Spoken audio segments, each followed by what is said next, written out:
Fountain of Wisdom, Tablets of Bahá'u'lláh, revealed after the Kitáb-i-Aqdas. 1.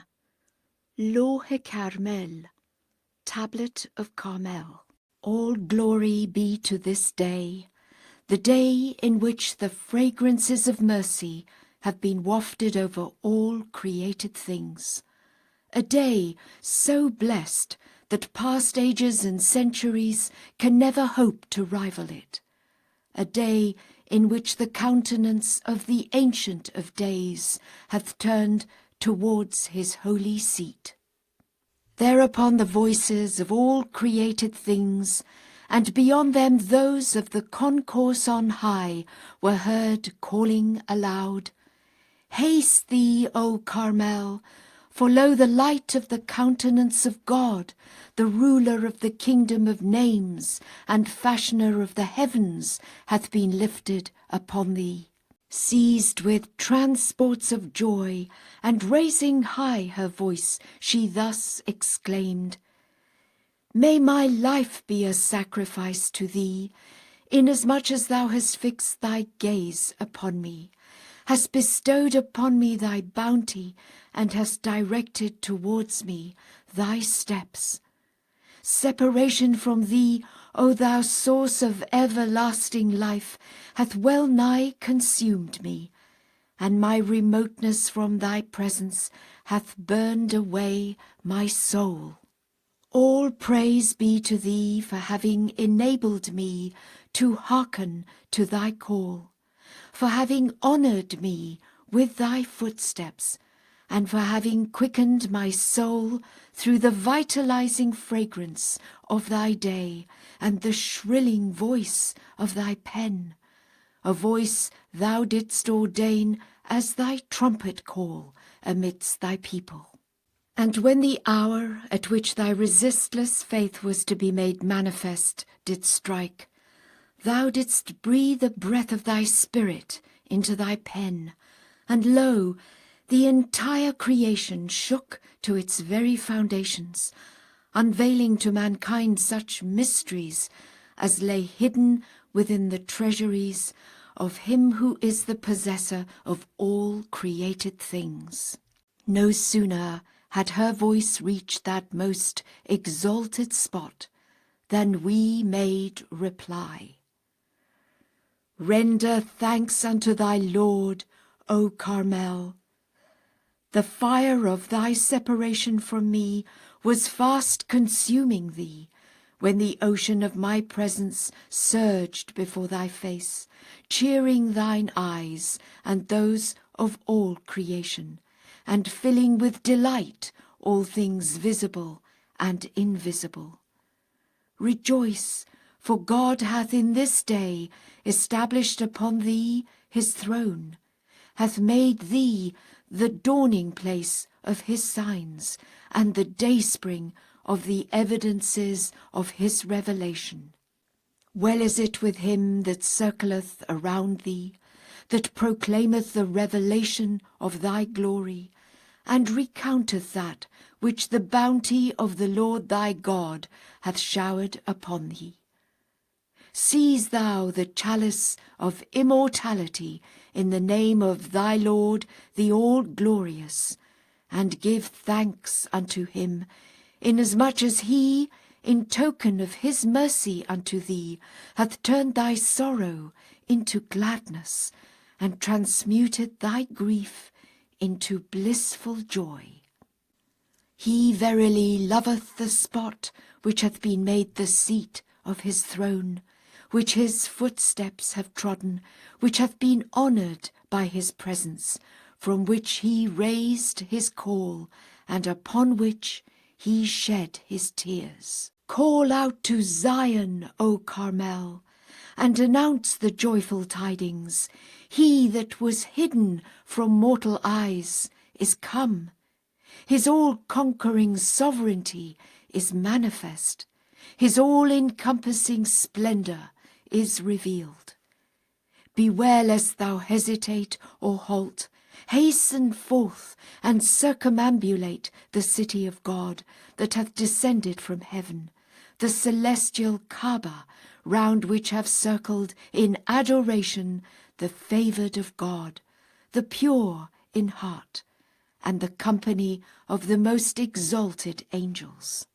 Oh, how I long to announce unto every spot on the surface of the earth, and to carry to each one of its cities the glad tidings of this revelation, a revelation to which the heart of Sinai hath been attracted, and in whose name the burning bush is calling, unto God, the Lord of Lords, belong the kingdoms of earth and heaven.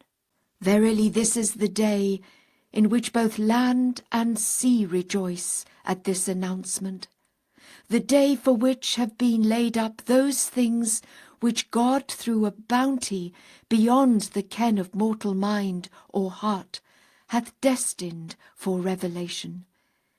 Ere long will God sail his ark upon thee, and will manifest the people of Baha, who have been mentioned in the Book of Names. Sanctified be the Lord of all mankind, at the mention of whose name all the atoms of the earth have been made to vibrate, and the tongue of grandeur hath been moved to disclose that which had been wrapped in his knowledge, and lay concealed within the treasury of his might. He verily, through the potency of his name, the mighty, the all-powerful, the Most High, is the ruler of all that is in the heavens and all that is on earth. 2. Shoghi Aqdas, the Most Holy Tablet. This is the Most Holy Tablet, sent down from the Holy Kingdom unto the one who hath set his face towards the object of the adoration of the world, he who hath come from the heaven of eternity, invested with transcendent glory. In the name of the Lord of great glory. This is an epistle from our presence unto him whom the veils of names have failed to keep back from God, the Creator of earth and heaven, that his eyes may be cheered in the days of his Lord, the help in peril, the self-subsisting. Say, O followers of the Son, have ye shut out yourselves from me by reason of my name? Wherefore ponder ye not in your hearts? Day and night ye have been calling upon your Lord, the Omnipotent, but when he came from the heaven of eternity in his great glory, ye turned aside from him and remained sunk in heedlessness. Consider those who rejected the Spirit when he came unto them with manifest dominion. How numerous the Pharisees who had secluded themselves in synagogues in his name, lamenting over their separation from him. And yet, when the portals of reunion were flung open, and the divine luminary shone resplendent from the dayspring of beauty, they disbelieved in God, the exalted, the mighty. They failed to attain his presence, notwithstanding that his advent had been promised them in the book of Isaiah, as well as in the books of the prophets and the messengers. No one from among them turned his face towards the dayspring of divine bounty, except such as were destitute of any power amongst men. And yet today every man endowed with power and invested with sovereignty prideth himself on his name. Moreover, call thou to mind the one who sentenced Jesus to death.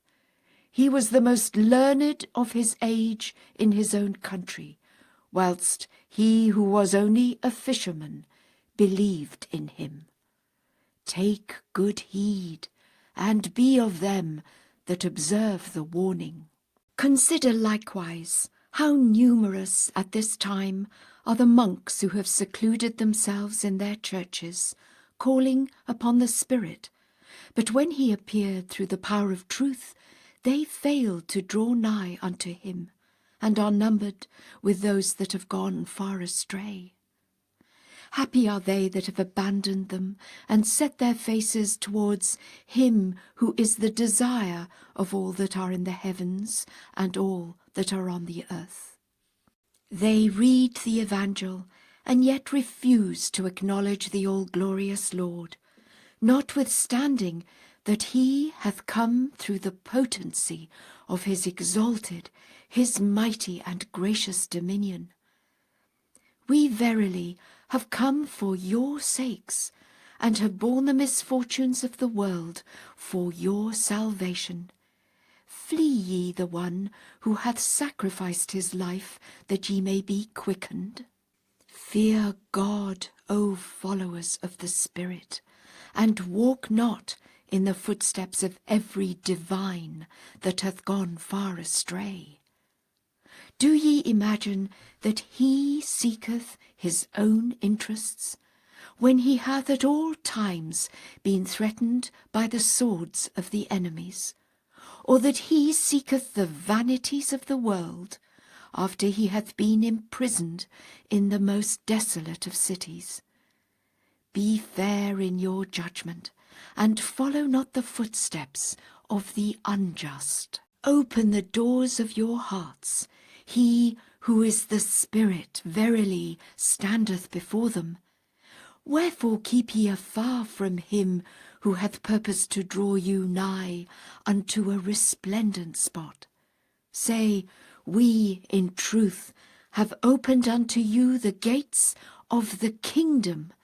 Will ye bar the doors of your houses in my face? This indeed is naught but a grievous error. He verily hath again come down from heaven, even as he came down from it the first time. Beware lest ye dispute that which he proclaimeth, even as the people before you disputed his utterances. Thus instructeth you the true one, could ye but perceive it. The river Jordan is joined to the most great ocean, and the sun in the holy vale crieth out, Here am I, O Lord my God. Whilst Sinai circleth round the house, and the burning bush calleth aloud, He who is the desired one is come in his transcendent majesty. Say, Lo, the Father is come, and that which ye were promised in the kingdom is fulfilled. This is the word which the Son concealed, when to those around him he said, Ye cannot bear it now. And when the appointed time was fulfilled, and the hour had struck, the word shone forth above the horizon of the will of God. Beware, O followers of the Son, that ye cast it not behind your backs. Take ye fast hold of it. Better is this for you than all that ye possess. Verily, he is nigh unto them that do good. The hour which we had concealed from the knowledge of the peoples of the earth and of the favoured angels hath come to pass. Say verily, he hath testified of me, and I do testify of him. Indeed, he hath purposed no one other than me. Unto this beareth witness every fair-minded and understanding soul. Though beset with countless afflictions, we summon the people unto God, the Lord of names. Say, strive ye to attain that which ye have been promised in the books of God, and walk not in the way of the ignorant. My body hath endured imprisonment, that ye may be released from the bondage of self. Set your faces then towards his countenance, and follow not the footsteps of every hostile oppressor. Verily he hath consented to be sorely abased, that ye may attain unto glory. And yet ye are disporting yourselves in the vale of heedlessness. He, in truth, liveth in the most desolate of abodes for your sakes, whilst ye dwell in your palaces. Say, did ye not hearken to the voice of the crier, calling aloud in the wilderness of the Bayan, bearing unto you the glad tidings of the coming of your Lord, the All-Merciful? Lo, he is come in the sheltering shadow of testimony, invested with conclusive proof and evidence, and those who truly believe in him regard his presence as the embodiment of the kingdom of God. Blessed is the man who turneth towards him, and woe betide such as deny or doubt him. Announce thou unto the priests, Lo, he who is the ruler is come. Step out from behind the veil in the name of thy Lord, he who layeth low the necks of all men. Proclaim then unto all mankind the glad tidings of this mighty, this glorious revelation.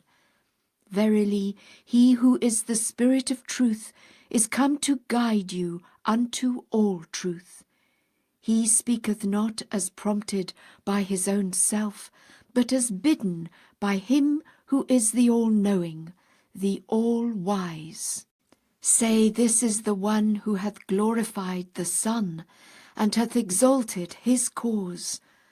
Cast away, O peoples of the earth, that which ye have, and take fast hold of that which ye are bidden by the all-powerful, he who is the bearer of the trust of God. Purge ye your ears, and set your hearts towards him, that ye may hearken to the most wondrous call which hath been raised from Sinai, the habitation of your Lord, the most glorious. It will in truth draw you nigh unto the spot wherein ye will perceive the splendour of the light of his countenance, which shineth above this luminous horizon. O concourse of priests, leave the bells, and come forth then from your churches. It behoveth you in this day to proclaim aloud the most great name among the nations. Prefer ye to be silent, whilst every stone and every tree shouteth aloud, The Lord is come in his great glory? Well is it with the man who hasteneth unto him. Verily, he is numbered among them whose names will be eternally recorded, and who will be mentioned by the concourse on high. Thus hath it been decreed by the Spirit in this wondrous tablet. He that summoneth men in my name is verily of me, and he will show forth that which is beyond the power of all that are on earth. Follow ye the way of the Lord, and walk not in the footsteps of them that are sunk in heedlessness. Well is it with the slumberer, who is stirred by the breeze of God, and ariseth from amongst the dead, directing his steps towards the way of the Lord.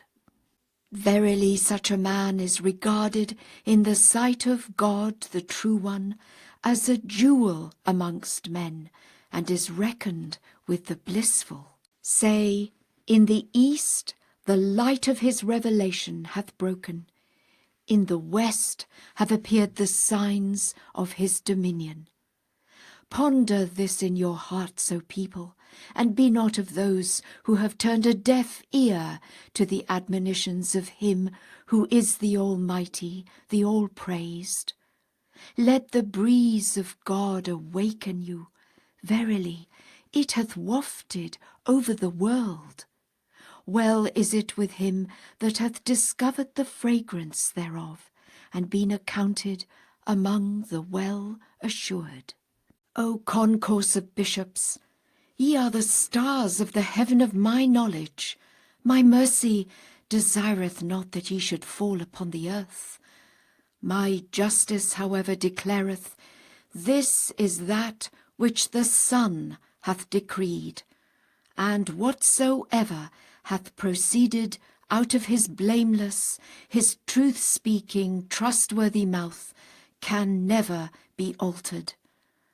The bells verily peal out my name, and lament over me, but my spirit rejoiceth with evident gladness. The body of the loved one yearneth for the cross, and his head is eager for the spear in the path of the All-Merciful. The ascendancy of the oppressor can in no wise deter him from his purpose. We have summoned all created things to attain the presence of thy Lord, the King of all names. Blessed is the man that hath set his face towards God, the Lord of the day of reckoning. O concourse of monks, if ye choose to follow me, I will make you heirs of my kingdom, and if ye transgress against me, I will, in my long suffering, endure it patiently, and I verily am the ever-forgiving, the all-merciful. O land of Syria, what hath become of thy righteousness? Thou art in truth ennobled by the footsteps of thy Lord. Hast thou perceived the fragrance of heavenly reunion, or art thou to be accounted of the heedless? Bethlehem is astir with the breeze of God. We hear her voice saying, O most generous Lord, where is thy great glory established? The sweet savours of thy presence have quickened me after I had melted in my separation from thee. Praise be thou in that thou hast raised the veils and come with power in evident glory. We called unto her from behind the tabernacle of majesty and grandeur, O Bethlehem, this light hath risen in the Orient and travelled towards the Occident until it reach thee in the evening of its life. Tell me then, do the sons recognize the Father and acknowledge him, or do they deny him even as the people aforetime denied him, Jesus? Whereupon she cried out, saying, Thou art in truth the all-knowing, the best informed. Verily we behold all created things moved to bear witness unto us.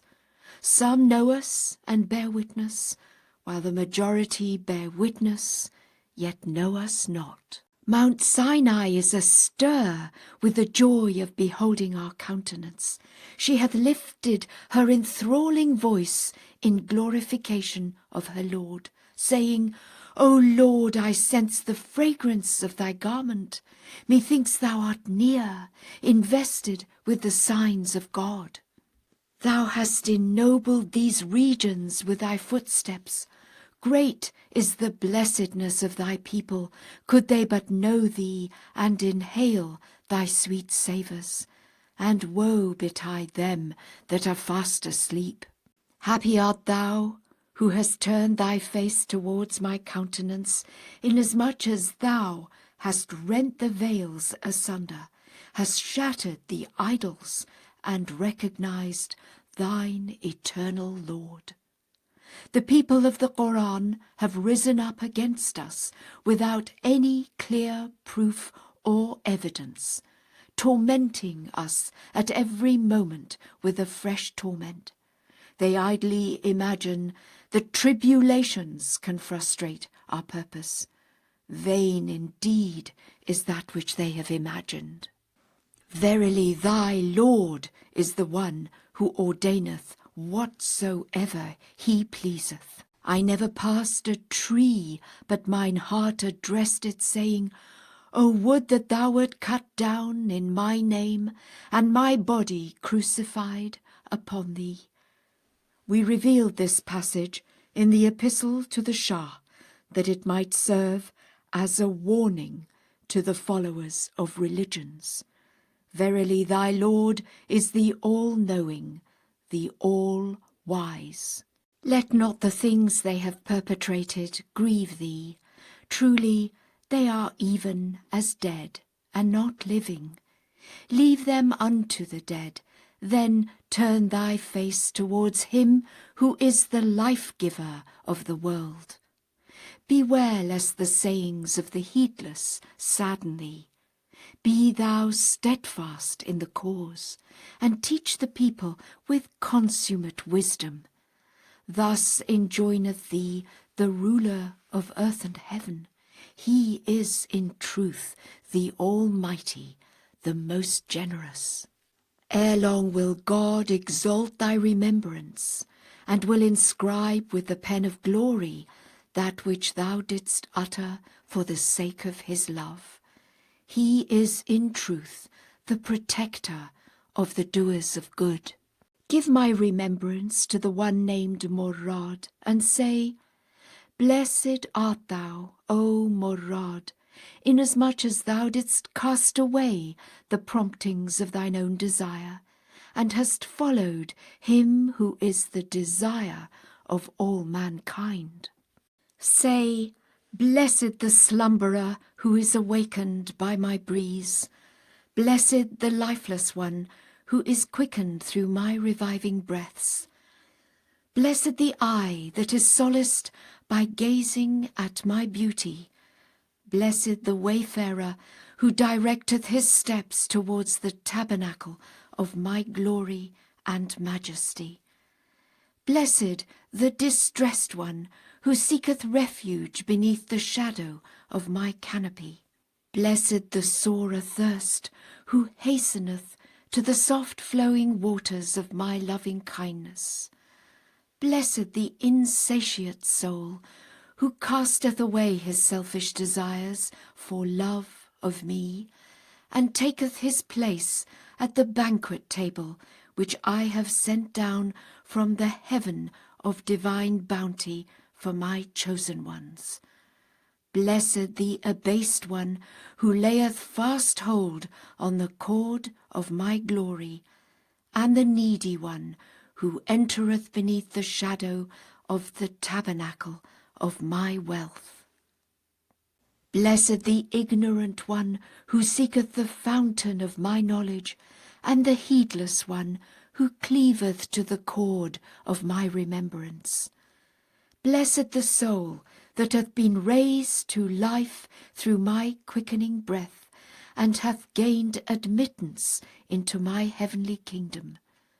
Blessed the man whom the sweet savours of reunion with me have stirred and caused to draw nigh unto the dayspring of my revelation.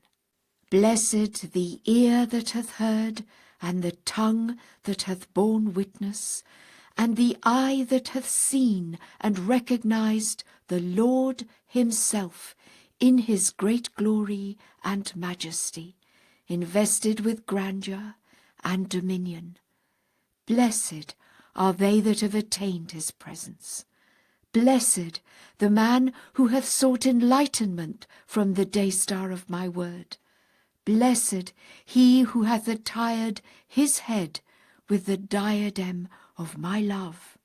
Blessed is he who hath heard of my grief, and hath arisen to aid me among my people. Blessed is he who hath laid down his life in my path, and hath borne manifold hardships for the sake of my name. Blessed the man who, assured of my word, hath arisen from among the dead to celebrate my praise.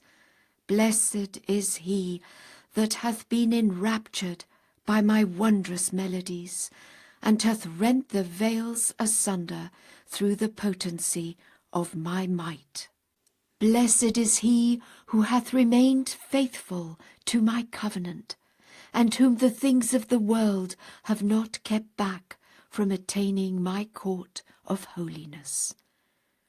Blessed is the man who hath detached himself from all else but me, hath soared in the atmosphere of my love, hath gained admittance into my kingdom, gazed upon my realms of glory, quaffed the living waters of my bounty, hath drunk his fill from the heavenly river of my loving providence, acquainted himself with my cause, apprehended that which I concealed within the treasury of my words, and hath shone forth from the horizon of divine knowledge, engaged in my praise and glorification.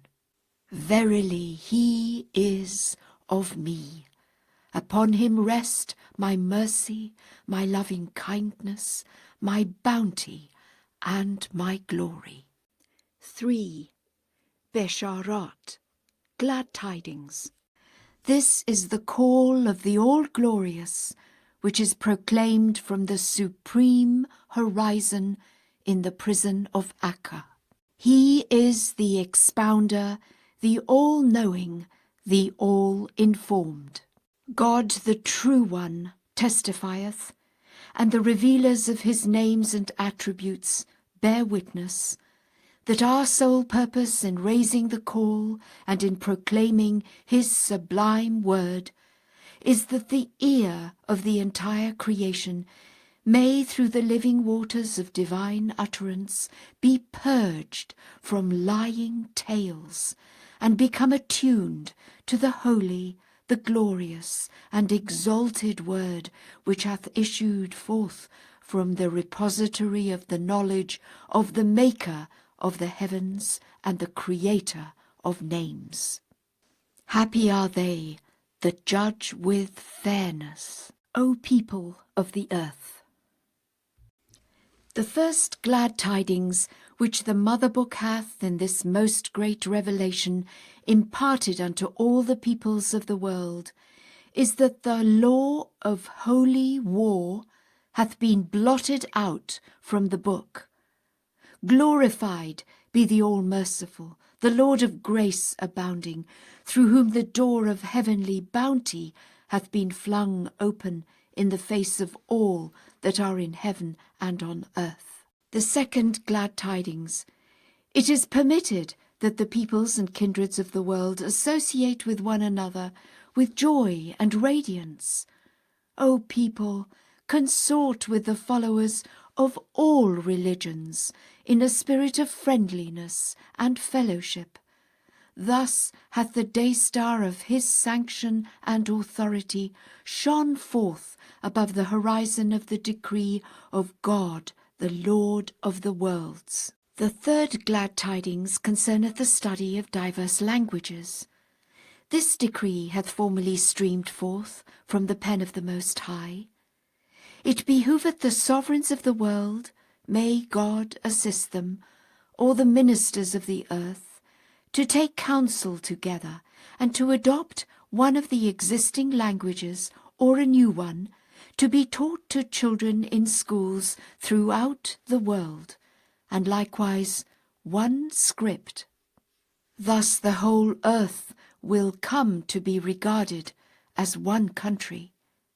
Well is it with him who hearkeneth unto his call, and observeth that whereunto he is bidden by God, the Lord of the mighty throne. The fourth glad tidings.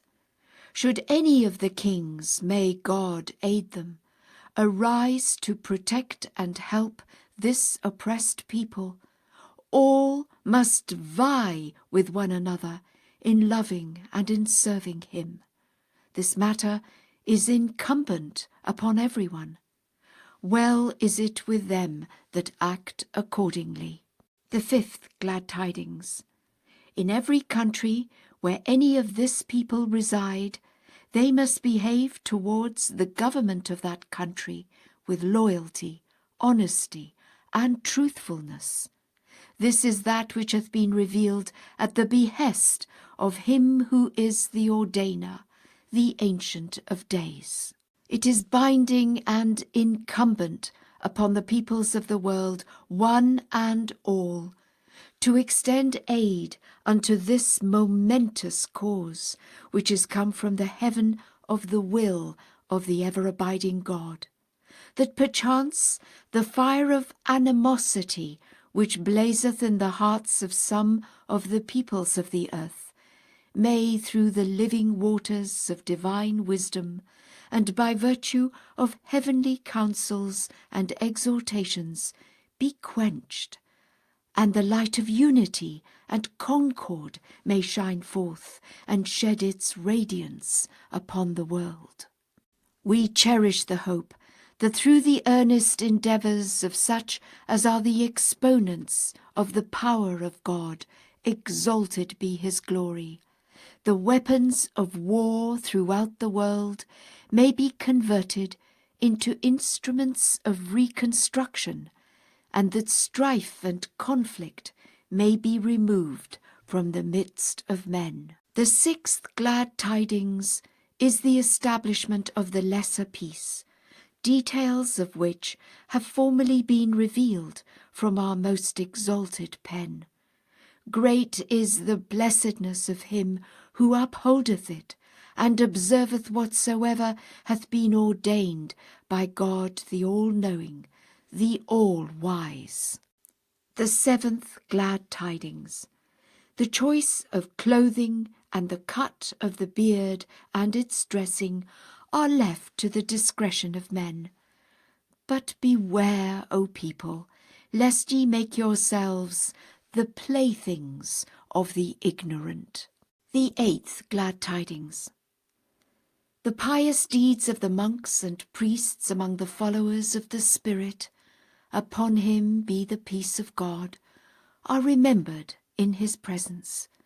In this day, however, let them give up the life of seclusion, and direct their steps towards the open world, and busy themselves with that which will profit themselves and others. We have granted them leave to enter into wedlock, that they may bring forth one who will make mention of God, the Lord of the seen and the unseen, the Lord of the exalted throne. The ninth glad tidings. When the sinner findeth himself wholly detached and freed from all save God, he should beg forgiveness and pardon from him. Confession of sins and transgressions before human beings is not permissible, as it hath never been nor will ever be conducive to divine forgiveness. Moreover, such confession before people results in one's humiliation and abasement, and God, exalted be his glory, wisheth not the humiliation of his servants. Verily he is the compassionate, the merciful. The sinner should, between himself and God, implore mercy from the ocean of mercy, beg forgiveness from the heaven of generosity, and say, O God, my God, I implore thee, by the blood of thy true lovers, who were so enraptured by thy sweet utterance that they hastened unto the pinnacle of glory, the sight of the most glorious martyrdom. And I beseech thee, by the mysteries which lie enshrined in thy knowledge, and by the pearls that are treasured in the ocean of thy bounty, to grant forgiveness unto me, and unto my father and my mother. Of those who show forth mercy, thou art in truth the most merciful. No God is there but thee, the ever-forgiving, the all-bountiful. O Lord, thou seest this essence of sinfulness turning unto the ocean of thy favour, and this feeble one seeking the kingdom of thy divine power, and this poor creature inclining himself towards the day-star of thy wealth. By thy mercy and thy grace, disappoint him not, O Lord, nor debar him from the revelations of thy bounty in thy days, nor cast him away from thy door, which thou hast opened wide to all that dwell in thy heaven and on thine earth. Alas, alas, my sins have prevented me from approaching the court of thy holiness, and my trespasses have caused me to stray far from the tabernacle of thy majesty. I have committed that which thou didst forbid me to do, and to put away what thou didst order me to observe. I pray thee by him who is the sovereign Lord of names, to write down for me with the pen of thy bounty that which will enable me to draw nigh unto thee, and will purge me from my trespasses, which have intervened between me and thy forgiveness and thy pardon. Verily thou art the potent, the bountiful. No God is there but thee, the mighty, the gracious. The 10th glad tidings. As a token of grace from God, the revealer of this most great announcement, we have removed from the Holy Scriptures and tablets the law prescribing the destruction of books. The 11th glad tidings. It is permissible to study sciences and arts, but such sciences as are useful and would redound to the progress and advancement of the people. Thus hath it been decreed by him who is the ordainer, the all-wise. The 12th glad tidings. It is enjoined upon every one of you to engage in some form of occupation, such as crafts, trades, and the like. We have graciously exalted your engagement in such work to the rank of worship unto God, the true one.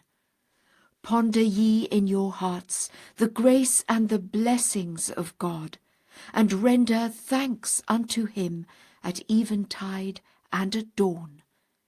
Waste not your time in idleness and sloth. Occupy yourselves with that which profiteth yourselves and others. Thus hath it been decreed in this tablet, from whose horizon the day-star of wisdom and utterance shineth resplendent. The most despised of men in the sight of God are those who sit idly and beg.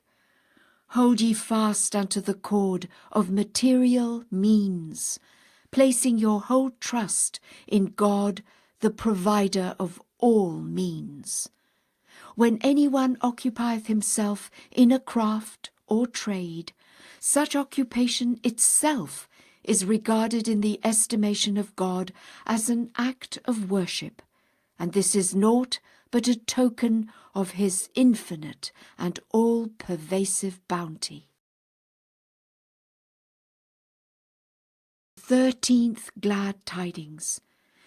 The men of God's house of justice have been charged with the affairs of the people. They in truth are the trustees of God among his servants, and the daysprings of authority in his countries. O people of God, that which traineth the world is justice, for it is upheld by two pillars, reward and punishment. These two pillars are the sources of life to the world. Inasmuch as for each day there is a new problem, and for every problem an expedient solution, such affairs should be referred to the ministers of the House of Justice, that they may act according to the needs and requirements of the time. They that for the sake of God arise to serve his cause are the recipients of divine inspiration from the unseen kingdom. It is incumbent upon all to be obedient unto them. All matters of state should be referred to the House of Justice, but acts of worship must be observed according to that which God hath revealed in his book. O people of Baha, ye are the dawning places of the love of God, and the daysprings of his loving kindness. Defile not your tongues with the cursing and reviling of any soul, and guard your eyes against that which is not seemly. Set forth that which ye possess. If it be favourably received, your end is attained. If not, to protest is vain. Leave that soul to himself, and turn unto the Lord, the Protector, the self-subsisting. Be not the cause of grief, much less of discord and strife. The hope is cherished that ye may obtain true education in the shelter of the tree of his tender mercies, and act in accordance with that which God desireth. Ye are all the leaves of one tree, and the drops of one ocean. The 14th Glad Tidings. It is not necessary to undertake special journeys to visit the resting places of the dead. If people of substance and affluence offer the cost of such journeys to the house of justice, it will be pleasing and acceptable in the presence of God. Happy are they that observe his precepts. The 15th Glad Tidings. Although a republican form of government profiteth all the peoples of the world, yet the majesty of kingship is one of the signs of God. We do not wish that the countries of the world should remain deprived thereof. If the sagacious combine the two forms into one, great will be their reward in the presence of God. In former religions, such ordinances as holy war, destruction of books, the ban on association and companionship with other peoples, or on reading certain books, had been laid down and affirmed according to the exigencies of the time. However, in this mighty revelation, in this momentous announcement, the manifold bestowals and favours of God have overshadowed all men, and from the horizon of the will of the ever-abiding Lord, his infallible decree hath prescribed that which we have set forth above. We yield praise unto God, hallowed and glorified be he, for whatsoever he hath graciously revealed in this blessed, this glorious and incomparable day. Indeed, if every one on earth were endowed with a myriad tongues, and were to continually praise God and magnify his name, to the end that knoweth no end, their thanksgiving would not prove adequate for even one of the gracious favours we have mentioned in this tablet. Unto this beareth witness every man of wisdom and discernment, of understanding and knowledge. We earnestly beseech God, exalted be his glory, to aid the rulers and sovereigns who are the exponents of power and the daysprings of glory, to enforce his laws and ordinances. He is in truth the omnipotent, the all-powerful, he who is wont to answer the call of men. 4. Tarazat, ornaments. In my name which standeth supreme above all names, praise and glory beseem the Lord of names and the Creator of the heavens, he the waves of whose ocean of revelation surge before the eyes of the peoples of the world. The day-star of his cause shineth through every veil, and his word of affirmation standeth beyond the reach of negation. Neither the ascendancy of the oppressor, nor the tyranny of the wicked, hath been able to thwart his purpose. How glorified is his sovereignty, how exalted his dominion. Great God, although his signs have encompassed the world, and his proofs and testimonies are shining forth and manifest as the light, yet the ignorant appear heedless, nay rather rebellious. Would that they had been content with opposition. But at all times they are plotting to cut down the sacred lote tree. Since the dawn of this revelation, the embodiments of selfishness have, by resorting to cruelty and oppression, striven to extinguish the light of divine manifestation. But God, having stayed their hands, revealed this light through his sovereign authority, and protected it through the power of his might, until earth and heaven were illumined by its radiance and brightness. Praise be unto him under all conditions. Glory be unto thee, O Lord of the world and desire of the nations, O thou who hast become manifest in the greatest name, whereby the pearls of wisdom and utterance have appeared from the shells of the great sea of thy knowledge, and the heavens of divine revelation have been adorned with the light of the appearance of the Son of thy countenance. I beg of thee by that word through which thy proof was perfected among thy creatures, and thy testimony was fulfilled among thy servants, to strengthen thy people in that whereby the face of the cause will radiate in thy dominion. The standards of thy power will be planted among thy servants, and the banners of thy guidance will be raised throughout thy dominions. O my Lord, thou beholdest them clinging to the rope of thy grace, and holding fast unto the hem of the mantle of thy beneficence. Ordain for them that which may draw them nearer unto thee, and withhold them from all else save thee.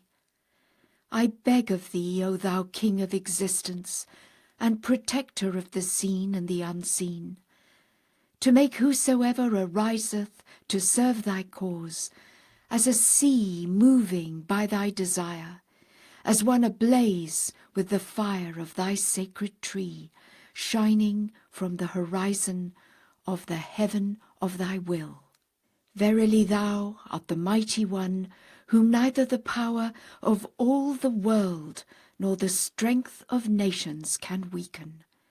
There is no God but thee, the one, the incomparable, the protector, the self-subsistent. O thou who hast quaffed the wine of mine utterance from the chalice of my knowledge, these sublime words were heard today from the rustling of the divine lote tree, which the Lord of names hath with the hand of celestial power planted in the all-highest paradise. The first taraz and the first effulgence which hath dawned from the horizon of the mother book is that man should know his own self, and recognize that which leadeth unto loftiness or lowliness, glory or abasement, wealth or poverty.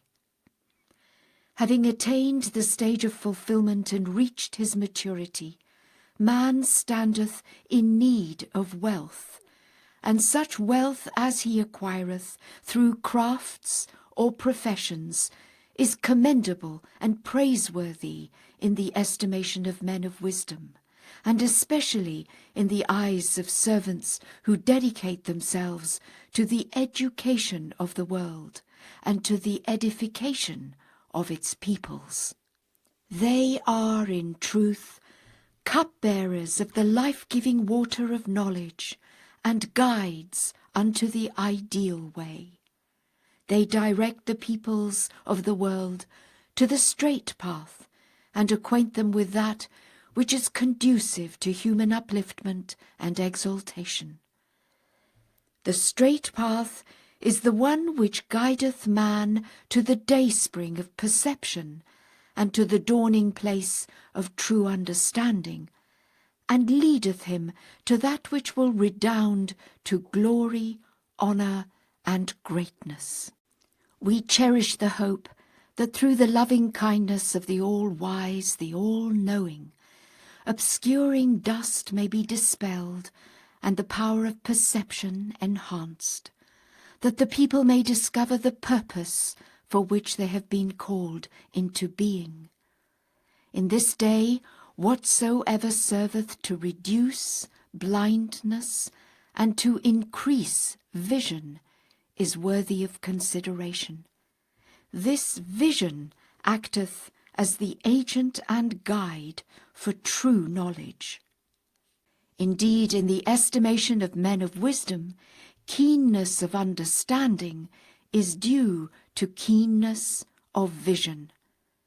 The people of Baha must under all circumstances observe that which is meet and seemly, and exhort the people accordingly. The second taraz is to consort with the followers of all religions in a spirit of friendliness and fellowship, to proclaim that which the speaker on Sinai hath set forth, and to observe fairness in all matters. They that are endued with sincerity and faithfulness should associate with all the peoples and kindreds of the earth with joy and radiance, inasmuch as consorting with people hath promoted and will continue to promote unity and concord, which in turn are conducive to the maintenance of order in the world and to the regeneration of nations.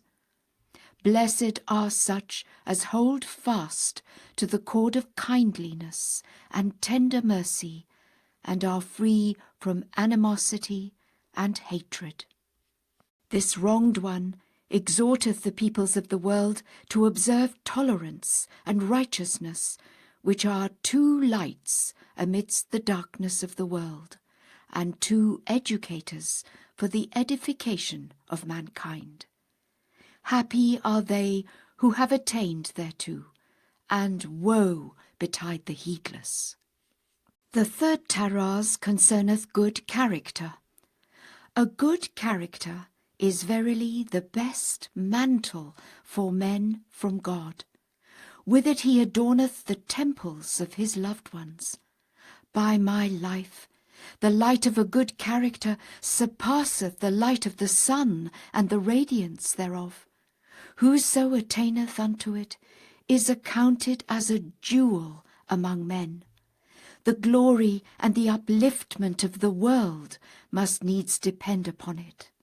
A goodly character is a means whereby men are guided to the straight path and are led to the great announcement. Well is it with him who is adorned with the saintly attributes and character of the concourse on high. It beseemeth you to fix your gaze under all conditions upon justice and fairness. In the hidden words, this exalted utterance hath been revealed from our most august pen. O Son of Spirit, the best beloved of all things in my sight is justice. Turn not away therefrom if thou desirest me, and neglect it not, that I may confide in thee. By its aid thou shalt see with thine own eyes, and not through the eyes of others, and shalt know of thine own knowledge, and not through the knowledge of thy neighbour. Ponder this in thy heart, how it behoveth thee to be. Verily, justice is my gift to thee, and the sign of my loving kindness. Set it then before thine eyes. They that are just and fair-minded in their judgment occupy a sublime station, and hold an exalted rank. the light of piety and uprightness shineth resplendent from these souls. We earnestly hope that the peoples and countries of the world may not be deprived of the splendours of these two luminaries. The fourth taraz concerneth trustworthiness. Verily, it is the door of security for all that dwell on earth, and a token of glory on the part of the All-Merciful. He who partaketh thereof hath indeed partaken of the treasures of wealth and prosperity. Trustworthiness is the greatest portal leading unto the tranquillity and security of the people. In truth, the stability of every affair hath depended and doth depend upon it. All the domains of power, of grandeur, and of wealth are illumined by its light. Not long ago, these sublime words were revealed from the pen of the Most High. We will now mention unto thee trustworthiness, and the station thereof in the estimation of God thy Lord, the Lord of the mighty throne. One day of days we repaired unto our green island. Upon our arrival we beheld its streams flowing, and its trees luxuriant, and the sunlight playing in their midst.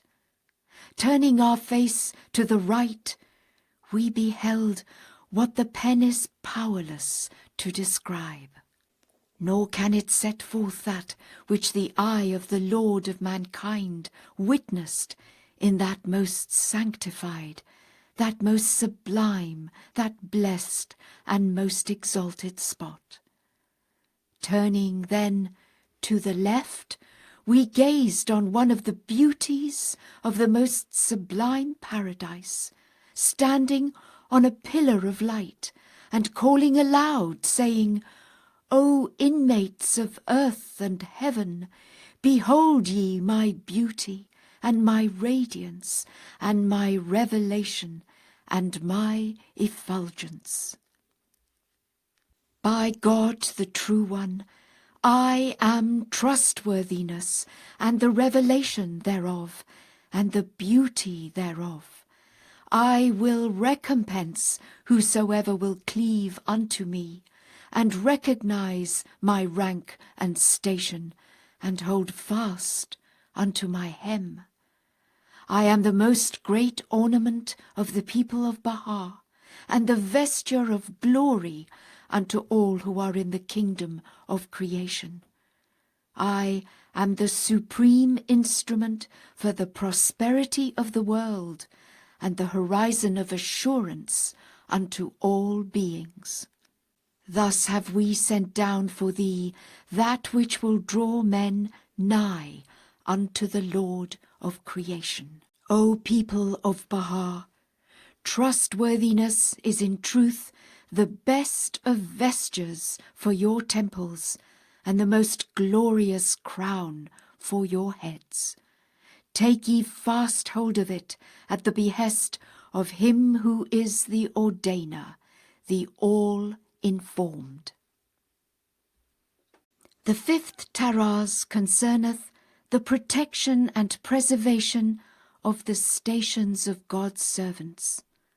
One should not ignore the truth of any matter, rather should one give expression to that which is right and true.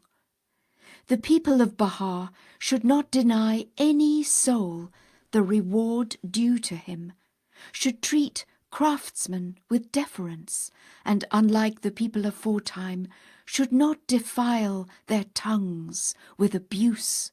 In this day the sun of craftsmanship shineth above the horizon of the Occident, and the river of arts is flowing out of the sea of that region. One must speak with fairness and appreciate such bounty. By the life of God, the word equity shineth bright and resplendent even as the sun. We pray God to graciously shed its radiance upon everyone. He is in truth powerful over all things, He who is wont to answer the prayers of all men. In these days, truthfulness and sincerity are sorely afflicted in the clutches of falsehood, and justice is tormented by the scourge of injustice.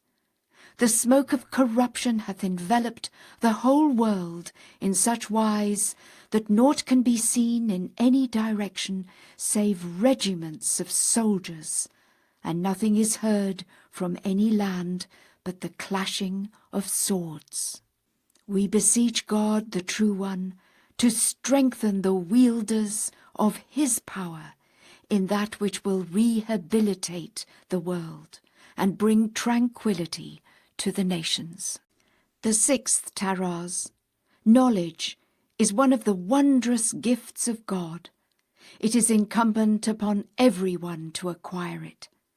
Such arts and material means as are now manifest have been achieved by virtue of His knowledge and wisdom, which have been revealed in epistles and tablets through His most exalted pen, a pen out of whose treasury pearls of wisdom and utterance and the arts and crafts of the world are brought to light. In this day the secrets of the earth are laid bare before the eyes of men. The pages of swiftly appearing newspapers are indeed the mirror of the world. They reflect the deeds and the pursuits of diverse peoples and kindreds. They both reflect them and make them known. They are a mirror endowed with hearing, sight, and speech. This is an amazing and potent phenomenon. However, it behoveth the writers thereof to be purged from the promptings of evil passions and desires, and to be attired with the raiment of justice and equity. They should inquire into situations as much as possible, and ascertain the facts, then set them down in writing. Concerning this wronged one, most of the things reported in the newspapers are devoid of truth. Fair speech and truthfulness, by reason of their lofty rank and position, are regarded as a sun shining above the horizon of knowledge. The waves rising from this ocean are apparent before the eyes of the peoples of the world, and the effusions of the pen of wisdom and utterance are manifest everywhere. It is reported in the press that this servant hath fled from the land of Tehran, and gone to Iraq. Gracious God, not even for a single moment hath this wronged one ever concealed himself. Rather hath he at all times remained steadfast and conspicuous before the eyes of all men. Never have we retreated, nor shall we ever seek flight. In truth, it is the foolish people who flee from our presence. We left our home country, accompanied by 2 mounted escorts representing the 2 honoured governments of Persia and Russia, until we arrived in Iraq in the plenitude of glory and power. Praised be to God! The cause whereof this wronged one is the bearer standeth as high as heaven, and shineth resplendent as the sun.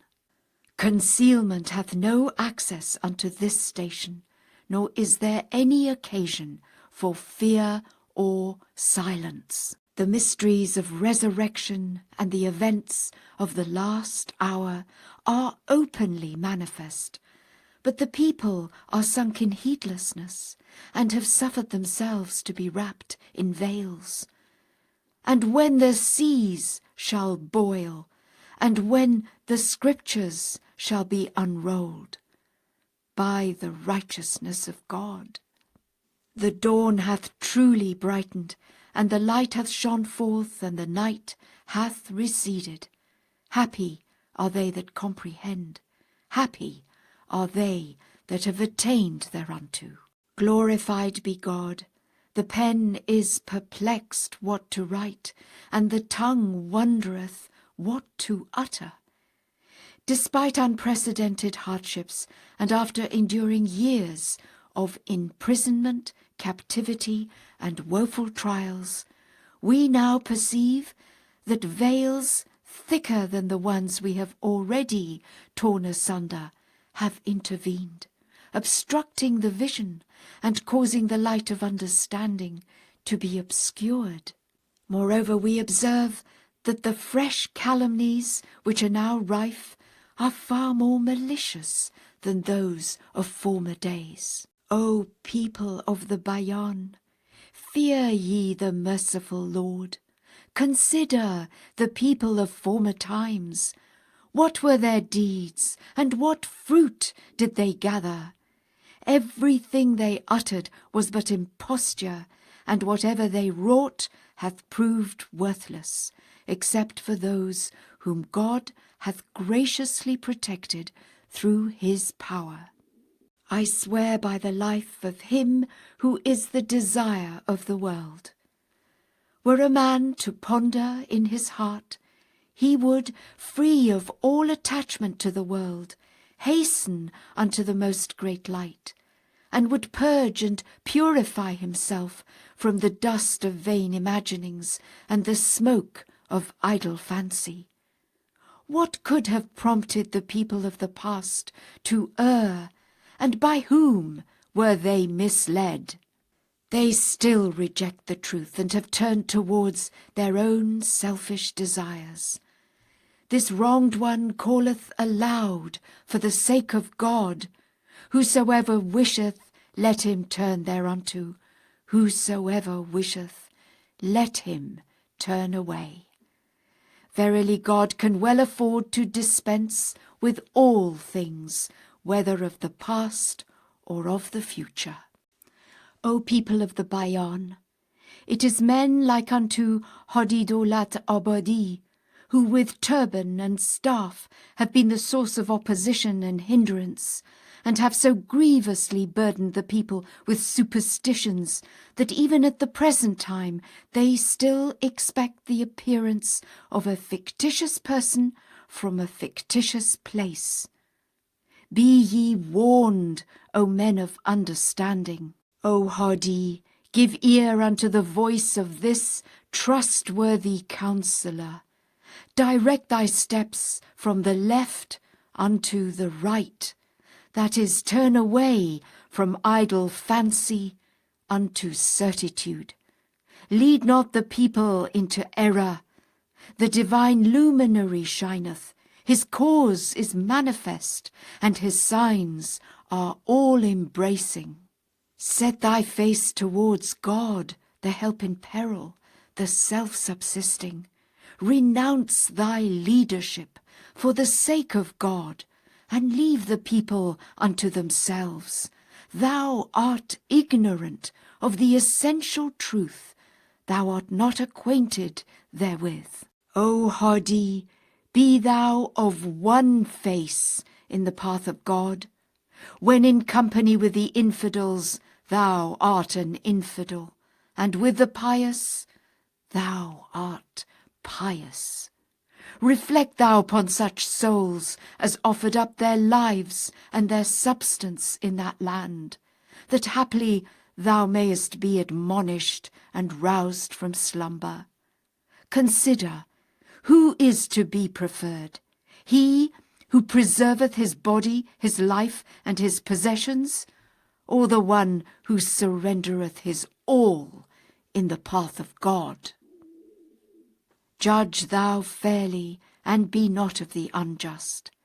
Take fast hold of justice, and adhere unto equity, that perchance thou mayest not for selfish motives use religion as a snare, nor disregard the truth for the sake of gold.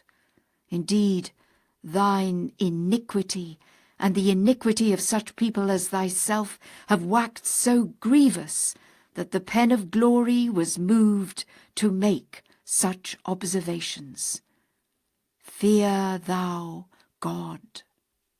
He who heraldeth this revelation hath declared, he shall proclaim under all conditions, Verily, verily, I am God, no God is there but me, the help in peril, the self-subsisting. O people of the Bayan, ye have been forbidden to contact the loved ones of God.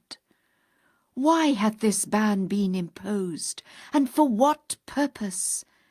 Be ye fair, I adjure you, by God, and be not of the heedless. Unto such as are endued with insight, and before the most great beauty, the object of this ban is known and evident. It is so that no one may become aware of his, Shoghi's, secrets and deeds.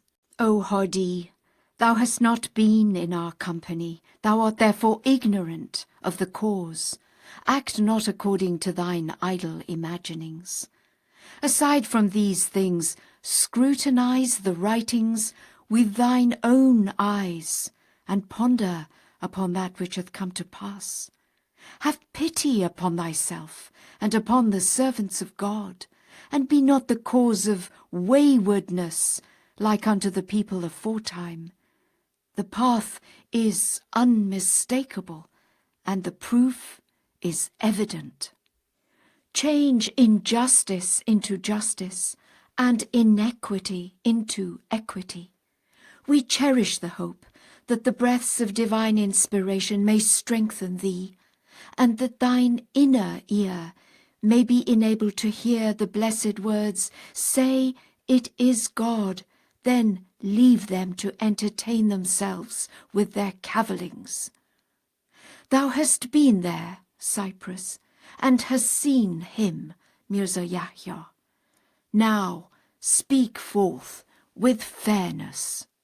Do not misrepresent the matter, neither to thyself nor to the people. Thou art both ignorant and uninformed. Give ear unto the voice of this wronged one, and hasten towards the ocean of divine knowledge, that perchance thou mayest be adorned with the ornament of comprehension, and mayest renounce all else but God.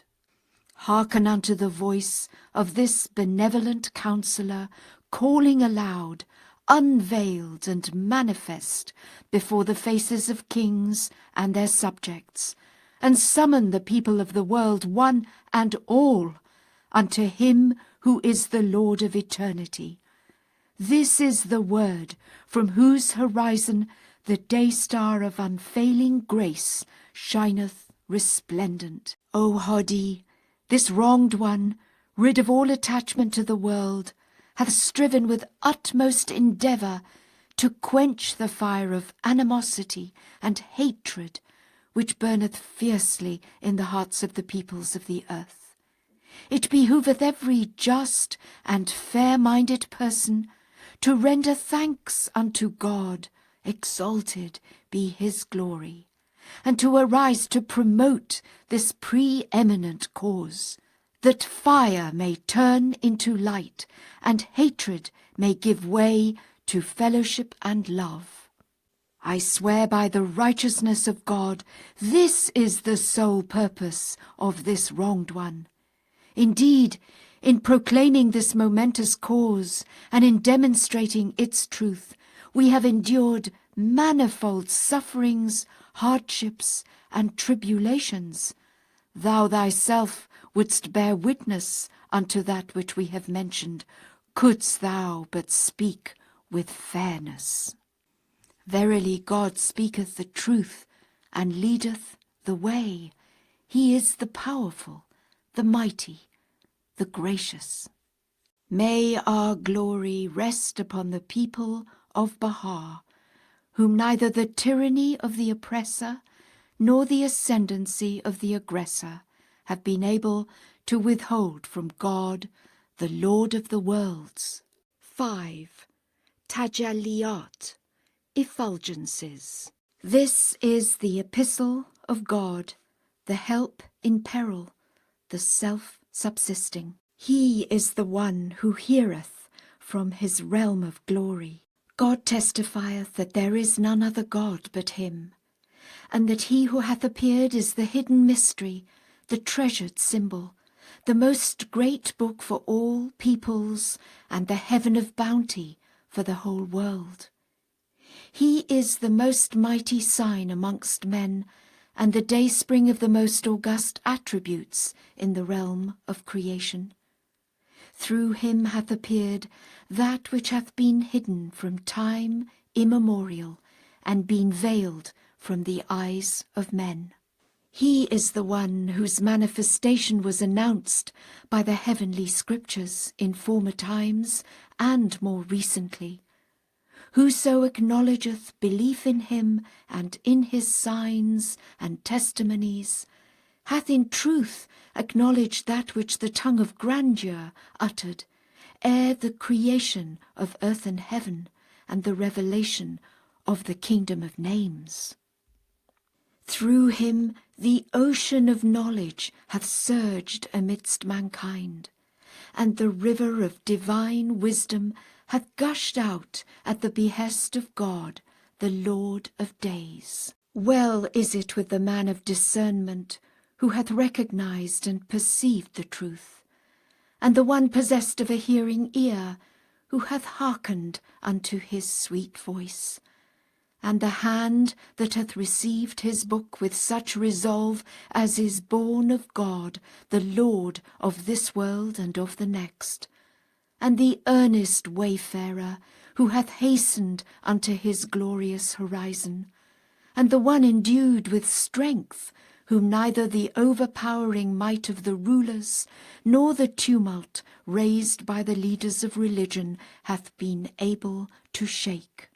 And woe betide him who hath rejected the grace of God and his bounty, and hath denied his tender mercy and authority. Such a man is indeed reckoned with those who have throughout eternity repudiated the testimony of God and his proof. Great is the blessedness of him who hath in this day cast away the things current amongst men, and hath clung unto that which is ordained by God, the Lord of names, and the fashioner of all created things, he who is come from the heaven of eternity through the power of the most great name, invested with so invincible an authority that all the powers of the earth are unable to withstand him. Unto this beareth witness the mother book, calling from the most sublime station.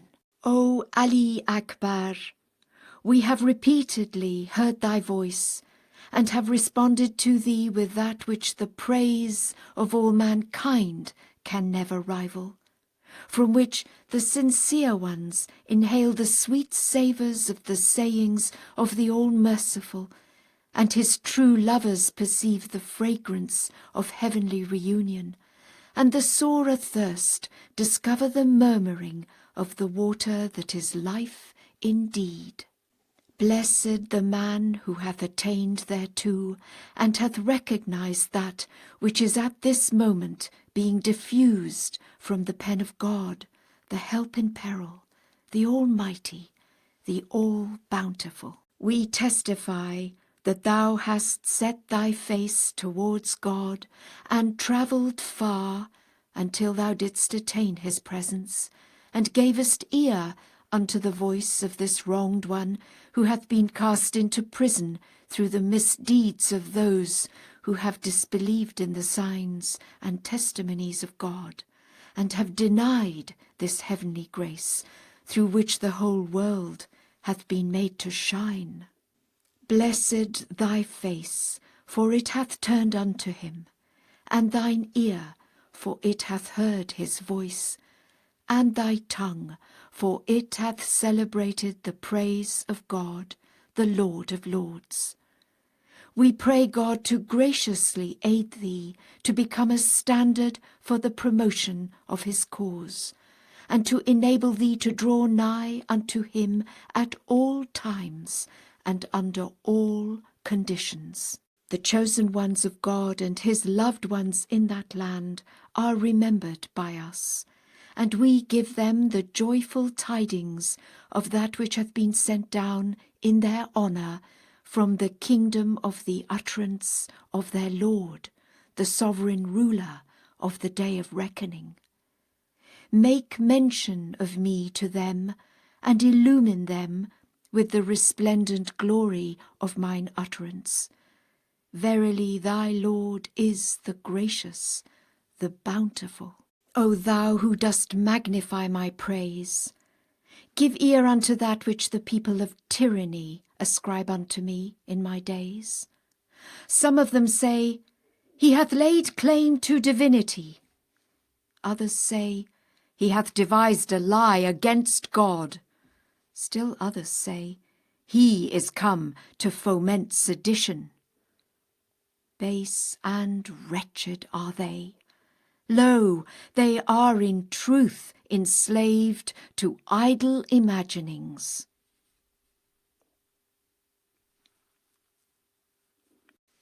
We shall now cease using the eloquent language.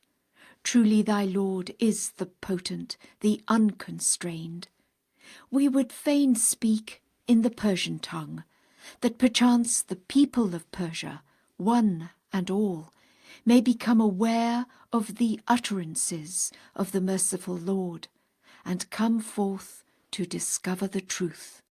The first tajalli which hath dawned from the day-star of truth is the knowledge of God, exalted be his glory.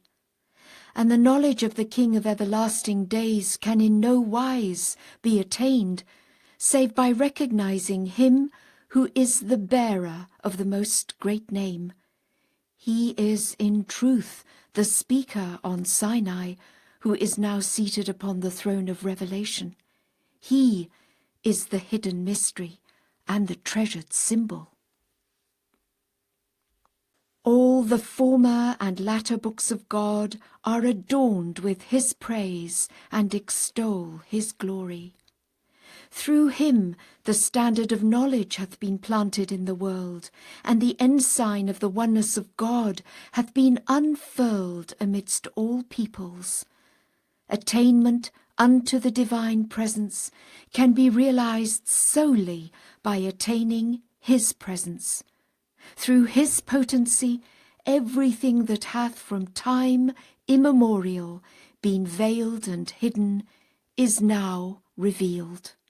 He is made manifest through the power of truth, and hath uttered a word whereby all that are in the heavens and on the earth have been dumbfounded, except those whom the Almighty was pleased to exempt. True belief in God and recognition of him cannot be complete save by acceptance of that which he hath revealed, and by observance of whatsoever hath been decreed by him and set down in the book by the pen of glory. They that immerse themselves in the ocean of his utterances should at all times have the utmost regard for the divinely revealed ordinances and prohibitions. Indeed, his ordinances constitute the mightiest stronghold for the protection of the world and the safeguarding of its peoples, a light upon those who acknowledge and recognize the truth, and a fire unto such as turn away and deny. The second tajalli is to remain steadfast in the cause of God, exalted be his glory, and to be unswerving in his love. And this can in no wise be attained except through full recognition of him.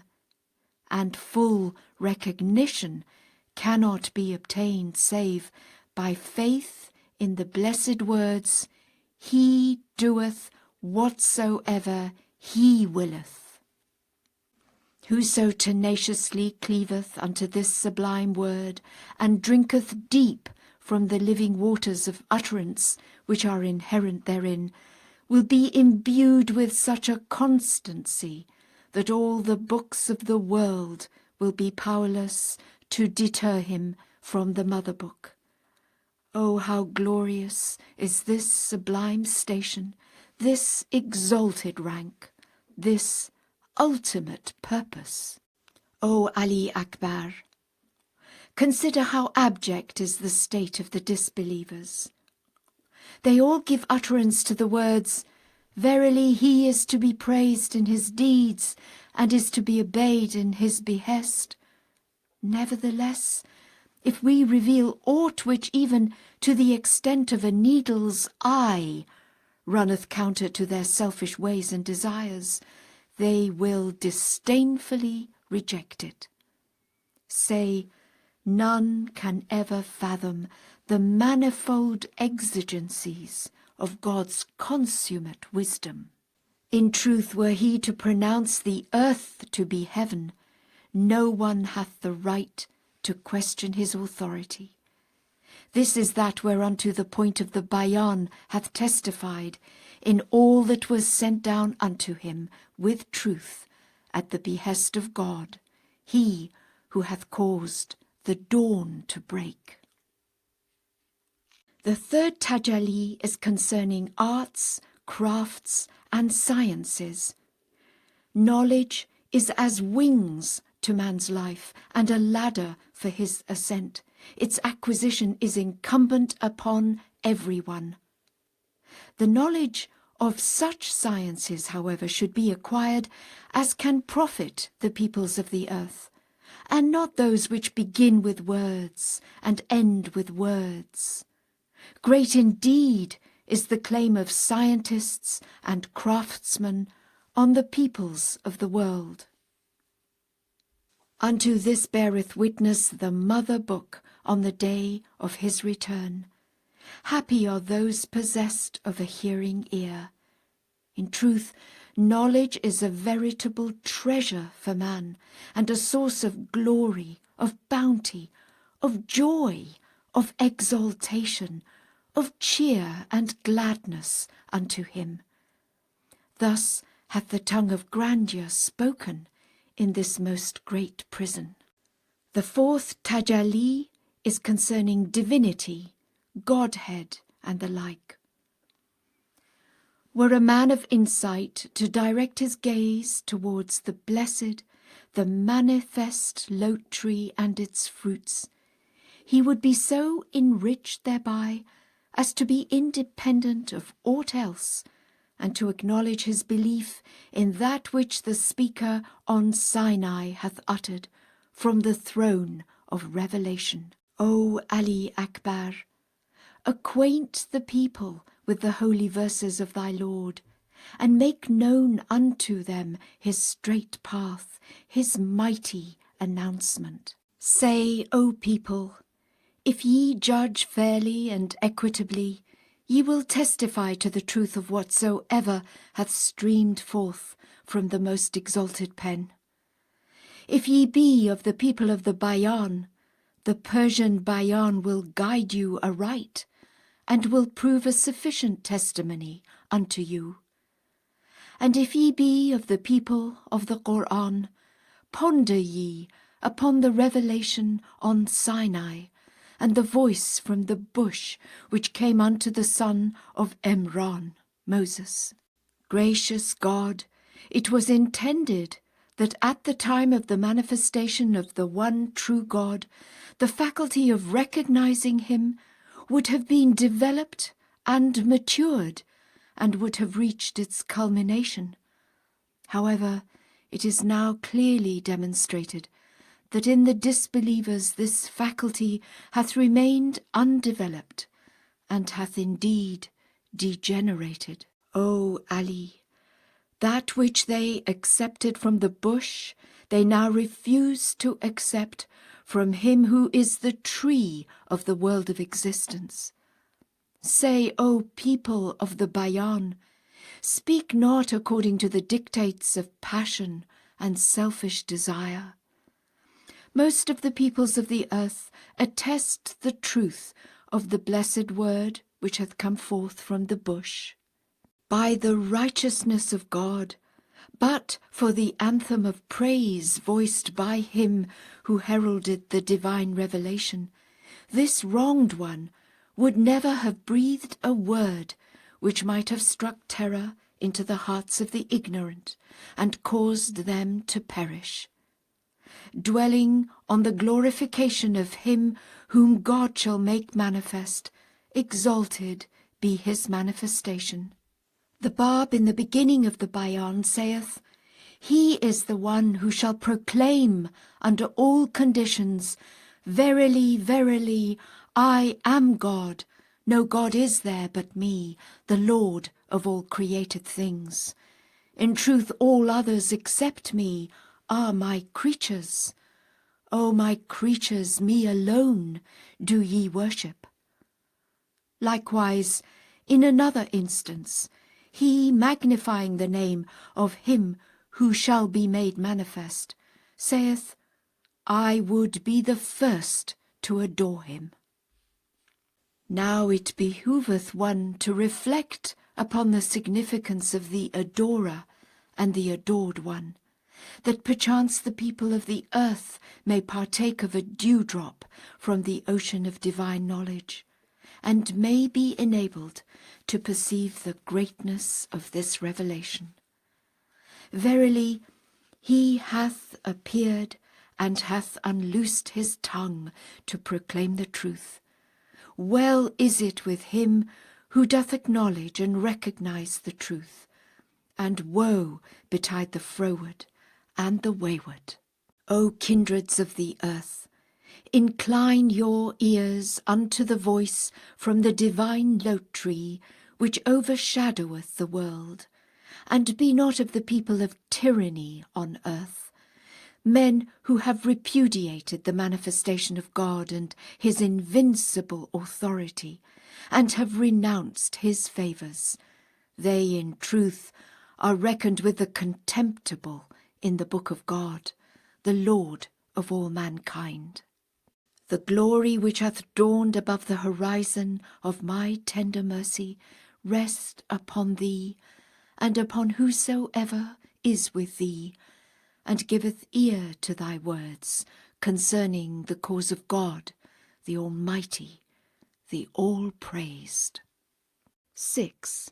Kalemate Ferdousiye, Words of Paradise. He is the one who speaketh through the power of truth in the kingdom of utterance.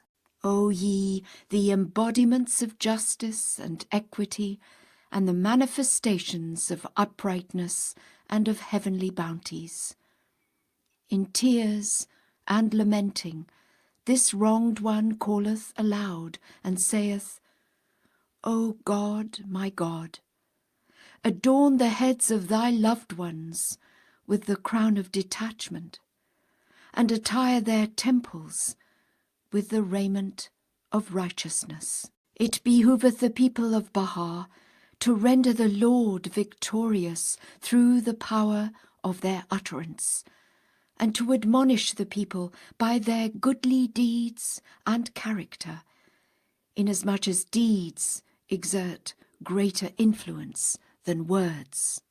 O Haydar Ali, upon thee be the praise of God and his glory. Say, honesty, virtue, wisdom, and a saintly character redound to the exaltation of man, while dishonesty, imposture, ignorance, and hypocrisy lead to his abasement. By my life, man's distinction lieth not in ornaments or wealth, but rather in virtuous behaviour and true understanding. Most of the people in Persia are steeped in deception and idle fancy. How great the difference between the condition of these people and the station of such valiant souls as have passed beyond the sea of names and pitched their tents upon the shores of the ocean of detachment. Indeed, none but a few of the existing generation hath yet earned the merit of hearkening unto the warblings of the doves of the all-highest paradise. Few of my servants are truly thankful. People, for the most part, delight in superstitions. They regard a single drop of the sea of delusion as preferable to an ocean of certitude. By holding fast unto names, they deprive themselves of the inner reality, and by clinging to vain imaginings, they are kept back from the dayspring of heavenly signs. God grant you may be graciously aided under all conditions to shatter the idols of superstition and to tear away the veils of the imaginations of men. Authority lieth in the grasp of God, the fountainhead of revelation and inspiration, and the Lord of the day of resurrection. We heard that which the person in question hath mentioned regarding certain teachers of the faith. Indeed, he hath spoken truly. Some heedless souls roam the lands in the name of God, actively engaged in ruining his cause, and call it promoting and teaching the word of God. And this notwithstanding that the qualifications of the teachers of the faith, like unto stars, shine resplendent throughout the heavens of the divine tablets. Every fair-minded person testifieth, and every man of insight is well aware that the one true God, exalted be his glory, hath unceasingly set forth and expounded that which will elevate the station and will exalt the rank of the children of men. The people of Baha burn brightly amidst the gatherings, even as a candle, and hold fast unto that which God hath purposed. This station standeth supreme above all stations. Well is it with him who hath cast away the things that the people of the world possess, yearning for that which pertaineth unto God, the sovereign Lord of eternity. Say, O God, my God, Thou beholdest me circling round thy will with mine eyes turned towards the horizon of thy bounty, eagerly awaiting the revelation of the effulgent splendours of the sun of thy favours. I beg of thee, O beloved of every understanding heart, and the desire of such as have near access unto thee, to grant that thy loved ones may become wholly detached from their own inclinations, holding fast unto that which pleaseth thee. Attire them, O Lord, with the robe of righteousness, and illumine them with the splendours of the light of detachment. Summon then to their assistance the hosts of wisdom and utterance, that they may exalt thy word amongst thy creatures, and proclaim thy cause amidst thy servants. Verily, potent art thou to do what thou willest, and within thy grasp lie the reins of all affairs. No God is there but thee, the mighty, the ever forgiving. O thou who hast turned thy gaze towards my face, in these days there occurred that which hath plunged me into dire sadness. Certain wrongdoers, who profess allegiance to the cause of God, committed such deeds as have caused the limbs of sincerity, of honesty, of justice, of equity to quake. One known individual, to whom the utmost kindness and favour had been extended, perpetrated such acts as have brought tears to the eye of God. Formerly we uttered words of warning and premonition. Then, for a number of years we kept the matter secret, that haply he might take heed and repent, but all to no purpose. In the end he bent his energies upon vilifying the cause of God before the eyes of all men. He tore the veil of fairness asunder, and felt sympathy neither for himself nor for the cause of God. Now, however, the deeds of certain individuals have brought sorrows far more grievous than those which the deeds of the former had caused. Beseech thou God, the True One, that he may graciously enable the heedless to retract and repent. Verily, he is the forgiving, the bountiful, the most generous. In these days it is incumbent upon everyone to adhere tenaciously unto unity and concord, and to labour diligently in promoting the cause of God, that perchance the wayward souls may attain that which will lead unto abiding prosperity. In brief, dissensions among various sects have opened the way to weakness.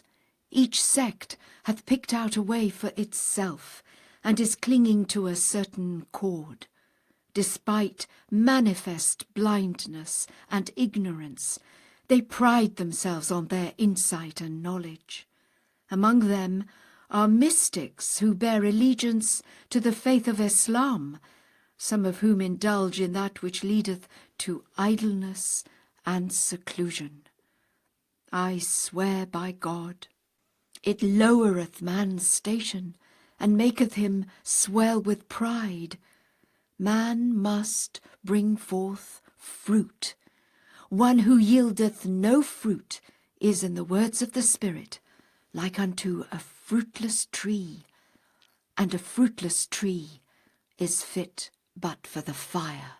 That which the aforesaid persons have mentioned concerning the stations of divine unity will conduce in no small measure to idleness and vain imaginings. These mortal men have evidently set aside the differences of station, and have come to regard themselves as God, while God is immeasurably exalted above all things. Every created being, however, revealeth his signs, which are but emanations from him, and not his own self. All these signs are reflected and can be seen in the book of existence, and the scrolls that depict the shape and pattern of the universe are indeed a most great book. Therein every man of insight can perceive that which would lead to the straight path, and would enable him to attain the great announcement. Consider the rays of the sun, whose light hath encompassed the world. The rays emanate from the sun and reveal its nature, but are not the sun itself. Whatsoever can be discerned on earth amply demonstrateth the power of God, his knowledge, and the outpourings of his bounty, while he himself is immeasurably exalted above all creatures. Christ saith, Thou hast granted to children that whereof the learned and the wise are deprived. The sage of Sabzevar hath said, Alas, attentive ears are lacking, otherwise the whisperings of the Cyniac bush could be heard from every tree. In a tablet to a man of wisdom who had made inquiry as to the meaning of elementary reality, we address this famous sage in these words: If this saying is truly thine, how is it that thou hast failed to hearken unto the call which the tree of man hath raised from the loftiest heights of the world? If thou didst hear the call, yet fear and the desire to preserve thy life prompted thee to remain heedless to it, thou art such a person as hath never been nor is worthy of mention. If thou hast not heard it, then thou art bereft of the sense of hearing. In brief, such men are they whose words are the pride of the world, and whose deeds are the shame of the nations. Verily we have sounded the trumpet, which is none other than my pen of glory, and lo, mankind hath swooned away before it, save them whom God pleaseth to deliver as a token of his grace. He is the Lord of bounty, the Ancient of Days. Say, O concourse of divines, pronounce ye censure against this pen, unto which as soon as it raised its shrill voice, the kingdom of utterance prepared itself to hearken, and before whose mighty and glorious theme every other theme hath paled into insignificance. Fear ye God, and follow not your idle fancies and corrupt imaginings, but rather follow him who is come unto you invested with undeniable knowledge and unshakable certitude. Glorified be God. Man's treasure is his utterance, yet this wronged one hath withheld his tongue, for the disbelievers are lying in ambush. However, protection is afforded by God, the Lord of all worlds. Verily in him have we placed our trust, and unto him have we committed all affairs.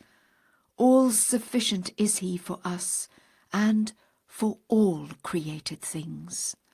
He is the one by whose leave, and through the potency of whose command, the day-star of sovereign might hath shone resplendent above the horizon of the world. Well is it with him who perceiveth and recognizeth the truth, and woe betide the froward and the faithless. This wronged one hath invariably treated the wise with affection. By the wise is meant men whose knowledge is not confined to mere words, and whose lives have been fruitful and have produced enduring results. It is incumbent upon everyone to honour these blessed souls.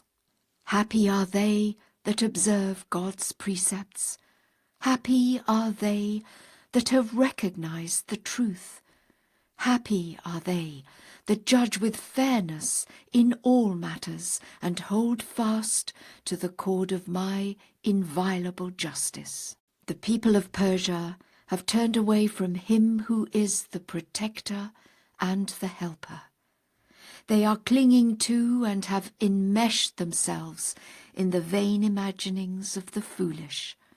So firmly do they adhere to superstitions that naught can sever them therefrom, save the potent arm of God.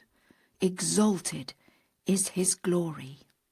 Beseech thou the Almighty, that he may remove with the fingers of divine power the veils which have shut out the diverse peoples and kindreds, that they may attain the things that are conducive to security, progress, and advancement, and may hasten forth towards the incomparable friend.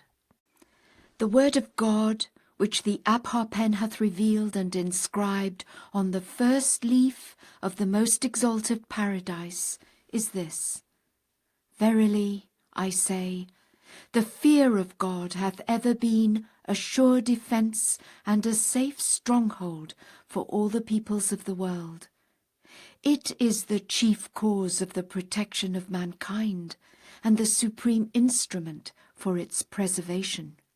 Indeed, there existeth in man a faculty which deterreth him from and guardeth him against whatever is unworthy and unseemly, and which is known as his sense of shame. This, however, is confined to but a few. All have not possessed and do not possess it. The word of God, which the supreme pen hath recorded on the second leaf of the most exalted paradise, is the following. The pen of the Most High exhorteth at this moment the manifestations of authority and the sources of power, namely the kings, the sovereigns, the presidents, the rulers, the divines, and the wise, and enjoineth them to uphold the cause of religion, and to cleave unto it. Religion is verily the chief instrument for the establishment of order in the world, and of tranquillity amongst its peoples. The weakening of the pillars of religion hath strengthened the foolish, and emboldened them, and made them more arrogant. Verily, I say, the greater the decline of religion, the more grievous the waywardness of the ungodly. This cannot but lead in the end to chaos and confusion. Hear me, O men of insight, and be warned, ye who are endued with discernment. The word of God, which the supreme pen hath recorded on the third leaf of the most exalted paradise, is this. O Son of Man, if thine eyes be turned towards mercy, forsake the things that profit thee, and cleave unto that which will profit mankind. And if thine eyes be turned towards justice, choose thou for thy neighbour that which thou choosest for thyself. Humility exalteth man to the heaven of glory and power, whilst pride abaseth him to the depths of wretchedness and degradation. O people of God, great is the day and mighty the call. In one of our tablets we have revealed these exalted words. Were the world of the Spirit to be wholly converted into the sense of hearing, it could then claim to be worthy to hearken unto the voice that calleth from the supreme horizon. For otherwise these ears that are defiled with lying tales have never been, nor are they now, fit to hear it. Well is it with them that hearken, and woe betide the wayward. The word of God, which the supreme pen hath recorded on the fourth leaf of the most exalted paradise, is the following. O people of God, beseech ye the True One, glorified be his name, that he may graciously shield the manifestations of dominion and power from the suggestions of self and desire, and shed the radiance of justice and guidance upon them. His Majesty Mohammed Shah, despite the excellence of his rank, committed two heinous deeds. One was the order to banish the Lord of the realms of grace and bounty, the primal point, and the other, the murder of the prince of the city of statesmanship and literary accomplishment. The faults of kings, like their favours, can be great. A king who is not deterred by the vain glory of power and authority from observing justice, nor is deprived of the splendours of the day-star of equity by luxury, riches, glory, or the marshalling of hosts and legions, shall occupy a high rank and a sublime station amongst the concourse on high. It is incumbent upon everyone to extend aid and to manifest kindness to so noble a soul. Well is it with the king who keepeth a tight hold on the reins of his passion, restraineth his anger, and preferreth justice and fairness to injustice and tyranny. The word of God, which the supreme pen hath recorded on the 5th leaf of the most exalted paradise, is this: above all else, the greatest gift and the most wondrous blessing hath ever been and will continue to be wisdom. It is man's unfailing protector. It aideth him and strengtheneth him.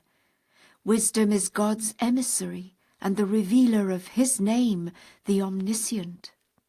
Through it the loftiness of man's station is made manifest and evident. It is all-knowing and the foremost teacher in the school of existence. It is the guide and is invested with high distinction.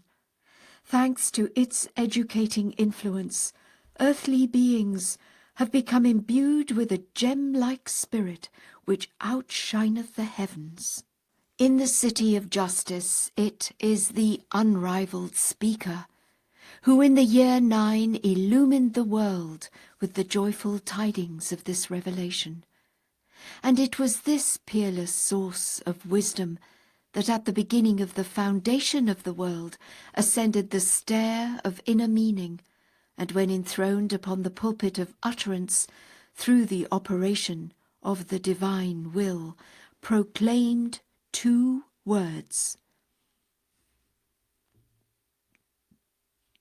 The first heralded the promise of reward, while the second voiced the ominous warning of punishment. The promise gave rise to hope, and the warning begat fear. Thus the basis of world order hath been firmly established upon these twin principles. Exalted is the Lord of wisdom, the possessor of great bounty. The word of God, which the supreme pen hath recorded on the 6th leaf of the most exalted paradise, is the following: the light of men is justice. Quench it not with the contrary winds of oppression and tyranny. The purpose of justice is the appearance of unity among men. The ocean of divine wisdom surgeth within this exalted word, while the books of the world cannot contain its inner significance. Were mankind to be adorned with this raiment, they would behold the day-star of the utterance. On that day God will satisfy everyone out of his abundance, shining resplendent above the horizon of the world.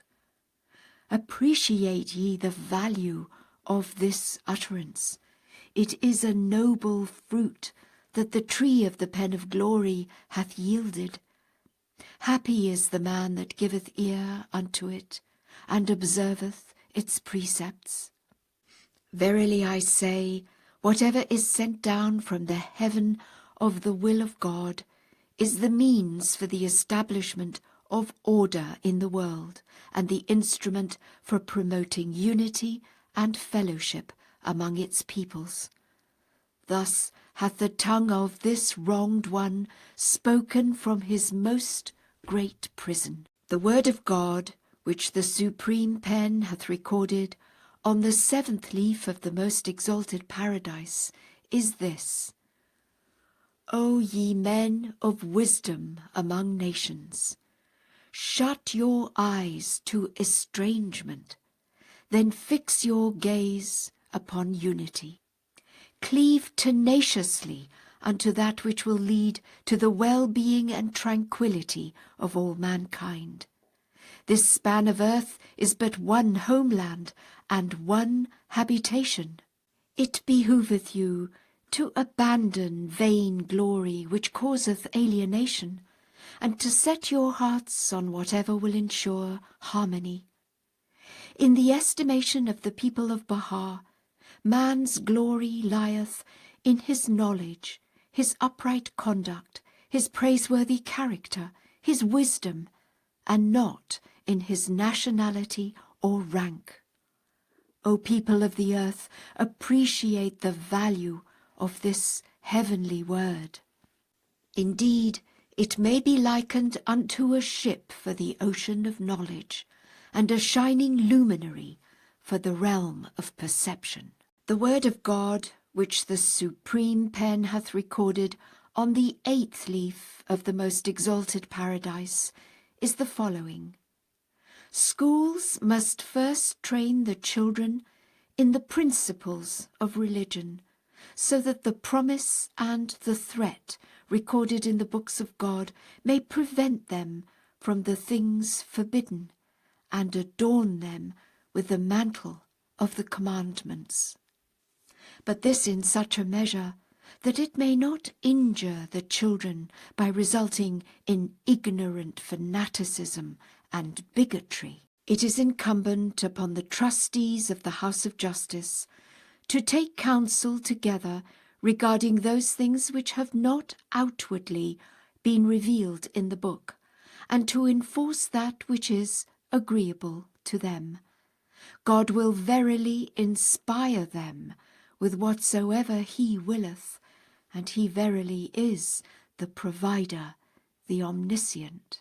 We have formerly ordained that people should converse in 2 languages, yet efforts must be made to reduce them to 1, likewise the scripts of the world, that men's lives may not be dissipated and wasted in learning diverse languages. Thus the whole earth would come to be regarded as 1 city and 1 land. The word of God, which the supreme pen hath recorded on the 9th leaf of the most exalted paradise, is this. In all matters, moderation is desirable. If a thing is carried to excess, it will prove a source of evil. Consider the civilization of the West, how it hath agitated and alarmed the peoples of the world. An infernal engine hath been devised, and hath proved so cruel a weapon of destruction, that its like none hath ever witnessed or heard. The purging of such deeply rooted and overwhelming corruptions cannot be effected unless the peoples of the world unite in pursuit of 1 common aim, and embrace 1 universal faith. Incline your ears unto the call of this wronged one, and adhere firmly to the lesser peace. Strange and astonishing things exist in the earth, but they are hidden from the minds and the understanding of men. These things are capable of changing the whole atmosphere of the earth, and their contamination would prove lethal. Great God, we have observed an amazing thing. Lightning, or a force similar to it, is controlled by an operator, and moveth at his command. Immeasurably exalted is the Lord of power, who hath laid bare that which he purposed through the potency of his weighty and invincible command. O people of Baha, each one of the ordinances we have revealed is a mighty stronghold for the preservation of the world of being. Verily, this wronged one desireth naught but your security and elevation. We exhort the men of the House of Justice and command them to ensure the protection and safeguarding of men, women, and children. It is incumbent upon them to have the utmost regard for the interests of the people at all times and under all conditions. Blessed is the ruler who succoureth the captive, and the rich one who careth for the poor, and the just one who secureth from the wrongdoer the rights of the downtrodden, and happy the trustee who observeth that which the Ordainer, the Ancient of Days, hath prescribed unto him. O Haydar Ali, upon thee be my glory and my praise. My counsels and admonitions have compassed the world, yet instead of imparting joy and gladness, they have caused grief, because some of those who claim to love me have waxed haughty, and have inflicted upon me such tribulations as neither the followers of former religions nor the divines of Persia did ever inflict. We have said, my imprisonment doeth me no harm, nor do the things that have befallen me at the hands of my enemies. That which harmeth me is the conduct of my loved ones, who though they bear my name, yet commit that which maketh my heart and my pen to lament. Such utterances as these have again and again been revealed, yet the heedless have failed to profit thereby, since they are captive to their own evil passions and corrupt desires. Beseech thou the one true God, that he may enable every one to repent and return unto him. So long as one's nature yieldeth unto evil passions, crime and transgression will prevail. We cherish the hope that the hand of divine power and the outpouring of heavenly blessings may sustain all men, may attire them with the vesture of forgiveness and bounty, and guard them against that which would harm his cause among his servants. He is in truth the potent, the all-powerful, and he is the ever-forgiving, the merciful. The word of God, which the supreme pen hath recorded on the 10th leaf of the most exalted paradise, is the following. O people of the earth, living in seclusion or practicing asceticism is not acceptable in the presence of God.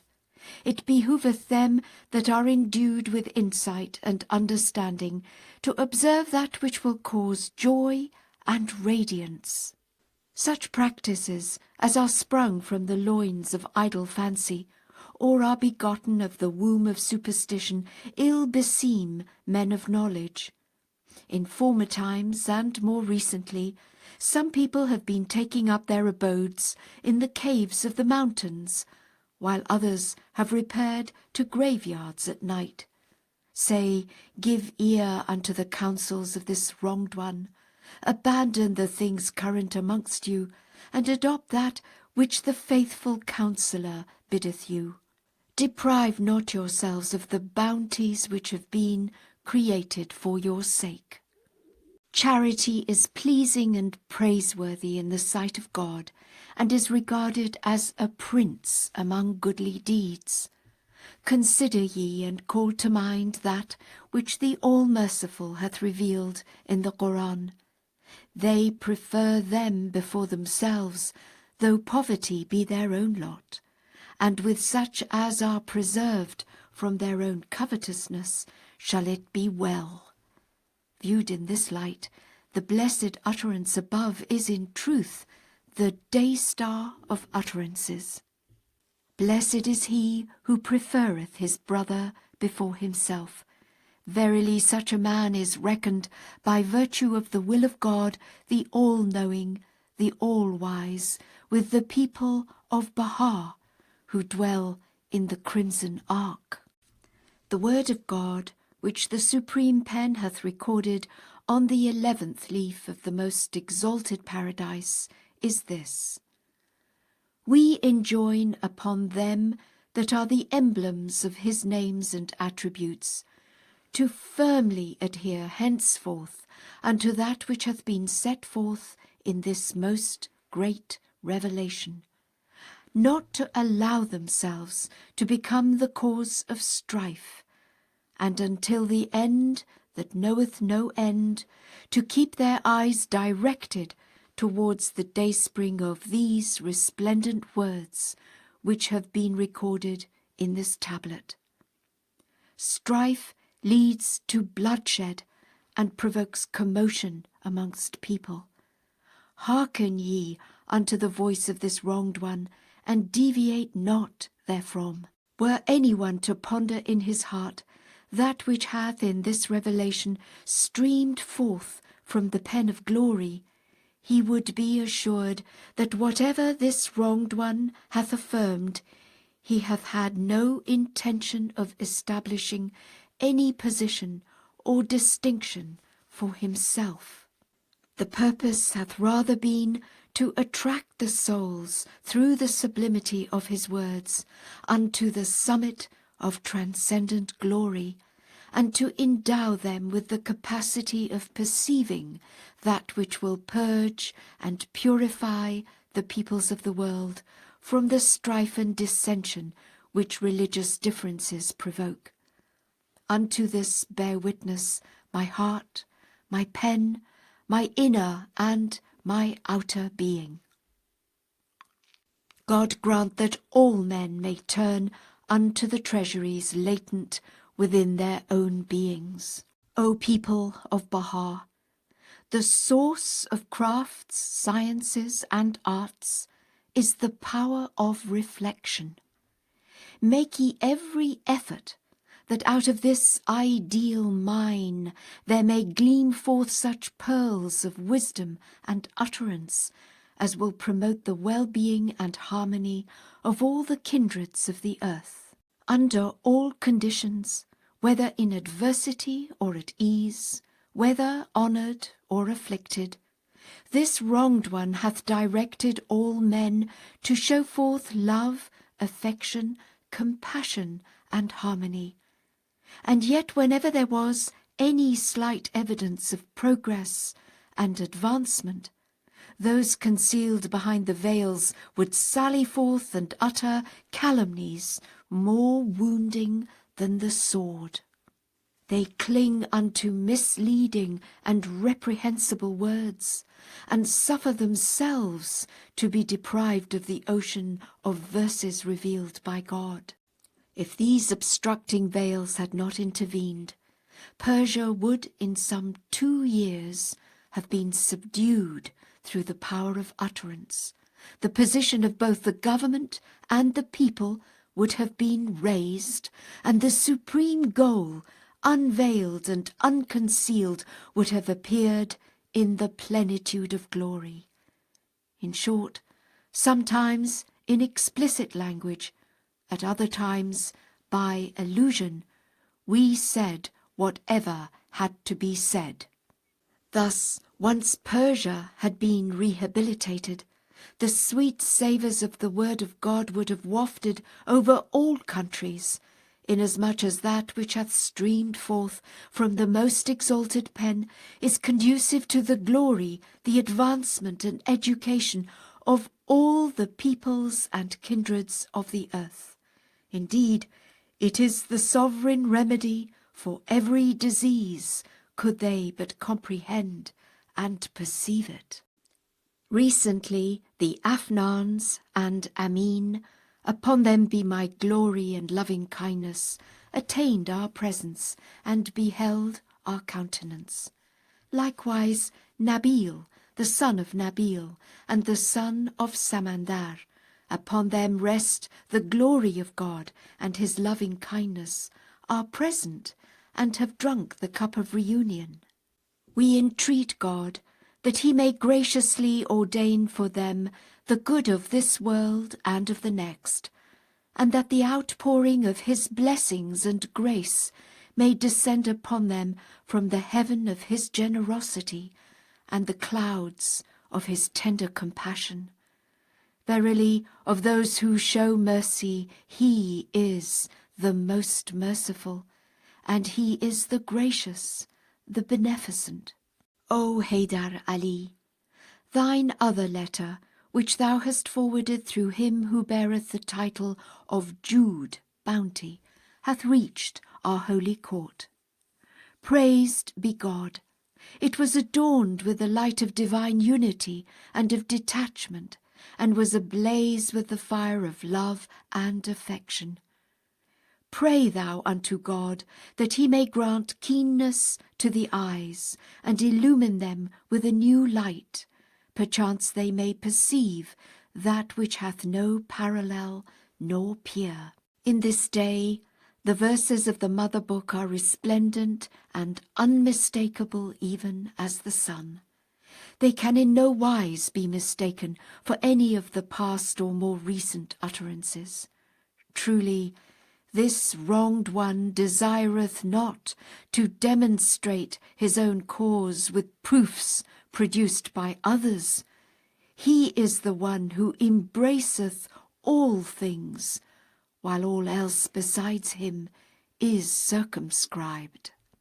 Say, O people, peruse that which is current amongst you, and we will peruse what pertaineth unto us.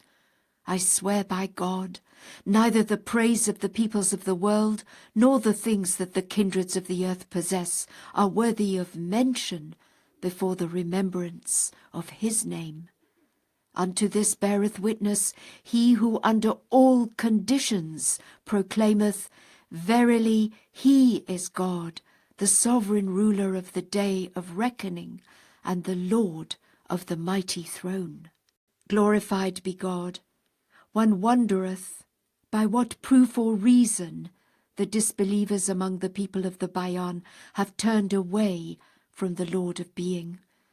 In truth, the station of this revelation transcendeth the station of whatever hath been manifested in the past or will be made manifest in the future.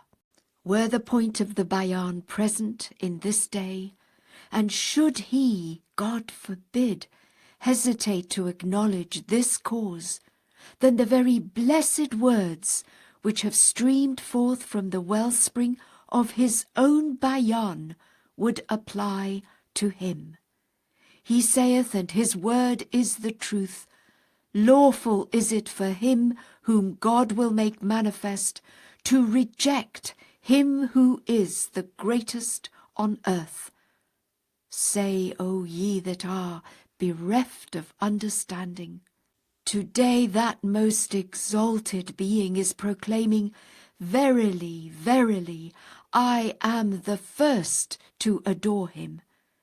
How shallow is the fund of men's knowledge, and how feeble their power of perception.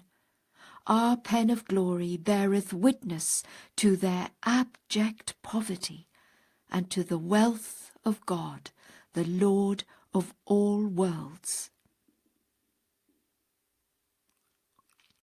Lauded and glorified is he who hath called the creation into being.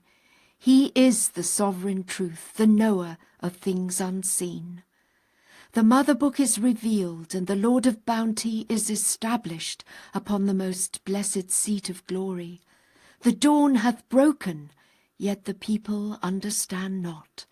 The signs have been ushered in, while he who hath revealed them is overwhelmed with manifest sorrow. Indeed, I have endured that which hath caused the world of existence to lament. Say, O Yahya Azal, produce a single verse if thou dost possess divinely inspired knowledge. These words were formerly spoken by my herald, who at this hour proclaimeth, Verily, verily, I am the first to adore him. Be fair, O my brother. Art thou able to express thyself when brought face to face with the billowing ocean of mine utterance? Canst thou unloose thy tongue when confronted with the shrill voice of my pen? Hast thou any power before the revelations of mine omnipotence? Judge thou fairly, I adjure thee by God, and call to mind when thou didst stand in the presence of this wronged one, and we dictated to thee the verses of God, the help in peril, the self-subsisting. Beware lest the source of falsehood withhold thee from the manifest truth.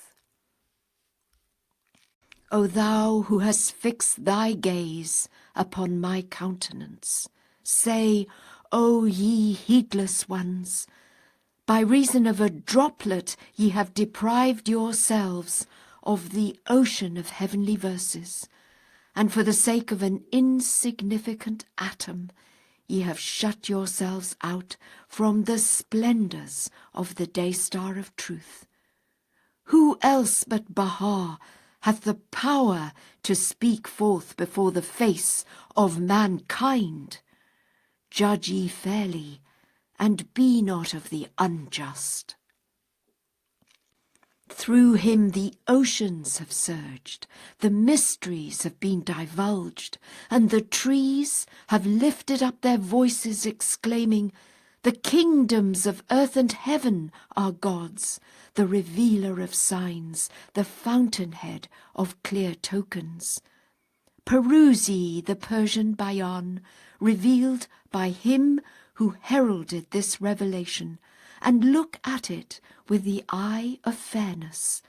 Verily, he will guide you aright to his path.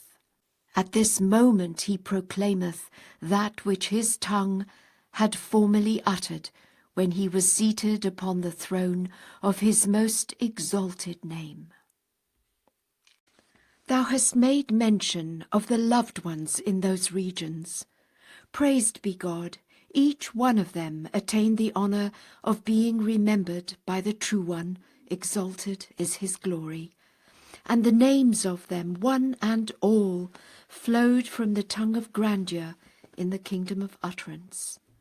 Great indeed is their blessedness and happiness, inasmuch as they have drunk the choice wine of revelation and inspiration from the hand of their Lord, the compassionate, the merciful. We beseech God to strengthen them to manifest inflexible constancy, and to summon to their aid the hosts of wisdom and utterance. He is in truth the mighty, the omnipotent.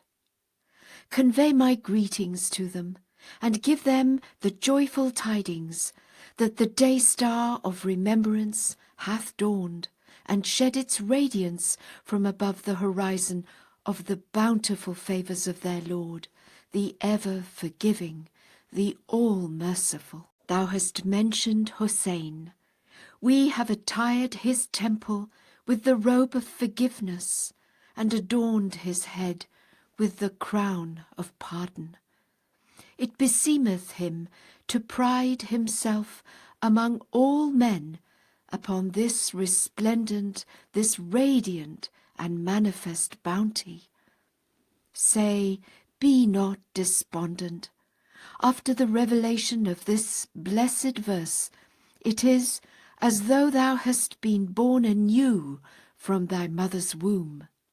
Say, thou art free from sin and error. Truly, God hath purged thee with the living waters of his utterance in his most great prison. We entreat him, blessed and exalted is he, to graciously confirm thee in extolling him and in magnifying his glory, and to strengthen thee through the power of his invisible hosts. Verily, he is the Almighty, the Omnipotent. Thou hast made mention of the people of Tar. We have set our face toward the servants of God therein, and advise them first to consider that which the point of the Bayan hath revealed concerning this revelation, whereby all names and titles have been shaken, the idols of vain imaginings have crumbled, and the tongue of grandeur hath from the realm of glory proclaimed by the righteousness of God. The hidden treasure, the impenetrable mystery hath been uncovered to men's eyes, causing all things, whether of the past or of the future, to rejoice. He hath said, and his word is the truth, of all the tributes I have paid to him who is to come after me, the greatest is this, my written confession that no words of mine can adequately describe him, nor can any reference to him in my book, the Bayan, do justice to his cause. Moreover, we counsel them to observe justice, equity, honesty, piety, and that whereby both the word of God and their own station will be exalted amongst men. Verily, I am the one who exhorteth with justice. Unto this beareth witness he from whose pen rivers of mercy have flowed, and from whose utterance fountains of living waters have streamed forth unto all created things. Immeasurably exalted is this boundless grace. Immensely blessed is this resplendent favour. O people of Tar, give ear unto the call of him who doeth whatsoever he willeth. In truth, he remindeth you of that which will draw you nigh unto God, the Lord of the worlds. He hath turned his face towards you from the prison of Acca, and hath revealed for your sakes what will immortalize your memory and your names in the book which cannot be effaced and remaineth unaffected by the doubts of the froward. Cast away the things current amongst men, and take fast hold on that whereunto ye are bidden, by virtue of the will of the Ordainer, the Ancient of Days. This is the day wherein the divine lote-tree calleth aloud, saying, O people, behold ye my fruits and my leaves. Incline then your ears unto my rustling. Beware lest the doubts of men debar you from the light of certitude. The ocean of utterance exclaimeth and saith, O ye dwellers on the earth, behold my billowing waters, and the pearls of wisdom and utterance which I have poured forth. Fear ye God, and be not of the heedless. In this day a great festival is taking place in the realm above. For whatsoever was promised in the sacred scriptures hath been fulfilled. This is the day of great rejoicing. It behoveth everyone to hasten towards the court of his nearness with exceeding joy, gladness, exultation, and delight, and to deliver himself from the fire of remoteness. O people of Tar, through the strengthening power of my name, seize ye the chalice of knowledge. Drink then your fill, in defiance of the people of the world who have broken the covenant of God and his testament, rejected his proofs and clear tokens, and cavilled at his signs, which have pervaded all that are in heaven and on earth.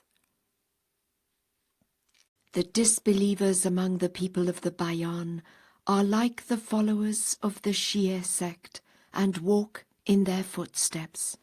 Leave them to their idle fancies and vain imaginings. They are in truth accounted with the lost in the book of God, the all-knowing, the all-wise. The Shia divines, one and all, are now engaged in reviling and denouncing the true one from their pulpits. Gracious God! Daulat Abadi too hath followed suit. He ascended the pulpit and gave voice to that which hath caused the tablet to cry out in anguish and the pen to wail. Meditate upon his conduct and the conduct of Ashraf. Upon him be my glory and my tender mercy. And likewise consider those loved ones who hastened to the place of martyrdom in my name, and offered up their lives in the path of him who is the desire of the world. The cause is manifest. It shineth resplendent as the sun, but the people have become veils unto themselves. We entreat God that he may graciously assist them to return unto him.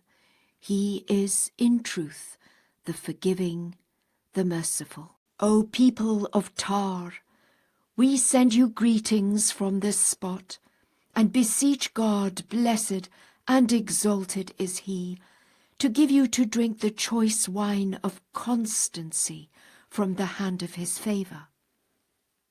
Verily, he is the Lord of bounty, the gracious, the all-praised. Leave ye unto themselves the immature ones of the world, they that are moved by selfish desire, and cling to the exponents of idle fancy. Verily he is your helper and succourer. He is in truth potent to do whatsoever he willeth. No God is there but him, the one, the peerless, the mighty, the most great. May glory from our presence rest upon those who have set their faces toward the dayspring of his revelation, and have acknowledged and recognized that which the tongue of utterance hath spoken in the kingdom of knowledge, in this blessed, this glorious and incomparable day. 7. Lo Hedonia, tablet of the world, in my name calling aloud in the kingdom of utterance. Praise and thanksgiving beseem the Lord of manifest dominion, who hath adorned the mighty prison with the presence of their honours, Ali Akbar and Amin, and hath illumined it with the light of certitude, constancy, and assurance. The glory of God and the glory of all that are in the heavens and on the earth be upon them. Light and glory, greeting and praise be upon the hands of his cause, through whom the light of fortitude hath shone forth, and the truth hath been established, that the authority to choose rests with God, the powerful, the mighty, the unconstrained, through whom the ocean of bounty hath surged, and the fragrance of the gracious favours of God, the Lord of mankind, have been diffused. We beseech him, exalted is he, to shield them through the power of his hosts, to protect them through the potency of his dominion, and to aid them through his indomitable strength, which prevaileth over all created things. Sovereignty is God's, the creator of the heavens and the Lord of the kingdom of names. The great announcement proclaimeth, O people of Persia, in former times ye have been the symbols of mercy and the embodiments of affection and kindliness. The regions of the world were illumined and embellished by the brightness of the light of your knowledge and by the blaze of your erudition. How is it that you have arisen to destroy yourselves and your friends with your own hands? O Afnan, O thou that hast branched from mine ancient stock, my glory and my loving kindness rest upon thee. How vast is the tabernacle of the cause of God! It hath overshadowed all the peoples and kindreds of the earth, and will ere long gather together the whole of mankind beneath its shelter. Thy day of service is now come. Countless tablets bear the testimony of the bounties vouchsafed unto thee.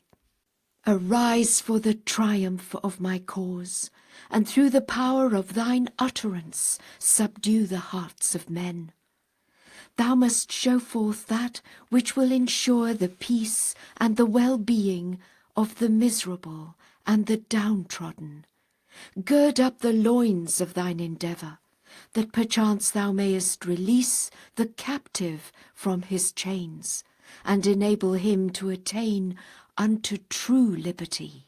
Justice is in this day bewailing its plight, and equity groaneth beneath the yoke of oppression.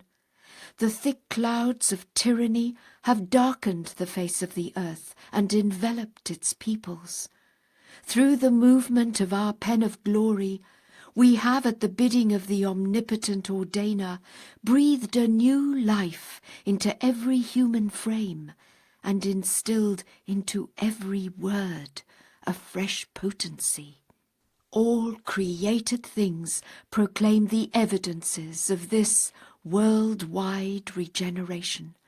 This is the most great, the most joyful tidings imparted by the pen of this wronged one to mankind. Wherefore fear ye, O my well-beloved ones? Who is it that can dismay you? A touch of moisture sufficeth to dissolve the hardened clay out of which this perverse generation is moulded.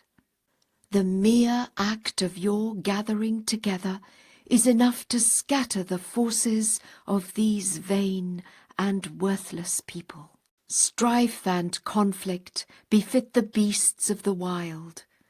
It was through the grace of God and with the aid of seemly words and praiseworthy deeds that the unsheathed swords of the Bahá'í community were returned to their scabbards. Indeed, through the power of good words, the righteous have always succeeded in winning command over the needs of the hearts of men. Say, O ye loved ones, do not forsake prudence. Incline your hearts to the counsels given by the most exalted pen, and beware lest your hands or tongues cause harm unto anyone among mankind. Referring to the land of Tehran, we have revealed in the Kitáb-i-Aqdas that which will admonish mankind. They that perpetrate tyranny in the world have usurped the rights of the peoples and kindreds of the earth, and are sedulously pursuing their selfish inclinations. The tyrant of the land of Yazd committed that which hath caused the concourse on high to shed tears of blood. O thou who hast quaffed from the wine of mine utterance, and hast fixed thy gaze upon the horizon of my revelation, how strange that the people of Persia, who were unrivalled in sciences and arts, should have sunk to the lowest level of degradation among the kindreds of the earth. O people, in this blessed, this glorious day, deprive not yourselves of the liberal effusions of bounty, which the Lord of abounding grace hath vouchsafed unto you. In this day showers of wisdom and utterance are pouring down from the clouds of divine mercy. Well is it with them who judge his cause with fairness, and woe betide the unjust. Every man of insight will in this day readily admit that the counsels which the pen of this wronged one hath revealed constitute the supreme animating power for the advancement of the world and the exaltation of its peoples. Arise, O people, and by the power of God's might resolve to gain the victory over your own selves, that haply the whole earth may be freed and sanctified from its servitude to the gods of its idle fancies, gods that have inflicted such loss upon and are responsible for the misery of their wretched worshippers. These idols form the obstacle that impedeth man in his efforts to advance in the path of perfection. We cherish the hope that the hand of divine power may lend its assistance to mankind and deliver it from its state of grievous abasement. In one of the tablets, these words have been revealed. O people of God, do not busy yourselves in your own concerns. Let your thoughts be fixed upon that which will rehabilitate the fortunes of mankind and sanctify the hearts and souls of men. This can best be achieved through pure and holy deeds, through a virtuous life and a goodly behaviour. Valiant acts will ensure the triumph of this cause, and a saintly character will reinforce its power. Cleave unto righteousness, O people of Baha. This verily is the commandment which this wronged one hath given unto you, and the first choice of his unrestrained will for every one of you. O friends, it behoveth you to refresh and revive your souls through the gracious favours which in this divine, this soul-stirring springtime are being showered upon you. The day-star of his great glory hath shed its radiance upon you, and the clouds of his limitless grace have overshadowed you. How high the reward of him that hath not deprived himself of so great a bounty, nor failed to recognize the beauty of his best beloved in this his new attire. Watch over yourselves, for the evil one is lying in wait, ready to entrap you.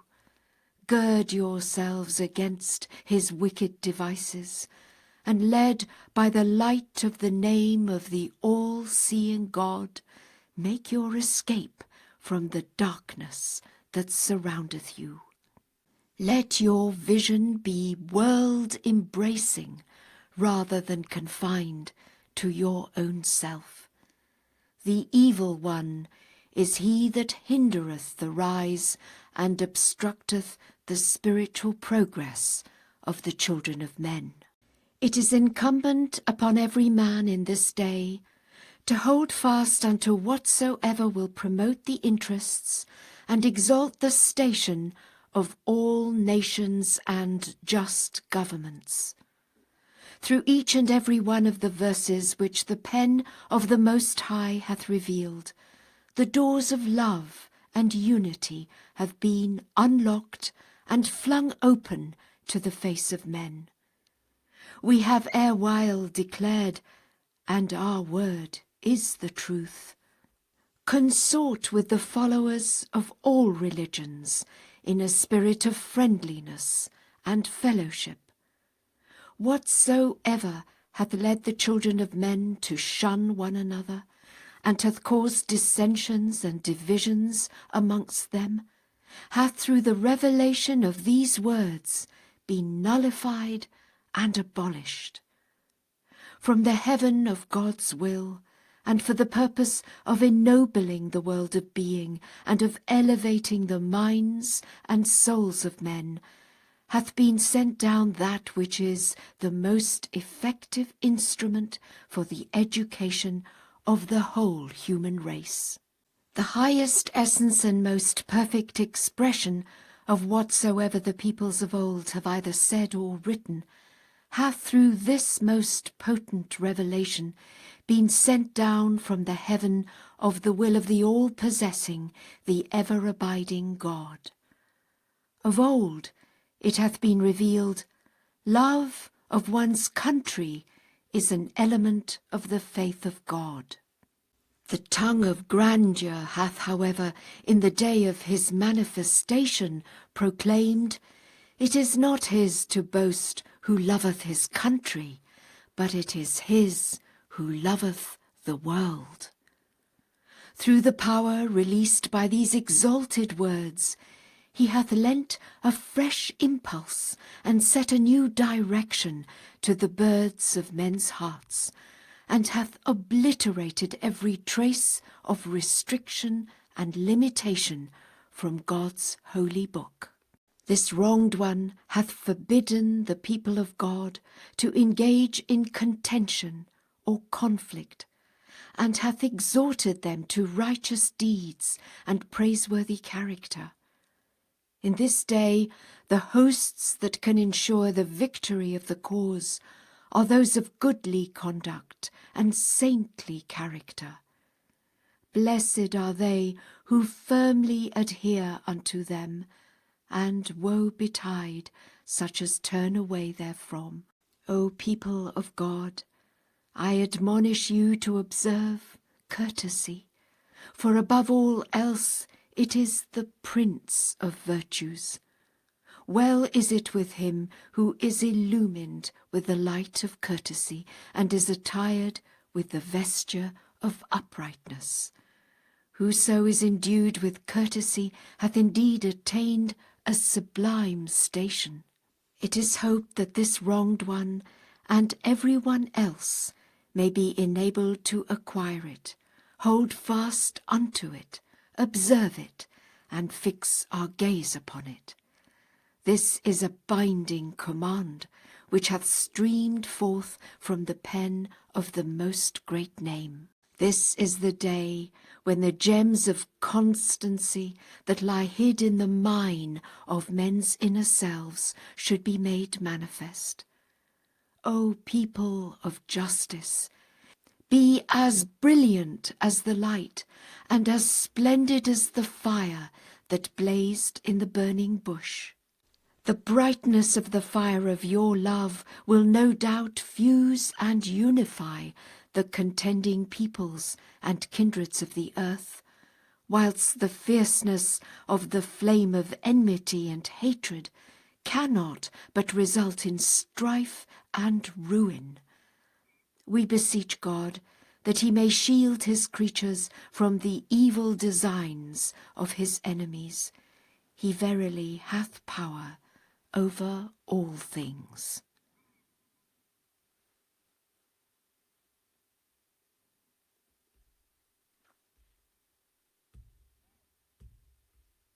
All praise be to the one true God, exalted be his glory, inasmuch as he hath, through the pen of the Most High, unlocked the doors of men's hearts.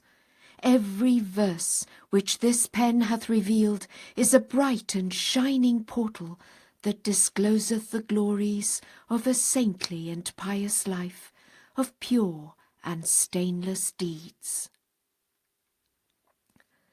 The summons and the message which we gave were never intended to reach or to benefit one land or one people only.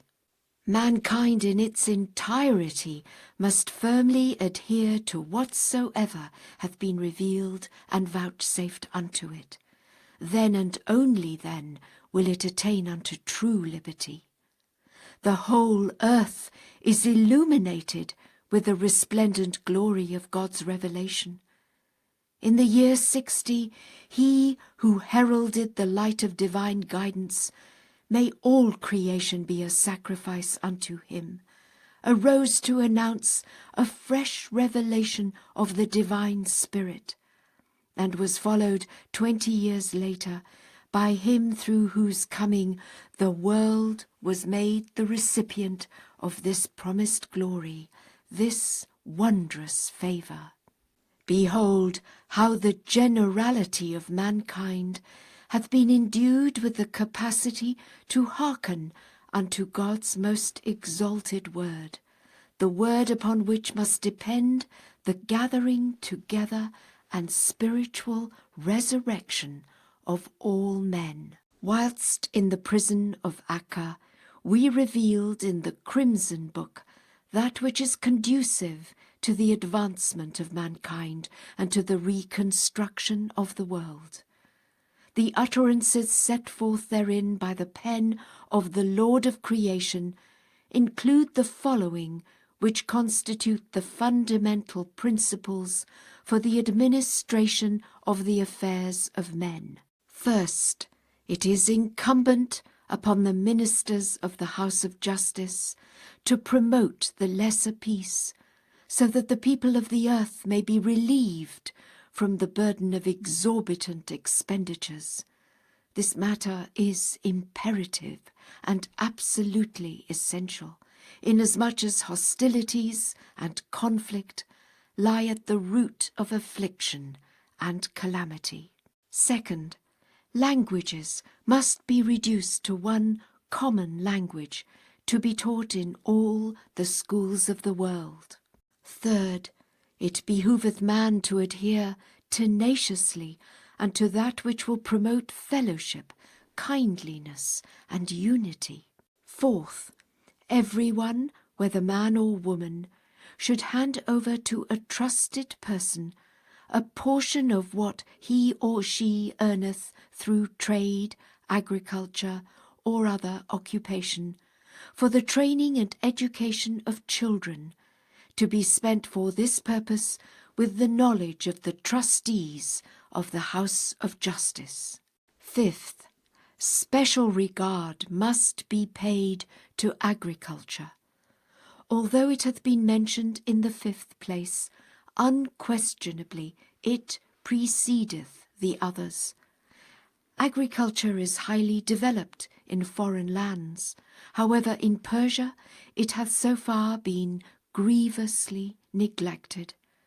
It is hoped that His Majesty the Shah, may God assist him by his grace, will turn his attention to this vital and important matter. Were men to strictly observe that which the pen of the Most High hath revealed in the Crimson Book, they could then well afford to dispense with the regulations which prevail in the world. Certain exhortations have repeatedly streamed forth from the pen of the Most High, that perchance the manifestations of power and the dawning places of might may sometime be enabled to enforce them. Indeed, were sincere seekers to be found, every emanation of God's pervasive and irresistible will would, for the sake of His love, be revealed. But where are to be found earnest seekers and inquiring minds? Whither are gone the equitable and the fair-minded? At present no day passeth without the fire of a fresh tyranny blazing fiercely, or the sword of a new aggression being unsheathed. Gracious God, the great and the noble in Persia glory in acts of such savagery that one is lost in amazement at the tales thereof. Day and night this wronged one yieldeth thanks and praise unto the Lord of men, for it is witnessed that the words of counsel and exhortation we uttered have proved effective, and that this people hath evinced such character and conduct as are acceptable in our sight. This is affirmed by virtue of the event which hath truly cheered the eye of the world, and is none other than the intercession of the friends with the high authorities in favour of their enemies. Indeed, one's righteous deeds testify to the truth of one's words. We cherish the hope that men of piety may illumine the world through the radiant light of their conduct, and we entreat the Almighty, glorified and exalted is He, to grant that every one may in this day remain steadfast in His love and stand firm in His cause. He is in truth the protector of those who are wholly devoted to Him and observe His precepts.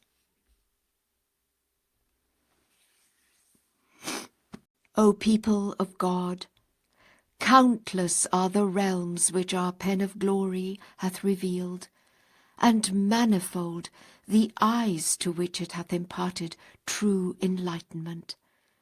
Yet most of the people in Persia continue to be deprived of the benefits of profitable counsels and remain sorely lacking in useful sciences and arts. Formerly, these sublime words were especially revealed by the pen of glory in honour of one of the faithful, that perchance those that have gone astray may embrace the truth and become acquainted with the subtleties of the law of God. The unbelievers and the faithless have set their minds on 4 things. First, the shedding of blood. Second, the burning of books. Third, the shunning of the followers of other religions. Fourth, the extermination of other communities and groups. Now, however, through the strengthening grace and potency of the Word of God, these 4 barriers have been demolished.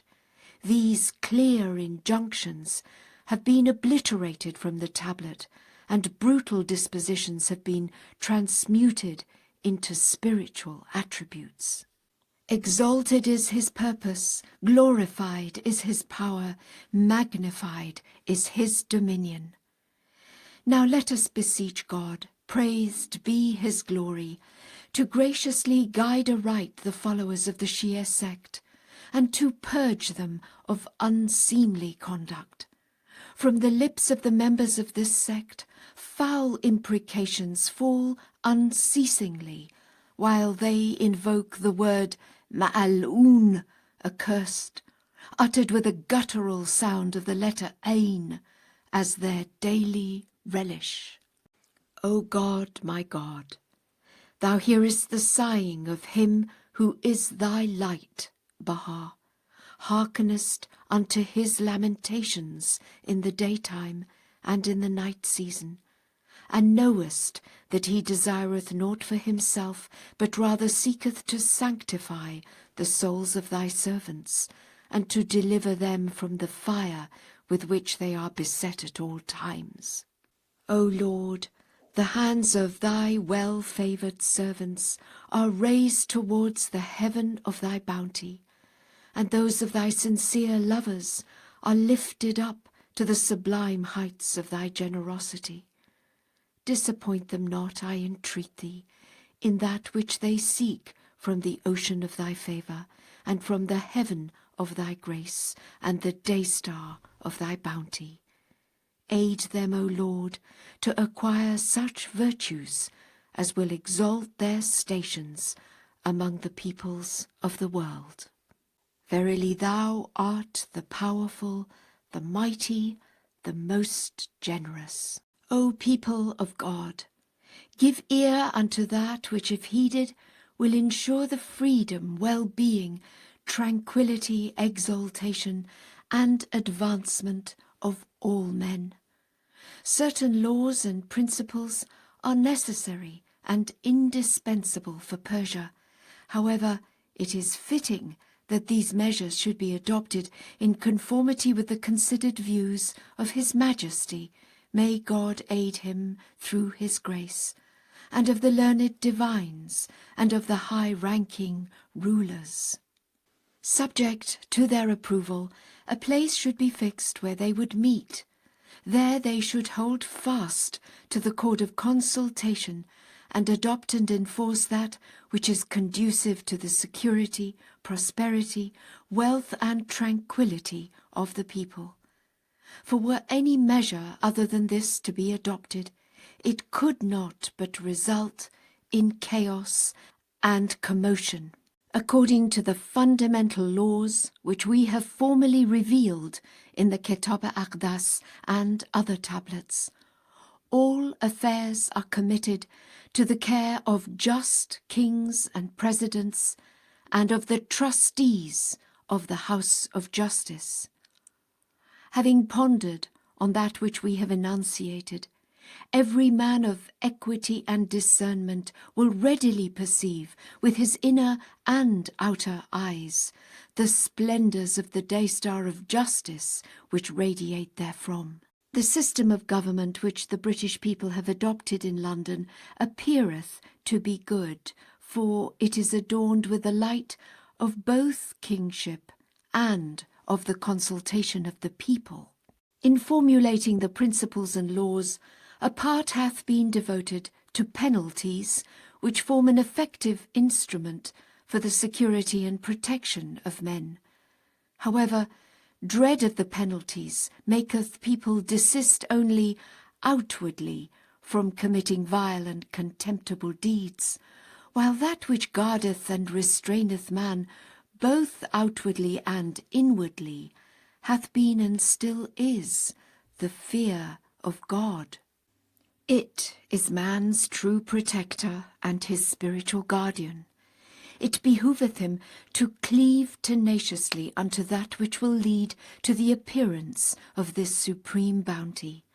Well is it with him who giveth ear unto whatsoever my pen of glory hath proclaimed, and observeth that whereunto he is bidden by the ordainer, the Ancient of Days. Incline your hearts, O people of God, unto the counsels of your true, your incomparable friend. The word of God may be likened unto a sapling, whose roots have been implanted in the hearts of men. It is incumbent upon you to foster its growth through the living waters of wisdom, of sanctified and holy words, so that its root may become firmly fixed, and its branches may spread out as high as the heavens and beyond. O ye that dwell on earth, the distinguishing feature that marketh the preeminent character of this supreme revelation consisteth in that we have on the one hand blotted out from the pages of God's holy book whatsoever hath been the cause of strife, of malice and mischief amongst the children of men, and have on the other laid down the essential prerequisites of concord, of understanding, of complete and enduring unity.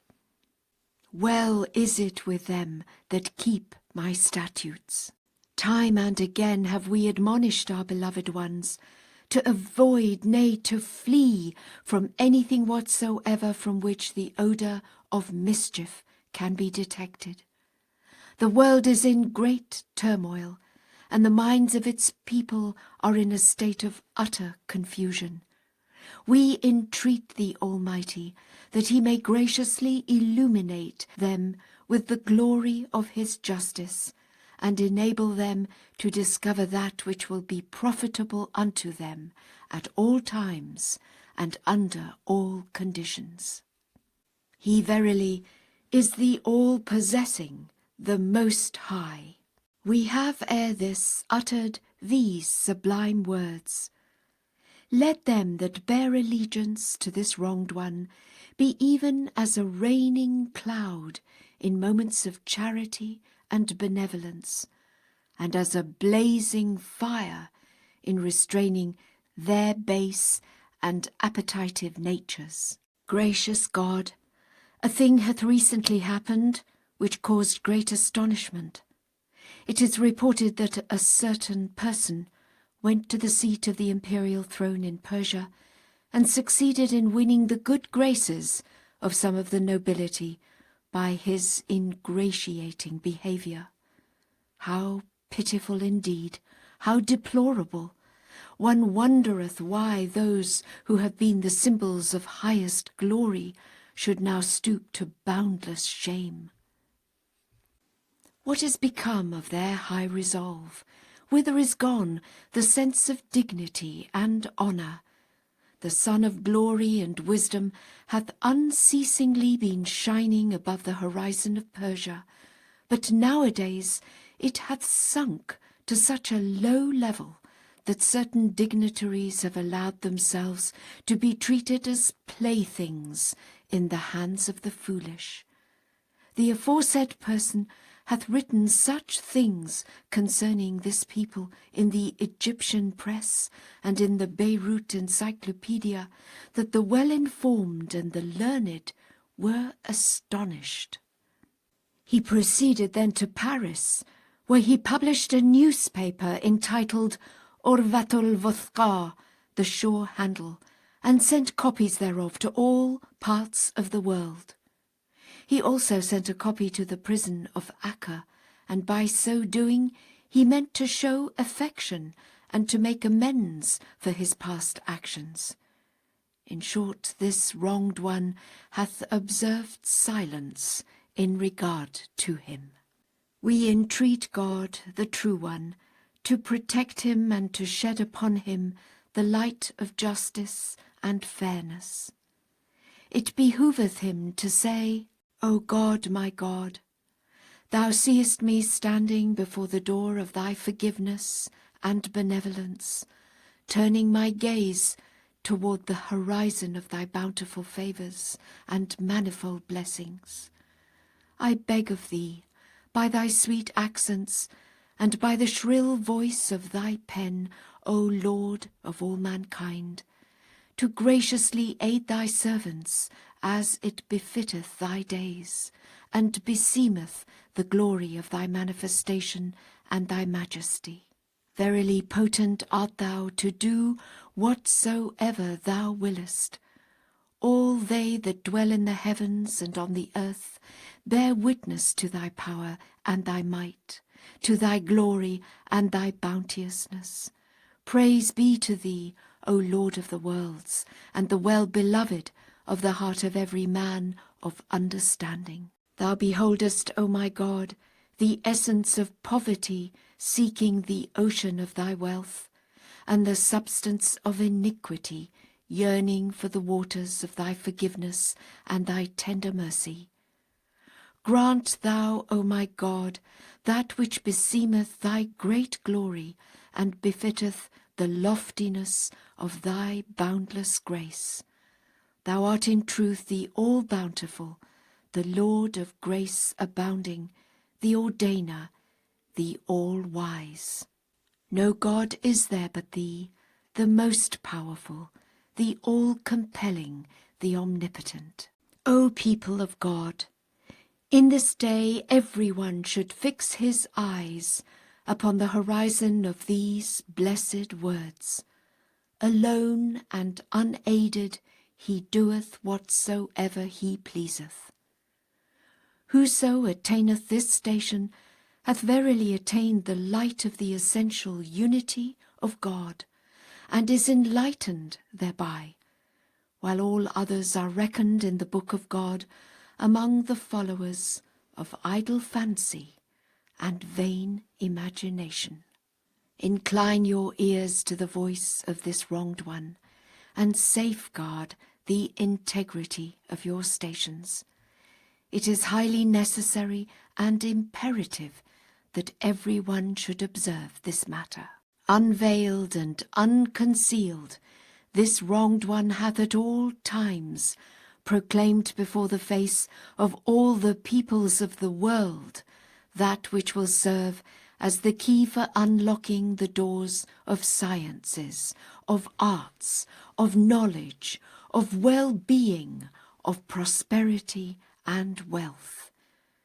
Neither have the wrongs inflicted by the oppressors succeeded in silencing the shrill voice of the most exalted pen, nor have the doubts of the perverse or of the seditious been able to hinder him from revealing the most sublime word. I earnestly beseech God that he may protect and purge the people of Bahá'í from the idle fancies and corrupt imaginings of the followers of the former faith.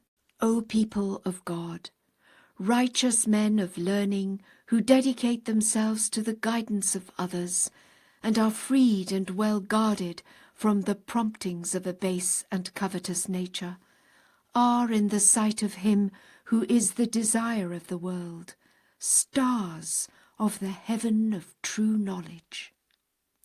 It is essential to treat them with deference.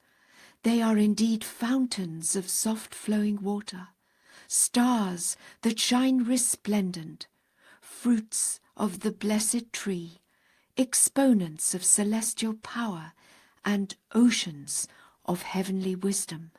Happy is he that followeth them.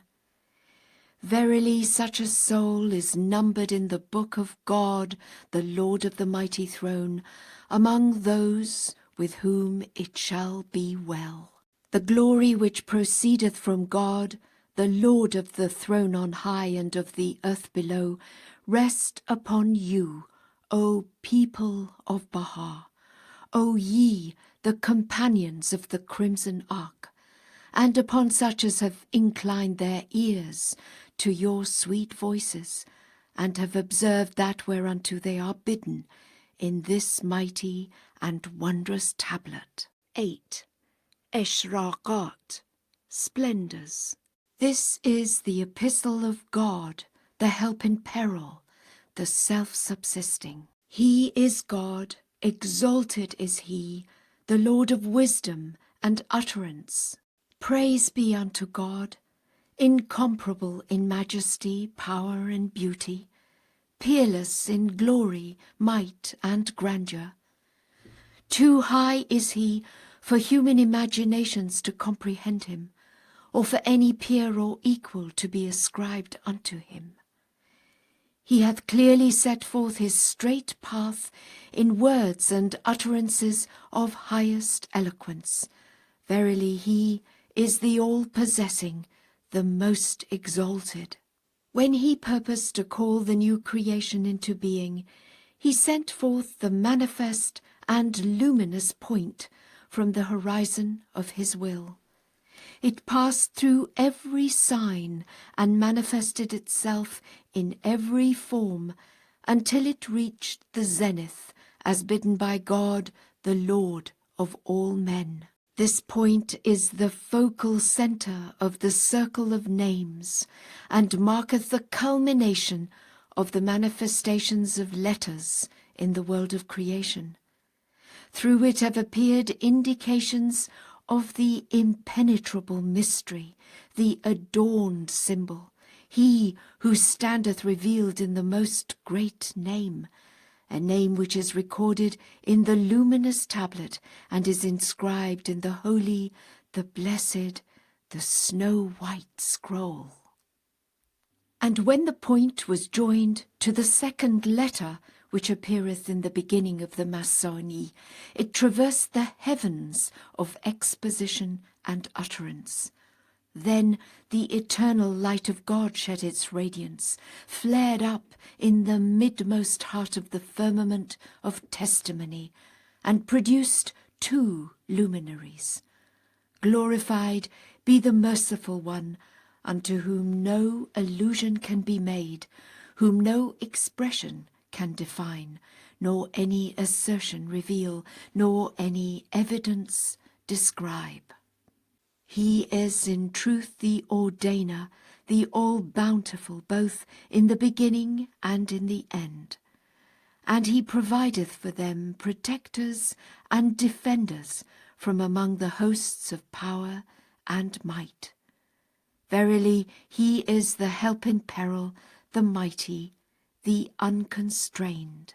The preamble of this epistle is being revealed twice, even as was the Masoni. Praise be unto God, who hath manifested the point, hath unfolded therefrom the knowledge of all things, whether of the past or of the future, a point he hath chosen to be the herald of his name and the harbinger of his great revelation, which hath caused the limbs of all mankind to quake, and the splendour of his light to shine forth above the horizon of the world.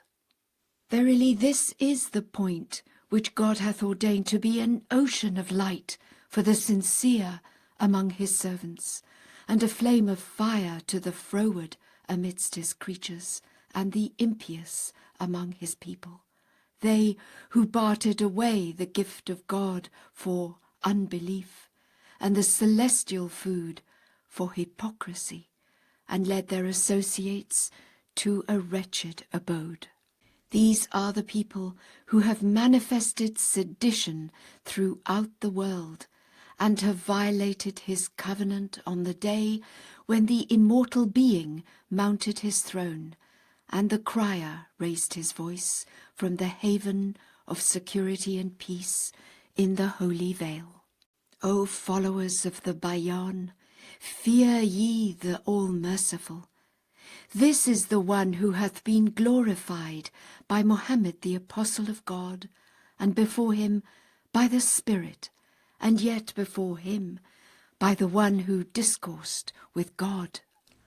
This is the point of the Bayan, calling aloud before the throne, saying, By the righteousness of God ye have been created to glorify this most great announcement, this perfect way, which lay hid within the souls of the prophets, which was treasured in the hearts of the chosen ones of God, and was written down by the glorious pen of your Lord, the possessor of names. Say, die in your wrath, O malicious ones. Verily he whose knowledge nothing escapeth hath appeared, he who hath caused the countenance of divine knowledge to be wreathed in smiles is come. Through him the kingdom of utterance is embellished. Every receptive soul hath set his face towards the Lord of revelations. Every one resting on his knees hath stood up, and every indolent one hath rushed forth to attain the Sinai of assurance. This is the day that God hath ordained to be a blessing unto the righteous, a retribution for the wicked, a bounty for the faithful, and a fury of his wrath for the faithless and the froward. Verily he hath been made manifest, invested by God with invincible sovereignty. He hath revealed that wherewith naught on the earth or in the heavens can compare. Fear ye the All-Merciful, O people of the Bayan, and commit not that which the followers of the Quran have committed. They who in the daytime and in the night season professed belief in the faith of God, yet when the Lord of all men did appear, turned aside from him, and pronounced so cruel a sentence against him, that on the day of return the mother book sorely bewailed his plight. Call ye to mind and ponder upon their deeds and words, their stations and merits, and the things they brought to pass, when he who conversed on Sinai unloosed his tongue, when there was a blast on the trumpet, whereupon all that are in heaven and on earth swooned away, except such as are reckoned among the letters of affirmation. O people of the Bayan, abandon your idle fancies and vain imaginings. Then with the eye of fairness look at the dayspring of his revelation, and consider the things he hath manifested, the words he hath divinely revealed, and the sufferings that have befallen him at the hands of his enemies. He is the one who hath willingly accepted every manner of tribulation for the proclamation of his cause and the exaltation of his word. At one time he suffered imprisonment in the land of Tar, Tehran, at another in the land of Mim, Mazandaran, then once again in the former land, for the sake of the cause of God, the Maker of the heavens. In his love for the cause of God, the Almighty, the All-Bountiful, he was subjected there to chains and fetters. O people of the Bayan, have ye forgotten my exhortations, which my pen hath revealed and my tongue hath uttered? Have ye bartered away my certitude in exchange for your idle fancies, and my way for your selfish desires? Have ye cast away the precepts of God and his remembrance, and have ye forsaken his laws and ordinances? Fear ye God, and abandon vain imaginings to the begetters thereof, and leave superstitions to the devisers thereof, and misgivings to the breeders thereof. Advance ye then, with radiant faces and stainless hearts, towards the horizon above which the day-star of certitude shineth resplendent at the bidding of God, the Lord of revelations. Praise be unto God, who hath made the most great infallibility the shield for the temple of his cause in the realm of creation, and hath assigned unto no one a share of this lofty and sublime station, a station which is a vesture which the fingers of transcendent power have woven for his august self. It befitteth no one except him who is seated upon the mighty throne of He doeth what He pleaseth. Whoso accepteth and recognizeth that which is written down at this moment by the pen of glory is indeed reckoned in the book of God, the Lord of the beginning and the end, among the exponents of divine unity, they that uphold the concept of the oneness of God. When the stream of words reached this stage, the sweet savours of true knowledge were shed abroad, and the day-star of divine unity shone forth above the horizon of his holy utterance. Blessed is he whom his call hath attracted to the summit of glory, who hath drawn nigh to the ultimate purpose, and who hath recognized through the shrill voice of my pen of glory that which the Lord of this world and of the next hath willed. Whoso faileth to quaff the choice wine which we have unsealed through the potency of our name, the all-compelling, shall be unable to discern the splendours of the light of divine unity, or to grasp the essential purpose underlying the scriptures of God, the Lord of heaven and earth, the sovereign ruler of this world and of the world to come. Such a man shall be accounted among the faithless in the book of God, the all-knowing, the all-informed. O thou honoured inquirer, we bear witness that thou didst firmly adhere unto seemly patience during the days when the pen was held back from movement, and the tongue hesitated to set forth an explanation regarding the wondrous sign, the most great infallibility. Thou hast asked this wronged one to remove for thee its veils and coverings, to elucidate its mystery and character, its state and position, its excellence, sublimity, and exaltation. By the life of God, were we to unveil the pearls of testimony which lie hid within the shells of the ocean of knowledge and assurance, or to let the beauties of divine mystery, which are hidden within the chambers of utterance in the paradise of true understanding, step out of their habitation, then from every direction violent commotion would arise among the leaders of religion, and thou wouldst witness the people of God held fast in the teeth of such wolves as have denied God both in the beginning and in the end.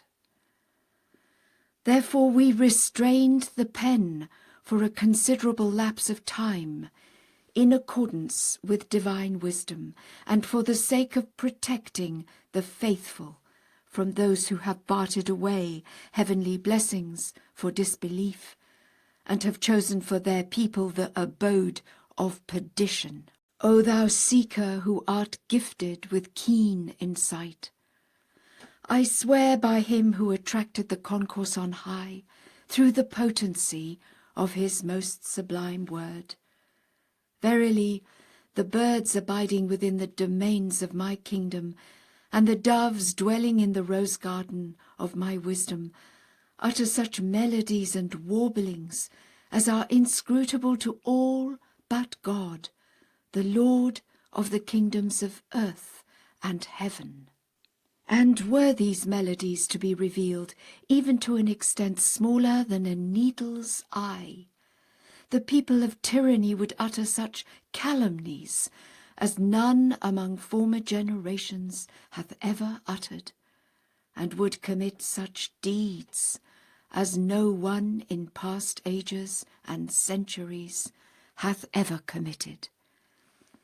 They have rejected the bounty of God and his proofs, and have repudiated the testimony of God and his signs.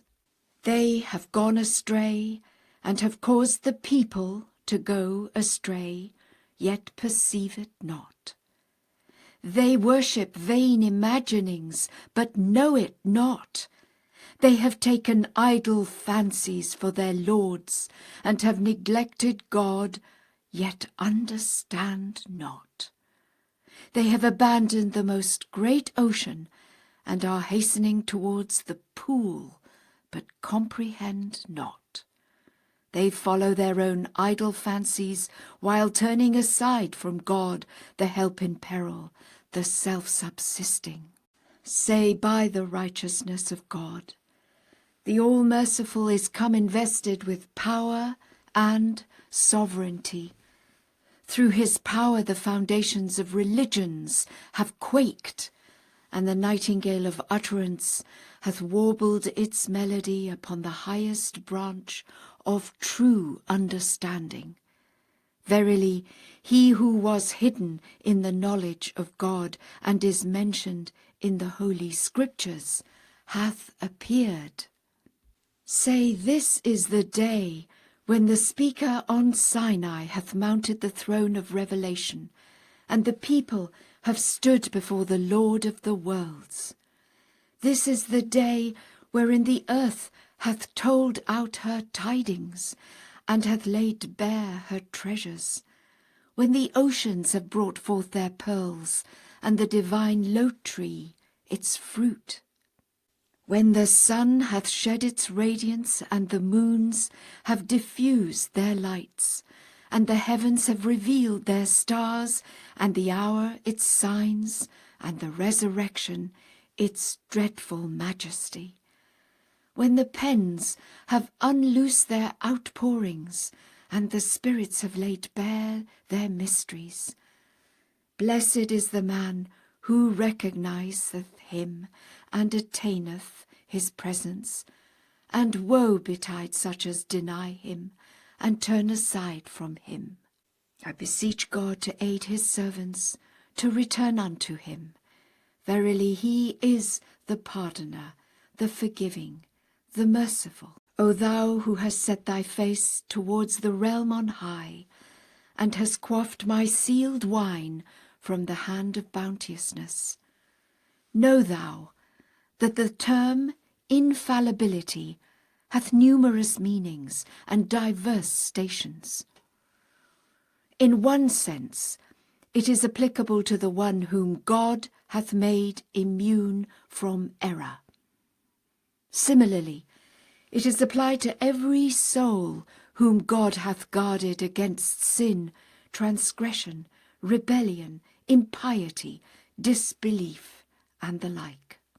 However, the most great infallibility is confined to the one whose station is immeasurably exalted beyond ordinances or prohibitions, and is sanctified from errors and omissions. Indeed, he is a light which is not followed by darkness, and a truth not overtaken by error.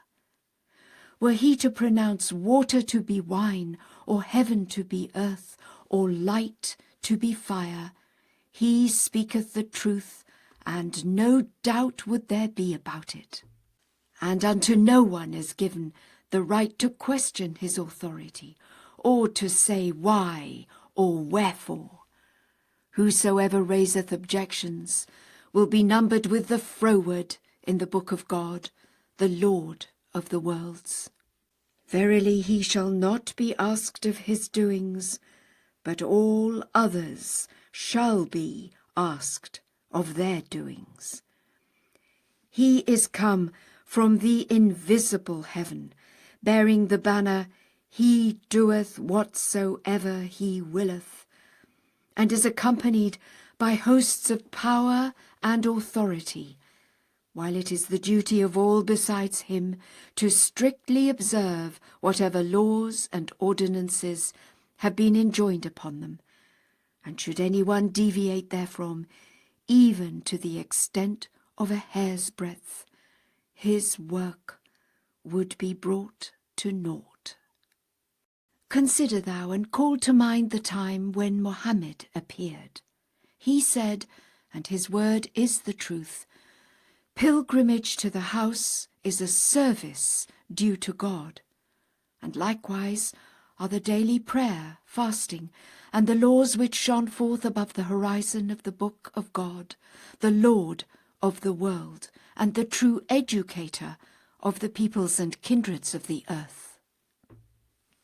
It is incumbent upon everyone to obey him in whatsoever God hath ordained, and whosoever denieth him hath disbelieved in God, in his verses, in his messengers, and in his books.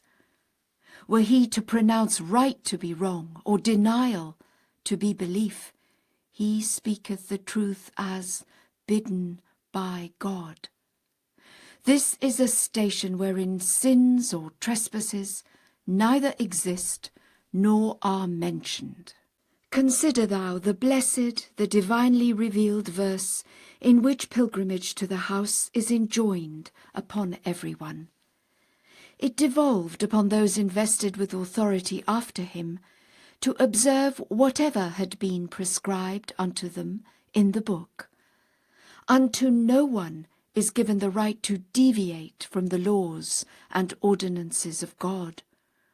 Whoso deviateth therefrom is reckoned with the trespassers in the book of God, the Lord of the mighty throne. O thou who hast fixed thy gaze upon the dawning place of the cause of God, know thou for a certainty that the will of God is not limited by the standards of the people, and God doth not tread in their ways.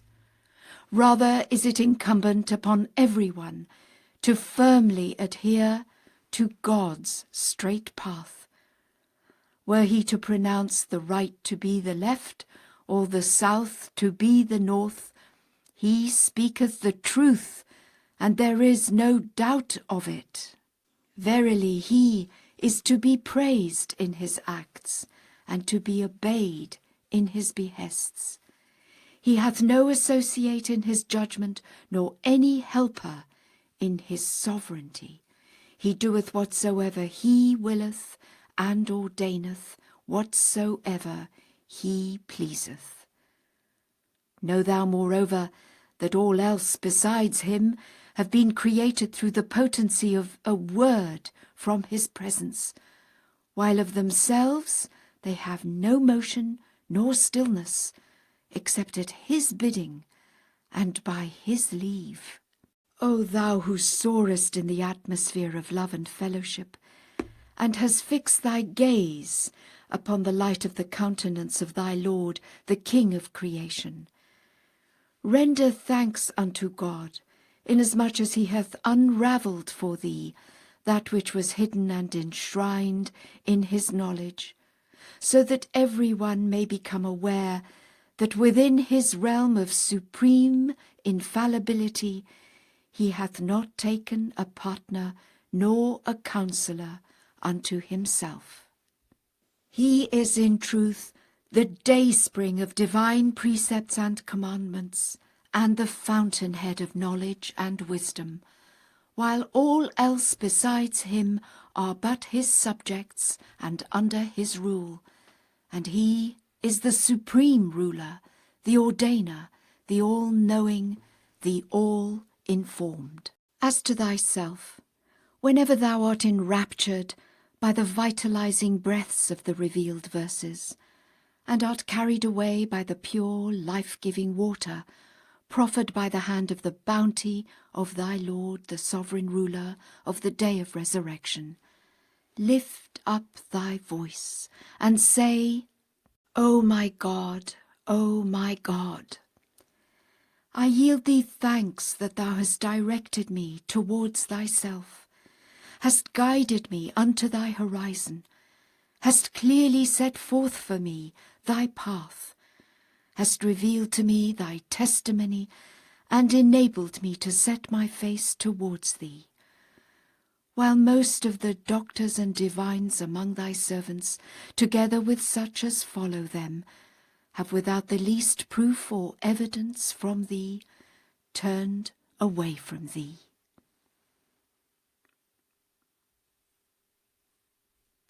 Blessing be unto thee, O Lord of names, and glory be unto thee, O Creator of the heavens, inasmuch as thou hast, through the power of thy name, the self-subsisting, given me to drink of thy sealed wine, hast caused me to draw nigh unto thee, and hast enabled me to recognize the dayspring of thine utterance, the manifestation of thy signs, the fountainhead of thy laws and commandments, and the source of thy wisdom and bestowals. Blessed is the land that hath been ennobled by thy footsteps, wherein the throne of thy sovereignty is established, and the fragrance of thy raiment is diffused.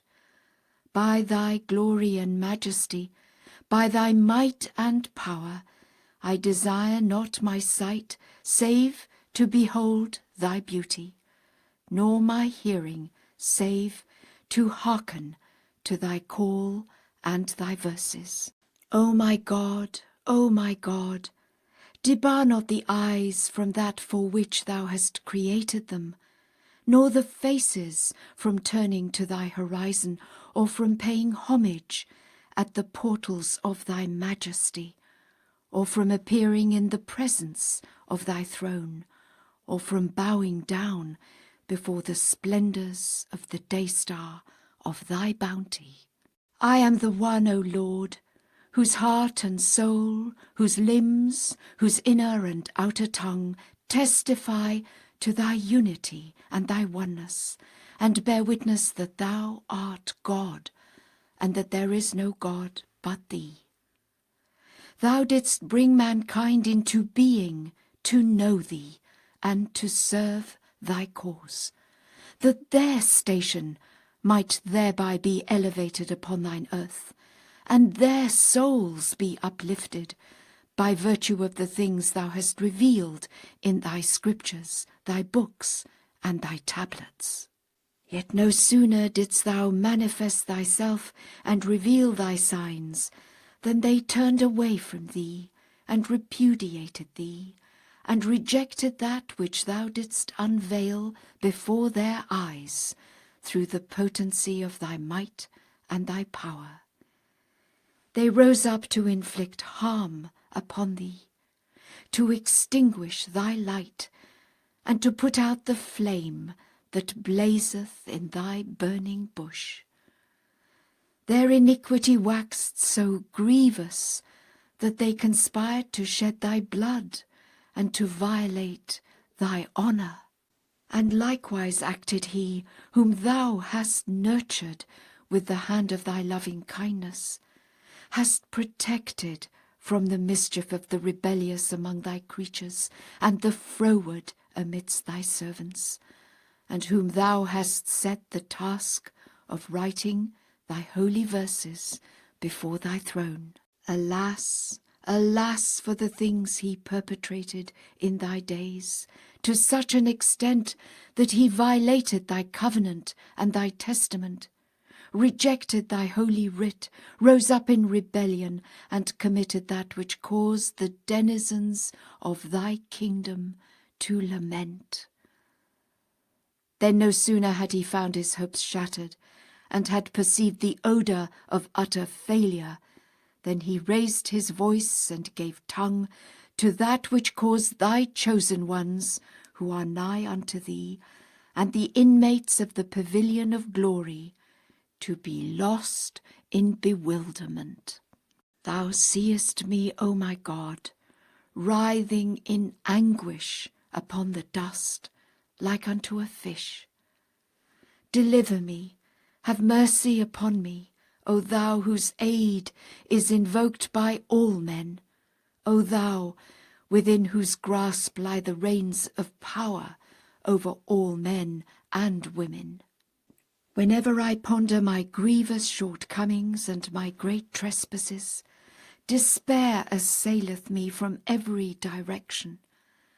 And whenever I pause to meditate upon the ocean of thy bounteousness, and the heaven of thy grace, and the day-star of thy tender compassion, I inhale the fragrance of hope, diffused from right and left, from north and south, as if every created thing imparteth unto me the joyous tidings that the clouds of the heaven of thy mercy will pour down their rain upon me. By thy might, O thou who art the mainstay of the sincere ones, and the desire of them that enjoy near access unto thee, thy manifold favours and blessings, and the revelations of thy grace and loving kindness have truly emboldened me. How otherwise can utter nothingness magnify the name of him who hath by a word brought creation into being? And how can an evanescent creature extol him who hath demonstrated that no description can ever express him, and no word of praise magnify his glory? He hath from everlasting been immeasurably exalted above the understanding of his creatures, and sanctified from the conceptions of his servants. O Lord, thou beholdest this lifeless one before thy face. Suffer him through thy generosity and bountiful favour not to be deprived of the chalice of immortal life. And thou seest this afflicted one standing before thy throne. Turn him not away from the ocean of thy healing. I entreat thee to enable me at all times and under all conditions to remember thee, to magnify thy name, and to serve thy cause, though I am well aware that whatever proceedeth from a servant cannot transcend the limitations of his soul, nor beseem thy lordship, nor be worthy of the court of thy glory and thy majesty. Thy might beareth me witness, were it not to celebrate thy praise, my tongue would be of no use to me, and were it not for the sake of rendering service to thee, my existence would avail me not. But for the pleasure of beholding the splendours of thy realm of glory, why should I cherish sight? And but for the joy of giving ear to thy most sweet voice, of what use is hearing? Alas, alas, I know not, O my God, my mainstay, my heart's desire, whether thou hast ordained for me that which shall bring solace to mine eyes, gladden my bosom, and rejoice my heart, or whether thine irrevocable decree, O King of eternity and the sovereign Lord of all nations, will debar me from presenting myself before thy throne. I swear by thy glory and majesty, and by thy dominion and power, the darkness of my remoteness from thee hath destroyed me. What hath become of the light of thy nearness, O desire of every understanding heart? The tormenting agony of separation from thee hath consumed me. Where is the effulgent light of thy reunion, O well-beloved of such as are wholly devoted to thee. Thou seest, O my God, what hath befallen me in thy path, at the hand of those who have denied thy truth, have violated thy covenant, cavilled at thy signs, rejected the blessings thou didst vouchsafe, disbelieved the verses thou didst send down, and have refused to acknowledge the testimony thou didst fulfill. O Lord, the tongue of my tongue, and the heart of my heart, and the spirit of my spirit, and my outward and inmost beings bear witness to thy unity and thy oneness, thy power and thine omnipotence, thy grandeur and thy sovereignty, and attest thy glory, loftiness, and authority. I testify that thou art God, and that there is none other God besides thee. From everlasting thou hast been a treasure hidden from the sight and minds of men, and shalt continue to remain the same for ever and ever. The powers of earth can never frustrate thee, nor can the might of the nations alarm thee.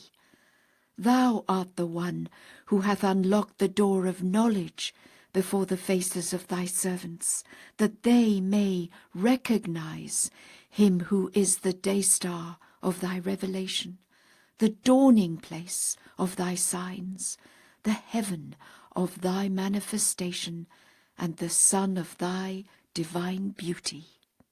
In thy holy books, in thy scriptures and thy scrolls, thou hast promised all the peoples of the world that thou thyself shalt appear, and shalt remove the veils of glory from thy face, even as thou didst announce in thy words unto thy friend, through whom the day-star of revelation shone brightly above the horizon of Hejaz, and the dawning light of divine truth shed its radiance among all men, proclaiming, the day when mankind shall stand before the Lord of the worlds.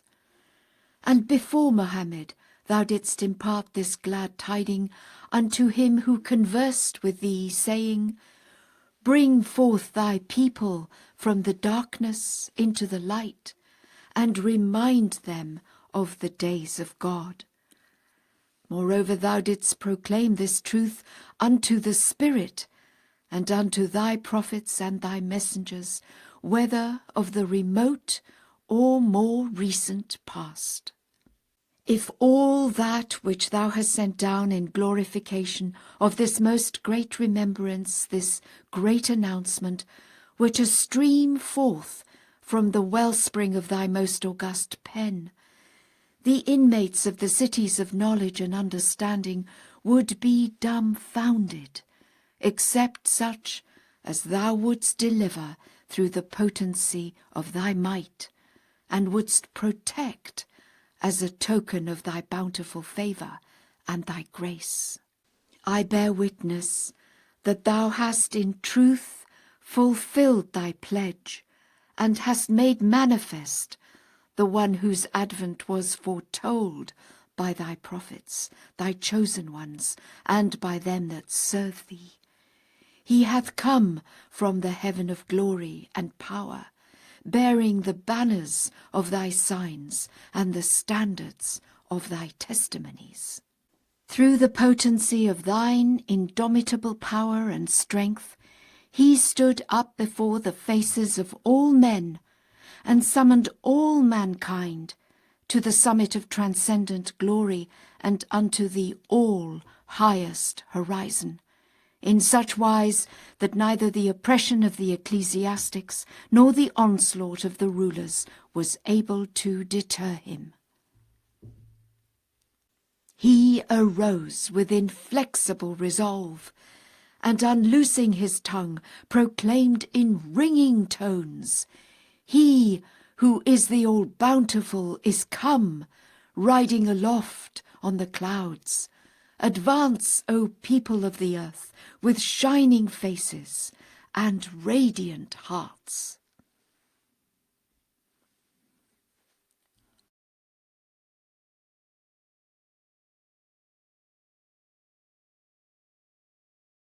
Great indeed is the blessedness of him who attaineth thy presence, drinketh the wine of reunion proffered by the hand of thy bounteousness, inhaleth the fragrance of thy signs, unlooseth his tongue in celebrating thy praise, soareth high in thy heavens, is carried away by the sweetness of thy voice, gaineth admittance into the most exalted paradise, and attaineth the station of revelation and vision before the throne of thy majesty.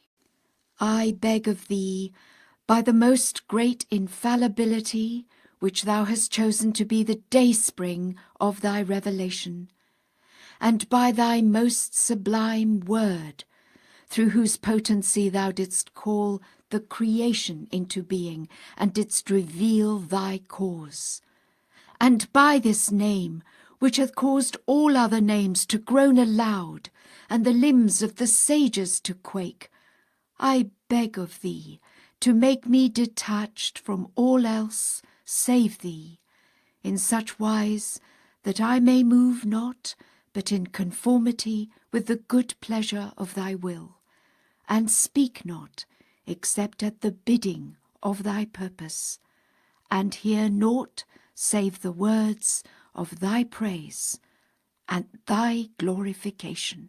I magnify thy name, O my God, and offer thanksgiving unto thee, O my desire, inasmuch as thou hast enabled me to clearly perceive thy straight path, hast unveiled thy great announcement before mine eyes, and hast aided me to set my face towards the dayspring of thy revelation and the fountainhead of thy cause, whilst thy servants and thy people turned away from thee. I entreat thee, O Lord of the kingdom of eternity, by the shrill voice of the pen of glory, and by the burning fire which calleth aloud from the verdant tree, and by the ark which thou hast specially chosen for the people of Baha, to grant that I may remain steadfast in my love for thee, be well pleased with whatsoever thou hast prescribed for me in thy book, and may stand firm in thy service and in the service of thy loved ones. Graciously assist then thy servants, O my God, to do that which will serve to exalt thy cause, and will enable them to observe whatsoever thou hast revealed in thy book. Verily thou art the Lord of strength, thou art potent to ordain whatsoever thou willest, and within thy grasp thou holdest the reins of all created things. No God is there but thee, the all-powerful, the all-knowing, the all-wise. O Jalil, we have unveiled to thine eyes the sea and the waves thereof, the sun and the radiance thereof, the heavens and the stars thereof, the shells and the pearls thereof. Render thou thanks unto God for so great a bounty, so gracious a favour that hath pervaded the whole world. O thou who hast set thy face towards the splendours of my countenance, vague fancies have encompassed the dwellers of the earth, and debarred them from turning towards the horizon of certitude, and its brightness, and its manifestations, and its lights. Vain imaginings have withheld them from him who is the self-subsisting.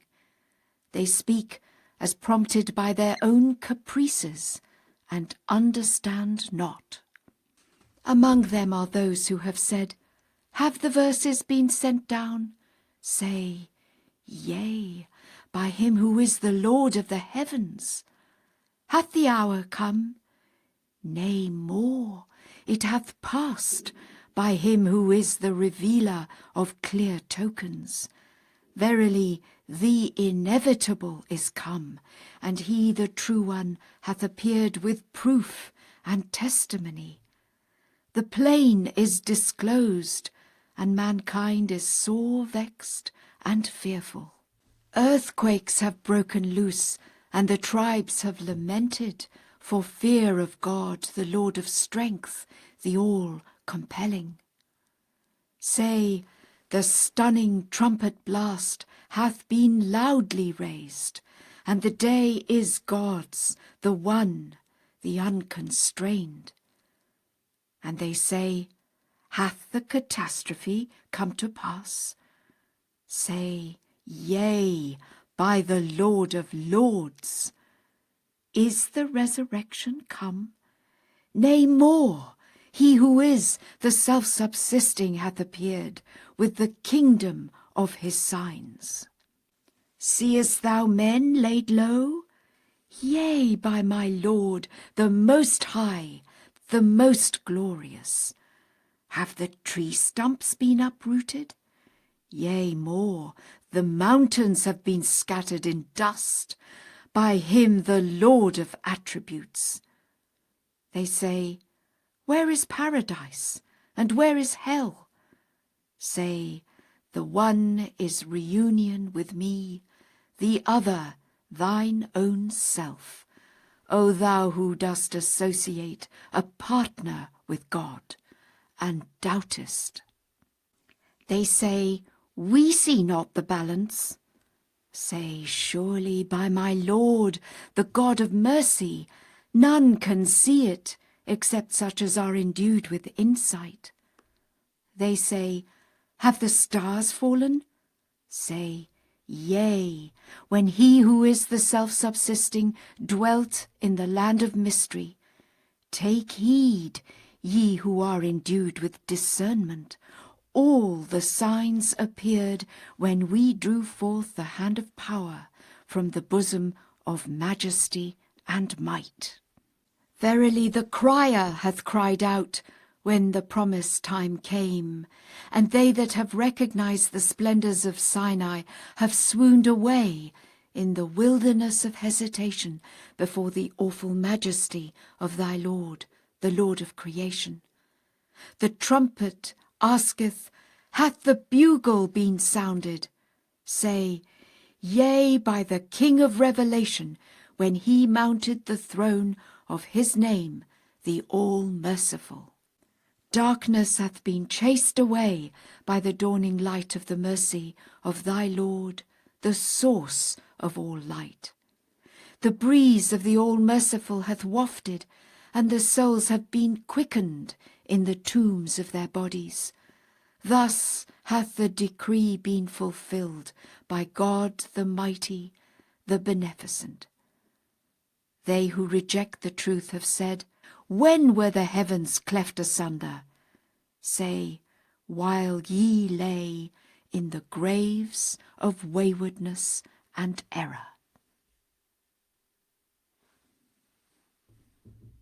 Among the faithless is he who rubbeth his eyes and looketh to the right and to the left.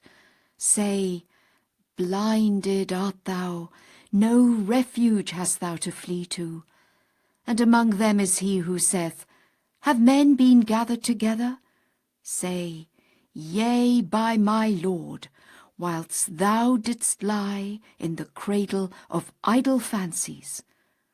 And among them is he who saith, hath the book been sent down through the power of the true faith? Say, the true faith itself is astounded. Fear ye, O ye men of understanding heart. And among them is he who saith, have I been assembled with others, blind? Say, yea, by him that rideth upon the clouds. Paradise is decked with mystic roses, and hell hath been made to blaze with the fire of the impious. Say, the light hath shone forth from the horizon of revelation, and the whole earth hath been illumined at the coming of him who is the Lord of the day of the covenant. The doubters have perished, whilst he that turned, guided by the light of assurance unto the dayspring of certitude, hath prospered. Blessed art thou, who hast fixed thy gaze upon me, for this tablet which hath been sent down for thee, a tablet which causeth the souls of men to soar. Commit it to memory and recite it. By my life it is a door to the mercy of thy Lord. Well is it with him that reciteth it at eventide and at dawn. We verily heard thy praise of this cause, through which the mountain of knowledge was crushed, and men's feet have slipped. My glory be upon thee, and upon whomsoever hath turned unto the Almighty, the All-Bounteous. The tablet is ended, but the theme is unexhausted. Be patient, for thy Lord is patient. These are verses we sent down previously, and we have sent them unto thee, that thou mayst be acquainted with what their lying tongues have spoken, when God came unto them with might and sovereignty. The foundations of idle fancies have trembled, and the heaven of vain imaginings hath been cleft asunder, and yet the people are in doubt and in contention with him. They have denied the testimony of God and his proof after he came from the heaven of power with the kingdom of his signs. They have cast away what hath been prescribed and perpetrated what hath been forbidden them in the book. They have abandoned their God and clung unto their desires. They truly have strayed and are in error. They read the verses and deny them.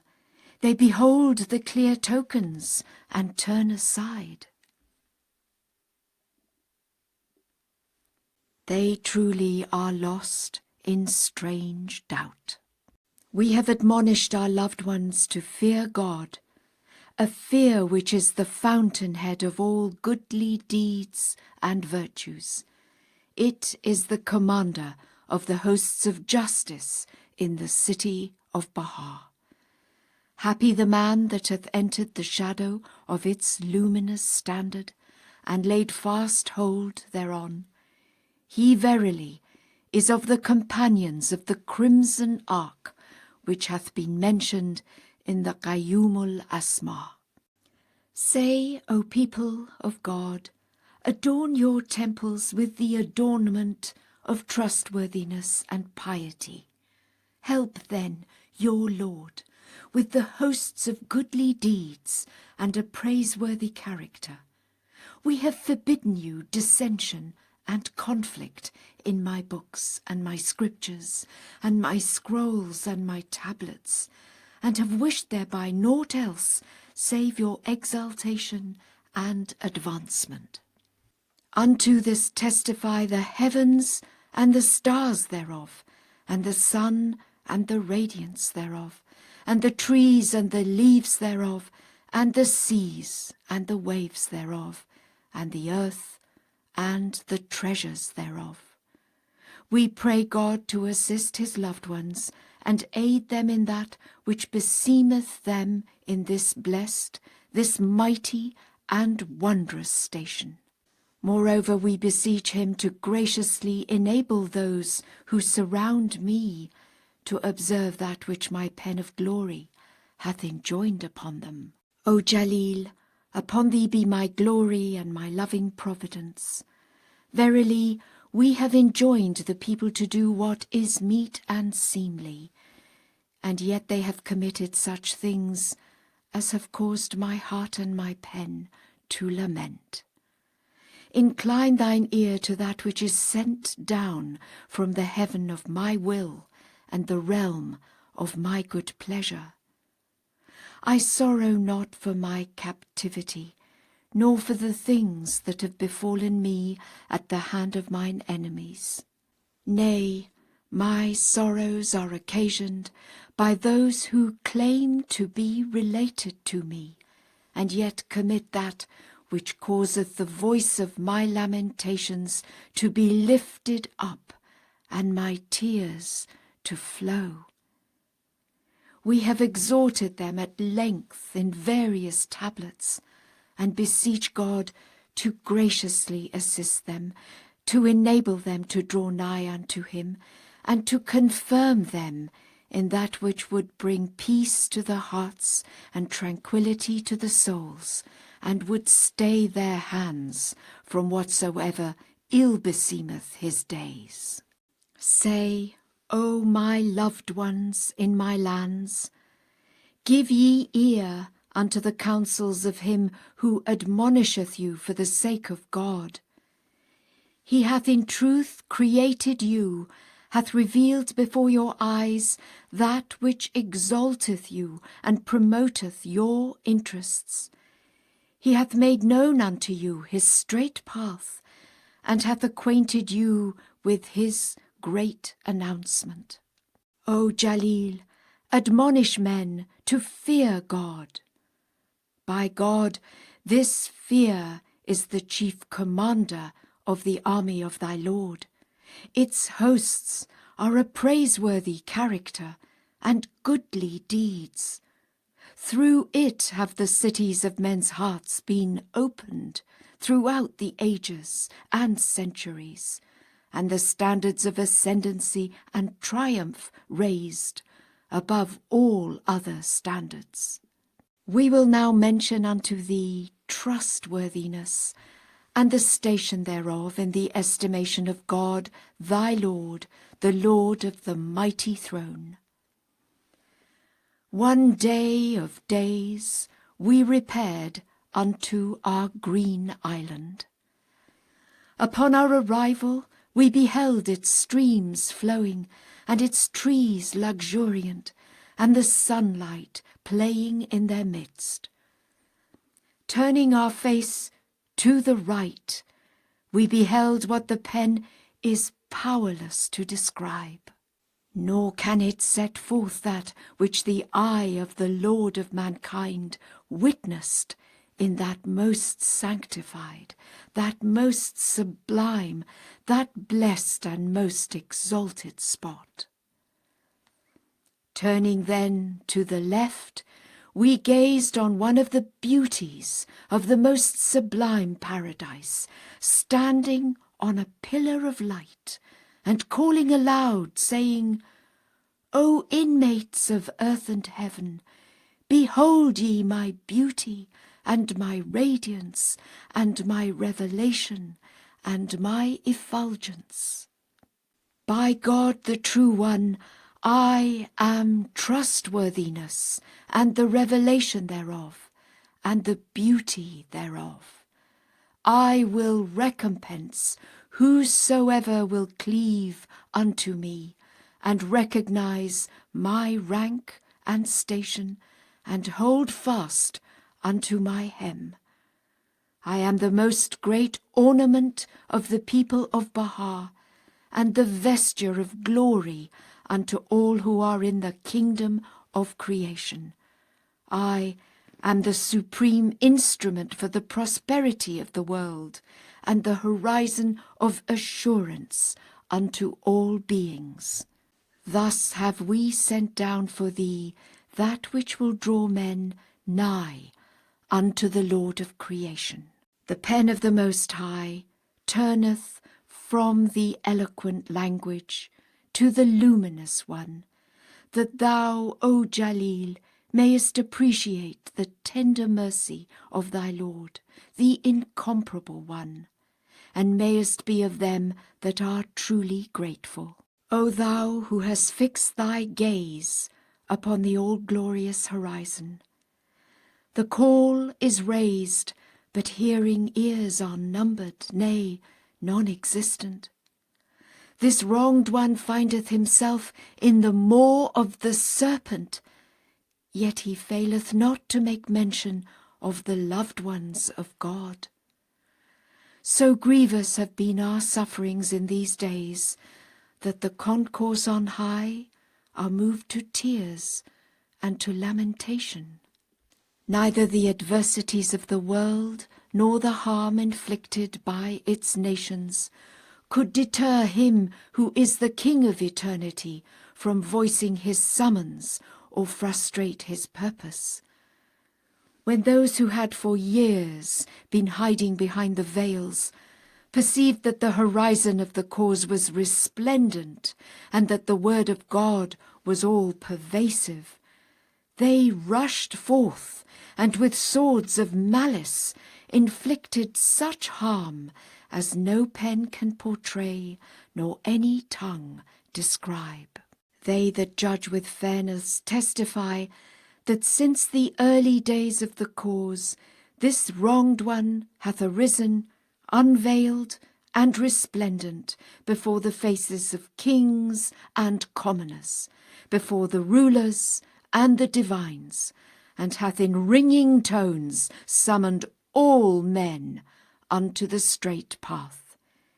He hath had no helper save his pen, nor any succourer other than himself. Those who are ignorant or heedless of the motivating purpose of the cause of God have rebelled against him. Such men are the foreboders of evil, whom God hath mentioned in his book and tablets, and against whose influence, clamour, and deception he hath warned his people. Well is it with those who in the face of the remembrance of the Lord of eternity regard the peoples of the world as utter nothingness, as a thing forgotten, and hold fast to the firm handle of God, in such wise that neither doubts nor insinuations, nor swords nor cannon could hold them back or deprive them of his presence. Blessed are the steadfast, blessed are they that stand firm in his faith. In response to thy request, the pen of glory hath graciously described the stations and grades of the most great infallibility. The purpose is that all should know of a certainty that the seal of the prophets, may the souls of all else but him be offered up for his sake, is without likeness, peer, or partner in his own station. The holy ones, may the blessings of God be upon them, were created through the potency of his word, and after him they were the most learned and the most distinguished among the people, and abide in the utmost station of servitude.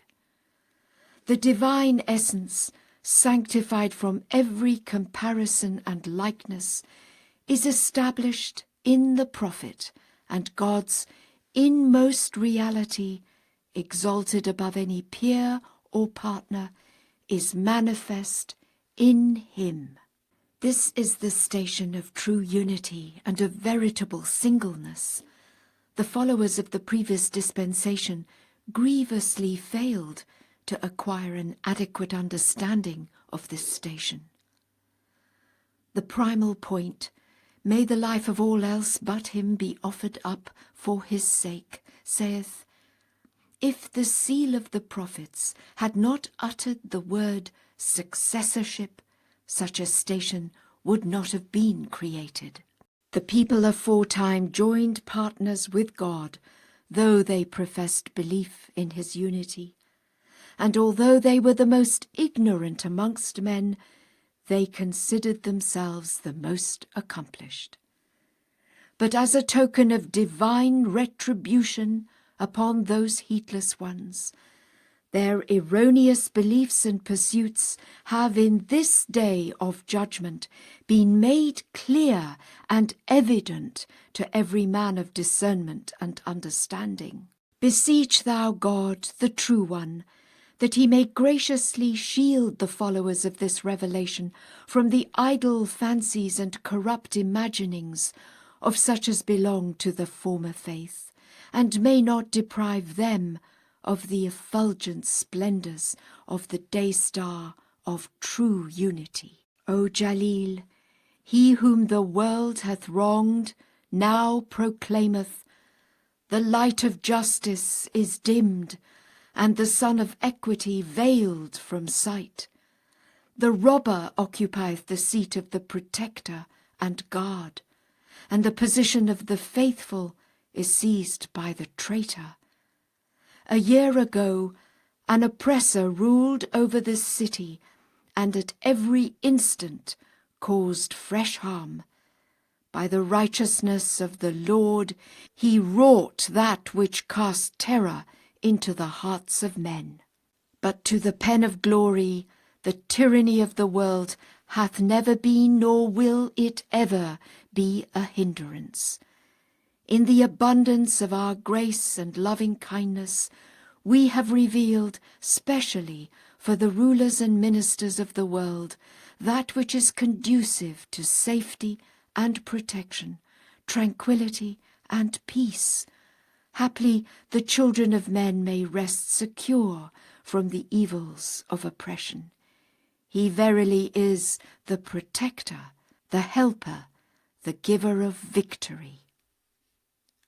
It is incumbent upon the men of God's house of justice to fix their gaze by day and by night upon that which hath shone forth from the pen of glory for the training of peoples, the upbuilding of nations, the protection of man, and the safeguarding of his honour. The first Eshraq. When the day star of wisdom rose above the horizon of God's holy dispensation, it voiced this all-glorious utterance. They that are possessed of wealth and invested with authority and power must show the profoundest regard for religion. In truth, religion is a radiant light and an impregnable stronghold for the protection and welfare of the peoples of the world. For the fear of God impelleth man to hold fast to that which is good, and shun all evil. Should the lamp of religion be obscured, chaos and confusion will ensue, and the lights of fairness and justice, of tranquility and peace, cease to shine. Unto this will bear witness every man of true understanding. The second Eshraq. We have enjoined upon all mankind to establish the most great peace, the surest of all means for the protection of humanity. The sovereigns of the world should with one accord hold fast thereunto, for this is the supreme instrument that can ensure the security and welfare of all peoples and nations. They verily are the manifestations of the power of God and the daysprings of his authority. We beseech the Almighty that he may graciously assist them in that which is conducive to the well-being of their subjects. A full explanation regarding this matter hath been previously set forth by the pen of glory. Well is it with them that act accordingly. The third Eshraq. It is incumbent upon everyone to observe God's holy commandments, inasmuch as they are the wellspring of life unto the world. The heaven of divine wisdom is illumined with the two luminaries of consultation and compassion, and the canopy of world order is upraised upon the two pillars of reward and punishment. The fourth Eshraq. In this revelation, the hosts that can render it victorious are the hosts of praiseworthy deeds and upright character. The leader and commander of these hosts hath ever been the fear of God, a fear that encompasseth all things, and reigneth over all things. The fifth Eshraq. Governments should fully acquaint themselves with the conditions of those they govern, and confer upon them positions according to desert and merit. It is enjoined upon every ruler and sovereign to consider this matter with the utmost care, that the traitor may not usurp the position of the faithful, nor the despoiler rule in the place of the trustworthy. Among the officials who in the past have governed in this most great prison, some, praise be to God, were adorned with justice, but as to others, we take refuge with God.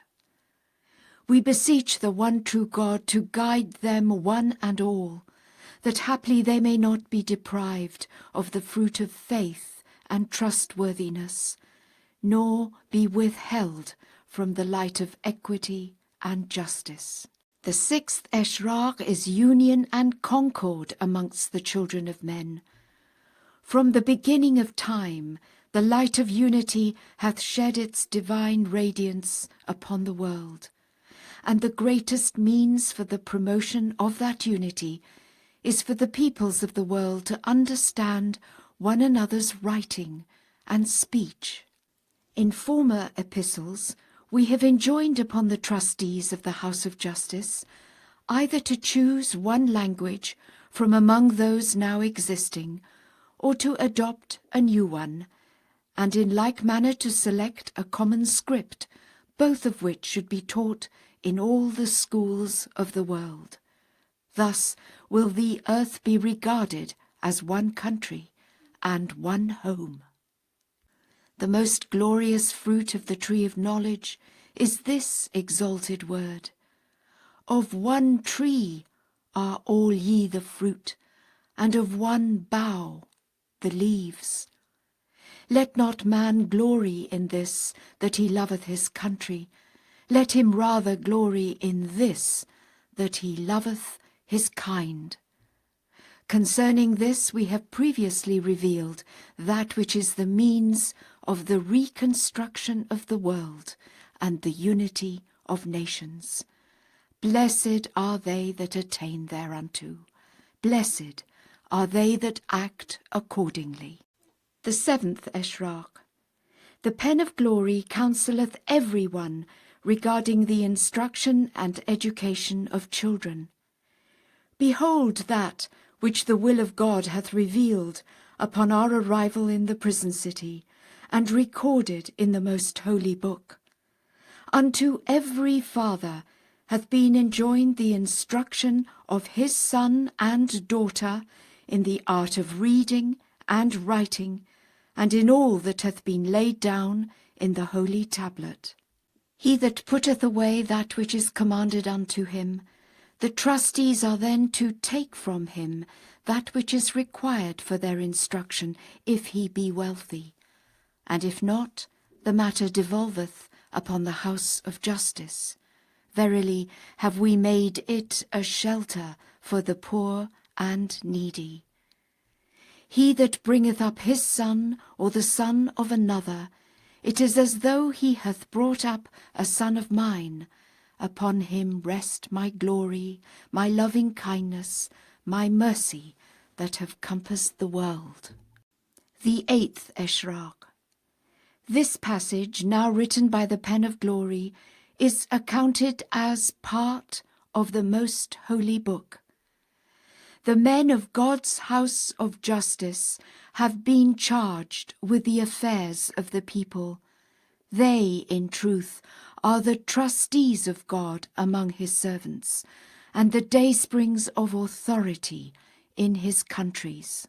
O people of God, that which traineth the world is justice, for it is upheld by two pillars, reward and punishment. These two pillars are the sources of life to the world. Inasmuch as for each day there is a new problem, and for every problem an expedient solution, Such affairs should be referred to the House of Justice, that the members thereof may act according to the needs and requirements of the time. They that, for the sake of God, arise to serve his cause, are the recipients of divine inspiration from the unseen kingdom. It is incumbent upon all to be obedient unto them. All matters of state should be referred to the House of Justice, but acts of worship must be observed according to that which God hath revealed in his book. O people of Baha', ye are the dawning places of the love of God and the daysprings of his loving kindness. Defile not your tongues with the cursing and reviling of any soul, and guard your eyes against that which is not seemly. Set forth that which ye possess. If it be favourably received, your end is attained. If not, to protest is vain. Leave that soul to himself, and turn unto the Lord, the Protector, the self-subsisting. Be not the cause of grief, much less of discord and strife. The hope is cherished that ye may obtain true education in the shelter of the tree of his tender mercies, and act in accordance with that which God desireth. Ye are all the leaves of one tree, and the drops of one ocean. The 9th Eshraq. The purpose of religion, as revealed from the heaven of God's holy will, is to establish unity and concord amongst the peoples of the world. Make it not the cause of dissension and strife. The religion of God and his divine law are the most potent instruments and the surest of all means for the dawning of the light of unity amongst men. The progress of the world, the development of nations, the tranquility of peoples, and the peace of all who dwell on earth are among the principles and ordinances of God. Religion bestoweth upon man the most precious of all gifts, offereth the cup of prosperity, imparteth eternal life, and showereth imperishable benefits upon mankind. It behoveth the chiefs and rulers of the world, and in particular the trustees of God's house of justice, to endeavour to the utmost of their power to safeguard its position, promote its interests, and exalt its station in the eyes of the world. In like manner, it is incumbent upon them to inquire into the conditions of their subjects, and to acquaint themselves with the affairs and activities of the diverse communities in their dominions. We call upon the manifestations of the power of God, the sovereigns and rulers on earth, to bestir themselves and do all in their power, that haply they may banish discord from this world and illumine it with the light of concord. It is incumbent upon everyone to firmly adhere to and observe that which hath streamed forth from our most exalted pen. God the true one beareth me witness, and every atom in existence is moved to testify that such means as lead to the elevation, the advancement, the education, the protection, and the regeneration of the peoples of the earth have been clearly set forth by us and are revealed in the holy books and tablets by the pen of glory. We entreat God to graciously aid his servants. What this wronged one doth expect from every one is justice and fairness. Let no one be content with mere hearing. Rather doth it behoove every one to ponder that which this wronged one hath revealed.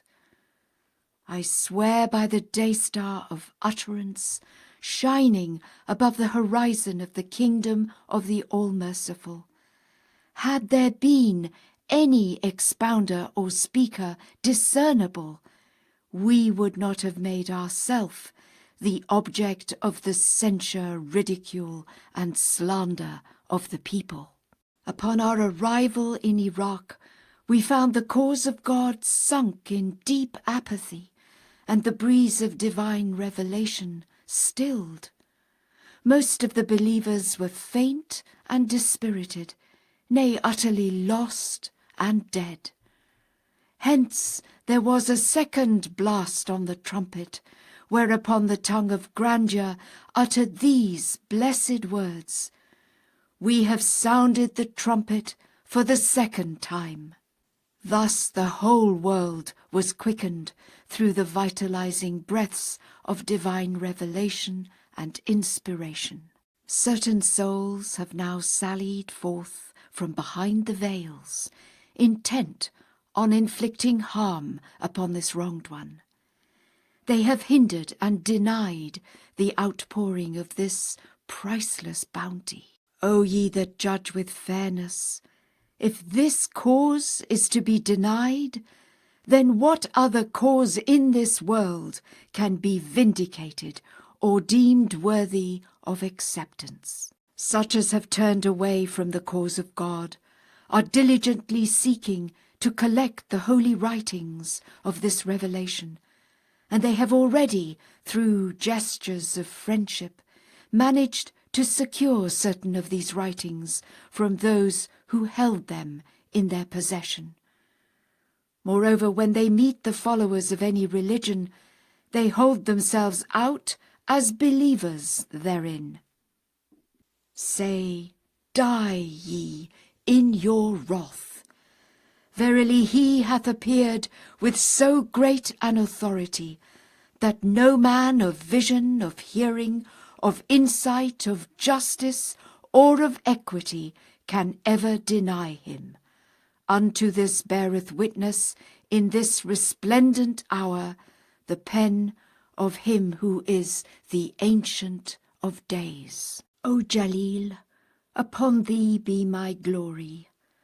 We exhort the loved ones of God to perform good deeds, that perchance they may be graciously assisted, and may hold fast to that which hath been sent down from the heaven of his revelation.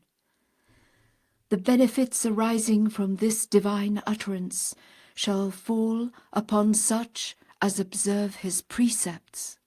We beseech God to enable them to do that which is pleasing and acceptable unto him, to grant that they may deal equitably and may observe justice in this all-compelling cause, to acquaint them with his holy writings, and to direct their steps towards his straight path. Our exalted herald, may the life of all else besides him be offered up for his sake, hath revealed certain laws. However, in the realm of his revelation, these laws were made subject to our sanction. Hence, this wronged one hath put some of them into effect by embodying them in the Kitáb-i-Aqdas in different words. Others we set aside. He holdeth in his hand the authority. He doeth what he willeth, and he ordaineth whatsoever he pleaseth. He is the Almighty, the All-Praised. There are also ordinances newly revealed. Blessed are they that attain. Blessed are they that observe his precepts. The people of God should make the utmost endeavour that perchance the fire of hatred and malice, which smouldereth in the breasts of kindreds and peoples, may through the living waters of utterance and the exhortations of him who is the desire of the world be quenched, and the trees of human existence may be adorned with wondrous and excellent fruit. He is in truth the admonisher, the compassionate, the all-bountiful. May the brightness of his glory, shining above the horizon of bounty, rest upon you, O people of Baha, upon every one who standeth firm and steadfast, and upon those that are well grounded in the faith and are endued with true understanding. As to thy question concerning interest and profit on gold and silver, some years ago the following passage was revealed from the heaven of the All-Merciful in honour of the one who beareth the name of God, entitled Zainul Muqarrabin. Upon him be the glory of the Most Glorious. He, exalted be his word, saith, Many people stand in need of this, because if there were no prospect for gaining interest, the affairs of men would suffer collapse or dislocation. One can seldom find a person who would manifest such consideration towards his fellow man, his countryman, or towards his own brother, and would show such tender solicitude for him, as to be well disposed to grant him a loan on benevolent terms. Therefore, as a token of favour towards men, we have prescribed that interest on money should be treated like other business transactions that are current amongst men. Thus, now that this lucid commandment hath descended from the heaven of the will of God, it is lawful and proper to charge interest on money, that the people of the world may, in a spirit of amity and fellowship, and with joy and gladness, devotedly engage themselves in magnifying the name of him who is the well-beloved of all mankind. Verily, he ordaineth according to his own choosing.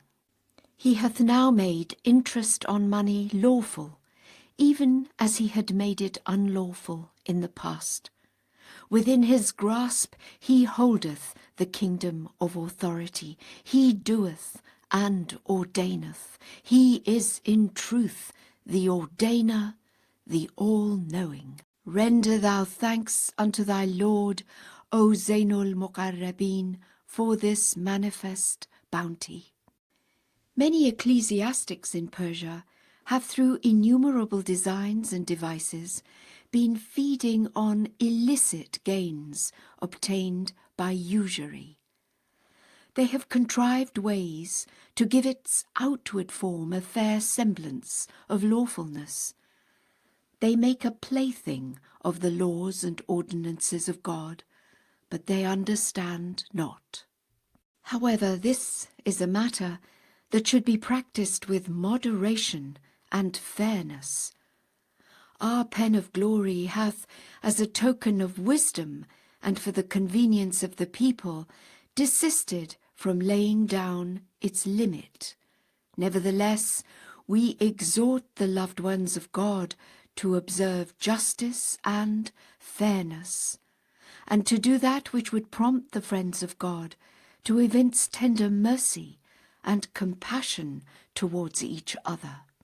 He is in truth the Counsellor, the Compassionate, the All-Bountiful. God grant that all men may be graciously aided to observe that which the tongue of the one true God hath uttered. And if they put into practice what we have set forth, God, exalted be his glory, will assuredly double their portion through the heaven of his bounty. Verily he is the generous, the forgiving, the compassionate. Praise be unto God, the most exalted, the most great. Nevertheless, the conduct of these affairs hath been entrusted to the men of the house of justice, that they may enforce them according to the exigencies of the time and the dictates of wisdom. Once again we exhort all believers to observe justice and fairness, and to show forth love and contentment. They are indeed the people of Baha, the companions of the Crimson Ark. Upon them be the peace of God, the Lord of all names, the Creator of the heavens. 9. Lawh-e Hikmat, Tablet of Wisdom. This tablet was addressed to Agha Muhammad, a distinguished believer from the town of Qa'en, who was surnamed Nabil Akbar. See Memorials of the Faithful, Chapter 1, Nabil Akbar. Another distinguished believer of Qa'en, Mullah Muhammad Ali, was known as Nabil Qa'eni. See Memorials of the Faithful, Chapter 17, Nabil of Qa'en. In the Abjad notation, the name Muhammad has the same numerical value as Nabil. This is an epistle which the All-Merciful hath sent down from the kingdom of utterance. It is truly a breath of life unto those who dwell in the realm of creation. Glorified be the Lord of all worlds. In this epistle, mention is made of him who magnifieth the name of God his Lord, and who is named Nabil in a weighty tablet. O Muhammad, hearken unto the voice proceeding out of the realm of glory, calling aloud from the celestial tree, which hath risen above the land of Za'faran. Verily no God is there but me, the omniscient, the wise. Be thou as the breezes of the All-Merciful for the trees of the realm of existence, and foster their growth through the potency of the name of thy Lord, the just, the all-informed. We desire to acquaint thee with that which will serve as a reminder unto the people, that they may put away the things current amongst them, and set their faces towards God, the Lord of the sincere. We exhort mankind, in these days when the countenance of justice is soiled with dust, when the flames of unbelief are burning high, and the robe of wisdom rent asunder, when tranquility and faithfulness have ebbed away, and trials and tribulations have waxed severe, when covenants are broken and ties are severed, when no man knoweth how to discern light and darkness, or to distinguish guidance from error. O peoples of the world, forsake all evil, hold fast that which is good. Strive to be shining examples unto all mankind, and true reminders of the virtues of God amidst men.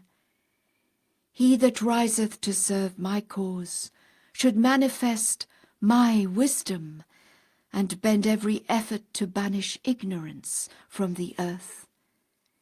Be united in counsel, be one in thought. Let each morn be better than its eve, and each morrow richer than its yesterday.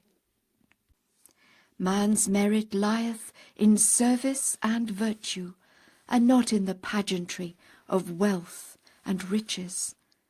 Take heed that your words be purged from idle fancies and worldly desires, and your deeds be cleansed from craftiness and suspicion. Dissipate not the wealth of your precious lives in the pursuit of evil and corrupt affection, nor let your endeavours be spent in promoting your personal interest. Be generous in your days of plenty, and be patient in the hour of loss. Adversity is followed by success, and rejoicings follow woe. Guard against idleness and sloth, and cling unto that which profiteth mankind, whether young or old, whether high or low. Beware lest ye sow tares of dissension among men, or plant thorns of doubt in pure and radiant hearts. O ye beloved of the Lord, commit not that which defileth the limpid stream of love, or destroyeth the sweet fragrance of friendship.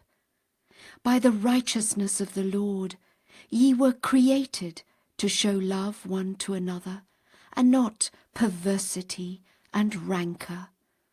Take pride not in love for yourselves, but in love for your fellow creatures.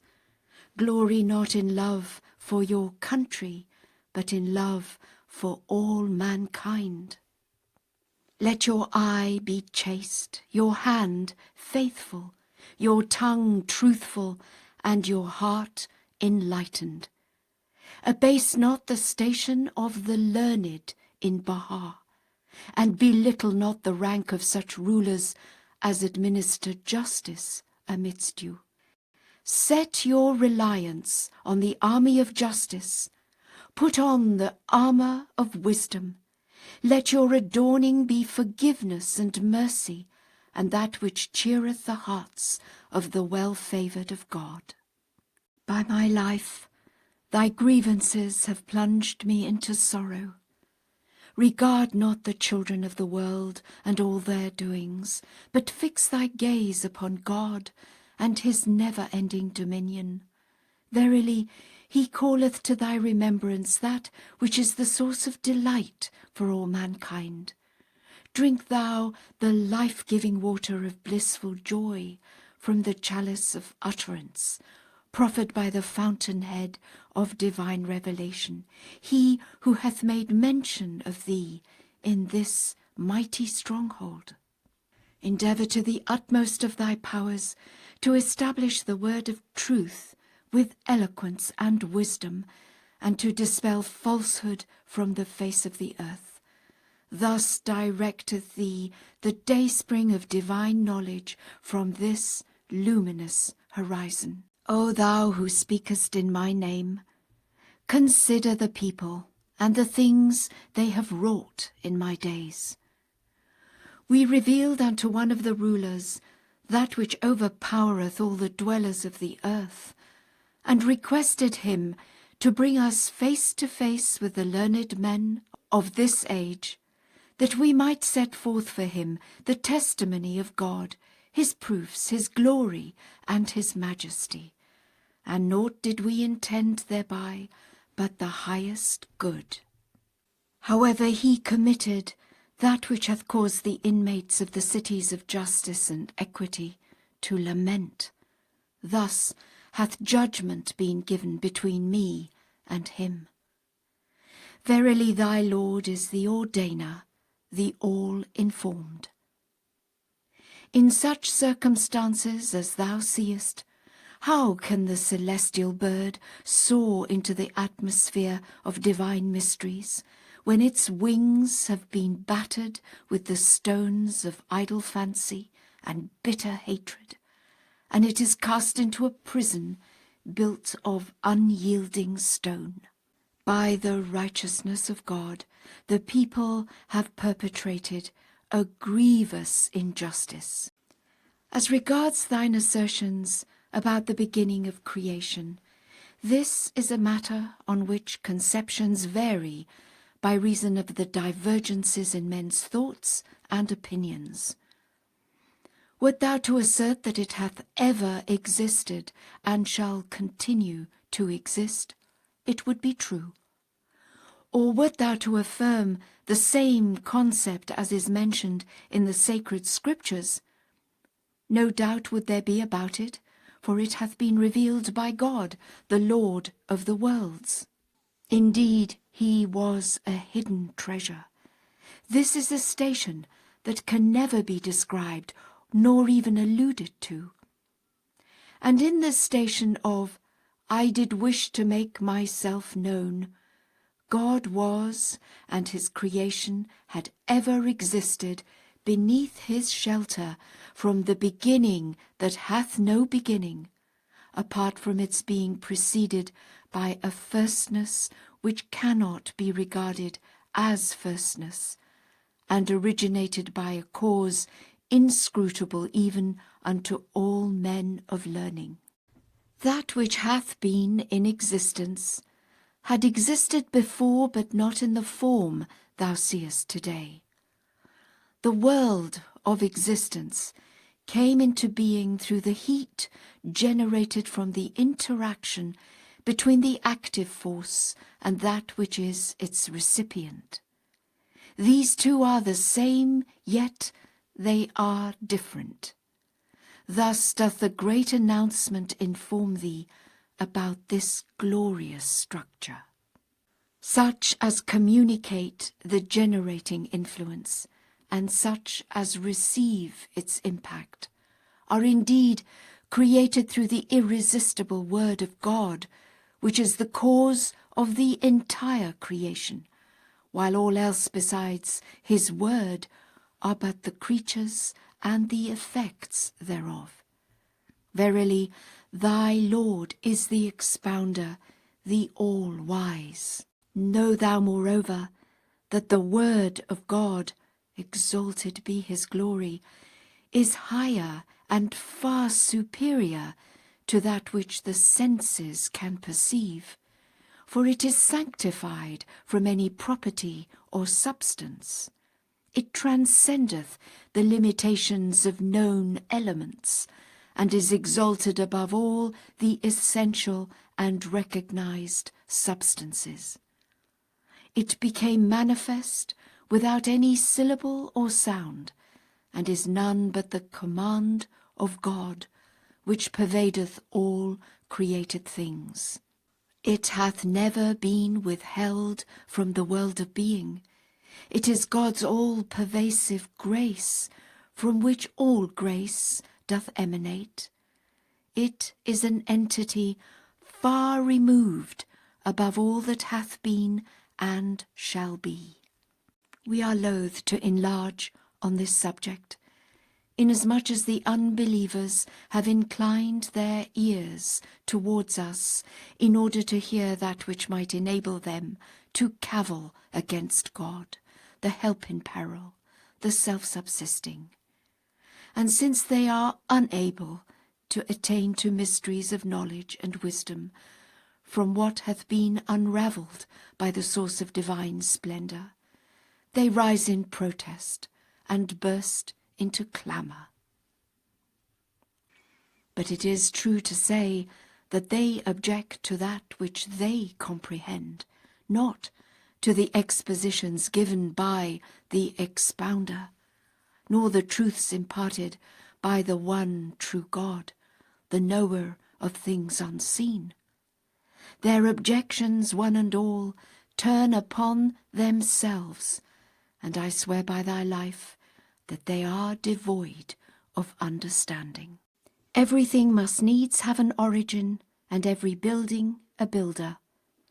Verily the word of God is the cause which hath preceded the contingent world, a world which is adorned with the splendours of the Ancient of Days, yet is being renewed and regenerated at all times.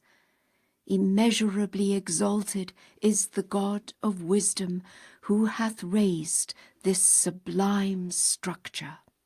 Look at the world, and ponder a while upon it.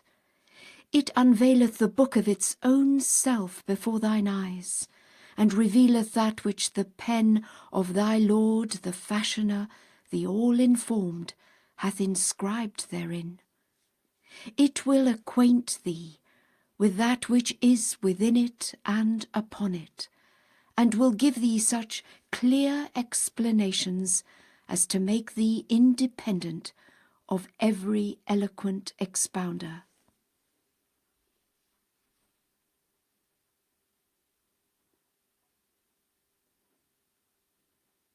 Say, nature in its essence is the embodiment of my name, the Maker, the Creator.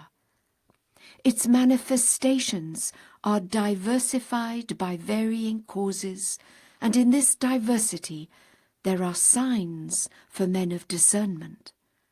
Nature is God's will and is its expression in and through the contingent world. It is a dispensation of providence ordained by the ordainer, the all-wise. Were anyone to affirm that it is the will of God as manifested in the world of being, no one should question this assertion. It is endowed with a power whose reality men of learning fail to grasp. Indeed, a man of insight can perceive naught therein save the effulgent splendour of our name, the Creator. Say, this is an existence which knoweth no decay, and nature itself is lost in bewilderment before its revelations, its compelling evidences, and its effulgent glory, which have encompassed the universe. It ill beseemeth thee to turn thy gaze unto former or more recent times. Make thou mention of this day, and magnify that which hath appeared therein. It will in truth suffice all mankind. Indeed, expositions and discourses in explanation of such things cause the spirits to be chilled. It behoveth thee to speak forth in such wise as to set the hearts of true believers ablaze and cause their bodies to soar. Whoso firmly believeth today in the rebirth of man, and is fully conscious that God the most exalted wieldeth supreme ascendancy and absolute authority over this new creation, verily such a man is reckoned with them that are endued with insight in this most great revelation. Unto this beareth witness every discerning believer. Walk thou high above the world of being through the power of the most great name, that thou mayest become aware of the immemorial mysteries, and be acquainted with that wherewith no one is acquainted. Verily thy Lord is the helper, the all-knowing, the all-informed. Be thou as a throbbing artery, pulsating in the body of the entire creation, that through the heat generated by this motion there may appear that which will quicken the hearts of those who hesitate. At the time when we were hidden behind countless veils of light, thou didst commune with me, and didst witness the luminaries of the heaven of my wisdom, and the billows of the ocean of mine utterance. Verily thy Lord is the truthful, the faithful. Great indeed is the blessedness of him who hath attained the liberal effusions of this ocean in the days of his Lord, the most bountiful, the all-wise. During our sojourn in Iraq, when we were at the house of one named Majid, we set forth clearly for thee the mysteries of creation, and the origin, the culmination, and the cause thereof. However, since our departure, we have limited ourselves to this affirmation. Verily, no God is there but me, the ever-forgiving, the bountiful. Teach thou the cause of God with an utterance which will cause the bushes to be enkindled, and the call, verily there is no God but me, the Almighty, the unconstrained, to be raised therefrom. Say, human utterance is an essence which aspireth to exert its influence, and needeth moderation. As to its influence, this is conditional upon refinement, which in turn is dependent upon hearts which are detached and pure. As to its moderation, This hath to be combined with tact and wisdom, as prescribed in the Holy Scriptures and tablets. Meditate upon that which hath streamed forth from the heaven of the will of thy Lord, he who is the source of all grace, that thou mayest grasp the intended meaning, which is enshrined in the sacred depths of the holy writings. Those who have rejected God and firmly cling to nature as it is in itself are verily bereft of knowledge and wisdom. They are truly of them that are far astray. They have failed to attain the lofty summit and have fallen short of the ultimate purpose.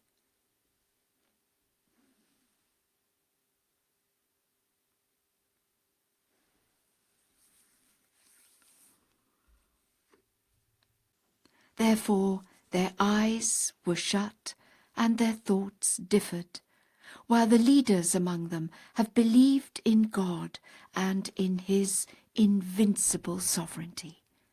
Unto this beareth witness thy Lord, the help in peril, the self-subsisting.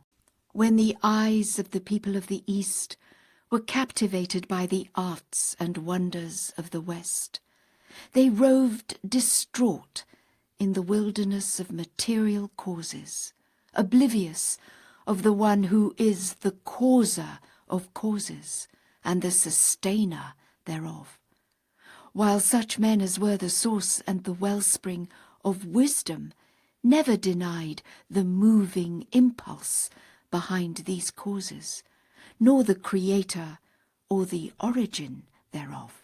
Thy Lord knoweth, yet most of the people know not. Now we have, for the sake of God, the Lord of names, set ourselves the task of mentioning in this tablet some accounts of the sages, that the eyes of the people may be opened thereby, and that they may become fully assured that he is in truth the Maker, the Omnipotent, the Creator, the Originator, the All-Knowing, the All-Wise. Although it is recognized that the contemporary men of learning are highly qualified in philosophy, arts and crafts, yet were anyone to observe with a discriminating eye, he would readily comprehend that most of this knowledge hath been acquired from the sages of the past, for it is they who have laid the foundation of philosophy, reared its structure, and reinforced its pillars.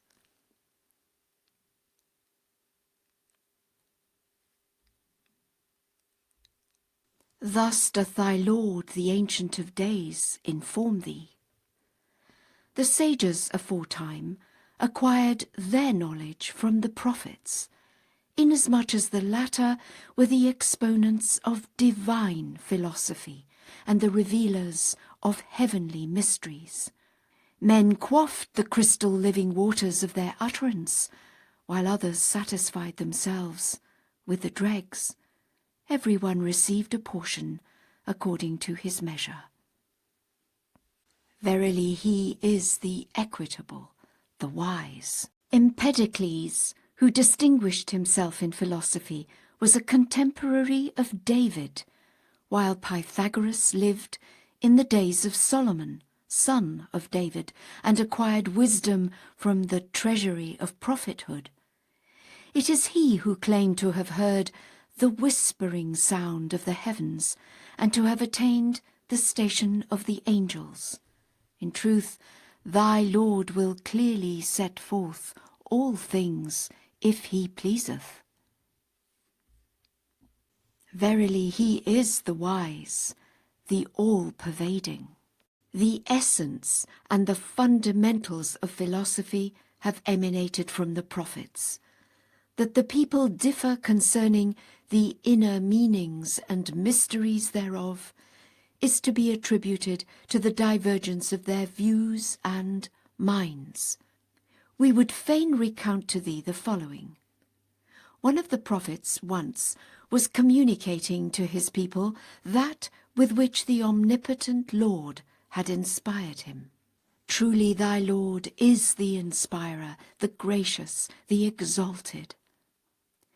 When the fountain of wisdom and eloquence gushed forth from the wellspring of his utterance, and the wine of divine knowledge inebriated those who had sought his threshold, he exclaimed, Lo, all are filled with the Spirit.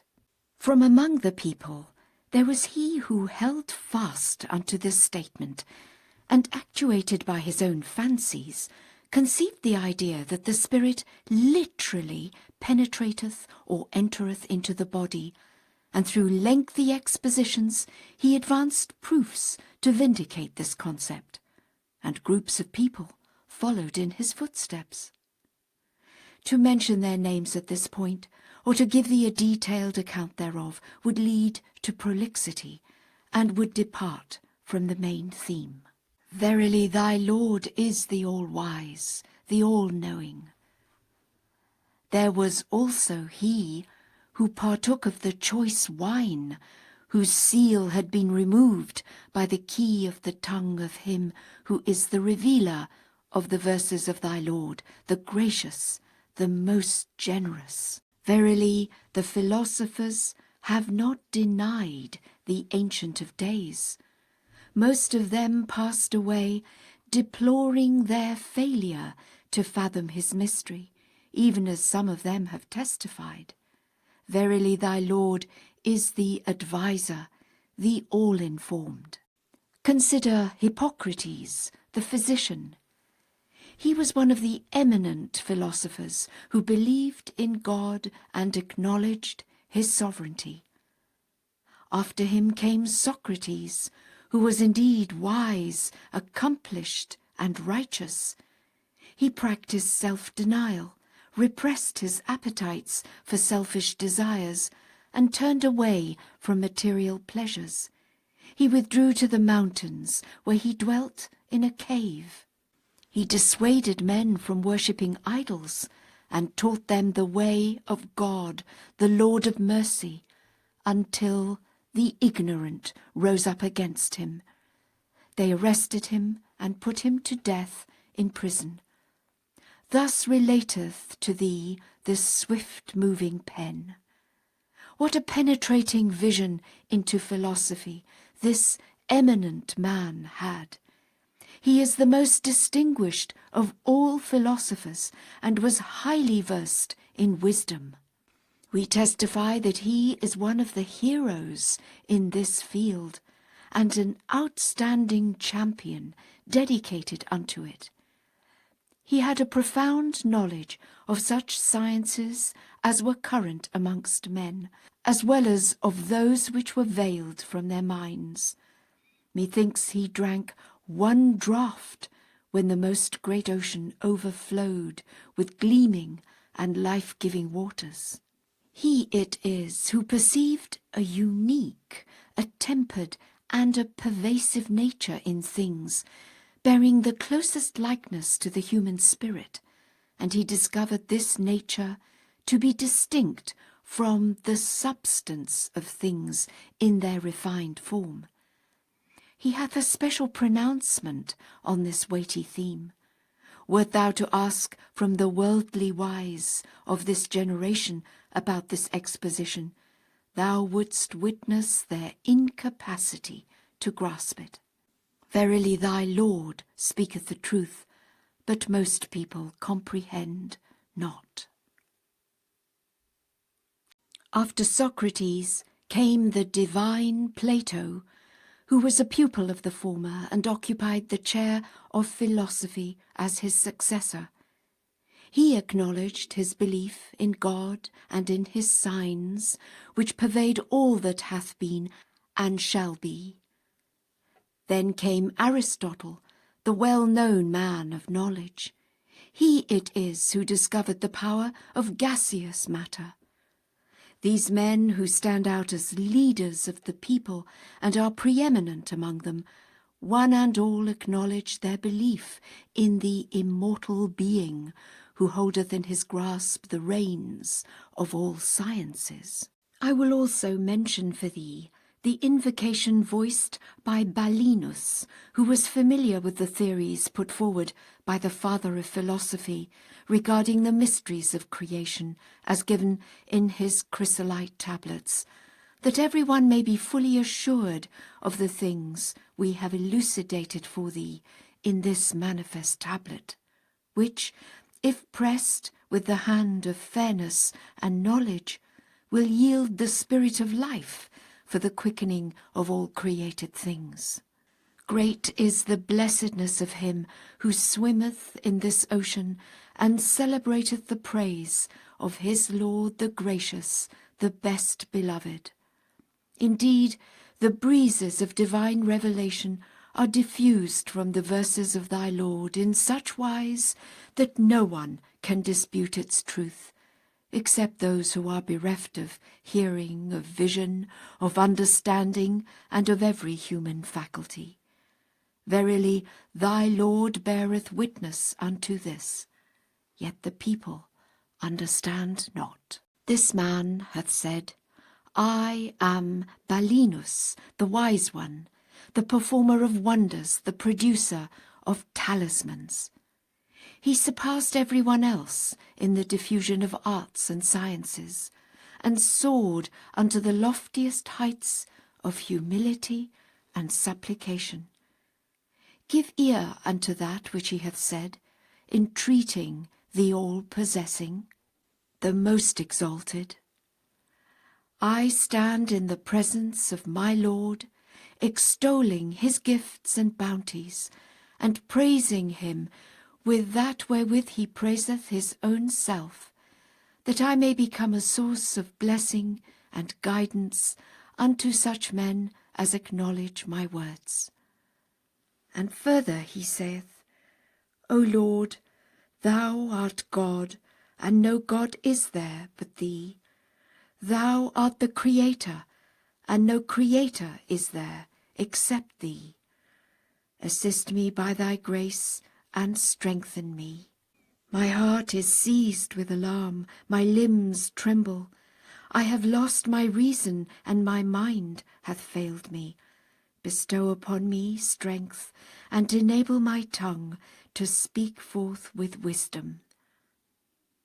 And still further he saith, Thou art in truth the knowing, the wise, the powerful, the compassionate. It was this man of wisdom who became informed of the mysteries of creation and discerned the subtleties which lie enshrined in the Hermetic writings. We have no wish to mention anything further, but we shall utter that which the Spirit hath instilled into my heart. In truth, there is no God but him, the knowing, the mighty, the help in peril, the most excellent, the all-praised. By my life, in this day the celestial tree is loath to proclaim aught else to the world but this affirmation, Verily there is none other God but me, the peerless, the all-informed. Had it not been for the love I cherish for thee, I would not have uttered a single word of what hath been mentioned. Appreciate the value of this station, and preserve it as thou wouldst thine eye, and be of them that are truly thankful. Thou knowest full well that we perused not the books which men possess, and we acquired not the learning current amongst them, and yet whenever we desire to quote the sayings of the learned and of the wise, presently there will appear before the face of thy Lord in the form of a tablet all that which hath appeared in the world and is revealed in the holy books and scriptures. Thus do we set down in writing that which the eye perceiveth. Verily, his knowledge encompasseth the earth and the heavens. This is a tablet wherein the pen of the unseen hath inscribed the knowledge of all that hath been and shall be, a knowledge that none other but my wondrous tongue can interpret. Indeed, my heart, as it is in itself, hath been purged by God from the concepts of the learned, and is sanctified from the utterances of the wise. In truth, naught doth it mirror forth, but the revelations of God.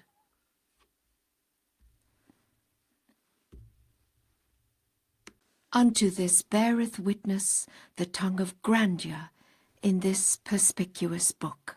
Say, O people of the earth, beware lest any reference to wisdom debar you from its source, or withhold you from the dawning place thereof.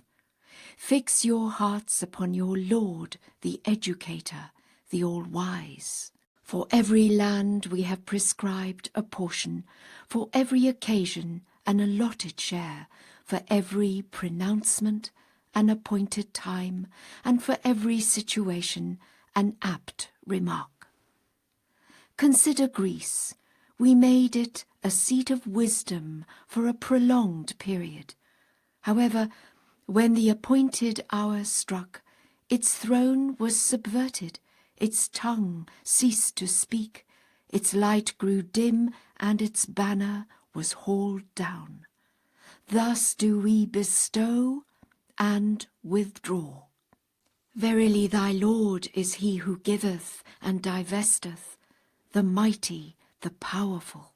In every land we have set up a luminary of knowledge, and when the time foreordained is at hand, it will shine resplendent above its horizon, as decreed by God, the all-knowing, the all-wise. If it be our will, we are fully capable of describing for thee whatever existeth in every land, or hath come to pass therein. Indeed, the knowledge of thy Lord pervadeth the heavens and the earth.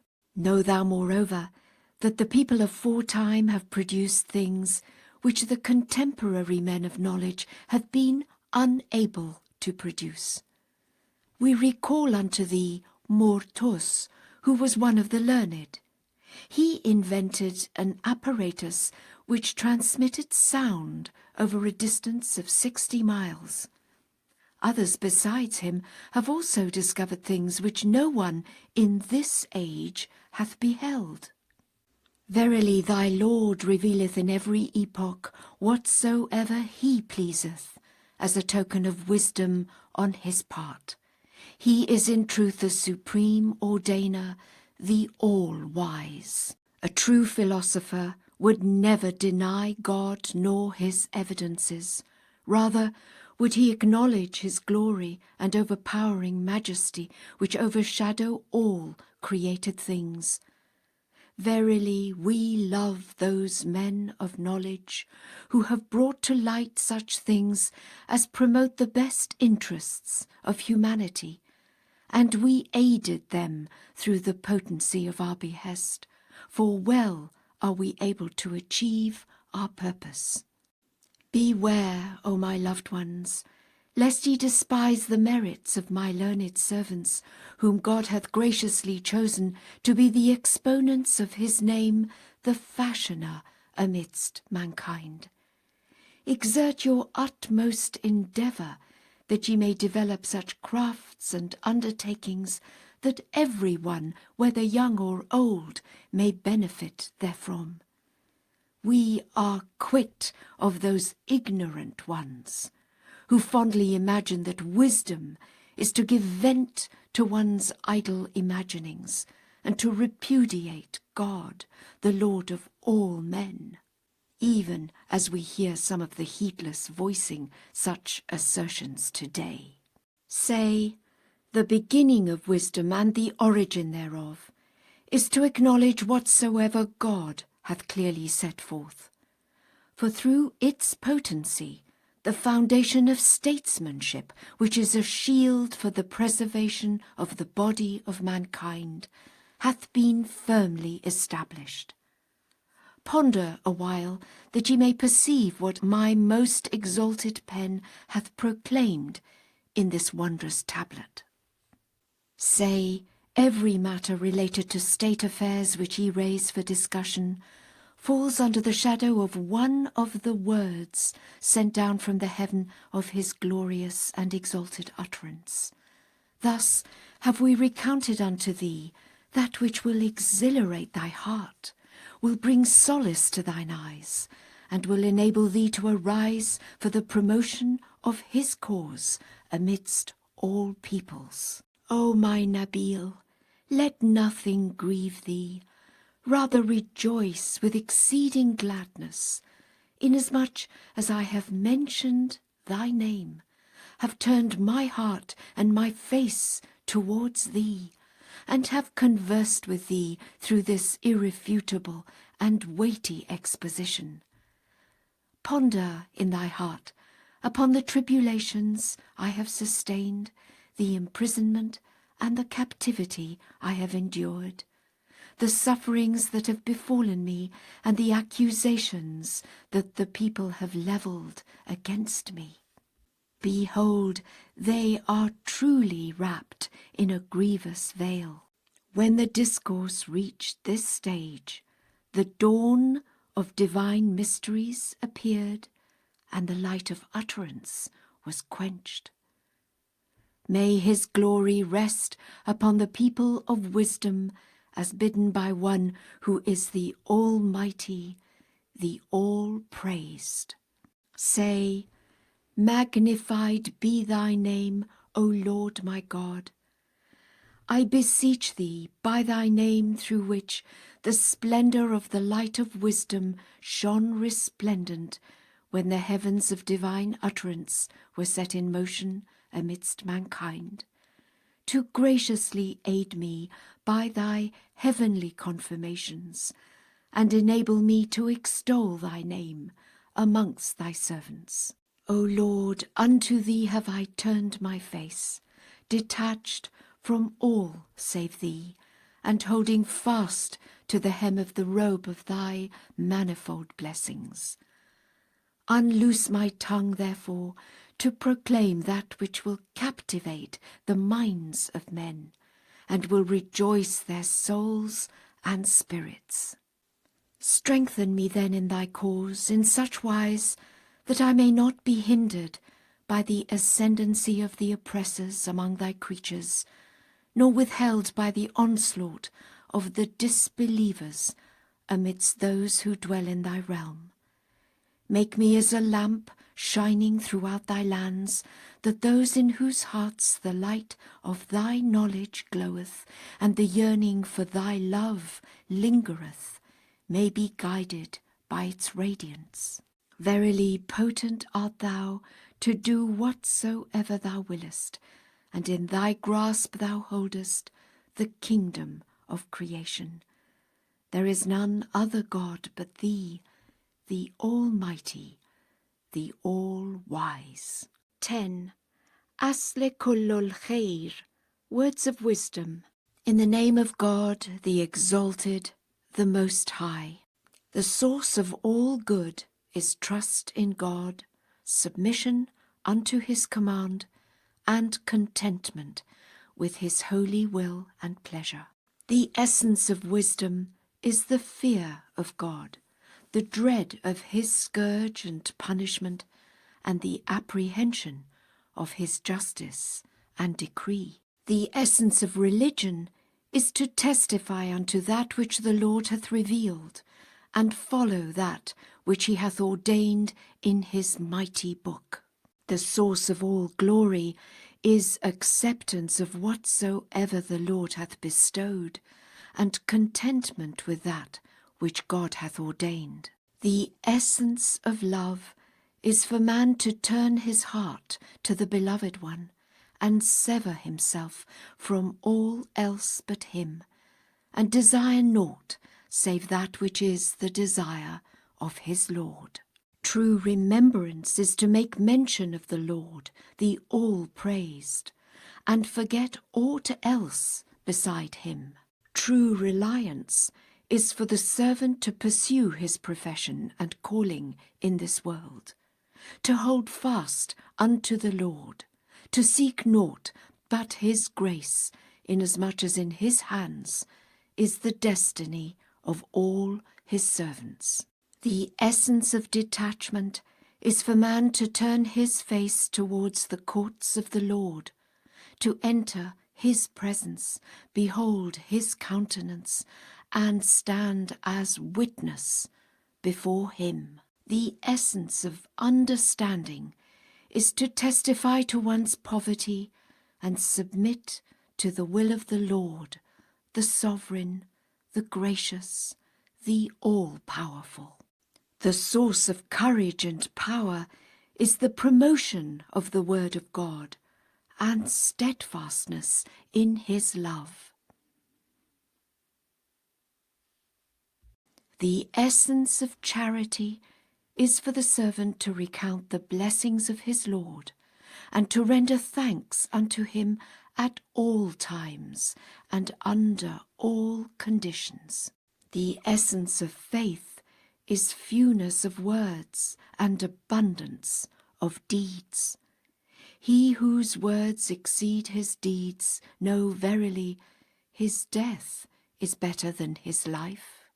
The essence of true safety is to observe silence, to look at the end of things, and to renounce the world. The beginning of magnanimity is when man expendeth his wealth on himself, on his family, and on the poor among his brethren in his faith. The essence of wealth is love for me. Whoso loveth me is the possessor of all things, and he that loveth me not is indeed of the poor and needy. This is that which the finger of glory and splendour hath revealed. The source of all evil is for man to turn away from his Lord and set his heart on things ungodly. The most burning fire is to question the signs of God, to dispute idly that which he hath revealed, to deny him and carry oneself proudly before him. The source of all learning is the knowledge of God, exalted be his glory, and this cannot be attained save through the knowledge of his divine manifestation. The essence of abasement is to pass out from under the shadow of the merciful and seek the shelter of the evil one.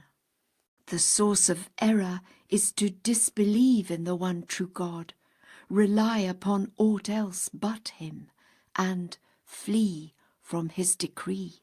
True loss is for him whose days have been spent in utter ignorance of his self.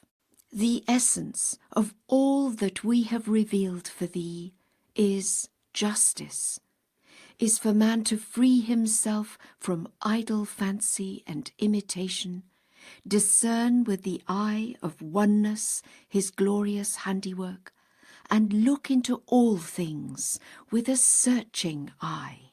Thus have we instructed thee, manifested unto thee words of wisdom, that thou mayst be thankful unto the Lord thy God, and glory therein amidst all peoples. 11. Lawh-e Maqsood, Tablet of Maqsood.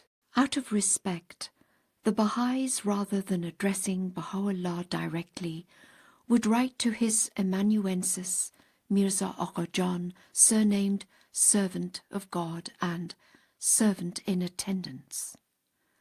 The reply would be in the form of a letter from Mirza Agha Jan quoting words of Bahá'u'lláh, but would in fact be dictated in its entirety by Bahá'u'lláh. Thus all parts of the tablet, even those which ostensibly are the words of Mirza Agha Jan himself, are sacred scripture revealed by Bahá'u'lláh. The tablet of Maqsood is in this form. It was addressed to Mirza Maqsood, one of the early believers living at that time in Damascus and Jerusalem. He is God, exalted is he, the Lord of majesty and power. A praise which is exalted above every mention or description beseemeth the adored one, the possessor of all things visible and invisible, who hath enabled the primal point to reveal countless books and epistles, and who through the potency of his sublime word hath called into being the entire creation, whether of the former or more recent generations. Moreover, he hath in every age and cycle, in conformity with his transcendent wisdom, sent forth a divine messenger to revive the dispirited and despondent souls with the living waters of his utterance, one who is indeed the expounder, the true interpreter, inasmuch as man is unable to comprehend that which hath streamed forth from the pen of glory, and is recorded in his heavenly books. Men at all times and under all conditions stand in need of one to exhort them, guide them, and to instruct and teach them.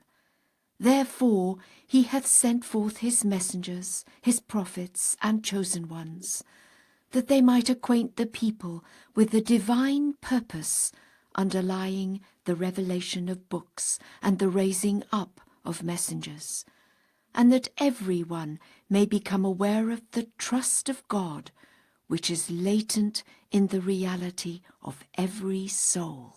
Man is the supreme talisman. Lack of a proper education hath, however, deprived him of that which he doth inherently possess. Through a word proceeding out of the mouth of God, he was called into being. By one word more, he was guided to recognize the source of his education. By yet another word, his station and destiny were safeguarded. The great being saith, "Regard man as a mine, rich in gems of inestimable value.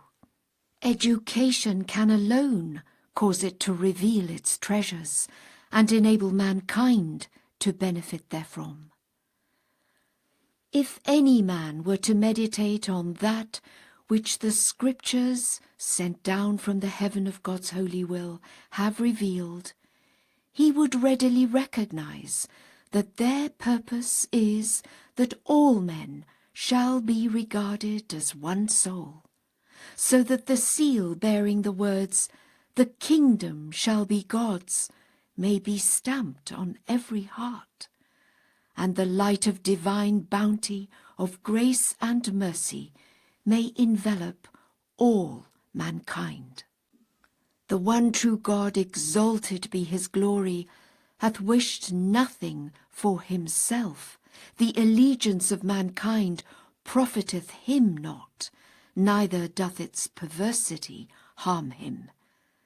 The bird of the realm of utterance voiceth continually this call, 'All things have I willed for thee, and thee too for thine own sake.' If the learned and worldly wise men of this age were to allow mankind to inhale the fragrance of fellowship and love, every understanding heart would apprehend the meaning of true liberty and discover the secret of undisturbed peace and absolute composure. Were the earth to attain this station and be illumined with its light, it could then be truly said of it, 'Thou shalt see in it no hollows or rising hills.' Blessing and peace be upon him through whose advent Bahá'u'lláh is wreathed in smiles, and the sweet savours of whose raiment have shed fragrance upon all mankind. He who came to protect men from that which would harm them in the world below. exalted, immensely exalted is his station above the glorification of all beings, and sanctified from the praise of the entire creation.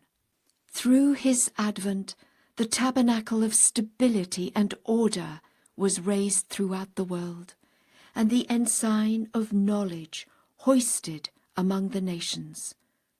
May blessings rest also upon his kindred and his companions, through whom the standard of the unity of God and of his singleness was uplifted, and the banners of celestial triumph were unfurled.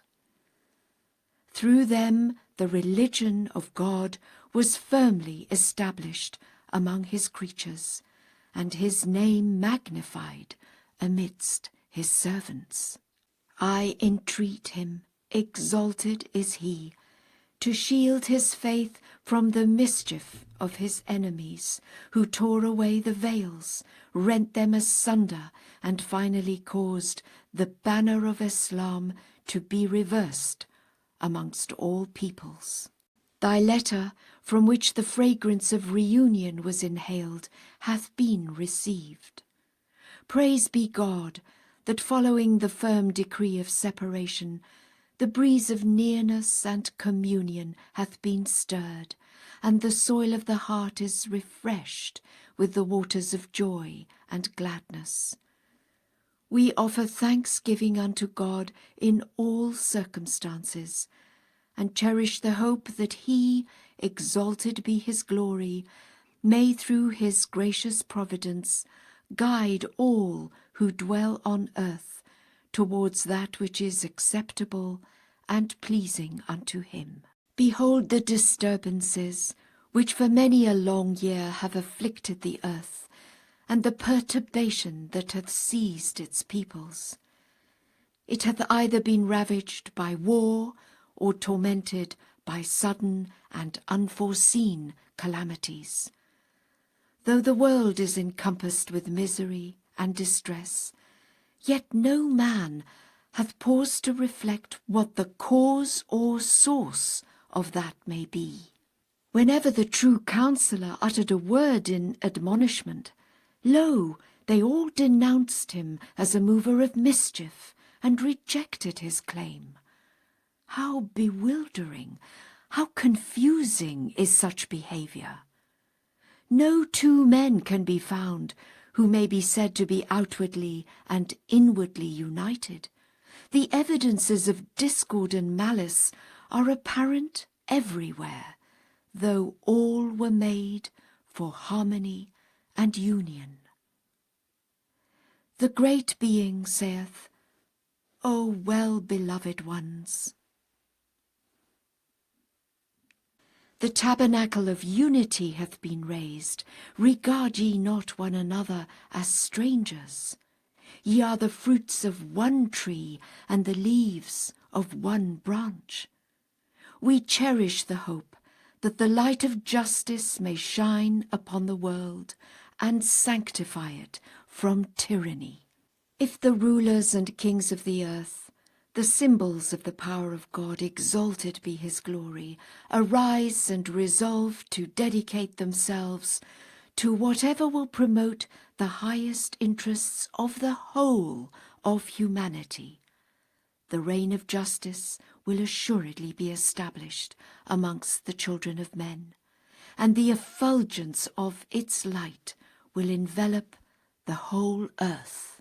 The great being saith, the structure of world stability and order hath been reared upon and will continue to be sustained by the twin pillars of reward and punishment. And in another connection he hath uttered the following in the eloquent tongue: Justice hath a mighty force at its command. It is none other than reward and punishment for the deeds of men. By the power of this force, the tabernacle of order is established throughout the world, causing the wicked to restrain their natures for fear of punishment. In another passage he hath written, Take heed, O concourse of the rulers of the world. There is no force on earth that can equal in its conquering power the force of justice and wisdom. I verily affirm that there is not and hath never been a host more mighty than that of justice and wisdom. Blessed is the king who marcheth with the ensign of wisdom unfurled before him, and the battalions of justice massed in his rear. He verily is the ornament that adorneth the brow of peace and the countenance of security. There can be no doubt whatever that if the day-star of justice, which the clouds of tyranny have obscured, were to shed its light upon men, the face of the earth would be completely transformed. The great being, wishing to reveal the prerequisites of the peace and tranquillity of the world and the advancement of its peoples, hath written, The time must come when the imperative necessity for the holding of a vast and all-embracing assemblage of men will be universally realized. The rulers and kings of the earth must needs attend it, and participating in its deliberations must consider such ways and means as will lay the foundations of the world's great peace amongst men. Such a peace demandeth that the great powers should resolve, for the sake of the tranquillity of the peoples of the earth, to be fully reconciled among themselves. Should any king take up arms against another, all should unitedly arise and prevent him. If this be done, the nations of the world will no longer require any armaments except for the purpose of preserving the security of their realms and of maintaining internal order within their territories. This will ensure the peace and composure of every people, government, and nation. We fain would hope that the kings and rulers of the earth, the mirrors of the gracious and almighty name of God, may attain unto this station, and shield mankind from the onslaught of tyranny.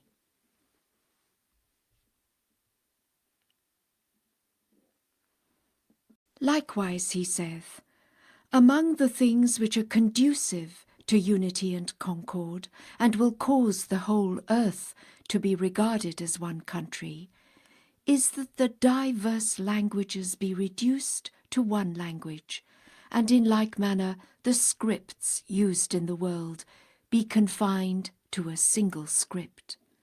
It is incumbent upon all nations to appoint some men of understanding and erudition to convene a gathering, and through joint consultation choose one language from among the varied existing languages, or create a new one, to be taught to the children in all the schools of the world. The day is approaching when all the peoples of the world will have adopted one universal language and one common script. When this is achieved, to whatsoever city a man may journey, it shall be as if he were entering his own home. These things are obligatory and absolutely essential. It is incumbent upon every man of insight and understanding to strive to translate that which hath been written into reality and action. In these days, the tabernacle of justice hath fallen into the clutches of tyranny and oppression. Beseech ye the one true God, exalted be his glory, not to deprive mankind of the ocean of true understanding. For were men but to take heed, they would readily appreciate that whatever hath streamed from and is set down by the pen of glory is even as the sun for the whole world, and that therein lie the welfare, security, and true interests of all men. Otherwise the earth will be tormented by a fresh calamity every day, and unprecedented commotions will break out. God grant that the people of the world may be graciously aided to preserve the light of his loving counsels within the globe of wisdom. We cherish the hope that everyone may be adorned with the vesture of true wisdom, the basis of the government of the world. The great being saith, "The heaven of statesmanship is made luminous and resplendent by the brightness of the light of these blessed words which hath dawned from the dayspring of the will of God. It behoveth every ruler to weigh his own being every day in the balance of equity and justice, and then to judge between men and counsel them to do that which would direct their steps unto the path of wisdom and understanding." This is the cornerstone of statesmanship and the essence thereof. From these words every enlightened man of wisdom will readily perceive that which will foster such aims as the welfare, security, and protection of mankind and the safety of human lives. Were men of insight to quaff their fill from the ocean of inner meanings which lie enshrined in these words, and become acquainted therewith, they would bear witness to the sublimity and the excellence of this utterance. If this lowly one were to set forth that which he perceiveth, all would testify unto God's consummate wisdom. The secrets of statesmanship, and that of which the people are in need, lie enfolded within these words. This lowly servant earnestly entreateth the one true God, exalted be his glory, to illumine the eyes of the people of the world with the splendour of the light of wisdom, that they, one and all, may recognize that which is indispensable in this day. That one indeed is a man, who today dedicateth himself to the service of the entire human race. The great being saith, "Blessed and happy is he that ariseth to promote the best interests of the peoples and kindreds of the earth." In another passage he hath proclaimed, "It is not for him to pride himself who loveth his own country, but rather for him who loveth the whole world." The earth is but one country, and mankind its citizens. Such exhortations to union and concord as are inscribed in the books of the prophets by the pen of the Most High bear reference unto specific matters, not a union that would lead to disunity, or a concord which would create discord. This is the station where measures are set unto everything, a station where every deserving soul shall be given his due. Well is it with them that appreciate the meaning and grasp the intent of these words, and woe betide the heedless.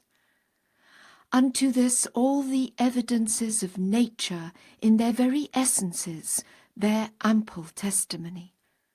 Every discerning man of wisdom is well acquainted with that which we have mentioned, but not those who have strayed far from the living fountain of fair-mindedness, and are roving distraught in the wilderness of ignorance and blind fanaticism.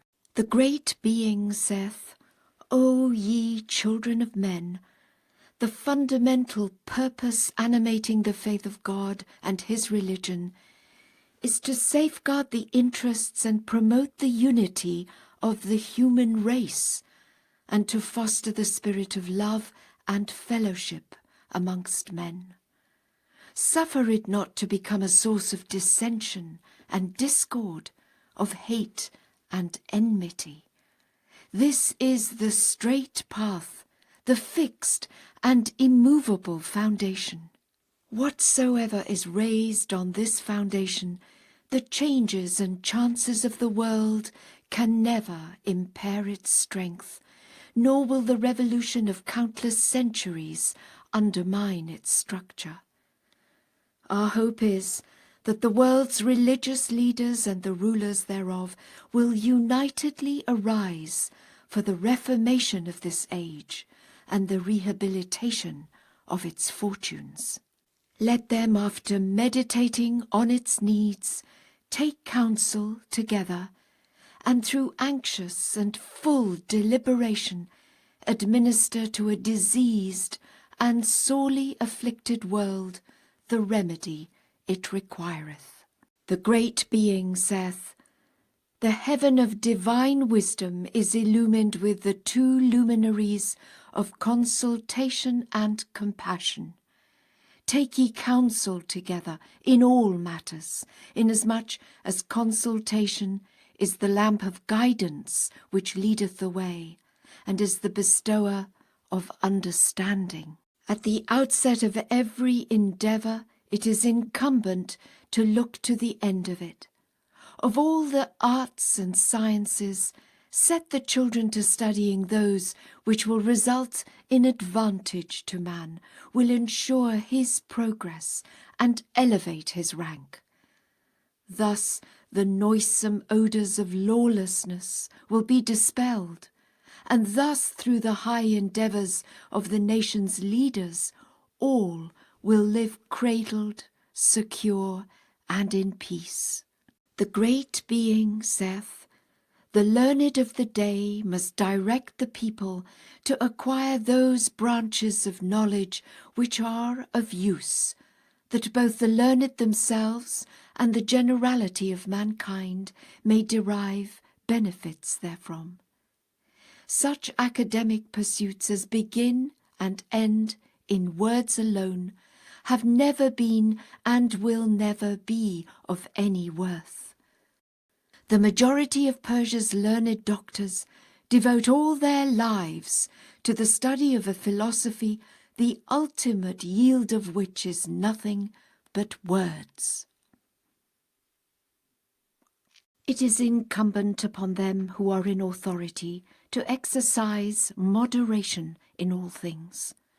Whatsoever passeth beyond the limits of moderation will cease to exert a beneficial influence. Consider, for instance, such things as liberty, civilization, and the like. However much men of understanding may favourably regard them, they will, if carried to excess, exercise a pernicious influence upon men. If this point were to be expounded, an elaborate explanation would be required, which it is feared might become tedious. It is the ardent hope of this lowly one that God, exalted be his glory, may grant all men that which is good, for he who is endowed therewith is the possessor of all things. The great being saith, "The tongue of wisdom proclaimeth, he that hath me not is bereft of all things. Turn ye away from all that is on earth, and seek none else but me. I am the sun of wisdom and the ocean of knowledge. I cheer the faint and revive the dead. I am the guiding light that illumineth the way. I am the royal falcon on the arm of the Almighty. I unfold the drooping wings of every broken bird, and start it on its flight." And likewise he saith, "The heaven of true understanding shineth resplendent with the light of two luminaries, tolerance and righteousness." O my friend, vast oceans lie enshrined within this brief saying. Blessed are they who appreciate its value, drink deep therefrom, and grasp its meaning, and woe betide the heedless.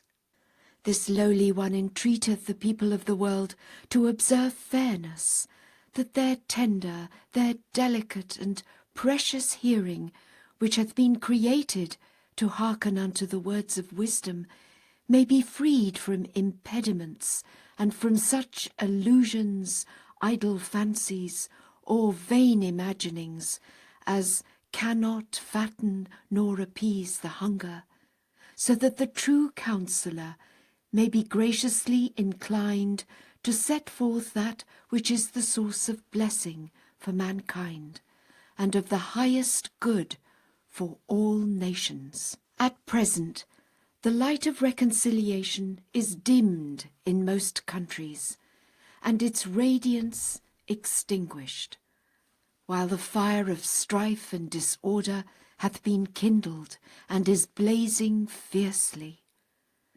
Two great powers who regard themselves as the founders and leaders of civilization and the framers of constitutions have risen up against the followers of the faith associated with him who conversed with God.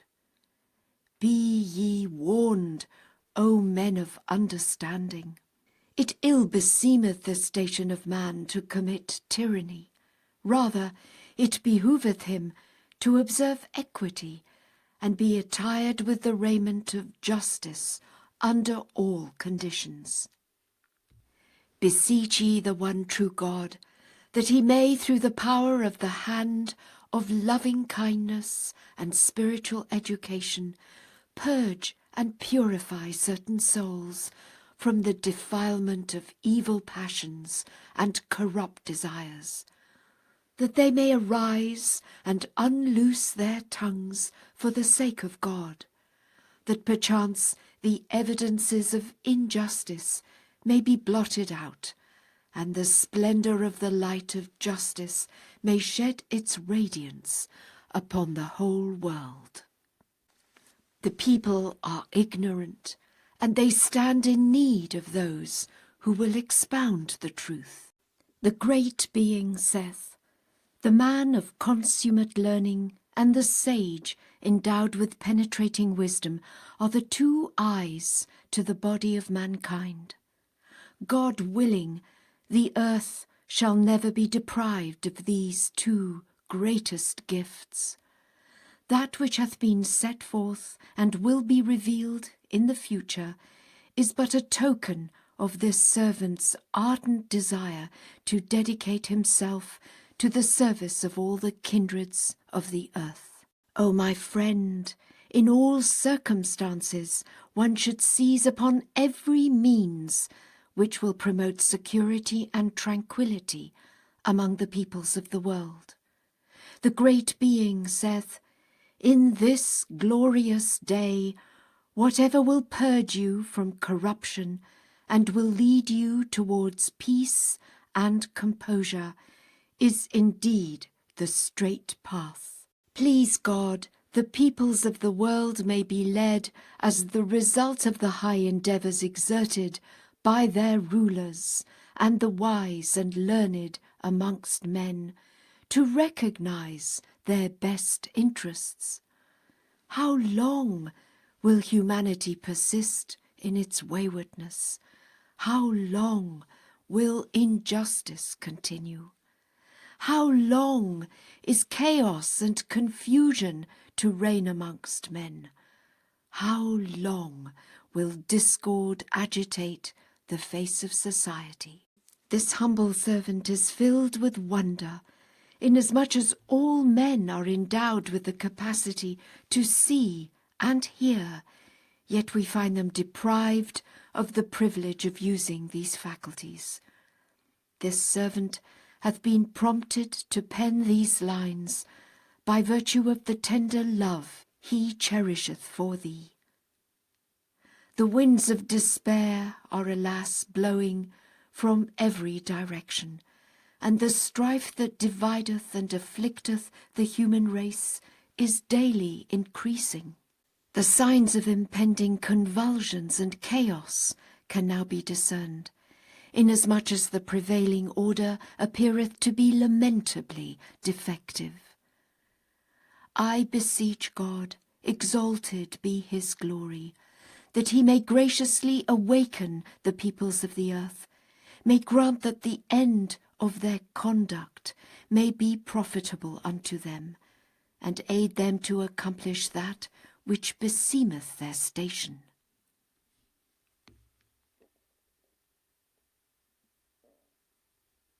Were man to appreciate the greatness of his station and the loftiness of his destiny, he would manifest naught save goodly character, pure deeds, and a seemly and praiseworthy conduct. If the learned and wise men of goodwill were to impart guidance unto the people, the whole earth would be regarded as one country. Verily, this is the undoubted truth.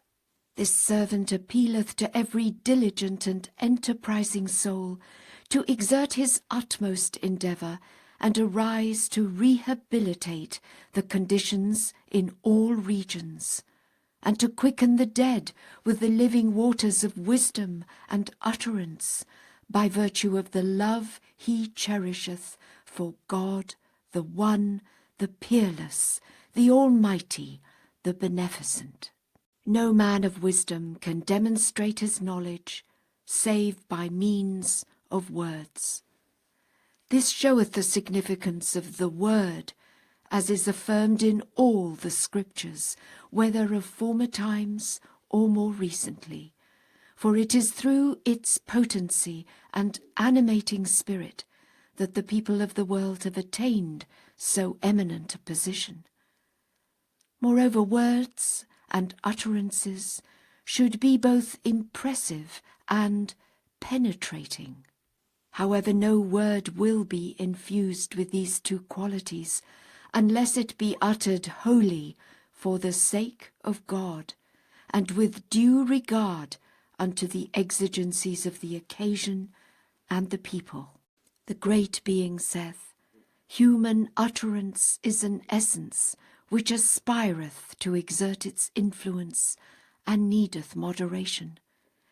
As to its influence, this is conditional upon refinement, which in turn is dependent upon hearts which are detached and pure. As to its moderation, this hath to be combined with tact and wisdom, as prescribed in the Holy Scriptures and tablets. Every word is endowed with a spirit. Therefore the speaker or expounder should carefully deliver his words at the appropriate time and place, for the impression which each word maketh is clearly evident and perceptible. The great being saith, one word may be likened unto fire, another unto light, and the influence which both exert is manifest in the world. Therefore an enlightened man of wisdom should primarily speak with words as mild as milk, that the children of men may be nurtured and edified thereby, and may attain the ultimate goal of human existence, which is the station of true understanding and nobility. And likewise, he saith, one word is like unto springtime, causing the tender saplings of the rose garden of knowledge to become verdant and flourishing, while another word is even as a deadly poison. It behoveth a prudent man of wisdom to speak with utmost leniency and forbearance, so that the sweetness of his words may induce everyone to attain that which befitteth man's station. O friend of mine, the word of God is the king of words, and its pervasive influence is incalculable. It hath ever dominated and will continue to dominate the realm of being. The great being saith, the word is the master key for the whole world, inasmuch as through its potency the doors of the hearts of men, which in reality are the doors of heaven, are unlocked. No sooner had but a glimmer of its effulgent splendour shone forth upon the mirror of love, than the blessed word, "I am the best beloved," was reflected therein. It is an ocean, inexhaustible in riches, comprehending all things. Everything which can be perceived is but an emanation therefrom. High, immeasurably high, is this sublime station, in whose shadow moveth the essence of loftiness and splendour, wrapped in praise and adoration. Methinks people's sense of taste hath, alas, been sorely affected by the fever of negligence and folly, for they are found to be wholly unconscious and deprived of the sweetness of his utterance. How regrettable indeed that man should debar himself from the fruits of the tree of wisdom, while his days and hours pass swiftly away. Please God, the hand of divine power may safeguard all mankind and direct their steps towards the horizon of true understanding. Verily, our Lord of mercy is the helper, the knowing, the wise. I would like to add that thy second letter, which had been sent from Jerusalem, hath been received, and that which thou hadst written and set forth therein was perused and read in his presence. He bade me write as follows: O Maqsood, we have heard thy voice and perceived the sighing and lamentation thou didst raise in thy longing and eagerness. Praised be God! The sweet savours of love could be inhaled from every word thereof. Please God, this bounty may last for ever. The servant in attendance recited the verses thou hast composed. Thy name is often mentioned in the presence of this wronged one, and the glances of our loving kindness and compassion are directed towards thee. Great is the station of man. Great must also be his endeavours for the rehabilitation of the world and the well-being of nations. I beseech the one true God to graciously confirm thee in that which beseemeth man's station. Be thou guided by wisdom under all conditions, inasmuch as persons who harbour evil motives have been and are still diligently engaged in intriguing. Gracious God, unto that immeasurably exalted being who seeketh naught but to foster the spirit of love and fellowship amongst men, and to revive the world and ennoble its life, they have imputed such charges as the tongue and the pen are ashamed to recount. We have remembered thee, and make mention of thee now.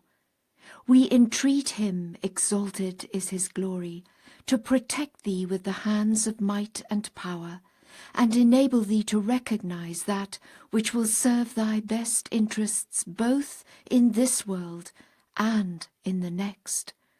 He is the Lord of mankind, the possessor of the throne on high and of the world below. No God is there besides him, the omnipotent, the powerful. God grant that this wronged one may observe fidelity. He hath not forgotten, nor will he ever forget thee. Thou hast mentioned thine intention to stay in Damascus until spring, then to proceed to Mosul, should the means be forthcoming. This lowly servant entreateth God, exalted is his glory, to provide such means as is deemed expedient, and to aid thee. He is potent and powerful. Although all the inhabitants of this region have been treated with the utmost kindness, yet no evidence of fellowship can be discerned from them. Thou shouldst observe much tact and wisdom, for they seek at all times to cavil at and deny the cause. May the one true God grant them equity. Concerning thine own affairs, if thou wouldst content thyself with whatever might come to pass, it would be praiseworthy. To engage in some profession is highly commendable, for when occupied with work, one is less likely to dwell on the unpleasant aspects of life. God willing, thou mayst experience joy and radiance, gladness and exaltation in any city or land where thou mayest happen to sojourn. This lowly servant will never forget that distinguished and kind friend. He hath remembered and will continue to remember thee. The decree lieth with God, the Lord of all worlds.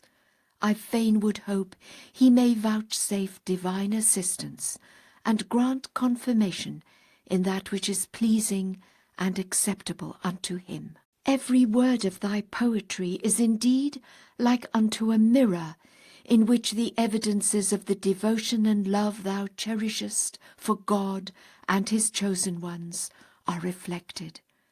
Well is it with thee, who hast quaffed the choice wine of utterance, and partaken of the soft-flowing stream of true knowledge. Happy is he who hath drunk his fill and attained unto him, and woe betide the heedless. Its perusal hath truly proved highly impressive, for it was indicative of both the light of reunion and the fire of separation.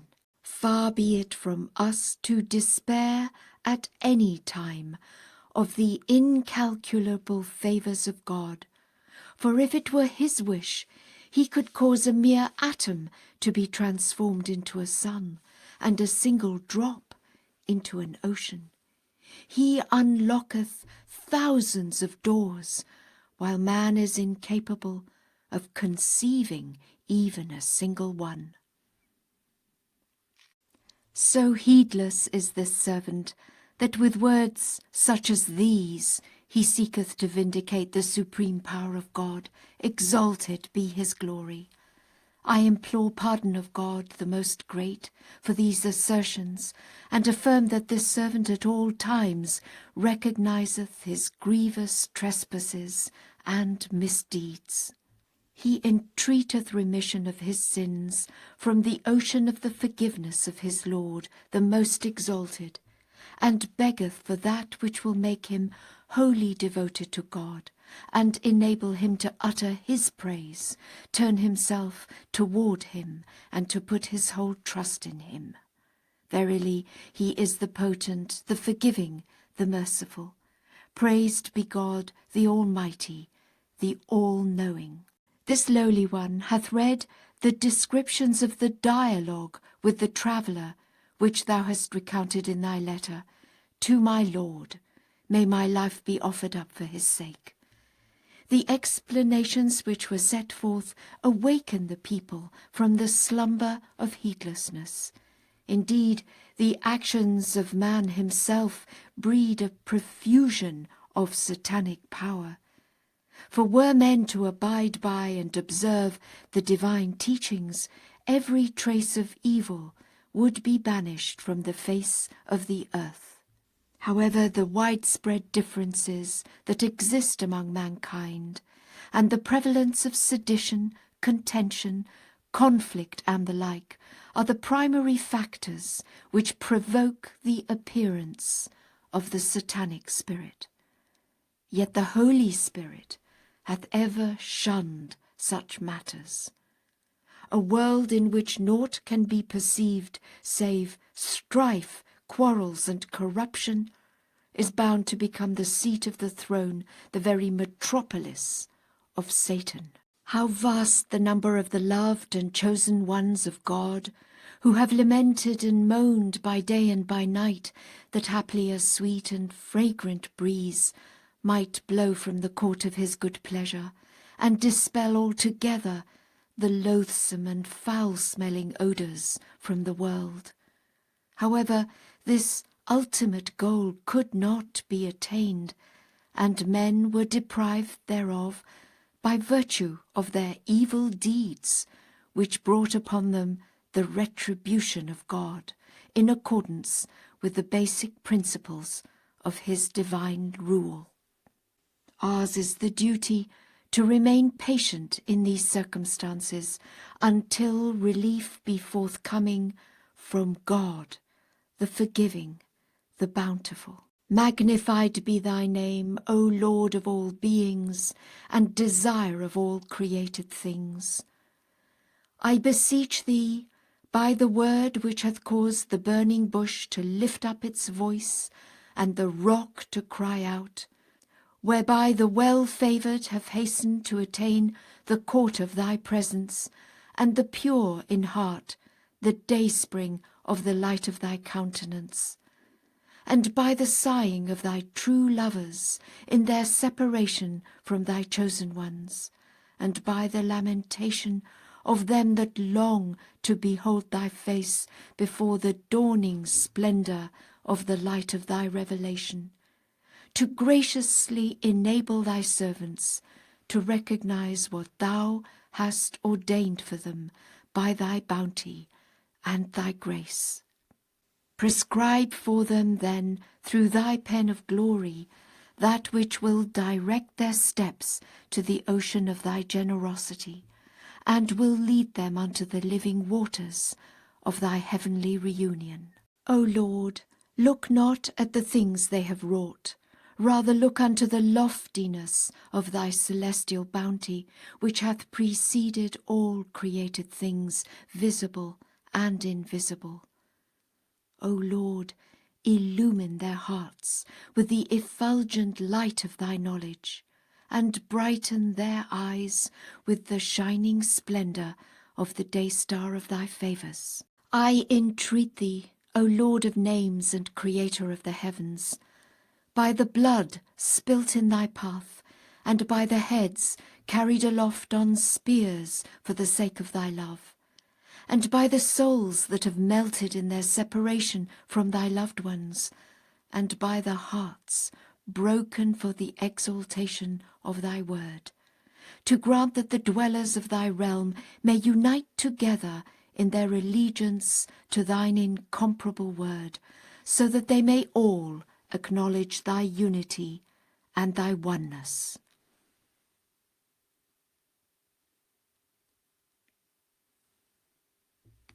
There is no God but thee, the omnipotent, the most exalted, the knowing, the wise. I fain would hope that he who is the all-sufficing, the inaccessible, may heed the solicitation of this lowly servant, may attire the people of the world with the raiment of goodly deeds, and purge them from evil inclinations. He is the mighty, the powerful, the all-wise, the all-perceiving. He heareth and seeth. He is the all-hearing, the all-seeing. 12. Surah Wafa, Tablet to Wafa. He is the all-knowing. O Wafa, render thanks unto thy Lord for having aided thee to embrace his cause, enabled thee to recognize the manifestation of his own self, and raise thee up to magnify him who is the most great remembrance in this glorious announcement. Blessed art thou, O Wafa, inasmuch as thou hast been faithful to the covenant of God and his testament, at a time when all men have violated it, and have repudiated the one in whom they had believed, and this notwithstanding that he hath appeared invested with every testimony, and hath dawned from the horizon of revelation, clothed with undoubted sovereignty. It behoveth thee, however, to exert thine utmost to attain the very essence of fidelity. This implieth to be well assured in thy heart, and to testify with thy tongue to that whereunto God hath testified for his own exalted self, proclaiming, Verily, self-subsisting am I within the realm of glory. Whoso is enabled in these days to solemnly affirm this truth hath attained unto all good, and the heavenly Spirit shall descend upon him in the daytime and in the night season, shall graciously assist him to glorify the name of his Lord, and suffer him to unloose his tongue and uphold with his words the cause of his Lord, the merciful, the compassionate. And none can ever achieve this except he who hath purged his heart from whatsoever is created between heaven and earth, and hath entirely detached himself from all but God, the sovereign Lord, the Almighty, the gracious. Arise thou to serve the cause, and say, I swear by the righteousness of God. Verily this is the primal point, arrayed in his new attire, and manifested in his glorious name. He at present beholdeth everything from this horizon.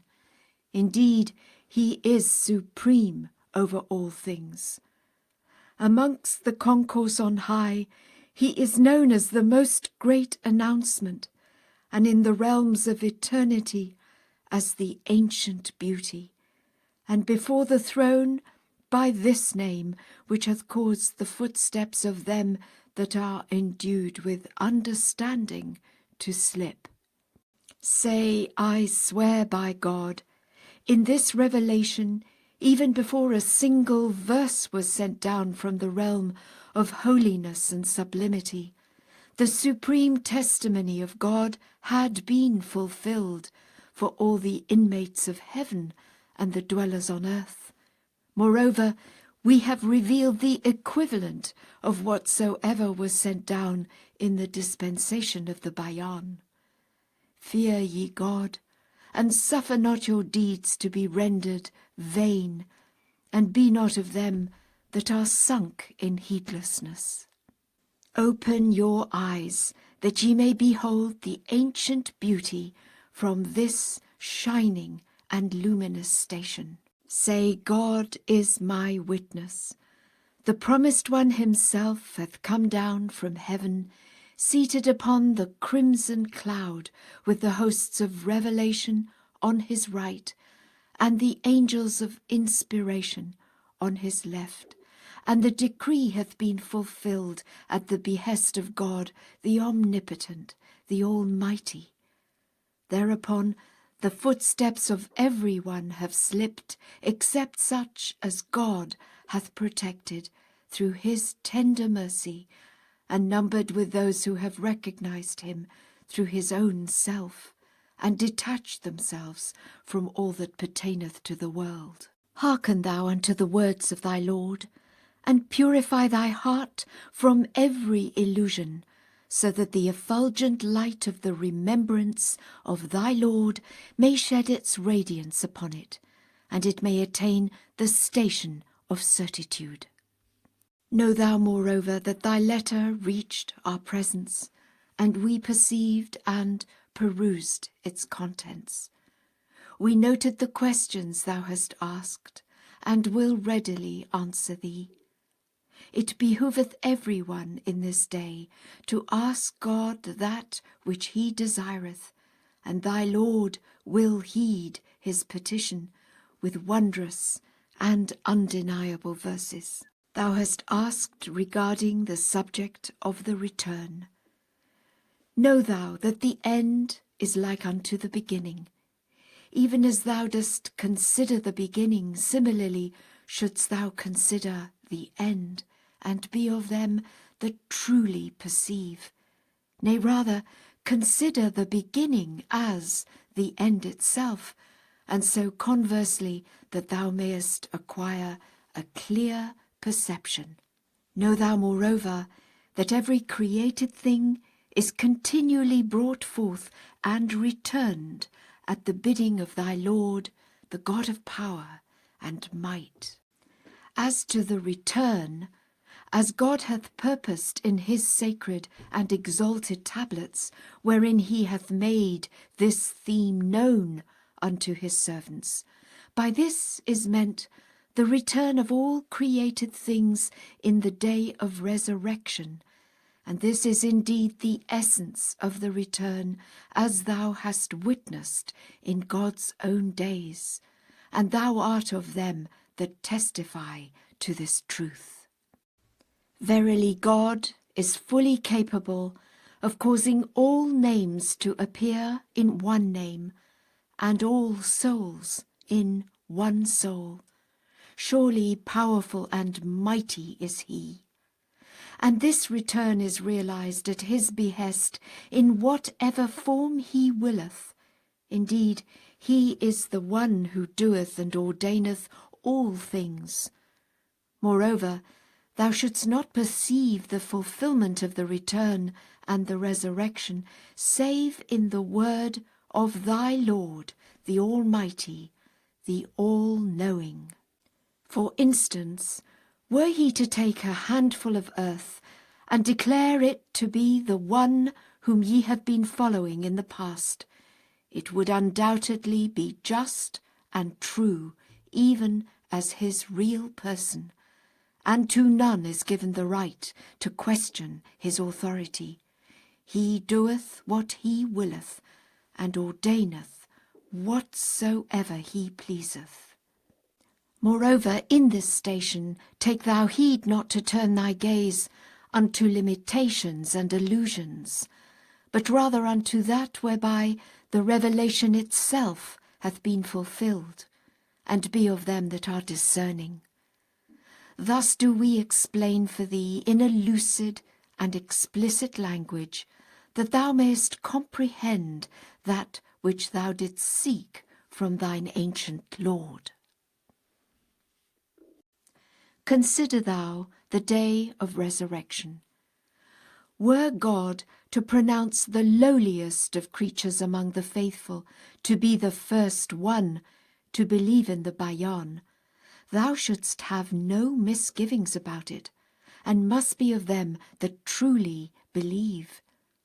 In this station look not upon human limitations and names, but rather upon that whereby the rank of the first one to believe is vindicated, which is faith in God, and recognition of his being, and assurance in the fulfillment of his irresistible and binding command.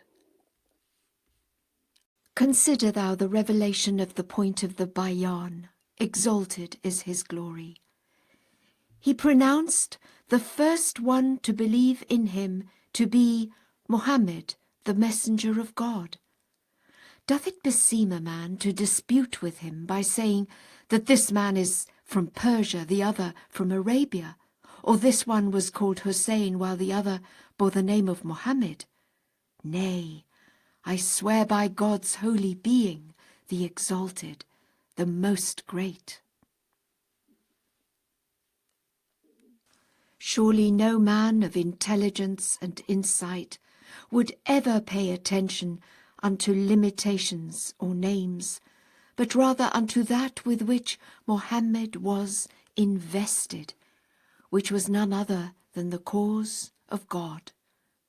Such a man of insight would likewise consider Hussein and the position he occupied in the cause of God, the omnipotent, the exalted, the knowing, the wise.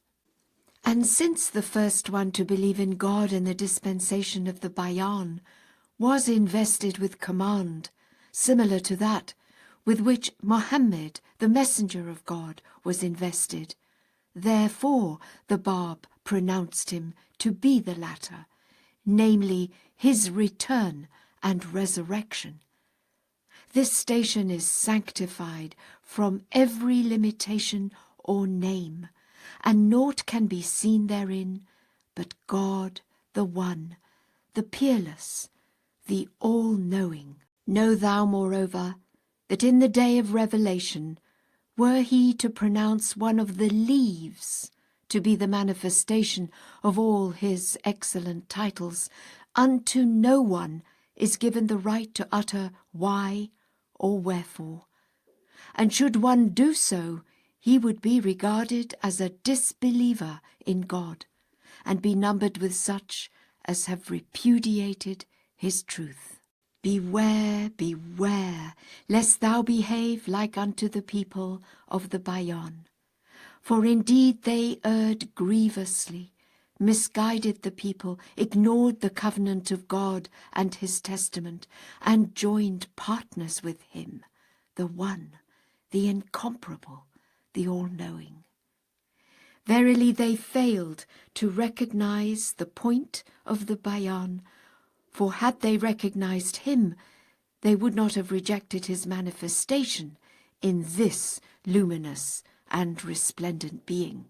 And since they fixed their eyes on names, therefore when he replaced his name, the most exalted, by the most glorious, their eyes were dimmed.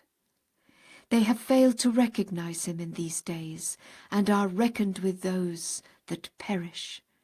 Indeed, had they known him through his own self, or by virtue of that which he hath revealed, they would not have repudiated him when he appeared in this glorious and incomparable name, which God hath ordained to be the sword of his revelation between heaven and earth, and through which truth is separated from error, even from now until the day when mankind shall stand before the Lord of the worlds. Know thou, moreover, that in the day of his manifestation all things besides God shall be brought forth and placed equally, irrespective of their rank being high or low.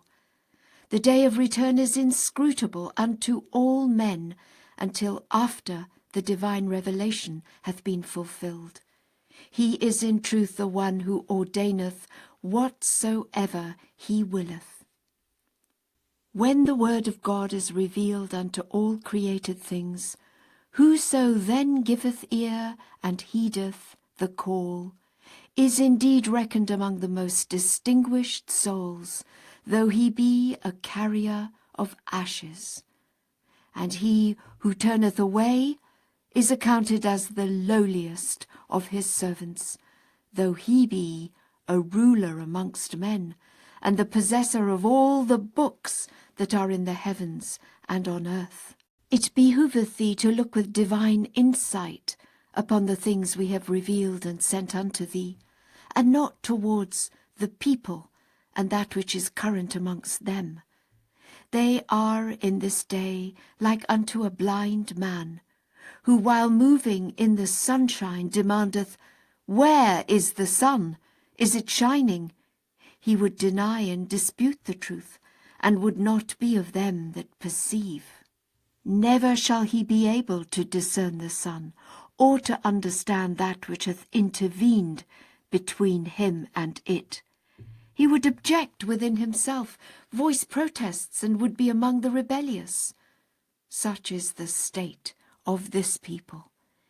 Leave them unto themselves, saying, Unto you be that which ye desire, and unto us that which we desire.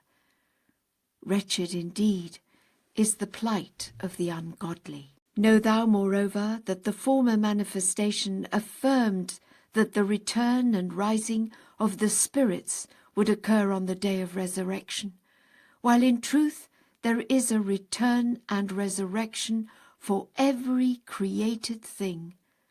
However, we do not wish to mention aught that is not set forth in the Bayan, lest perchance the people of malice raise a great outcry.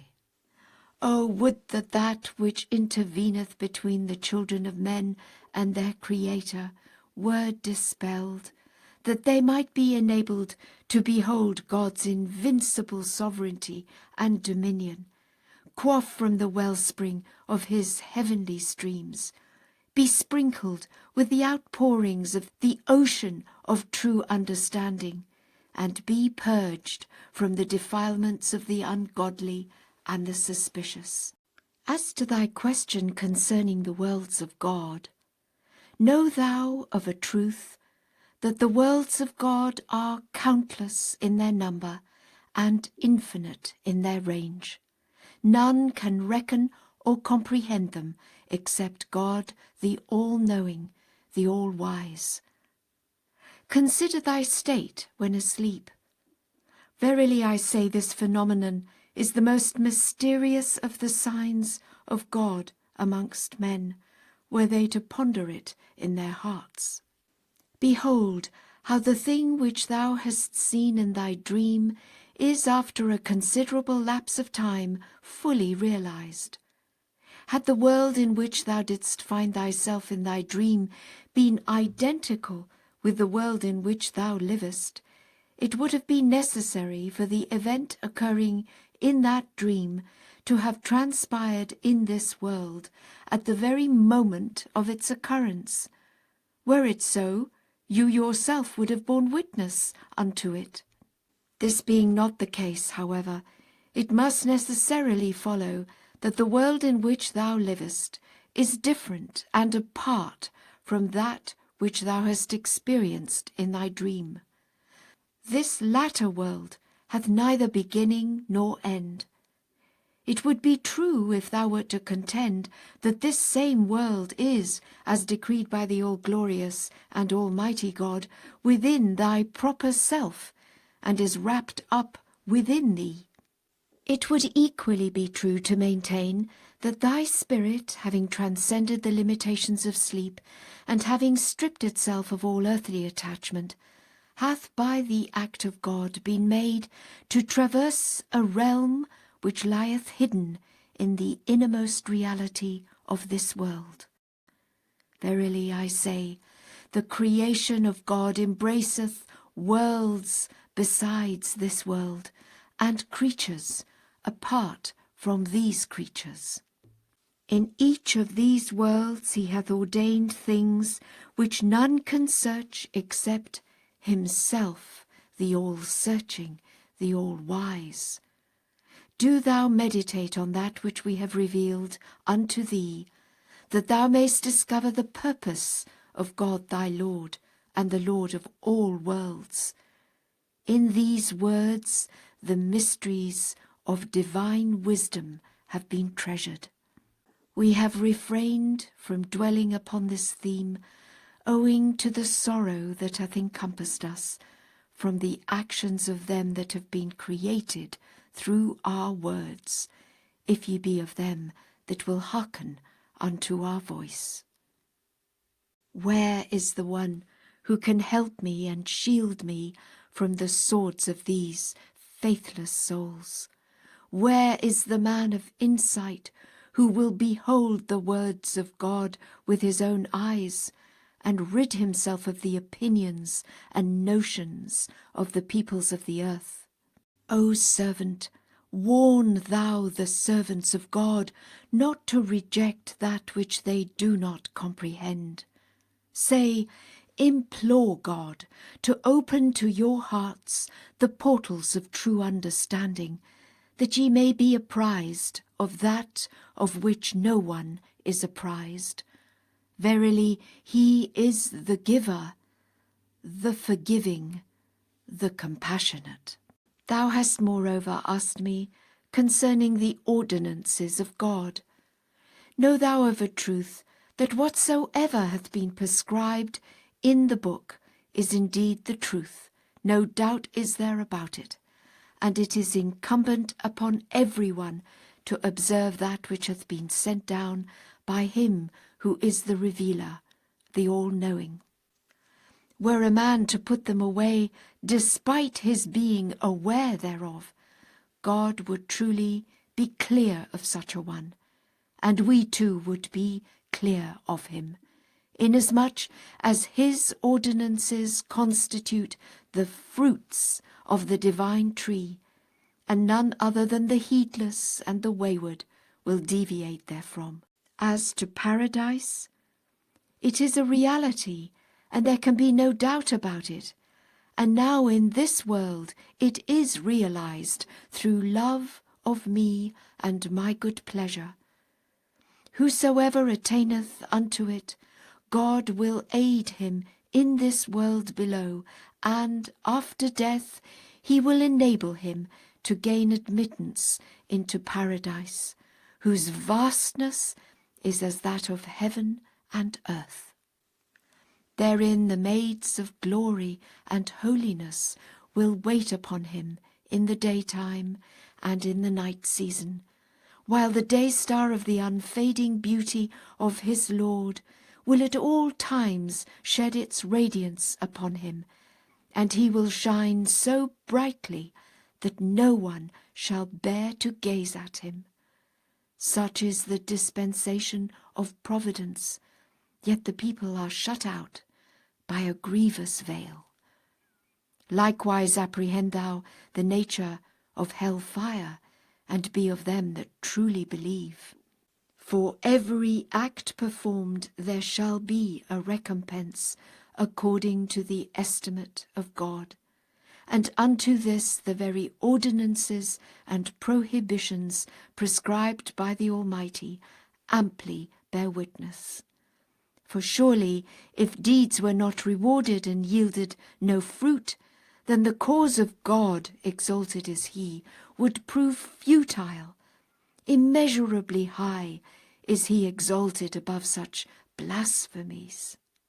However, unto them that are rid of all attachments, a deed is verily its own reward. Were we to enlarge upon this theme, numerous tablets would need to be written. I swear by the righteousness of the one true God,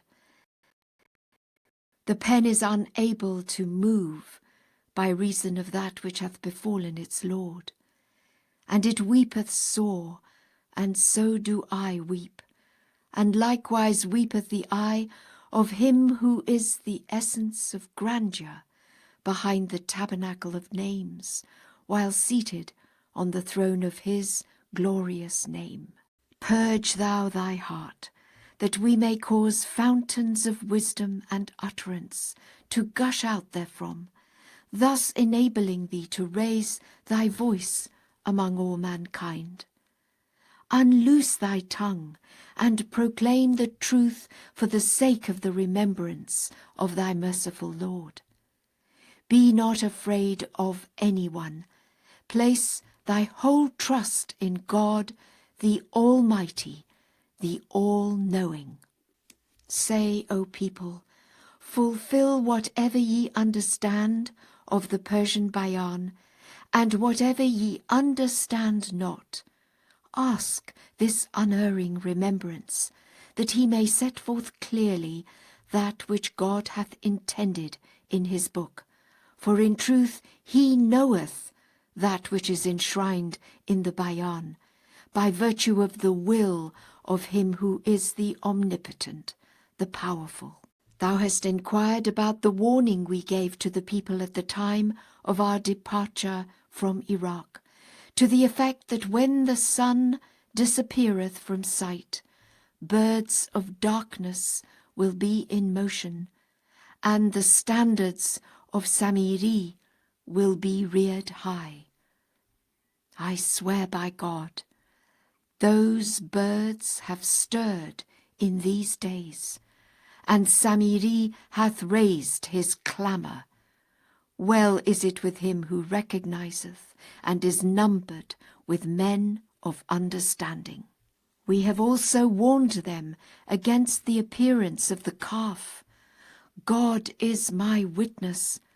All our warnings have come to pass, as indeed they are bound to, inasmuch as they have issued from the fingers of glory and might.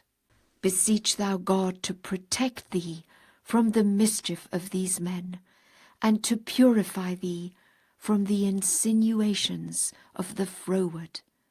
Strengthen thy loins then for the promotion of the cause, and pay no attention unto the words uttered by the people of the Bayan, for they are truly incapable of understanding, and have failed to comprehend the essence of the cause, as is revealed in this august, this most great announcement.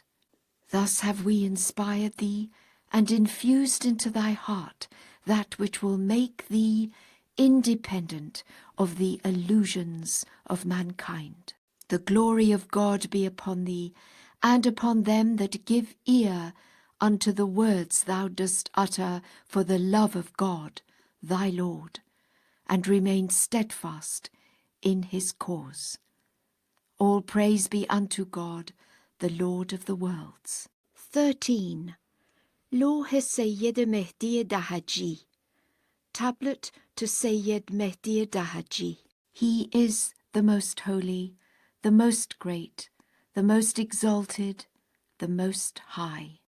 O my name, yield thou praise unto God for having graciously chosen thee to be a shower of bounty for that which we have sown in the pure and blessed soil, and enabled thee to serve as a springtime of tender mercy for the wondrous and sublime trees we have planted.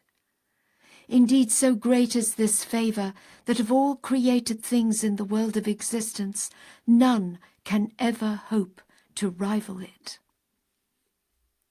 We have moreover given thee to drink the choice wine of utterance from the chalice of the heavenly bestowals of thy merciful Lord, which is none other than this tongue of holiness, a tongue that as soon as it was unloosed, quickened the entire creation, set in motion all beings, and caused the nightingale to pour forth its melodies. This is the fountain of living water for all that dwell in the realm of being. Oftentimes have we wafted upon thee the sweet savours of the All-Merciful from this branch which moveth over the tablet of thy Lord, the Mighty, the Unconstrained. By the righteousness of the one true God, were all created things, visible and invisible, to direct themselves towards him, thou wouldst find them winging their flight unto the supreme goal, the spot wherein the divine lote tree exclaimeth, Verily no God is there but me, the Almighty, the All-Bountiful. Great is thy blessedness, inasmuch as thou hast been journeying throughout the lands of God, and been the embodiment of joy and assurance for the people of Baha, who have renounced all else but him, and set their hearts towards this court which hath shed its radiance upon all realms, and sprinkled them with the surging waters of this ocean, wherewith thou thyself hast been sprinkled, an ocean which hath encompassed all created things. Indeed, thou didst grasp the significance of rendering assistance unto God, and didst arise to achieve this through the power of wisdom and utterance. Say, to assist me is to teach my cause. This is a theme with which whole tablets are laden. This is the changeless commandment of God, eternal in the past, eternal in the future. Comprehend this, O ye men of insight. They that have passed beyond the bounds of wisdom fail to understand the meaning of assisting God as set forth in the book. Say, fear ye God, and sow not the seeds of dissension amongst men. Observe ye that which hath been enjoined upon you by your Lord, the Almighty, the All-Knowing. He knoweth the reality of victory, and hath taught it to you with an utterance that the vain imaginings of them that rove distraught in the wilderness of doubt can never corrupt. O my name, suffer all created things to quaff once again from this chalice, which hath caused the seas to rise. Kindle then in the hearts the blazing fire which this crimson tree hath ignited, that they may arise to extol and magnify his name amidst the adherents of all faiths. Numerous letters from thee have been presented before our throne. We have perused them as a token of grace on our part, and for each name thou didst mention therein, we have revealed that which will stir the minds of men and will cause the spirits to soar. Moreover, we have repeatedly enabled thee to hearken unto the warblings of the birds of heaven, and to incline thine ear to the songs of the nightingales pouring forth their melodies upon the branches. Thus was the pen of God set in motion in thy remembrance, that thou mightest admonish men through the power of this utterance, which is divinely ordained to be the revealer of the signs of his glory. Blessed is the spot wherein the anthem of his praise is raised, and blessed the ear that hearkeneth unto that which hath been sent down from the heaven of the loving kindness of thy Lord, the all-merciful. Exhort thou the servants of God unto that whereunto we have exhorted thee, that they may abstain from whatsoever is forbidden them in the mother book.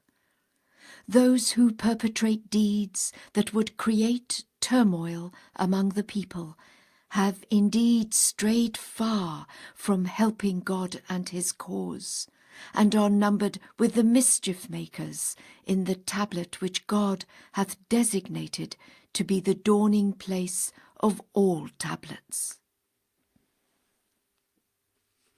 Say, if it be our pleasure, we shall render the cause victorious through the power of a single word from our presence. He is in truth the omnipotent, the all-compelling. Should it be God's intention, there would appear out of the forests of celestial might the lion of indomitable strength, whose roaring is like unto the peals of thunder reverberating in the mountains. However, since our loving providence surpasseth all things, we have ordained that complete victory should be achieved through speech and utterance, that our servants throughout the earth may thereby become the recipients of divine good. This is but a token of God's bounty vouchsafed unto them. Verily, thy Lord is the all-sufficing, the most exalted. Say, fear ye God, and commit not such deeds as would cause my loved ones on earth to lament. Thus biddeth you this pen, which hath set the pen of glory in motion within the arena of wisdom and true understanding. Convey my greetings unto those whose faces mirror forth the radiance of Baha. Then mention to them this utterance, which cheereth the hearts of the righteous. The glory of God rest upon thee, and upon such as have firmly clung to the cord of God, the revealer of verses. Restrain thou the inhabitants of those regions from provocative acts, from strife, dissension, or aught else that would create trouble. That which is praiseworthy in these days is the promotion of the cause. For instance, if those people who pursue certain aims were to dedicate themselves to the teaching of the cause, all the dwellers of those regions would, ere long, be invested with the mantle of faith. Should anyone perceive the sweetness of the following passage in the tablet revealed in honor of Nabil of Qa'en, he would readily comprehend the significance of assistance. Human utterance is an essence which aspireth to exert its influence and needeth moderation. As to its influence, this is conditional upon refinement, which in turn is dependent upon hearts which are detached and pure. As to its moderation, this hath to be combined with tact and wisdom, as prescribed in the Holy Scriptures and tablets. O my name, utterance must needs possess penetrating power, for if bereft of this quality, it would fail to exert influence, and this penetrating influence dependeth on the spirit being pure and the heart stainless. Likewise, it needeth moderation, without which the hearer would be unable to bear it. Rather he would manifest opposition from the very outset. And moderation will be obtained by blending utterance with the tokens of divine wisdom which are recorded in the sacred books and tablets. Thus, when the essence of one's utterance is endowed with these two requisites, it will prove highly effective and will be the prime factor in transforming the souls of men. This is the station of supreme victory and celestial dominion. Whoso attaineth thereto is invested with the power to teach the cause of God and to prevail over the hearts and minds of men. O my name, the day star of utterance, shining resplendent from the dayspring of divine revelation, hath so illumined the scrolls and tablets that the kingdom of utterance and the exalted dominion of understanding vibrate with joy and ecstasy, and shine forth with the splendor of his light. Yet the generality of mankind comprehend not.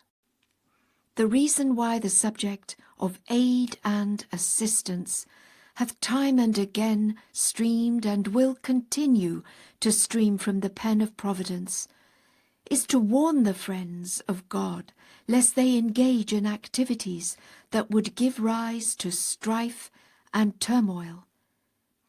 It is incumbent upon them, one and all, to diligently seek ways to help the cause of God in such manner as we have explained.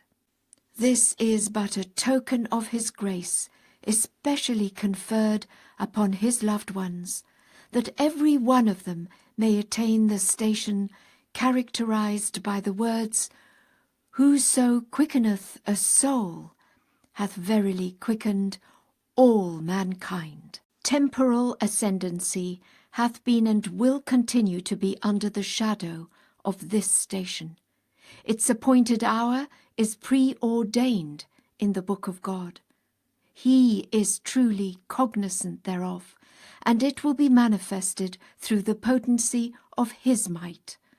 Verily he is the powerful, the all-subduing, the omnipotent, the all-knowing, the all-wise.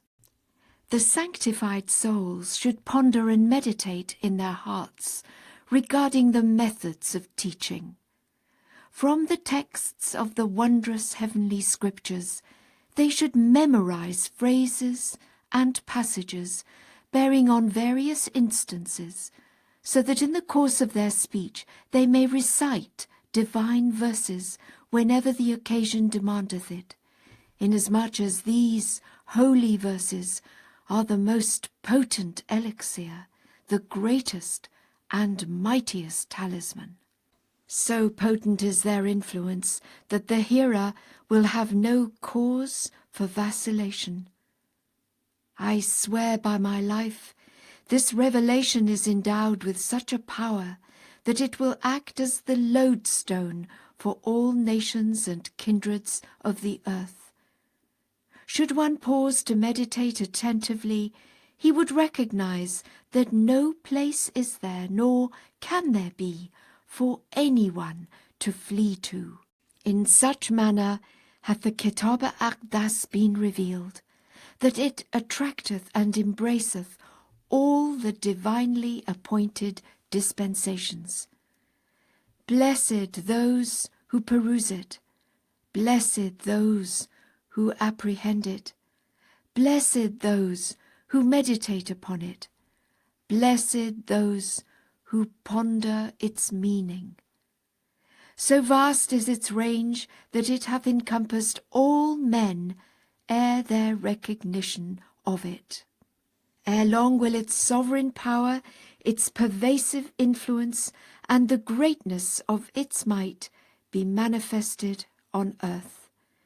Verily, thy God is the all-knowing, the all-informed. O my name, hearken thou unto my voice, coming from the direction of my throne. He wisheth to make mention of thy name at all times, inasmuch as thou hast proved thyself steadfast in extolling his virtues amongst men. Indeed, thy Lord loveth fidelity, as found in the realm of creation, and he hath given it precedence over most of the praiseworthy qualities. Verily, he is potent and powerful.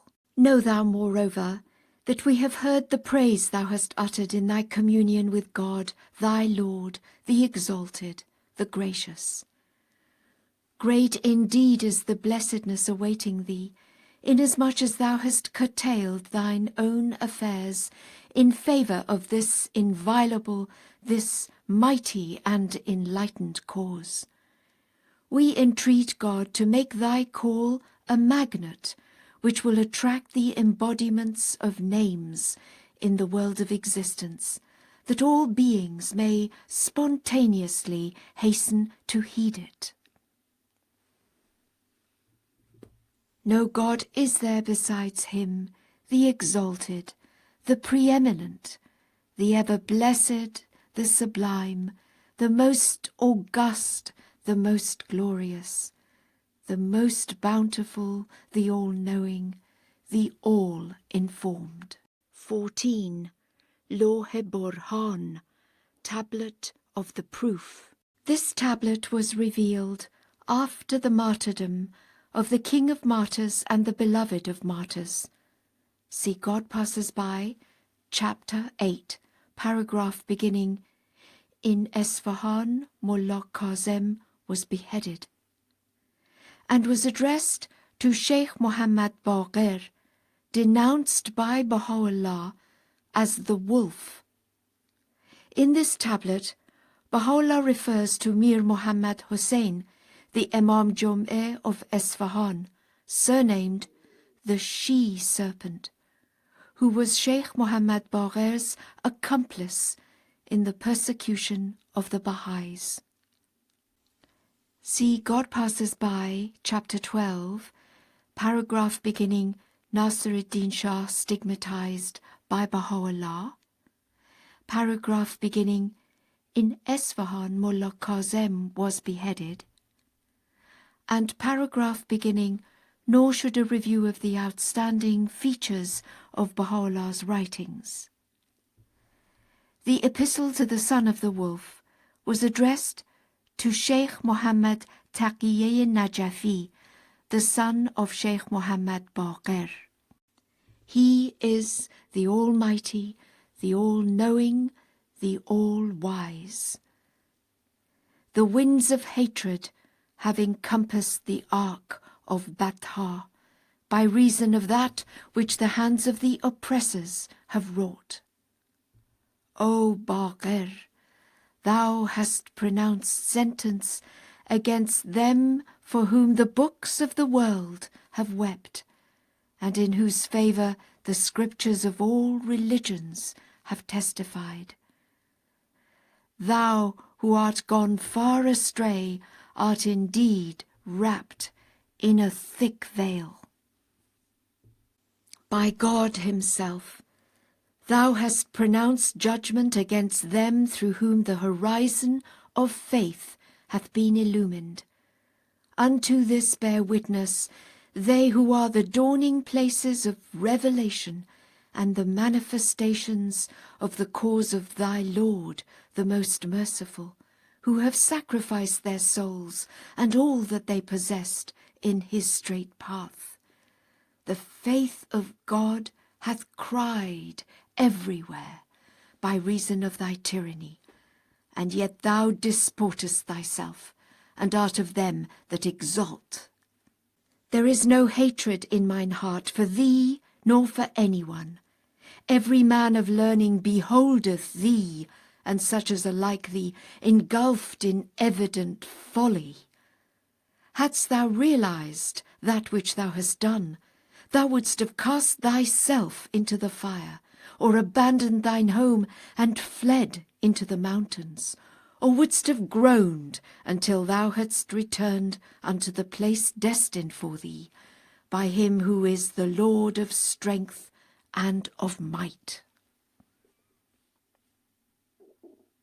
O thou who art even as nothing, rend thou asunder the veils of idle fancies and vain imaginings, that thou mayest behold the day-star of knowledge shining from this resplendent horizon.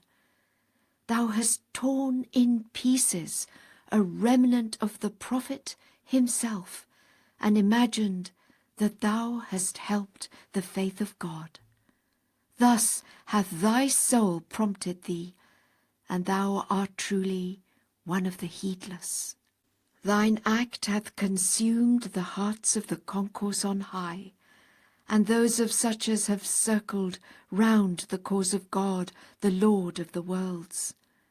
The soul of the chaste one melted by reason of thy cruelty, and the inmates of paradise wept sore in that blessed spot. Judge thou fairly, I adjure thee by God. What proof did the Jewish doctors adduce wherewith to condemn him who was the Spirit of God when he came unto them with truth? What could have been the evidence produced by the Pharisees and the idolatrous priests to justify their denial of Mohammed, the apostle of God, when he came unto them with a book that judged between truth and falsehood with a justice which turned into light the darkness of the earth and enraptured the hearts of such as had known him? Indeed, thou hast produced in this day the same proofs which the foolish divines advanced in that age. Unto this testifieth he who is the King of the realm of grace in this great prison. Thou hast truly walked in their ways, nay, hast surpassed them in their cruelty, and hast deemed thyself to be helping the faith and defending the law of God, the all-knowing, the all-wise. By him who is the truth, thine iniquity hath made Gabriel to groan, and hath drawn tears from the law of God, through which the breezes of justice have been wafted over all who are in heaven and on earth. Hast thou fondly imagined that the judgment thou didst pronounce hath profited thee? Nay, by him who is the King of all names, unto thy loss testifieth he with whom is the knowledge of all things, as recorded in the preserved tablet. When thou didst pen thy judgment, thou wast accused by thy very pen. Unto this doth bear witness the pen of God, the Most High, in his inaccessible station. O thou who hast gone astray, thou hast neither seen me, nor associated with me, nor been my companion for the fraction of a moment. How is it then that thou hast bidden men to curse me? Didst thou in this follow the promptings of thine own desires, or didst thou obey thy Lord? Produce thou a sign, if thou art one of the truthful. We testify that thou hast cast behind thy back the law of God, and laid hold on the dictates of thy passions. Nothing in truth escapeth his knowledge. He verily is the incomparable, the all-informed. O heedless one, hearken unto that which the Merciful hath revealed in the Qur'an. Say not to every one who meeteth you with a greeting, Thou art not a believer. Thus hath he decreed, in whose grasp are the kingdoms of revelation and of creation, if thou be of them that hearken. Thou hast set aside the commandment of God, and clung unto the promptings of thine own desire. Woe then unto thee, O careless one, that doubtest! If thou deniest me, by what proof canst thou vindicate the truth of that which thou dost possess? Produce it then, O thou who hast joined partners with God, and turned aside from his sovereignty that hath encompassed the worlds. O foolish one, know thou that he is truly learned, who hath acknowledged my revelation, and drunk from the ocean of my knowledge, and soared in the atmosphere of my love, and cast away all else besides me, and taken firm hold on that which hath been sent down from the kingdom of my wondrous utterance. He verily is even as an eye unto mankind, and as the spirit of life unto the body of all creation.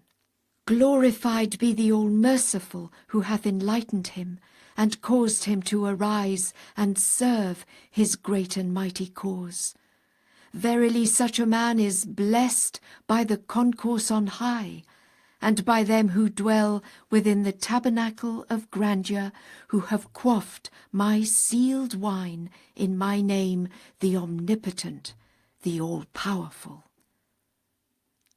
O Baqir, if thou be of them that occupy such a sublime station, produce then a sign from God, the Creator of the heavens. And shouldst thou recognize thy powerlessness, do thou rein in thy passions, and return unto thy Lord, that perchance he may forgive thee thy sins, which have caused the leaves of the divine lote tree to be burnt up, and the rock to cry out, and the eyes of men of understanding to weep. Because of thee the veil of divinity was rent asunder, and the ark foundered, and the she-camel was hamstrung, and the spirit groaned in his sublime retreat. Disputest thou with him who hath come unto thee with the testimonies of God and his signs, which thou possessest, and which are in the possession of them that dwell on earth? Open thine eyes, that thou mayst behold this wronged one, shining forth above the horizon of the will of God, the sovereign, the truth, the resplendent. Unstop then the ear of thine heart, that thou mayst hearken unto the speech of the divine lote tree that hath been raised up in truth by God, the Almighty, the Beneficent. Verily this tree, notwithstanding the things that befell it by reason of thy cruelty, and of the transgressions of such as are like thee, calleth aloud and summoneth all men unto the Sadratul Muntaha and the supreme horizon. Blessed is the soul that hath gazed on the most mighty sign, and the ear that hath heard his most sweet voice, and woe to whosoever hath turned aside and done wickedly. O thou who hast turned away from God, wert thou to look with the eye of fairness upon the divine lote tree, thou wouldst perceive the marks of thy sword on its boughs, and its branches, and its leaves, notwithstanding that God created thee for the purpose of recognizing and of serving it. Reflect, that haply thou mayest recognize thine iniquity, and be numbered with such as have repented. Thinkest thou that we fear thy cruelty? Know thou and be well assured that from the first day whereon the voice of the most sublime pen was raised betwixt earth and heaven, we offered up our souls and our bodies and our sons and our possessions in the path of God the exalted, the great. And we glory therein amongst all created things and the concourse on high. Unto this testify the things which have befallen us in this straight path. By God, our hearts were consumed, and our bodies were crucified, and our blood was spilt, while our eyes were fixed on the horizon of the loving kindness of their Lord, the witness, the all-seeing. The more grievous their woes, the greater waxed the love of the people of Baha. Unto their sincerity hath borne witness what the All-Merciful hath sent down in the Qur'an. He saith, Wish ye then for death, if ye are sincere. Who is to be preferred, he that hath sheltered himself behind curtains, or he that hath offered himself in the path of God? Judge thou fairly, and be not of them that rove distraught in the wilderness of falsehood. So carried away have they been by the living waters of the love of the Most Merciful, that neither the arms of the world nor the swords of the nations have deterred them from setting their faces towards the ocean of the bounty of their Lord, the Giver, the Generous. By God, troubles have failed to unnerve me, and the repudiation of the divines hath been powerless to weaken me. I have spoken, and still speak forth before the face of men. The door of grace hath been unlocked, and he who is the dayspring of justice is come with perspicuous signs and evident testimonies from God, the Lord of strength and of might. Present thyself before me, that thou mayest hear the mysteries which were heard by the son of Imran upon the Sinai of wisdom. Thus commandeth thee he who is the dawning place of the revelation of thy Lord, the God of mercy, from his great prison. Hath leadership made thee proud? Peruse thou what God hath revealed to the sovereign ruler, the Sultan of Turkey, who hath incarcerated me in this fortified stronghold, so that thou mayest be informed of the condition of this wronged one, as decreed by God, the one, the single, the all-informed. Art thou happy to see the abject and worthless as thy followers? They support thee, as did a people before them, they that followed Anas, who without clear proof and testimony pronounced judgment against the Spirit. Peruse thou the Kitáb-i-Aqdas, and that which the All-Merciful hath sent down unto the King of Paris, and to such as are like him, that thou mayest be made aware of the things that have happened in the past, and be persuaded that we have not sought to spread disorder in the land after it had been well ordered. We exhort wholly for the sake of God, his servants. Let him who wisheth turn unto him, and him who wisheth, turn aside. Our Lord the merciful is verily the all-sufficing, the all-praised.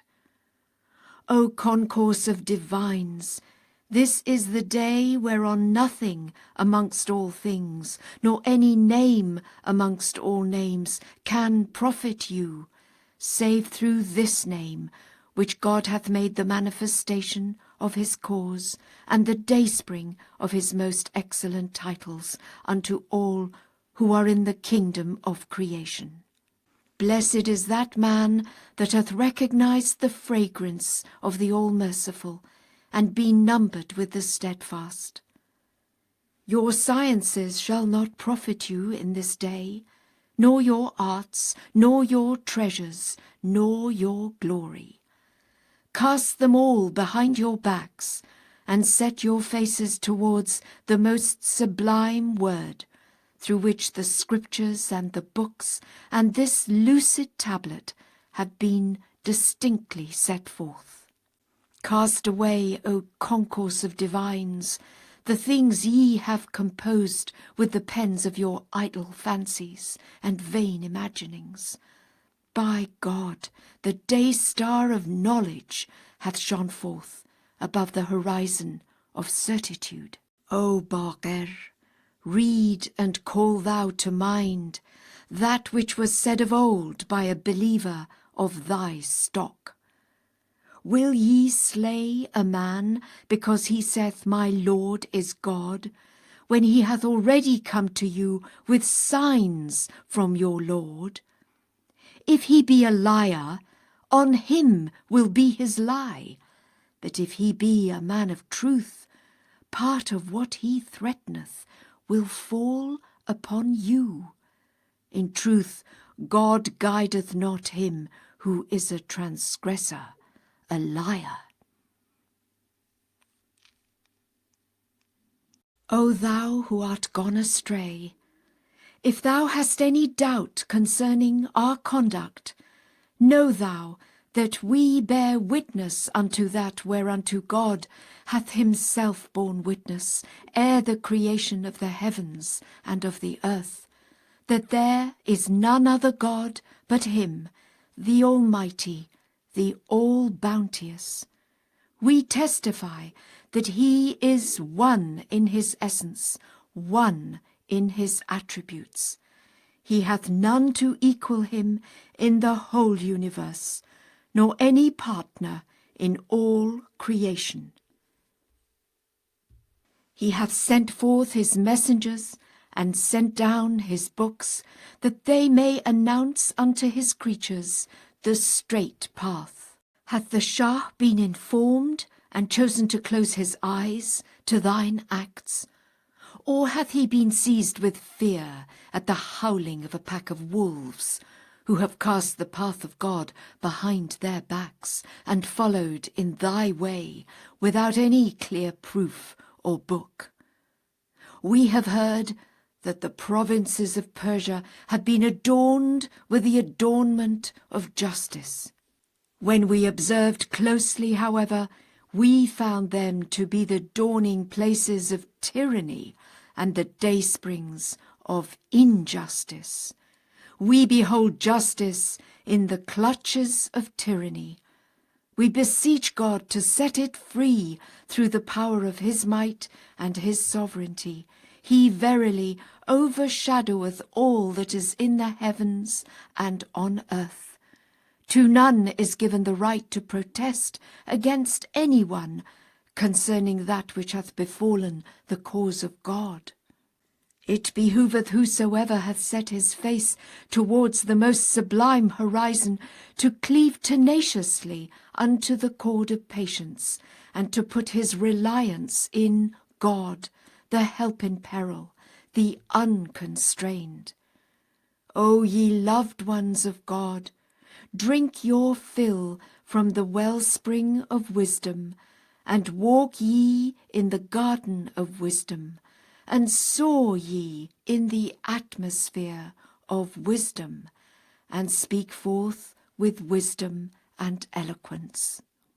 Thus biddeth you your Lord the Almighty, the all-knowing. O Baqir, rely not on thy glory and thy power. Thou art even as the last trace of sunlight upon the mountain top. Soon will it fade away, as decreed by God, the all-possessing, the Most High.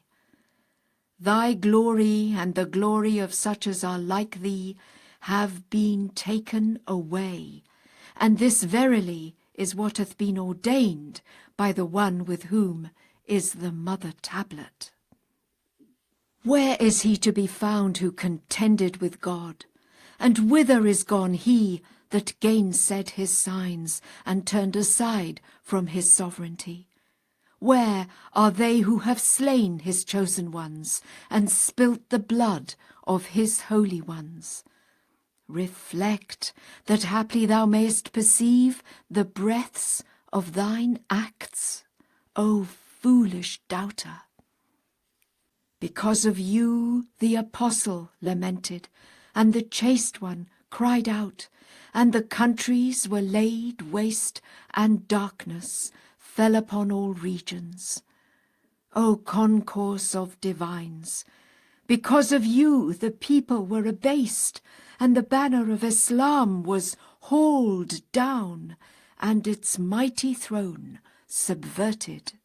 Every time a man of discernment hath sought to hold fast unto that which would exalt Islam, ye raised a clamour, and thereby was he deterred from achieving his purpose, while the land remained fallen in clear ruin. Consider the Sultan of Turkey. He did not want war, but those like you desired it. When its fires were enkindled and its flames rose high, the government and the people were thereby weakened. Unto this beareth witness every man of equity and perception. Its calamities waxed so great that the smoke thereof surrounded the land of mystery and its environs, and what had been revealed in the tablet of the Sultan was made manifest. Thus hath it been decreed in the book, at the behest of God, the help in peril, the self-subsisting. O my supreme pen, leave thou the mention of the wolf, and call thou to remembrance the she-serpent, whose cruelty hath caused all created things to groan, and the limbs of the holy ones to quake. Thus biddeth thee the Lord of all names in this glorious station. The chaste one hath cried out by reason of thine iniquity, and yet thou dost imagine thyself to be of the family of the Apostle of God. Thus hath thy soul prompted thee, O thou who hast withdrawn thyself from God, the Lord of all that hath been and shall be. Judge thou equitably, O she-serpent. For what crime didst thou sting the children of the Apostle of God and pillage their possessions? Hast thou denied him who created thee by his command, be, and it was? Thou hast dealt with the children of the Apostle of God, as neither Ad hath dealt with Hud, nor Samud with Saleh, nor the Jews with the Spirit of God, the Lord of all being. Gainsayest thou the signs of thy Lord, which no sooner were sent down from the heaven of his cause, than all the books of the world bowed down before them? Meditate, that thou mayest be made aware of thine act, O heedless outcast. Ere long will the breaths of chastisement seize thee, as they seized others before thee. Wait, O thou who hast joined partners with God, the Lord of the visible and the invisible. This is the day which God hath announced through the tongue of his apostle. Reflect that thou mayest apprehend what the All-Merciful hath sent down in the Quran and in this inscribed tablet. This is the day whereon he who is the dayspring of revelation hath come with clear tokens which none can number. This is the day whereon every man endued with perception hath discovered the fragrance of the breeze of the All-Merciful in the world of creation, and every man of insight hath hastened unto the living waters of the mercy of his Lord the King of Kings. O heedless one, the tale of the sacrifice hath been retold, and he who was to be offered up hath directed his steps towards the place of sacrifice, and returned not, by reason of that which thy hand hath wrought, O perverse hater. Didst thou imagine that martyrdom could abase this cause? Nay, by him whom God hath made to be the repository of his revelation, if thou be of them that comprehend. Woe betide thee, O thou who hast joined partners with God, and woe betide them that have taken thee as their leader, without a clear token or a perspicuous book. How numerous the oppressors before thee, who have arisen to quench the light of God, and how many the impious who murdered and pillaged until the hearts and souls of men groaned by reason of their cruelty. The Sun of Justice hath been obscured, inasmuch as the embodiment of tyranny hath been stablished upon the throne of hatred, and yet the people understand not. The children of the apostle have been slain, and their possessions pillaged. Say, was it in thine estimation their possessions, or themselves that denied God? Judge fairly, O ignorant one, that hath been shut out as by a veil from God. Thou hast clung to tyranny and cast away justice, whereupon all created things have lamented, and still thou art among the wayward. Thou hast put to death the aged and plundered the young. Thinkest thou that thou wilt consume that which thine iniquity hath amassed? Nay, by myself. Thus informeth thee he who is cognizant of all. By God, the things thou possessest shall profit thee not, nor what thou hast laid up through thy cruelty. Unto this beareth witness thy Lord, the all-knowing. Thou hast arisen to put out the light of this cause.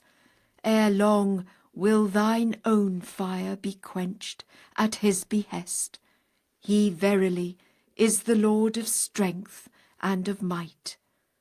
The changes and chances of the world and the powers of the nations cannot frustrate him.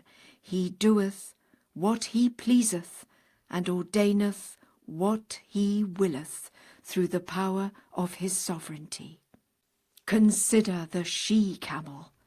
Though but a beast, yet hath the All-Merciful exalted her to so high a station that the tongues of the earth made mention of her and celebrated her praise.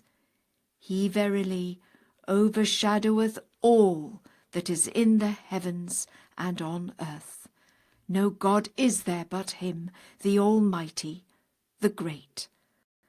Thus have we adorned the heaven of our tablet with the sons of our words.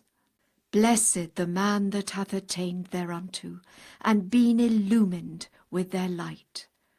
And woe betide such as have turned aside, and denied him, and strayed far from him. Praise be God, the Lord of the worlds. 15. Kitáb-i-Aqdas, Book of the Covenant. Although the realm of glory hath none of the vanities of the world, Yet within the treasury of trust and resignation we have bequeathed to our heirs an excellent and priceless heritage. Earthly treasures we have not bequeathed, nor have we added such cares as they entail. By God, in earthly riches fear is hidden, and peril is concealed. Consider ye, and call to mind that which the All-Merciful hath revealed in the Qur'an. Woe betide every slanderer and defamer, him that layeth up riches and counteth them. Fleeting are the riches of the world. All that perisheth and changeth is not and hath never been worthy of attention except to a recognized measure.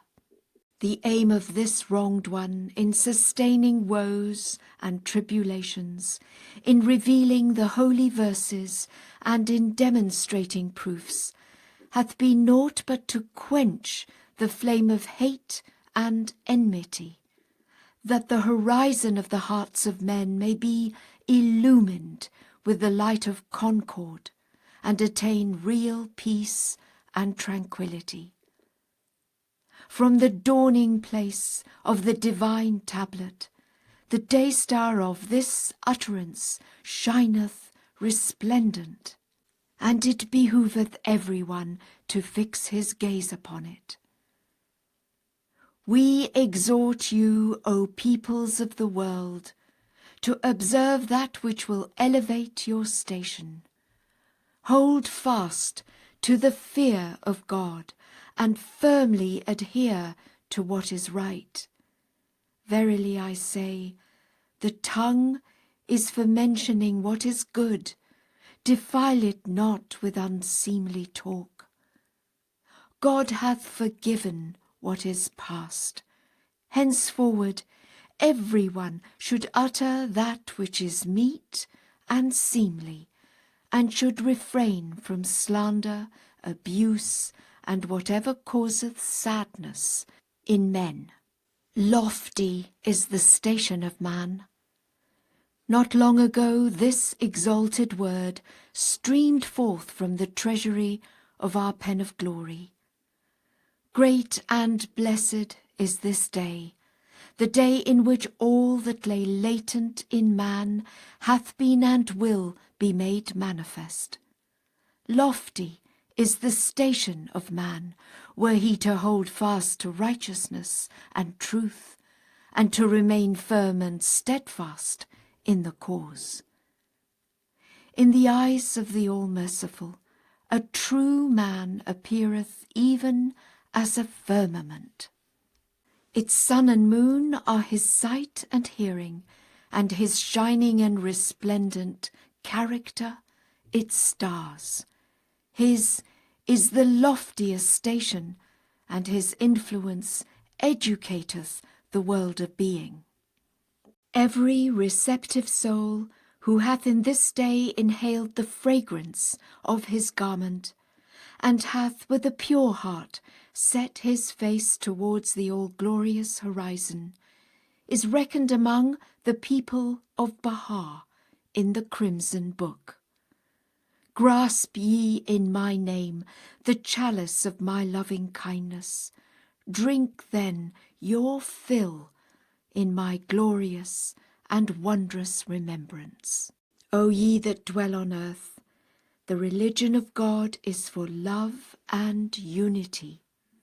Make it not the cause of enmity or dissension. In the eyes of men of insight and the beholders of the most sublime vision, whatsoever are the effective means for safeguarding and promoting the happiness and welfare of the children of men, have already been revealed by the pen of glory.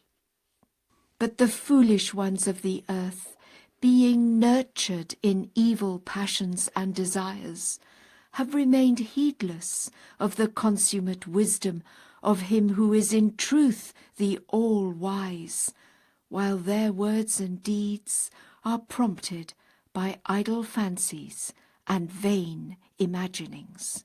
O ye the loved ones and the trustees of God, kings are the manifestations of the power and the daysprings of the might and riches of God.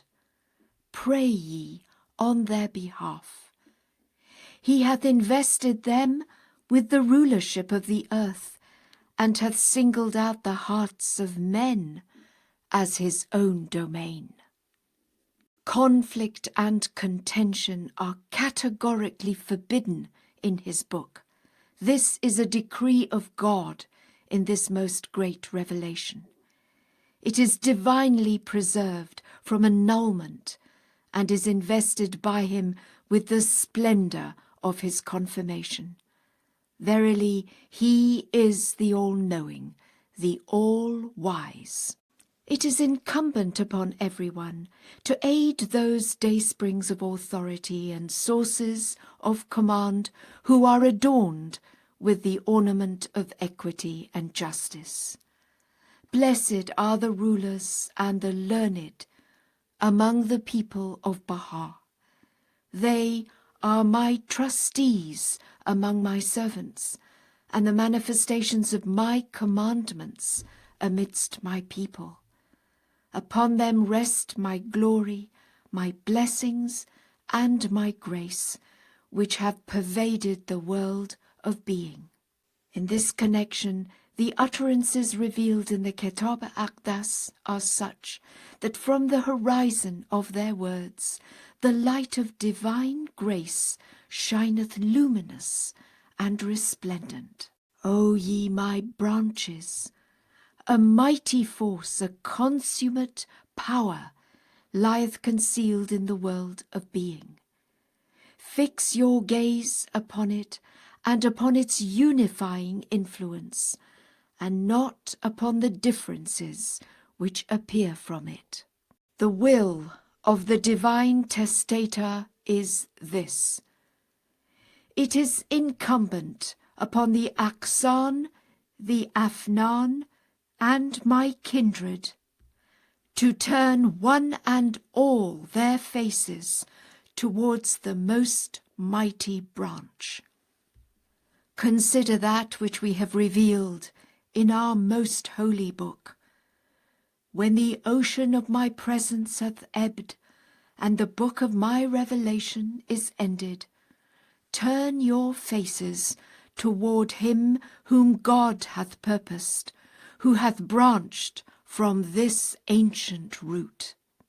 The object of this sacred verse is none other except the most mighty branch, Abdul-Baha. Thus have we graciously revealed unto you our potent will, and I am verily the gracious, the all-bountiful. Verily God hath ordained the station of the greater branch, Muhammad Ali, to be beneath that of the most great branch, Abdul-Baha. He is in truth the ordainer, the all-wise. We have chosen the greater after the most great, as decreed by him who is the all-knowing, the all-informed. It is enjoined upon everyone to manifest love towards the Aqsan, but God hath not granted them any right to the property of others. O ye my Aqsan, my Afnan, and my kindred, we exhort you to fear God, to perform praiseworthy deeds, and to do that which is meet and seemly, and serveth to exalt your station. Verily I say, fear of God is the greatest commander that can render the cause of God victorious, and the hosts which best befit this commander have ever been and are an upright character and pure and goodly deeds. Say, O servants, Let not the means of order be made the cause of confusion, and the instrument of union an occasion for discord. We fain would hope that the people of Baha may be guided by the blessed words, "Say, all things are of God." This exalted utterance is like unto water for quenching the fire of hate and enmity which smouldereth within the hearts and breasts of men. By this single utterance, contending peoples and kindreds will attain the light of true unity. Verily, he speaketh the truth and leadeth the way. He is the all-powerful, the exalted, the gracious. It is incumbent upon everyone to show courtesy to and have regard for the Aqsan, that thereby the cause of God may be glorified and his word exalted. This injunction hath time and again been mentioned and recorded in the Holy Writ. Well is it with him who is enabled to achieve that which the Ordainer, the Ancient of Days, hath prescribed for him. Ye are bidden, moreover, to respect the members of the holy household, the Afnan, and the kindred. We further admonish you to serve all nations and to strive for the betterment of the world. That which is conducive to the regeneration of the world and the salvation of the peoples and kindreds of the earth hath been sent down from the heaven of the utterance of him who is the desire of the world. Give ye a hearing ear to the counsels of the pen of glory. Better is this for you than all that is on the earth. Unto this beareth witness my glorious and wondrous book. 16. Lawh-e Arz Ba, Tablet of the land of Ba. Praise be to him who hath honoured the land of Ba through the presence of him round whom all names revolve. All the atoms of the earth have announced unto all created things that from behind the gate of the prison city there hath appeared, and above its horizon there hath shone forth the orb of the beauty of the great, the most mighty branch of God, his ancient and immutable mystery, proceeding on its way to another land. Sorrow thereby hath enveloped this prison city, whilst another land rejoiceth. Exalted, immeasurably exalted, is our Lord, the fashioner of the heavens and the creator of all things. He through whose sovereignty the doors of the prison were opened, thereby causing what was promised aforetime in the tablets to be fulfilled. He is verily potent over what he willeth, and in his grasp is the dominion of the entire creation. He is the all-powerful, the all-knowing, the all-wise. Blessed, doubly blessed, is the ground which his footsteps have trodden, the eye that hath been cheered by the beauty of his countenance, the ear that hath been honoured by hearkening to his call, the heart that hath tasted the sweetness of his love, the breast that hath dilated through his remembrance, the pen that hath voiced his praise, the scroll that hath borne the testimony of his writings. We beseech God, blessed and exalted be he, that he may honour us with meeting him soon, He is in truth the all-hearing, the all-powerful, he who is ready to answer. 17. Excerpts from other tablets. God testifieth that there is none other God but him, and that he who hath come from the heaven of divine revelation is the hidden secret, the impenetrable mystery, whose advent hath been foretold in the book of God, and hath been heralded by his prophets and messengers. Through him the mysteries have been unravelled, the veils rent asunder, and the signs and evidences disclosed. Lo, he hath now been made manifest.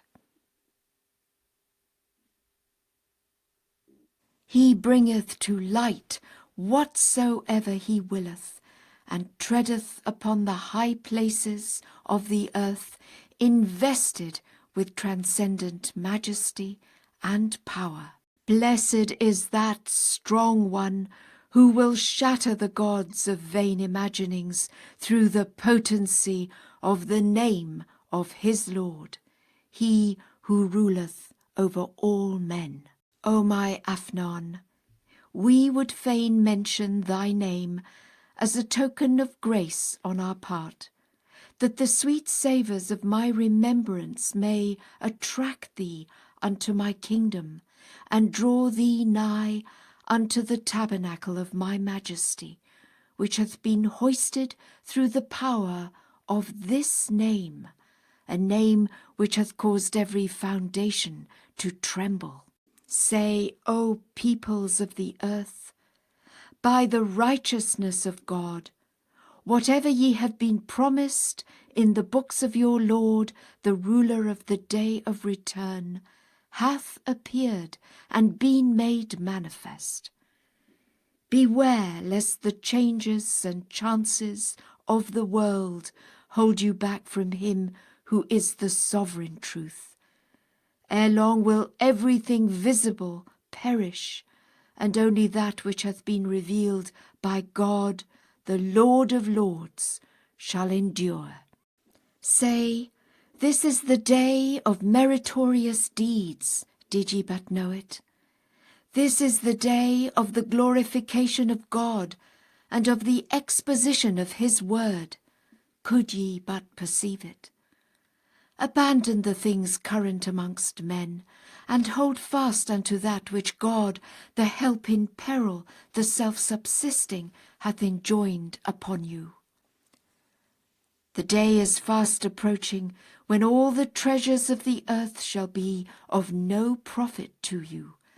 Unto this beareth witness the Lord of names, he who proclaimeth, verily no God is there besides him, the sovereign truth, the knower of things unseen. Well is it with thee, O my Afnan, inasmuch as thou wert honoured to receive my holy verses, hast inhaled the sweet savours of my revelation, and responded to my call, at a time when my servants and my creatures, casting the mother book behind their backs, and clinging to the dictates of the exponents of idle fancy and vain imaginings, have denounced me. Thus hath the tongue of grandeur spoken in the kingdom of utterance, at the bidding of God, the Lord of creation. Persevere thou conscientiously in the service of the cause, and through the power of the name of thy Lord, the possessor of all things visible and invisible, preserve the station conferred upon thee. I swear by the righteousness of God, were anyone apprised of that which is veiled from the eyes of men, he would become so enraptured as to wing his flight unto God, the Lord of all that hath been and shall be. May his glory rest upon thee, and upon such as have drawn nigh unto him, and apprehended the meaning of that which the exalted pen of God, the Almighty, the All-Loving, hath recorded in this tablet. All praise be to thee, O my God, inasmuch as thou hast adorned the world with the splendour of the dawn, following the night wherein was born the one who heralded the manifestation of thy transcendent sovereignty, the dayspring of thy divine essence, and the revelation of thy supreme lordship. I beseech thee, O Creator of the heavens and fashioner of names, to graciously aid those who have sheltered beneath the shadow of thine abounding mercy, and have raised their voices amidst the peoples of the world for the glorification of thy name. O my God, thou beholdest the Lord of all mankind confined in his most great prison, calling aloud thy name, gazing upon thy face, proclaiming that which hath enraptured the denizens of thy kingdoms of revelation and of creation.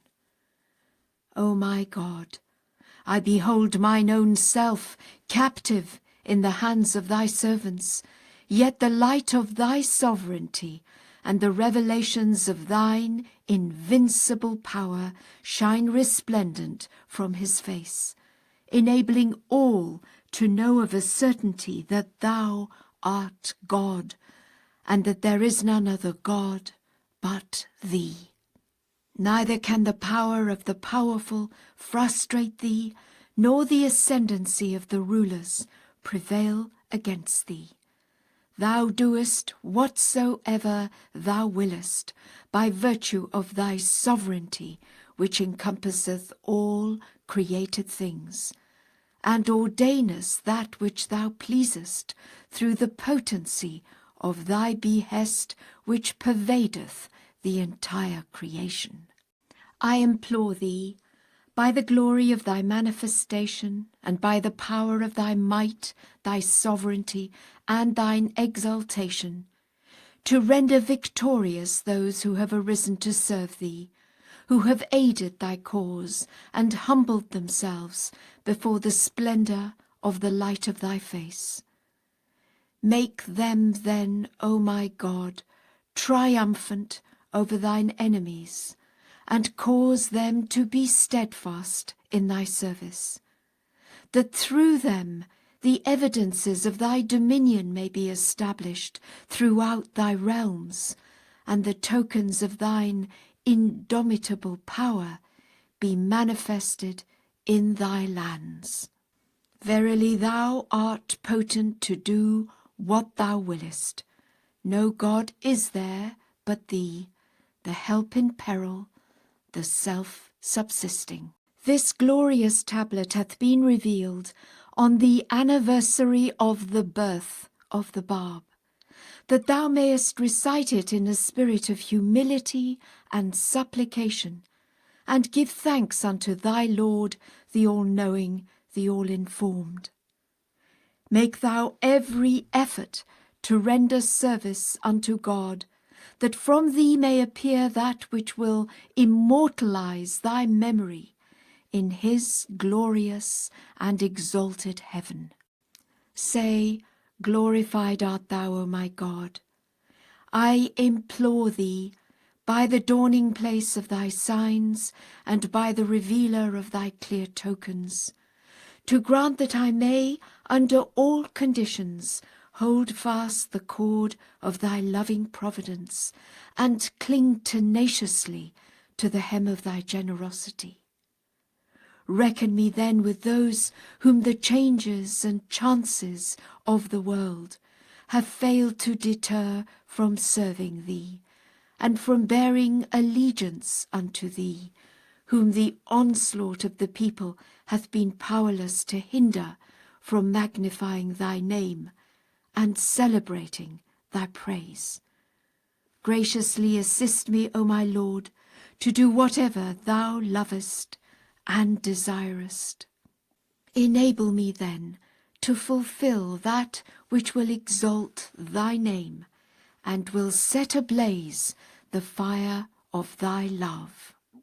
Thou art in truth the forgiving, the bountiful. O Hussein, God grant thou shalt ever be bright and radiant, beaming with the light of the Sun of Truth, and mayest unloose thy tongue in magnifying the name of God, which is the most laudable of all acts. Consider the multitude of souls who seem to be intensely eager and athirst, yet when the ocean of living waters did surge forth in the world of being, they remained deprived thereof, inasmuch as they failed to relinquish idle fancy, and to become consciously aware of him who is the object of all knowledge. This failure is in recompense for the deeds their hands had formerly wrought. Render thou thanks unto the Beloved of the world for having graciously aided thee to attain confirmation in this glorious cause.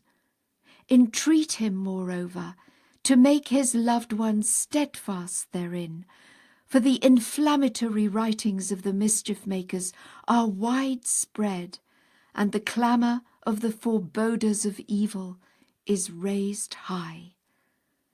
Happy are they that have cast behind their backs all else save God, and have held fast unto that which the Lord of strength and power hath enjoined upon them. His glory be upon thee, and upon such as have been enabled to recognize and embrace this mighty cause. This is a tablet which the Lord of all being hath sent down from his glorious station, in honour of him who hath believed in God, the Almighty, the All-Loving. Blessed is the wayfarer who hath recognized the desired one, and the seeker who hath heeded the call of him who is the intended aim of all mankind, and the learned one who hath believed in God, the help in peril, the self-subsisting. How vast the number of the learned who have turned aside from the way of God, and how numerous the men devoid of learning, who have apprehended the truth and hastened unto him, saying, Praised be thou, O Lord of all things visible and invisible. By the righteousness of God, the world's horizon is resplendent with the light of the most great luminary, yet the generality of mankind perceive it not. Verily, he who is the sovereign truth moveth before the eyes of all men. Unto this beareth witness the one who is proclaiming in the midmost heart of the world, In truth, no God is there but me, omnipotent over all things, whether of the past or of the future. Great is the blessedness of the believer who hath directed himself towards him, and hath gained admittance into his presence, and woe betide every disbeliever who hath turned away from God, and followed the wayward and the outcast.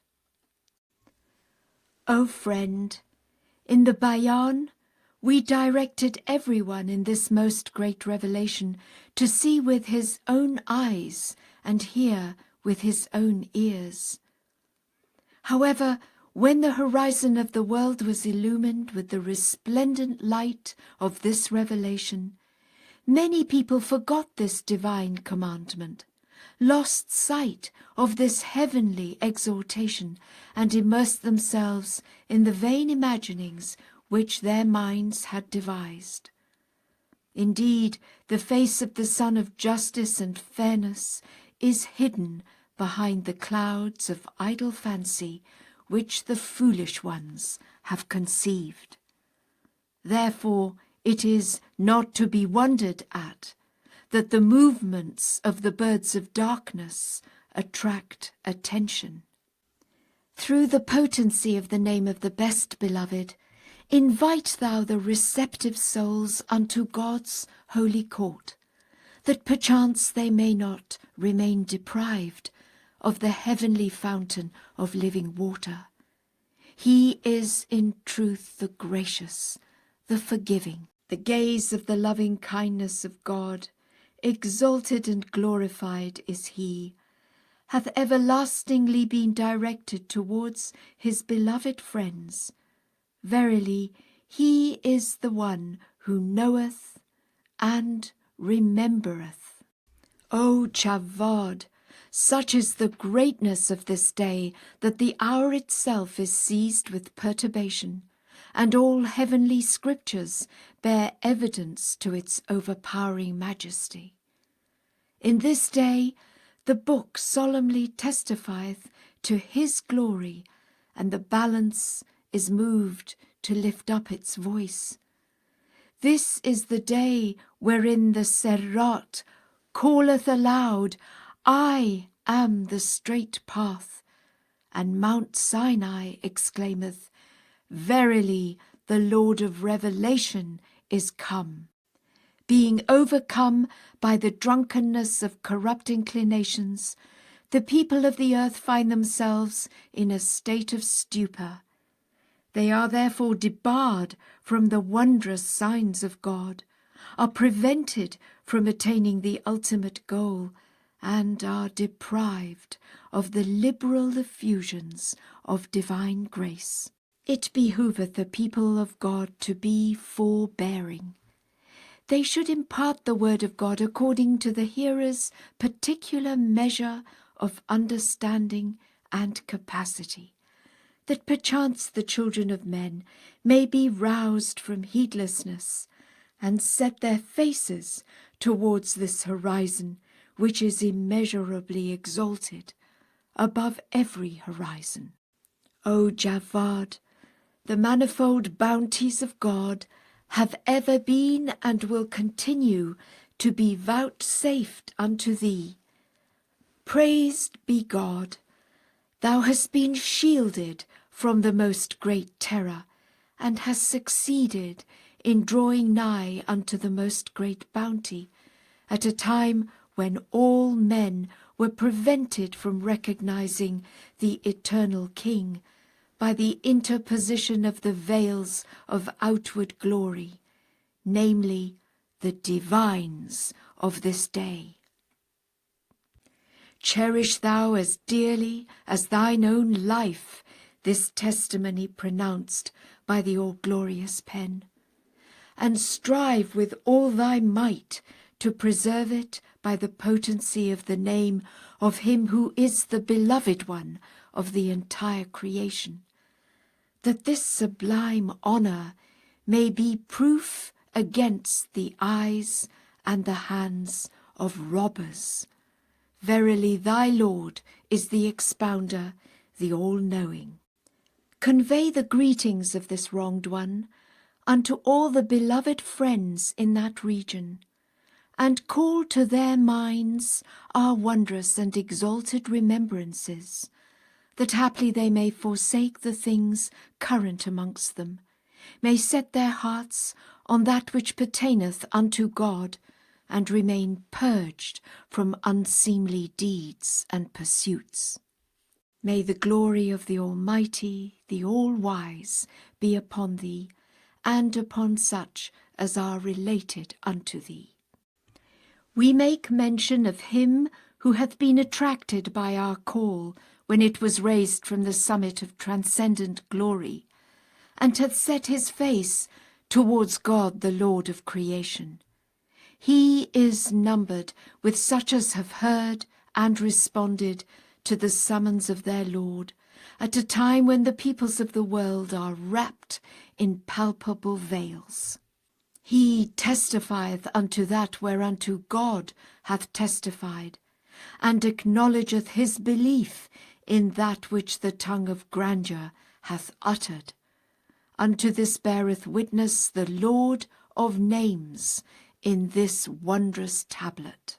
O my exalted pen, bring him on my behalf the joyful tidings concerning the things that God, the powerful, the omnipotent, hath reserved for him.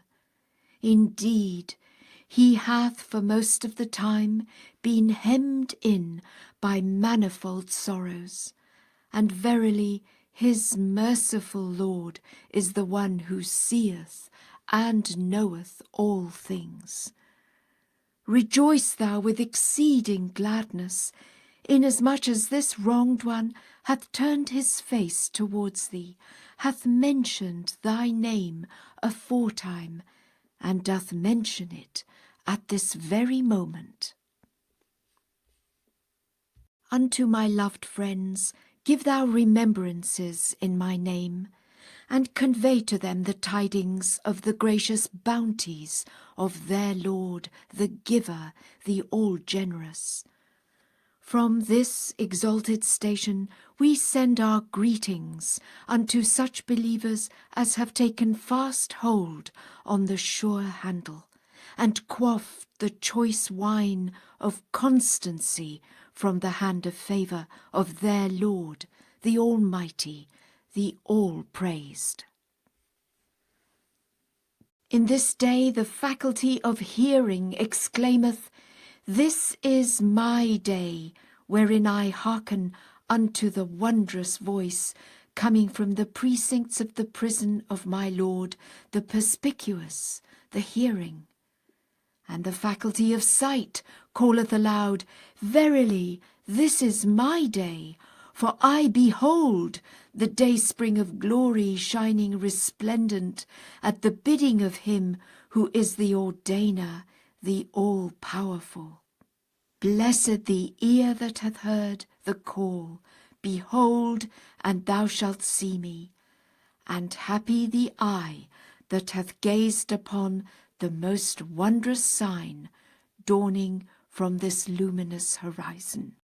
Say, O concourse of the rulers and of the learned and the wise, the promised day is come, and the Lord of hosts hath appeared. Rejoice ye with great joy by reason of this supreme felicity. Aid him then through the power of wisdom and utterance. Thus biddeth you the one who hath ever proclaimed, Verily, no God is there but me, the all-knowing, the all-wise. May his glory rest upon thee, and upon those who are with thee, and such ones as cherish thee, and give ear to the words thou utterest in glorification of this mighty, this transcendent revelation. O thou who bearest my name, Jude, bounty, upon thee be my glory. Give ear unto that which thou didst hear aforetime, when the day-star of testimony was shining resplendent above the horizon of Iraq, when Baghdad served as the seat of the throne of thy Lord, the exalted, the mighty. I bear witness that thou hast hearkened unto the melody of God and his sweet accents, inclined thine ear to the cooing of the dove of divine revelation, and hast heard the nightingale of fidelity pouring forth its notes upon the branch of glory. Verily, there is none other God but me, the incomparable, the all-informed. O thou who bearest my name, the glances of the loving kindness of God have been and continue to be directed towards thee. While in his presence thou hast heard the voice of the one true God, exalted be his glory, and hast beheld the unveiled splendour of the light of divine knowledge. Ponder a while. How sublime is the utterance of him who is the sovereign truth, and how abject are the idle contentions of the people. The accumulations of vain fancy have obstructed men's ears and stopped them from hearing the voice of God, and the veils of human learning and false imaginings have prevented their eyes from beholding the splendour of the light of his countenance. With the arm of might and power, we have rescued a number of souls from the slough of impending extinction and enabled them to attain the dayspring of glory. Moreover, we have laid bare the divine mysteries and in most explicit language foretold future events, that neither the doubts of the faithless, nor the denials of the froward, nor the whisperings of the heedless may keep back the seekers of truth from the source of the light of the one true God. Nevertheless, some people seem to have been seized with epilepsy. Others are torn up even as hollow tree stumps. They abandon God, the most exalted, he before whose revelation of a single verse all the scriptures of the past and of more recent times pale into lowliness and insignificance, and set their hearts on lying tales and follow empty words. Thou hast surely quaffed from the ocean of mine utterance, and hast witnessed the effulgent splendour of the orb of my wisdom. Thou hast also heard the sayings of the infidels, who neither are acquainted with the fundamentals of the faith, nor have tasted this choice wine, whose seal hath been broken through the power of my name, the help in peril, the self-subsisting. Beseech thou God, that the believers who are endued with true understanding may be graciously enabled to do that which is pleasing unto him. How strange that despite this ringing call, despite the appearance of this most wondrous revelation, we notice that men, for the most part, have fixed their hearts on the vanities of the world, and are sorely dismayed and troubled by reason of prevailing doubts and evil suggestions. Say, this is the day of God himself. Fear ye God, and be not of them that have disbelieved in him. Cast the idle tales behind your backs, and behold my revelation through mine eyes. Unto this have ye been exhorted in heavenly books and scriptures, in the scrolls and tablets. Arise thou to serve the cause of thy Lord. Then give the people the joyful tidings concerning this resplendent light, whose revelation hath been announced by God through his prophets and messengers. Admonish every one, moreover, to observe prudence as ordained by him, and in the name of God advise them, saying, It behoveth every one in this day of God to dedicate himself to the teaching of the cause with utmost prudence and steadfastness. Should he discover a pure soil, let him sow the seed of the word of God. Otherwise, it would be preferable to observe silence. Not long ago, this most sublime word was revealed in the crimson book by the all-glorious pen. The heaven of divine wisdom is illumined with two luminaries, consultation and compassion. Please God, everyone may be enabled to observe this weighty and blessed word. Certain people seem to be entirely bereft of understanding. By clinging to the cord of idle fancy, they have debarred themselves from the sure handle. I swear by my life, were they to reflect a while with fairness on that which the All-Merciful hath sent down, they would one and all spontaneously give utterance to these words, Verily, thou art the truth, the manifest truth. It behoveth thee to turn thy gaze in all circumstances unto the one true God, and seek diligently to serve his cause. Call thou to mind when thou wert in my company within the tabernacle of glory, and didst hear from me that which he who conversed with God, Moses, heard upon the Sinai of divine knowledge. Thus did we graciously aid thee, enable thee to recognize the truth, and caution thee that thou mayest render thanks unto thy bountiful Lord.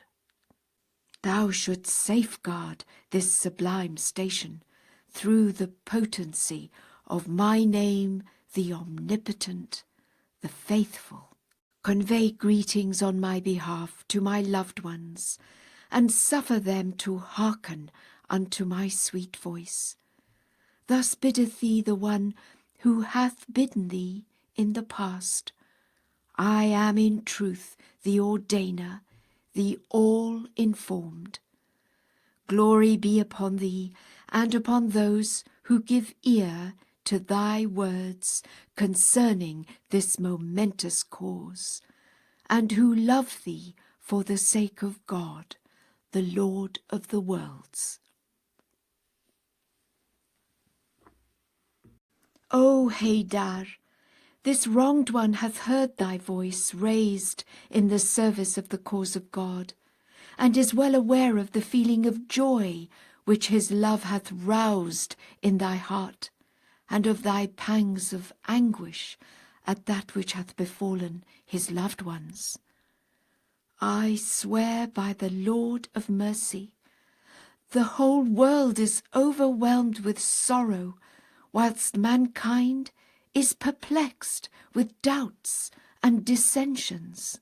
The people of God, the Lord of names, are so grievously beset by enemies that the supreme paradise hath lamented, and the inmates of highest heaven, and those who day and night circle round the throne, have groaned aloud.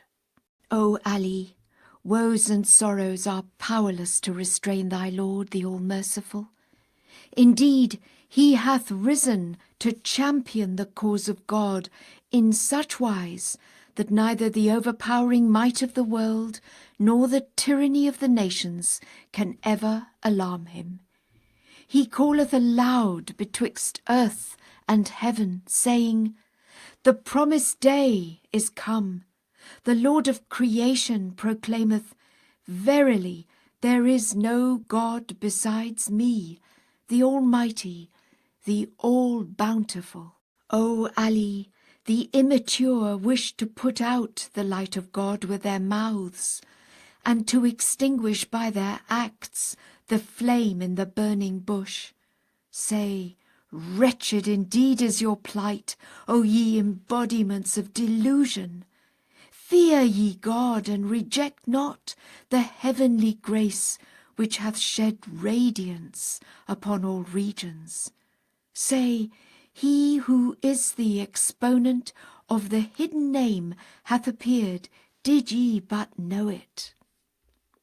He whose advent hath been foretold in the heavenly scriptures is come, could ye but understand it. The world's horizon is illumined by the splendours of this most great revelation. Haste ye with radiant hearts, and be not of them that are bereft of understanding. The appointed hour hath struck, and mankind is laid low. Unto this bear witness the honoured servants of God. O Haydar Ali, I swear by the righteousness of God, the blast hath been blown on the trumpet of the Bayan, as decreed by the Lord the Merciful, and all that are in the heavens and on the earth have swooned away, except such as have detached themselves from the world, cleaving fast unto the cord of God, the Lord of mankind. This is the day in which the earth shineth with the effulgent light of thy Lord. But the people are lost in error, and have been shut out as by a veil. We desire to regenerate the world, yet they have resolved to put an end to my life. Thus have their hearts prompted them in this day, a day which hath been made bright by the radiant light of the countenance of its Lord, the Omnipotent, the Almighty, the Unconstrained. The mother book hath lifted up its voice, but the people are bereft of hearing. The preserved tablet hath been revealed with truth, yet the generality of mankind peruse it not. They have denied the gracious favour of God after it hath been sent down unto them, and have turned away from God, the knower of things unseen. They firmly cling to the hem of idle fancies, turning their backs on the hidden name of the Almighty. Say, O concourse of divines, be fair in your judgment, I adjure you, by God. Produce then whatever proofs and testimonies ye possess, if ye are to be reckoned among the inmates of this glorious habitation. Set your hearts towards the dayspring of divine revelation, that we may disclose before your eyes the equivalent of all such verses, proofs, testimonies, affirmations, and evidences as ye and other kindreds of the earth possess. Fear ye God, and be not of them that well deserve the chastisement of God, the Lord of creation. This is the day in which the ocean of knowledge hath lifted up its voice, and hath brought forth its pearls. Would that ye knew it. The heaven of the Bayan hath been raised up in truth, at the behest of God, the help in peril, the self-subsisting. I swear by God, the essence of knowledge exclaimeth and saith, Lo, he who is the object of all knowledge is come, and through his advent the sacred books of God, the gracious, the loving, have been embellished. Every revelation of grace, every evidence of goodly gifts emanateth from him, and unto him doth it return.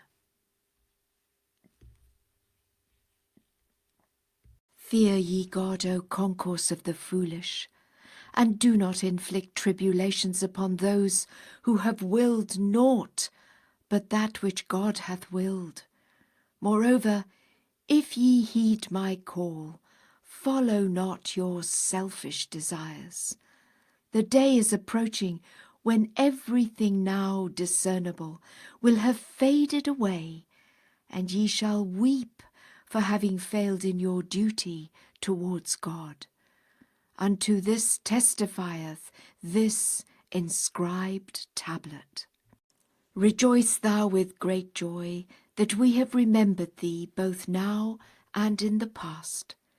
Indeed, the sweet savours of this remembrance shall endure and shall not change throughout the eternity of the names of God, the Lord of mankind. We have graciously accepted thy devotions, thy praise, thy teaching work, and the services thou hast rendered for the sake of this mighty announcement.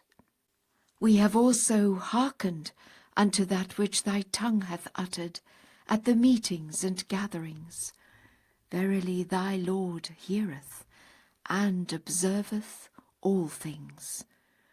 We have attired thee with the vesture of my good pleasure in my heavenly kingdom, and from the divine lote tree which is raised on the borders of the vale of security and peace, situate in the luminous spot beyond the glorious city.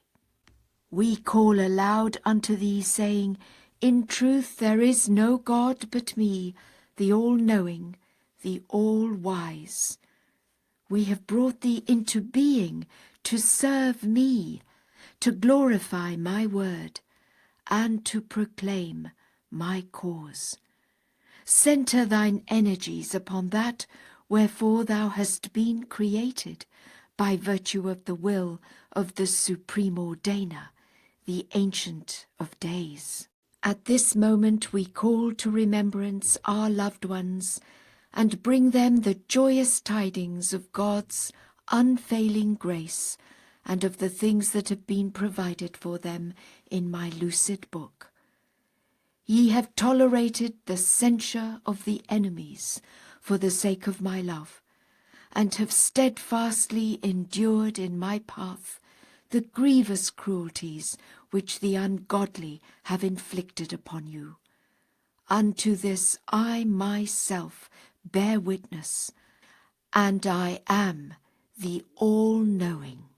How vast the number of places that have been ennobled with your blood for the sake of God!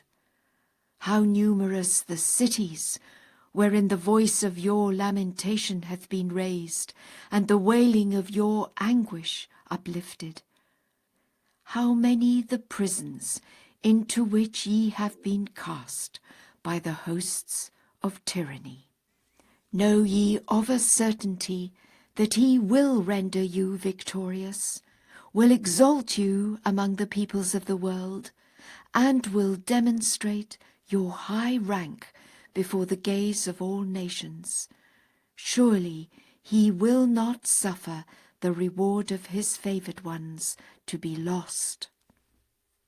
Take heed, lest the deeds wrought by the embodiments of idle fancy sadden you, or the acts committed by every wayward oppressor grieve you.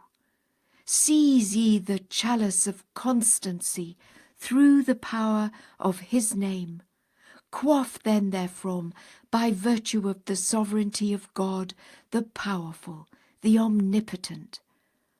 Thus hath the day-star of my tender compassion and loving kindness shone forth above the horizon of this tablet, that ye may render thanks unto your Lord, the Almighty, the All-Bountiful. The glory that hath dawned resplendent from the heaven of mine utterance rest upon thee and upon them that have directed themselves towards thee, and inclined their ears to the words which thy mouth hath uttered concerning this glorious, this august revelation. By the righteousness of God, the Mother Book is made manifest, summoning mankind unto God, the Lord of the worlds. While the seas proclaim, the most great ocean hath appeared, from whose waves one can hear the thundering cry, Verily, no God is there but me, the peerless, the all-knowing. And the trees, raising their clamour, exclaim, O people of the world! The voice of the divine lote tree is clearly sounding, and the shrill cry of the pen of glory is ringing loud. Give ye ear, and be not of the heedless. The sun is calling out, O concourse of the divines! The heaven of religions is split, and the moon cleft asunder, and the peoples of the earth are brought together in a new resurrection. Fear ye God, and follow not the promptings of your passions. Rather follow him unto whom have testified the scriptures of God, the all-knowing, the all-wise. The episode of Sinai hath been reenacted in this revelation, and he who conversed upon the mount is calling aloud, Verily, the desired one is come, seated upon the throne of certitude, could ye but perceive it. He hath admonished all men to observe that which is conducive to the exaltation of the cause of God, and will guide mankind unto his straight path. How vast the number of the downtrodden who have been enraptured by the call of God. How numerous the potentates who have risen up to commit acts of aggression that have caused the inmates of the all-highest paradise to lament, and the dwellers of this glorious habitation to wail with grief. How great the multitude of the poor who have quaffed the choice wine of divine revelation, and how many the rich who have turned away, repudiated the truth, and voiced their disbelief in God, the Lord of this blessed and wondrous day. Say, fear ye God, then observe equity in your judgment of this great announcement, before which, as soon as it shone forth, every momentous announcement bowed low in adoration. Say, O concourse of the foolish, if ye reject him, by what evidence can ye prove your allegiance to the former messengers of God, or vindicate your belief in that which he hath sent down from his mighty and exalted kingdom? What benefit do your possessions bestow upon you? What protection can your treasures afford you? None, I swear, by the Spirit of God that pervadeth all that are in the heavens and on the earth. Cast away that which ye have put together with the hands of idle fancy and vain imaginings, and take fast hold of the book of God, which hath been sent down by virtue of his all-compelling and inviolable authority.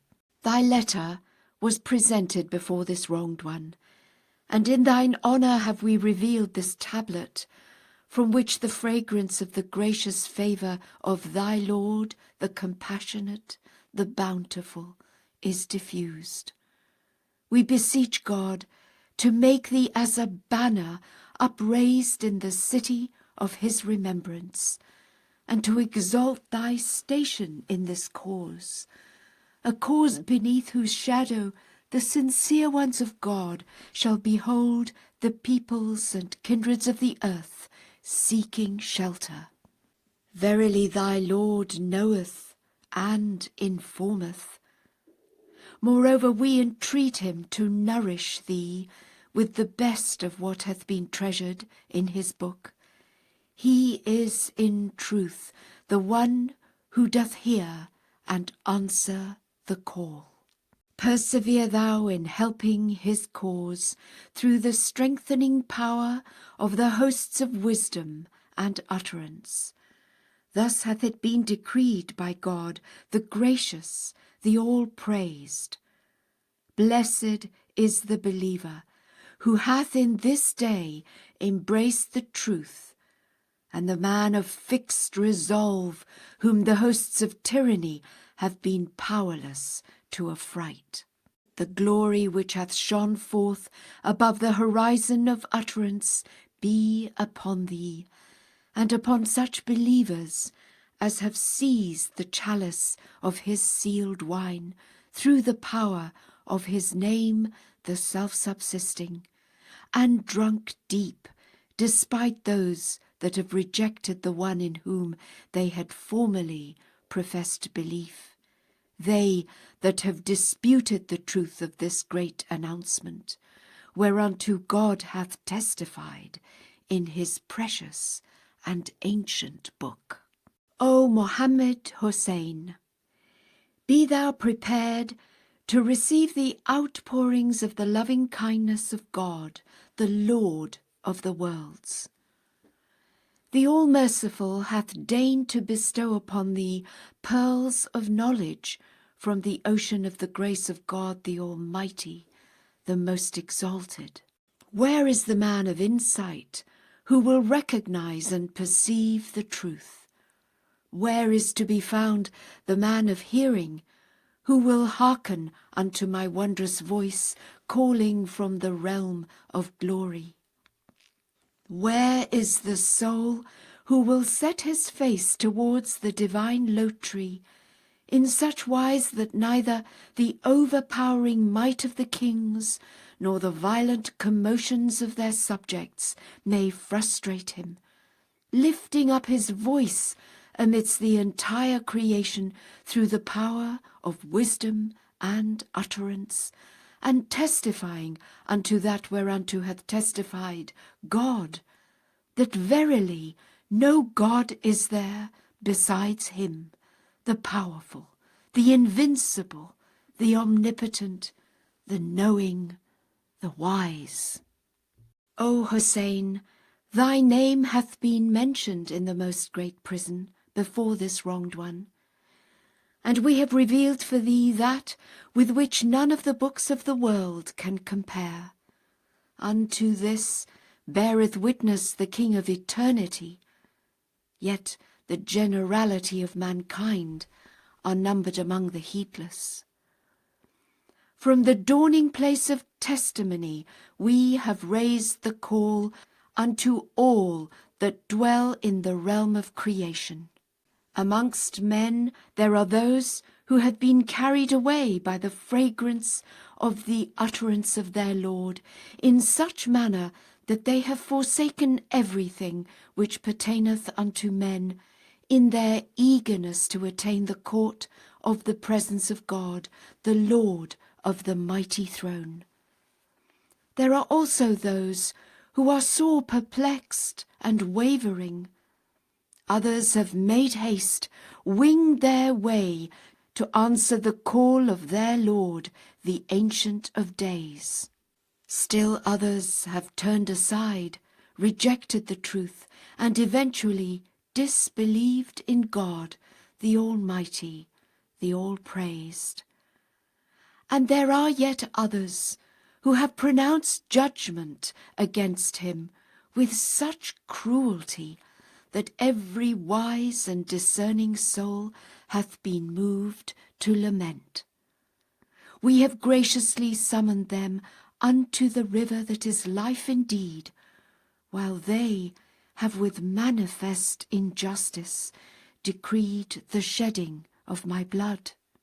Thus hath the day-star of wisdom shone forth from above the horizon of the utterance of thy Lord, the All-Merciful. Shouldst thou attain unto its light, it behoveth thee to magnify the praise of thy Lord, and say, I yield thee thanks, O God of the worlds. Blessed art thou, and are they whom the world and its vanities have failed to deter from this luminous horizon. Convey greetings on my behalf unto my loved ones. We exhort them to observe wisdom as decreed in my wondrous book. O my handmaiden and my leaf, rejoice with great joy, inasmuch as thy call hath ascended unto the divine low-tree, and is answered from the all-glorious horizon. Verily, no God is there but me, the wronged one, the exile. We have revealed ourselves unto men, have unveiled the cause, guided all mankind towards God's straight path, promulgated the laws, and have enjoined upon every one that which shall truly profit them, both in this world and in the next. Yet they have pronounced judgment to shed my blood, whereat the Maid of Heaven hath wept sore, Sinai hath lamented, and the faithful spirit was made to sigh with grief. In these days the people have debarred themselves from the effusions of divine grace, by following in the footsteps of every ignorant one that hath gone astray. They have cast the ocean of divine knowledge behind their backs, and fixed their eyes upon such foolish men as claim to be well versed in learning, without being supported by any evidence from God, the Lord of mankind. Well is it with thee, Inasmuch as thou hast forsaken idle imaginings, and taken fast hold of the cord of God that no man can sever. Consider the gracious favour of God, exalted be his glory. How numerous are the kings and queens on earth, who despite much yearning, anticipation, and waiting, have been debarred from him who is the desire of the world, whilst thou didst attain. God willing, thou mayest accomplish a deed whose fragrance shall endure as long as the names of God, exalted be his glory, will endure. By the righteousness of God, the title, O my handmaiden, far excelleth aught else that can be seen in the world. Ere long the eyes of mankind shall be illumined and cheered by recognizing that which our pen of glory hath revealed. Blessed art thou, and blessed is the mother that hath nursed thee. Appreciate the value of this station, and arise to serve his cause in such wise that the idle fancies and insinuations of the doubters withhold thee not from this high resolve. The day-star of certitude is shining resplendent, but the people of the world are holding fast unto vain imaginings. The ocean of divine knowledge hath risen high, whilst the children of men are clinging to the hem of the foolish.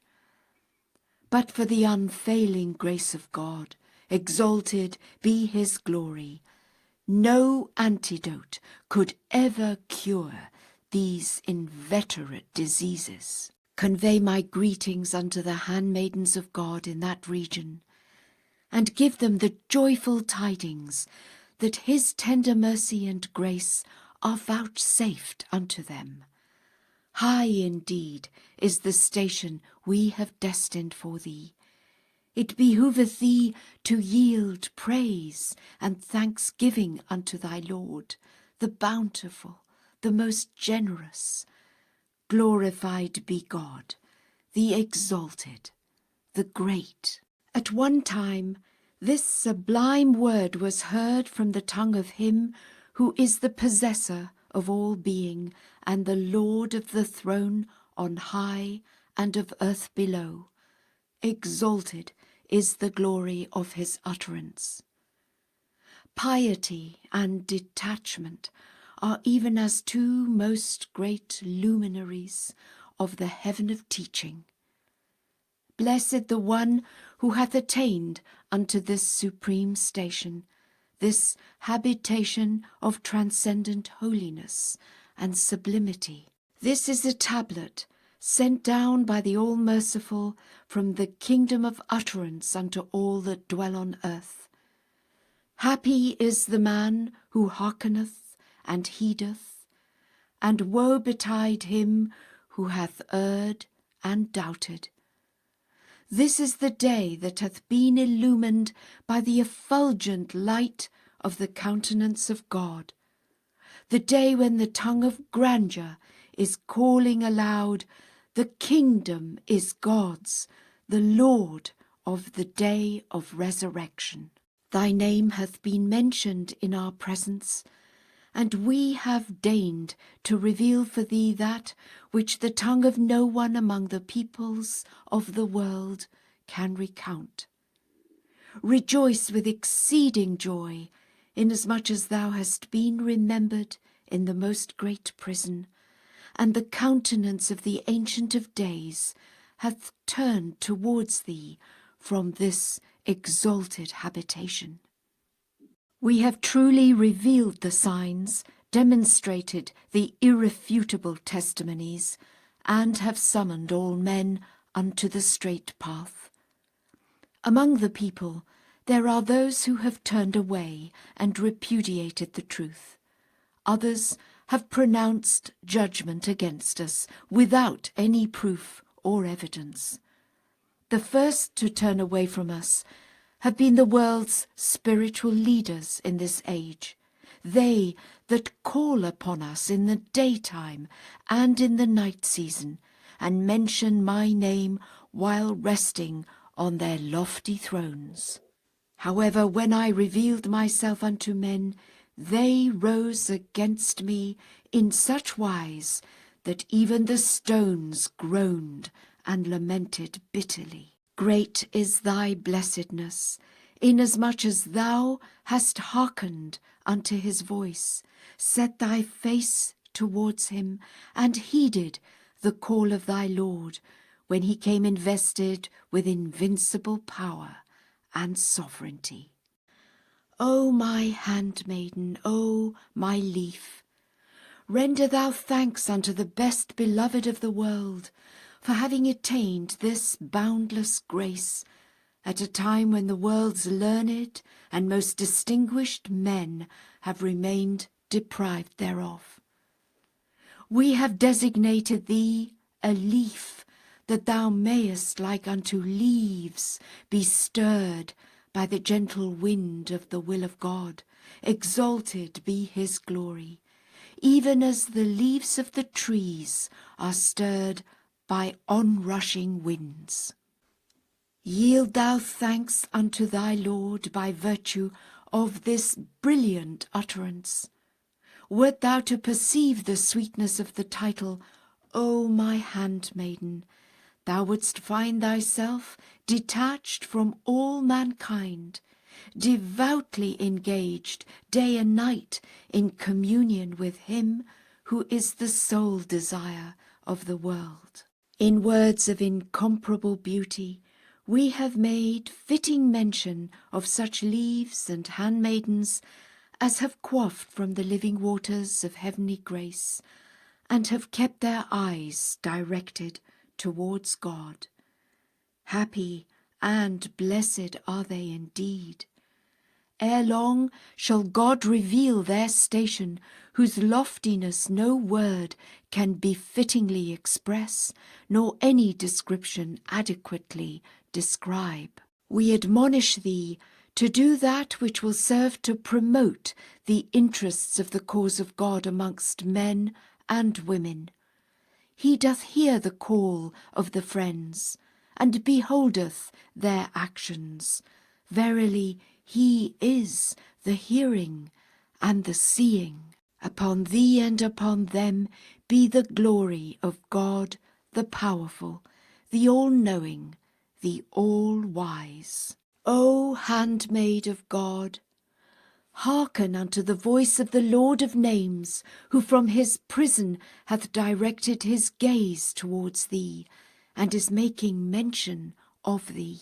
He hath extended assistance to every wayfarer, hath graciously responded to every petitioner, and granted admittance to every seeker after truth. In this day the straight path is made manifest, the balance of divine justice is set, and the light of the sun of his bounty is resplendent. Yet the oppressive darkness of the people of tyranny hath even as clouds intervened, and caused a grievous obstruction between the day-star of heavenly grace and the people of the world.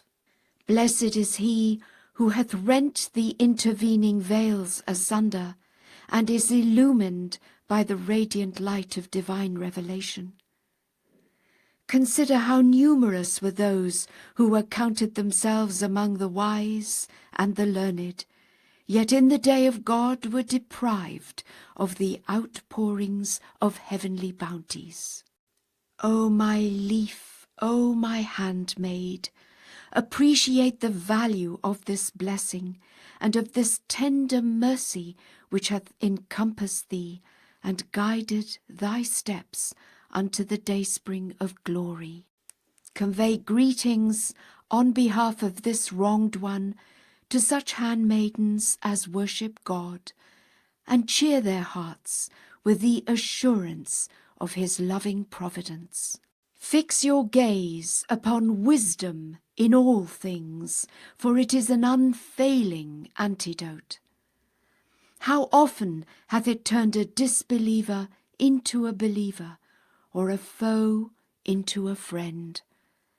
Its observance is highly essential, inasmuch as this theme hath been set forth in numerous tablets revealed from the empyrean of the will of him who is the manifestation of the light of divine unity.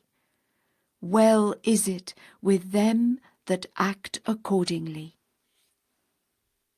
Centre your attention unceasingly upon that which will cause the word of God to be exalted.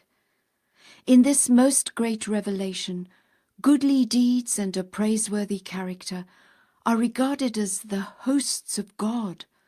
Likewise is his blessed and holy word. These hosts are the lodestone of the hearts of men, and the effective means for unlocking doors. Of all the weapons in the world, this is the keenest. Beseech thou God to graciously assist all men to observe that which his all-glorious pen hath recorded in the sacred books and tablets. This wronged one doth mention him who hath set his face toward the incomparable one, the all-knowing, him who beareth witness unto his unity, even as the all-glorious pen hath borne witness, as it moveth swiftly within the arena of utterance. Blessed is the soul that hath recognized its Lord, and woe betide him who hath grievously erred and doubted. Man is like unto a tree. If he be adorned with fruit, he hath been and will ever be worthy of praise and commendation. Otherwise, a fruitless tree is but fit for fire. The fruits of the human tree are exquisite, highly desired, and dearly cherished. Among them are upright character, virtuous deeds, and a goodly utterance.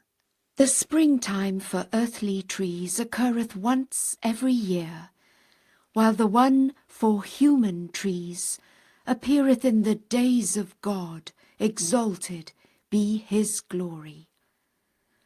Were the trees of men's lives to be adorned in this divine springtime with the fruits that have been mentioned, the effulgence of the light of justice would of a certainty illumine all the dwellers of the earth, and every one would abide in tranquillity and contentment beneath the sheltering shadow of him who is the object of all mankind. The water for these trees is the living water of the sacred words uttered by the beloved of the world. In one instant are such trees planted, and in the next their branches shall, through the outpourings of the showers of divine mercy, have reached the skies. A dried-up tree, however, hath never been, nor will be worthy of any mention. Happy is the faithful one who is attired with the vesture of high endeavour, and hath arisen to serve this cause. Such a soul hath truly attained the desired goal, and hath apprehended the object for which it hath been created. But a myriad times, alas, for the wayward, who are like unto dried up leaves fallen upon the dust. Ere long mortal blasts shall carry them away to the place ordained for them. Ignorant did they arrive, ignorant did they linger, and ignorant did they retire to their abodes. The world is continually proclaiming these words: Beware, I am evanescent, and so are all my outward appearances and colours. take ye heed of the changes and chances contrived within me, and be ye roused from your slumber. Nevertheless, there is no discerning eye to see, nor is there a hearing ear to hearken. In this day the inner ear exclaimeth and saith, Indeed, well is it with me, today is my day, inasmuch as the voice of God is calling aloud. And the essence of vision crieth out, Blessed am I, this is my day, for the ancient beauty is shining resplendent from the most exalted horizon.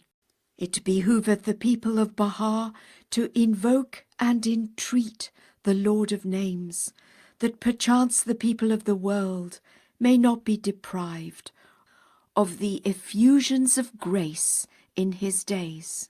In the past, the divines were perplexed over this question, a question which he who is the sovereign truth hath, during the early years of his life, himself heard them ask repeatedly. What is that word which the Qa'im will pronounce, whereby the leaders of religion are put to flight? Say, that word is now made manifest, and ye have fled ere ye heard it uttered, although ye perceive it not. And that blessed, that hidden, that concealed and treasured word is this: He hath now appeared in the raiment of I. He who was hidden from mortal eyes exclaimeth, Lo, I am the all-manifest. This is the word which hath caused the limbs of disbelievers to quake. Glorified be God. All the heavenly scriptures of the past attest to the greatness of this day, the greatness of this manifestation, the greatness of his signs, the greatness of his word, the greatness of his constancy, the greatness of his preeminent station. Yet despite all this, the people have remained heedless and are shut out as by a veil. Indeed, all the prophets have yearned to attain this day. David saith, Who will bring me into the strong city? By strong city is meant Akka. Its fortifications are very strong, and this wronged one is imprisoned within its walls. Likewise it is revealed in the Qur'an, Bring forth thy people from the darkness into the light, and announce to them the days of God. The glory with which this day is invested hath been explicitly mentioned and clearly set forth in most heavenly books and scriptures. However, the divines of the age have debarred men from this transcendent station, and have kept them back from this pinnacle of glory, this supreme goal. Blessed art thou, inasmuch as the darkness of vain imaginings hath been powerless to hinder thee from the light of certitude, and the onslaught of the people hath failed to deter thee from the Lord of mankind. Appreciate thou the value of this high station, and beseech God, exalted is his glory, to graciously enable thee to safeguard it. Imperishable dominion hath exclusively pertained unto the one true God and his loved ones, and will continue to pertain unto them everlastingly. The glory that hath shone forth from the horizon of eternity rest upon thee, and upon such as have taken fast hold of the cord of God that no man can sever. He who leadeth to true victory is come. By the righteousness of God, he is fully capable of revolutionizing the world through the power of a single word. Having enjoined upon all men to observe wisdom, he himself hath adhered to the cord of patience and resignation. The clay clods of the world have set forth to visit the embellished, the luminous, the crimson city of God. And certain emissaries from Persia are secretly stirring up mischief, though to outward seeming they pretend to be gentle and meek. Gracious God, when will this world-afflicting craftiness be transformed into sincerity? The exhortations of God, the True One, have compassed the world, but until now their influence hath not been disclosed. Men's unseemly deeds have kept them back from attaining unto him. We entreat God, exalted and glorified is he, to pour down out of the clouds of divine grace the overflowing rain of his bounty upon all his servants. Verily, potent is he over all things. O Ali Haydar, O thou who hast risen to serve my cause and art engaged in magnifying the praise of God, the Lord of the mighty throne. Unto the emblems of justice and the exponents of equity, it is indubitably clear and evident that this wronged one, strengthened by the transcendent power of the kingdom, is seeking to efface from among the peoples and kindreds of the earth every evidence of disorder, discord, dissension, differences, or divisions. And it is for no other reason but this great, this momentous object, that he hath again and again been cast into prison, and many a day and a night hath been subjected to chains and fetters. Blessed are they that judge this impregnable cause, this glorious announcement, with fairness and equity. This is a tablet sent down by the Lord of mercy, that the people of the world may be enabled to draw nigh unto this ocean, which hath surged through the potency of his august name. Amongst men there are those who have turned away from him and gainsaid his testimony, while others have quaffed the wine of assurance in the glory of his name which pervadeth all created things. A grievous loss hath indeed been suffered by those that have inclined their ears to the croaking of the raven, and refused to hearken unto the sweet warblings of the bird of heaven, singing upon the twigs of the tree of eternity. Verily, there is none other God but me, the all-knowing, the all-wise. This is the day that hath been illumined by the splendours of the light of our countenance, the day around which all days and nights circle in adoration. Blessed is the man of insight who hath perceived, and the sore athirst who hath quaffed from this luminous fountain. Blessed the man who acknowledgeth the truth, earnestly striving to serve the cause of his Lord, the powerful, the Almighty. O servant who has fixed his gaze upon my face, hearken unto the voice of thy Lord, the all-glorious, calling aloud from the dayspring of grandeur and majesty. Verily, his call will draw thee nigh unto the realm of glory, and will cause thee to extol his praise in such wise that every created thing will be enraptured, and to magnify his glory in such manner as to influence the entire creation. Truly thy Lord is the protector, the gracious, the all-informed. Gather thou together the friends of God in that land, and acquaint them with my incomparable remembrance. We have revealed for them a tablet, from which the fragrance of the All-Merciful hath been wafted upon the realm of existence, that they may rejoice with exceeding gladness and remain steadfast in this wondrous cause. While in prison, we have revealed a book which we have entitled the Most Holy Book.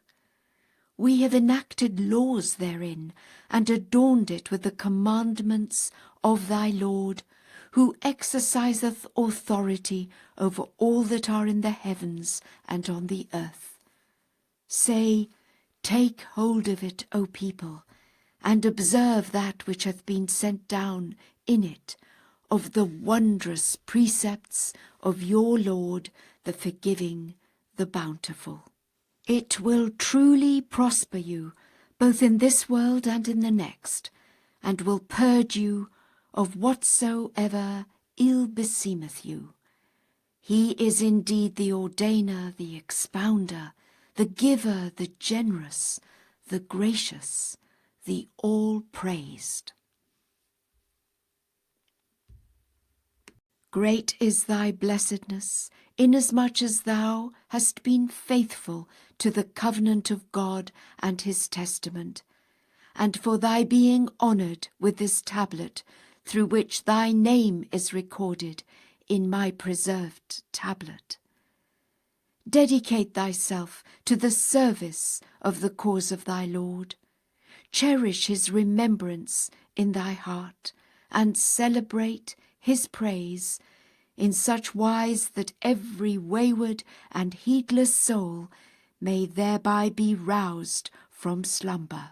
Thus have we deigned to bestow upon thee a token of favour from our presence, and I, verily, am the forgiving, the all-merciful. We desire to mention him who hath set his face towards us, and to let him once again drink deep from the life-giving waters of our gracious providence, that he may be enabled to draw nigh unto my horizon, be adorned with mine attributes, soar in mine atmosphere, be confirmed in that which will cause the sanctity of my cause to be manifested amongst my people, and to celebrate my praise in a manner that will cause every hesitating soul to hasten, every motionless creature to wing its flight, every mortal frame to be consumed,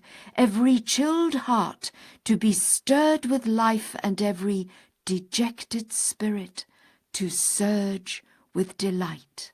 Thus doth it behoove him who hath turned his face to mine, hath entered beneath the shadow of my loving kindness, and received my verses, which have pervaded the whole world.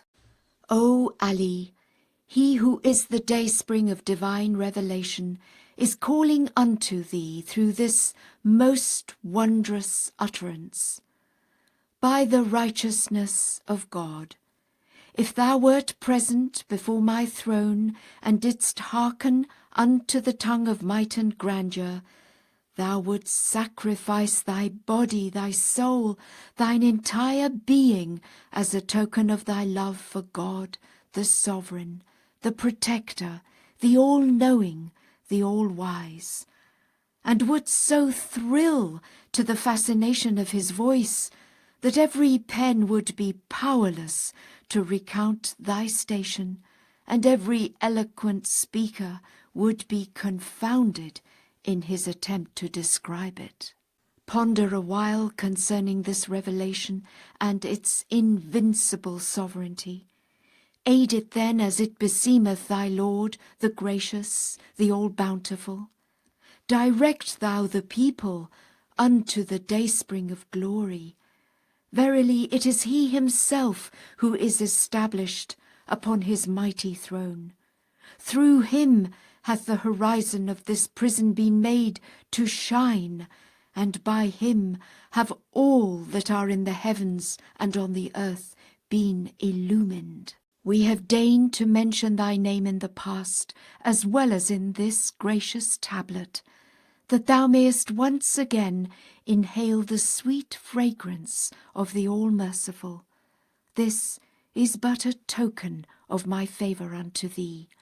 Render thou thanks unto thy Lord, the All-Bountiful, the All-Seeing. Grieve thou not at men's failure to apprehend the truth. Ere long thou shalt find them turning towards God, the Lord of all mankind. We have indeed, through the potency of the most sublime word, encompassed the whole world, and the time is approaching when God will have subdued the hearts of all that dwell on earth. He is in truth the omnipotent, the all-powerful. We also remember thy brother from this land, that he may rejoice at my mention of him, and be of them that reflect.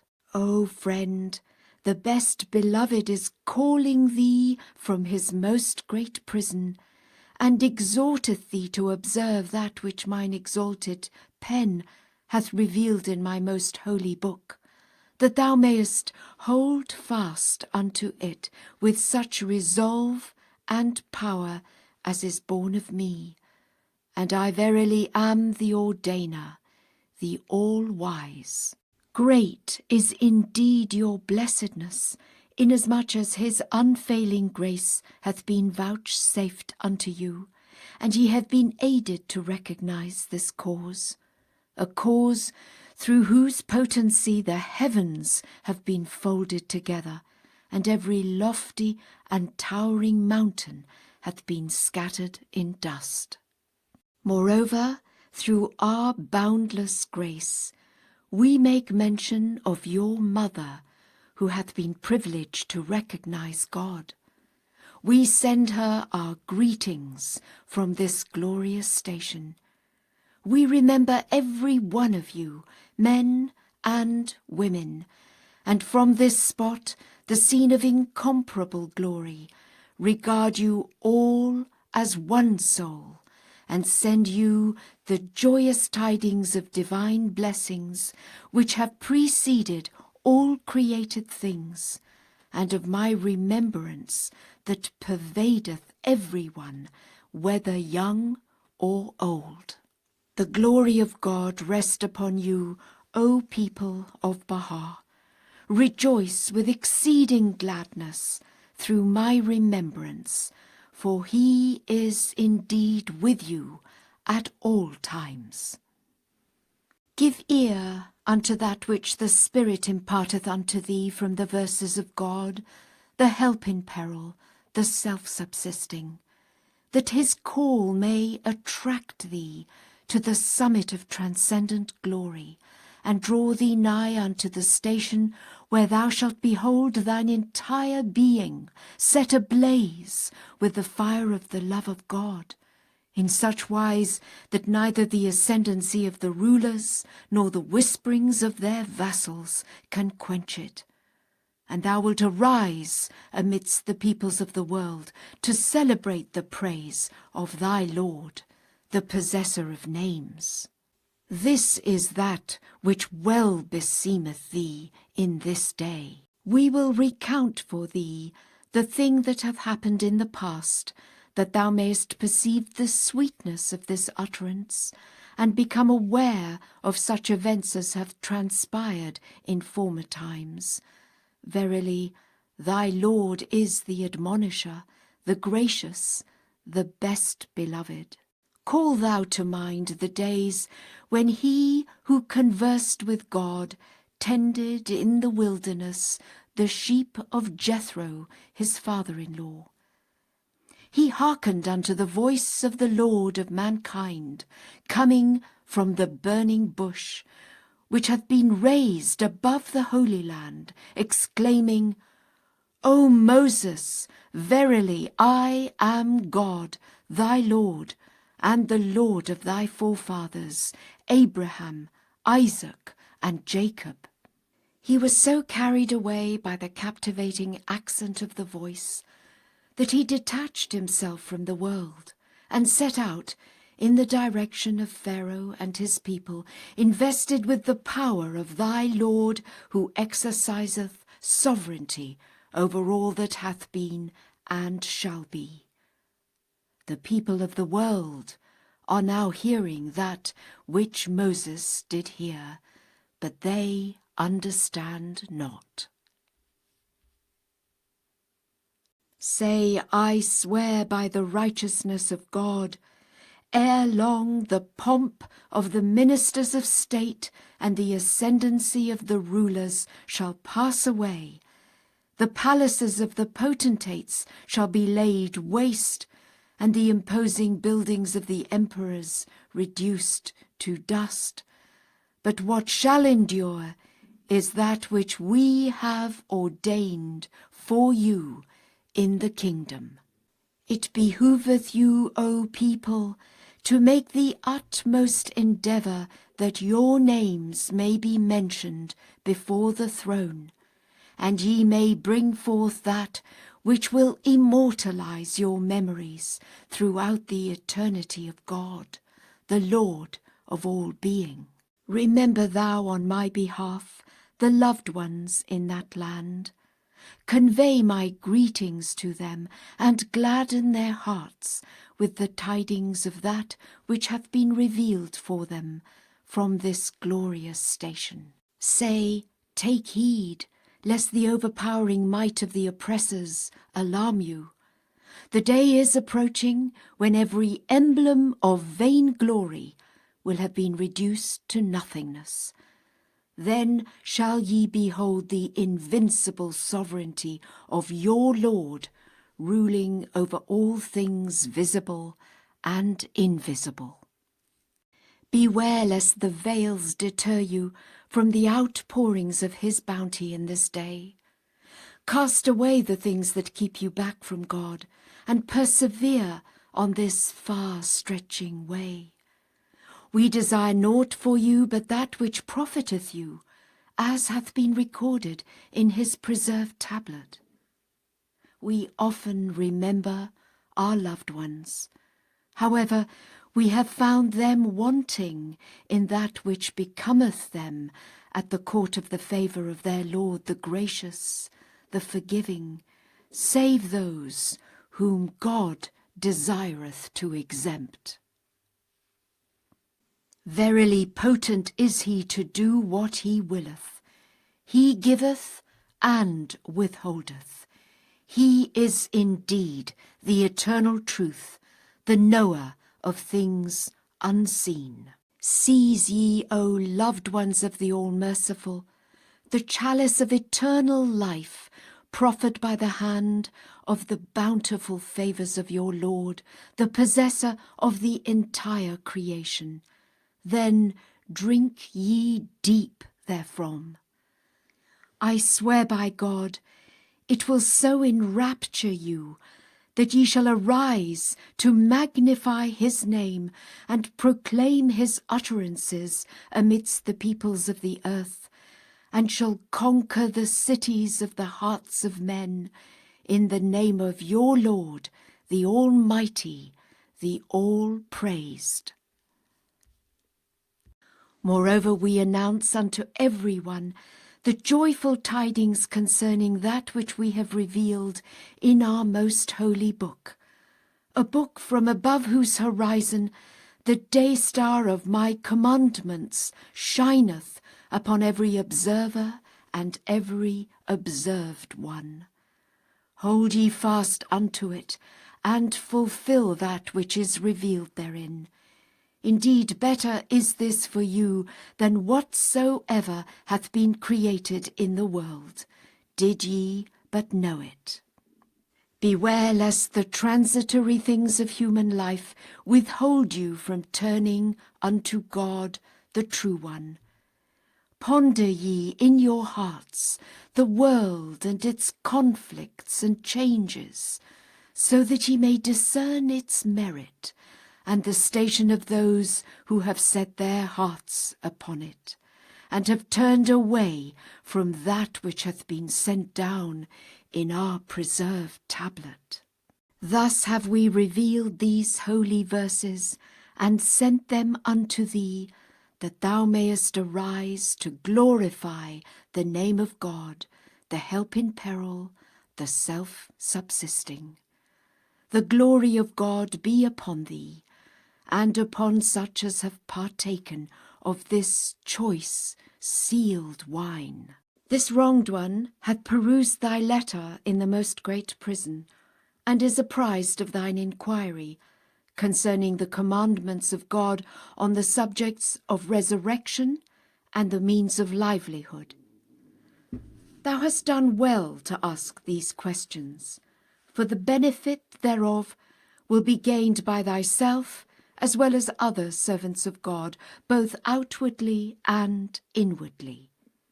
Verily thy Lord knoweth all things, and readily answereth the call. The supreme cause for creating the world and all that is therein is for man to know God. In this day, whosoever is guided by the fragrance of the raiment of his mercy to gain admittance into the pristine abode, which is the station of recognizing the source of divine commandments and the dayspring of his revelation, hath everlastingly attained unto all good. Having reached this lofty station, a twofold obligation resteth upon every soul.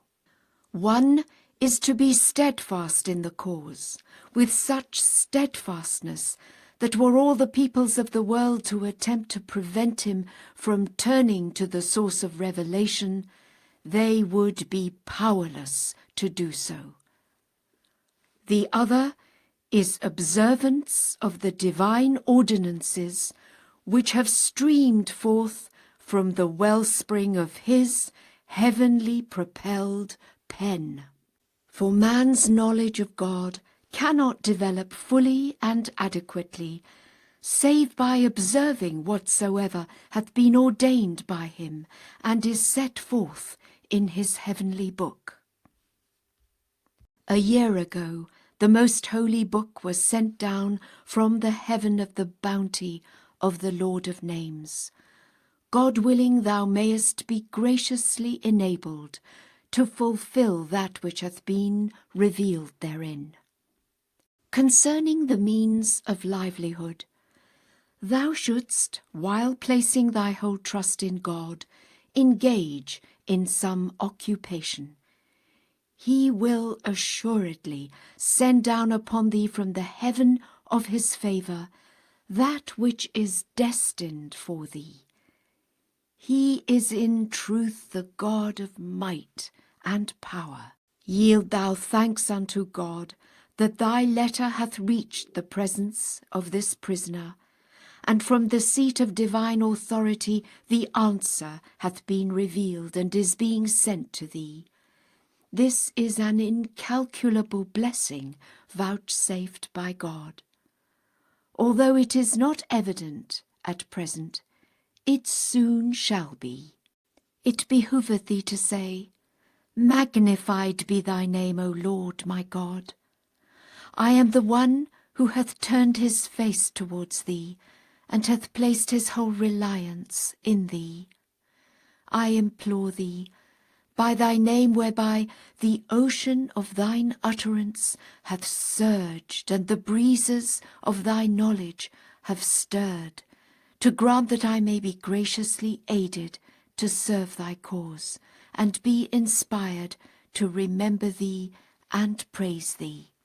Send down then upon me from the heaven of thy generosity that which will preserve me from anyone but thee, and will profit me in all thy worlds. Verily thou art the powerful, the inaccessible, the supreme, the knowing, the wise.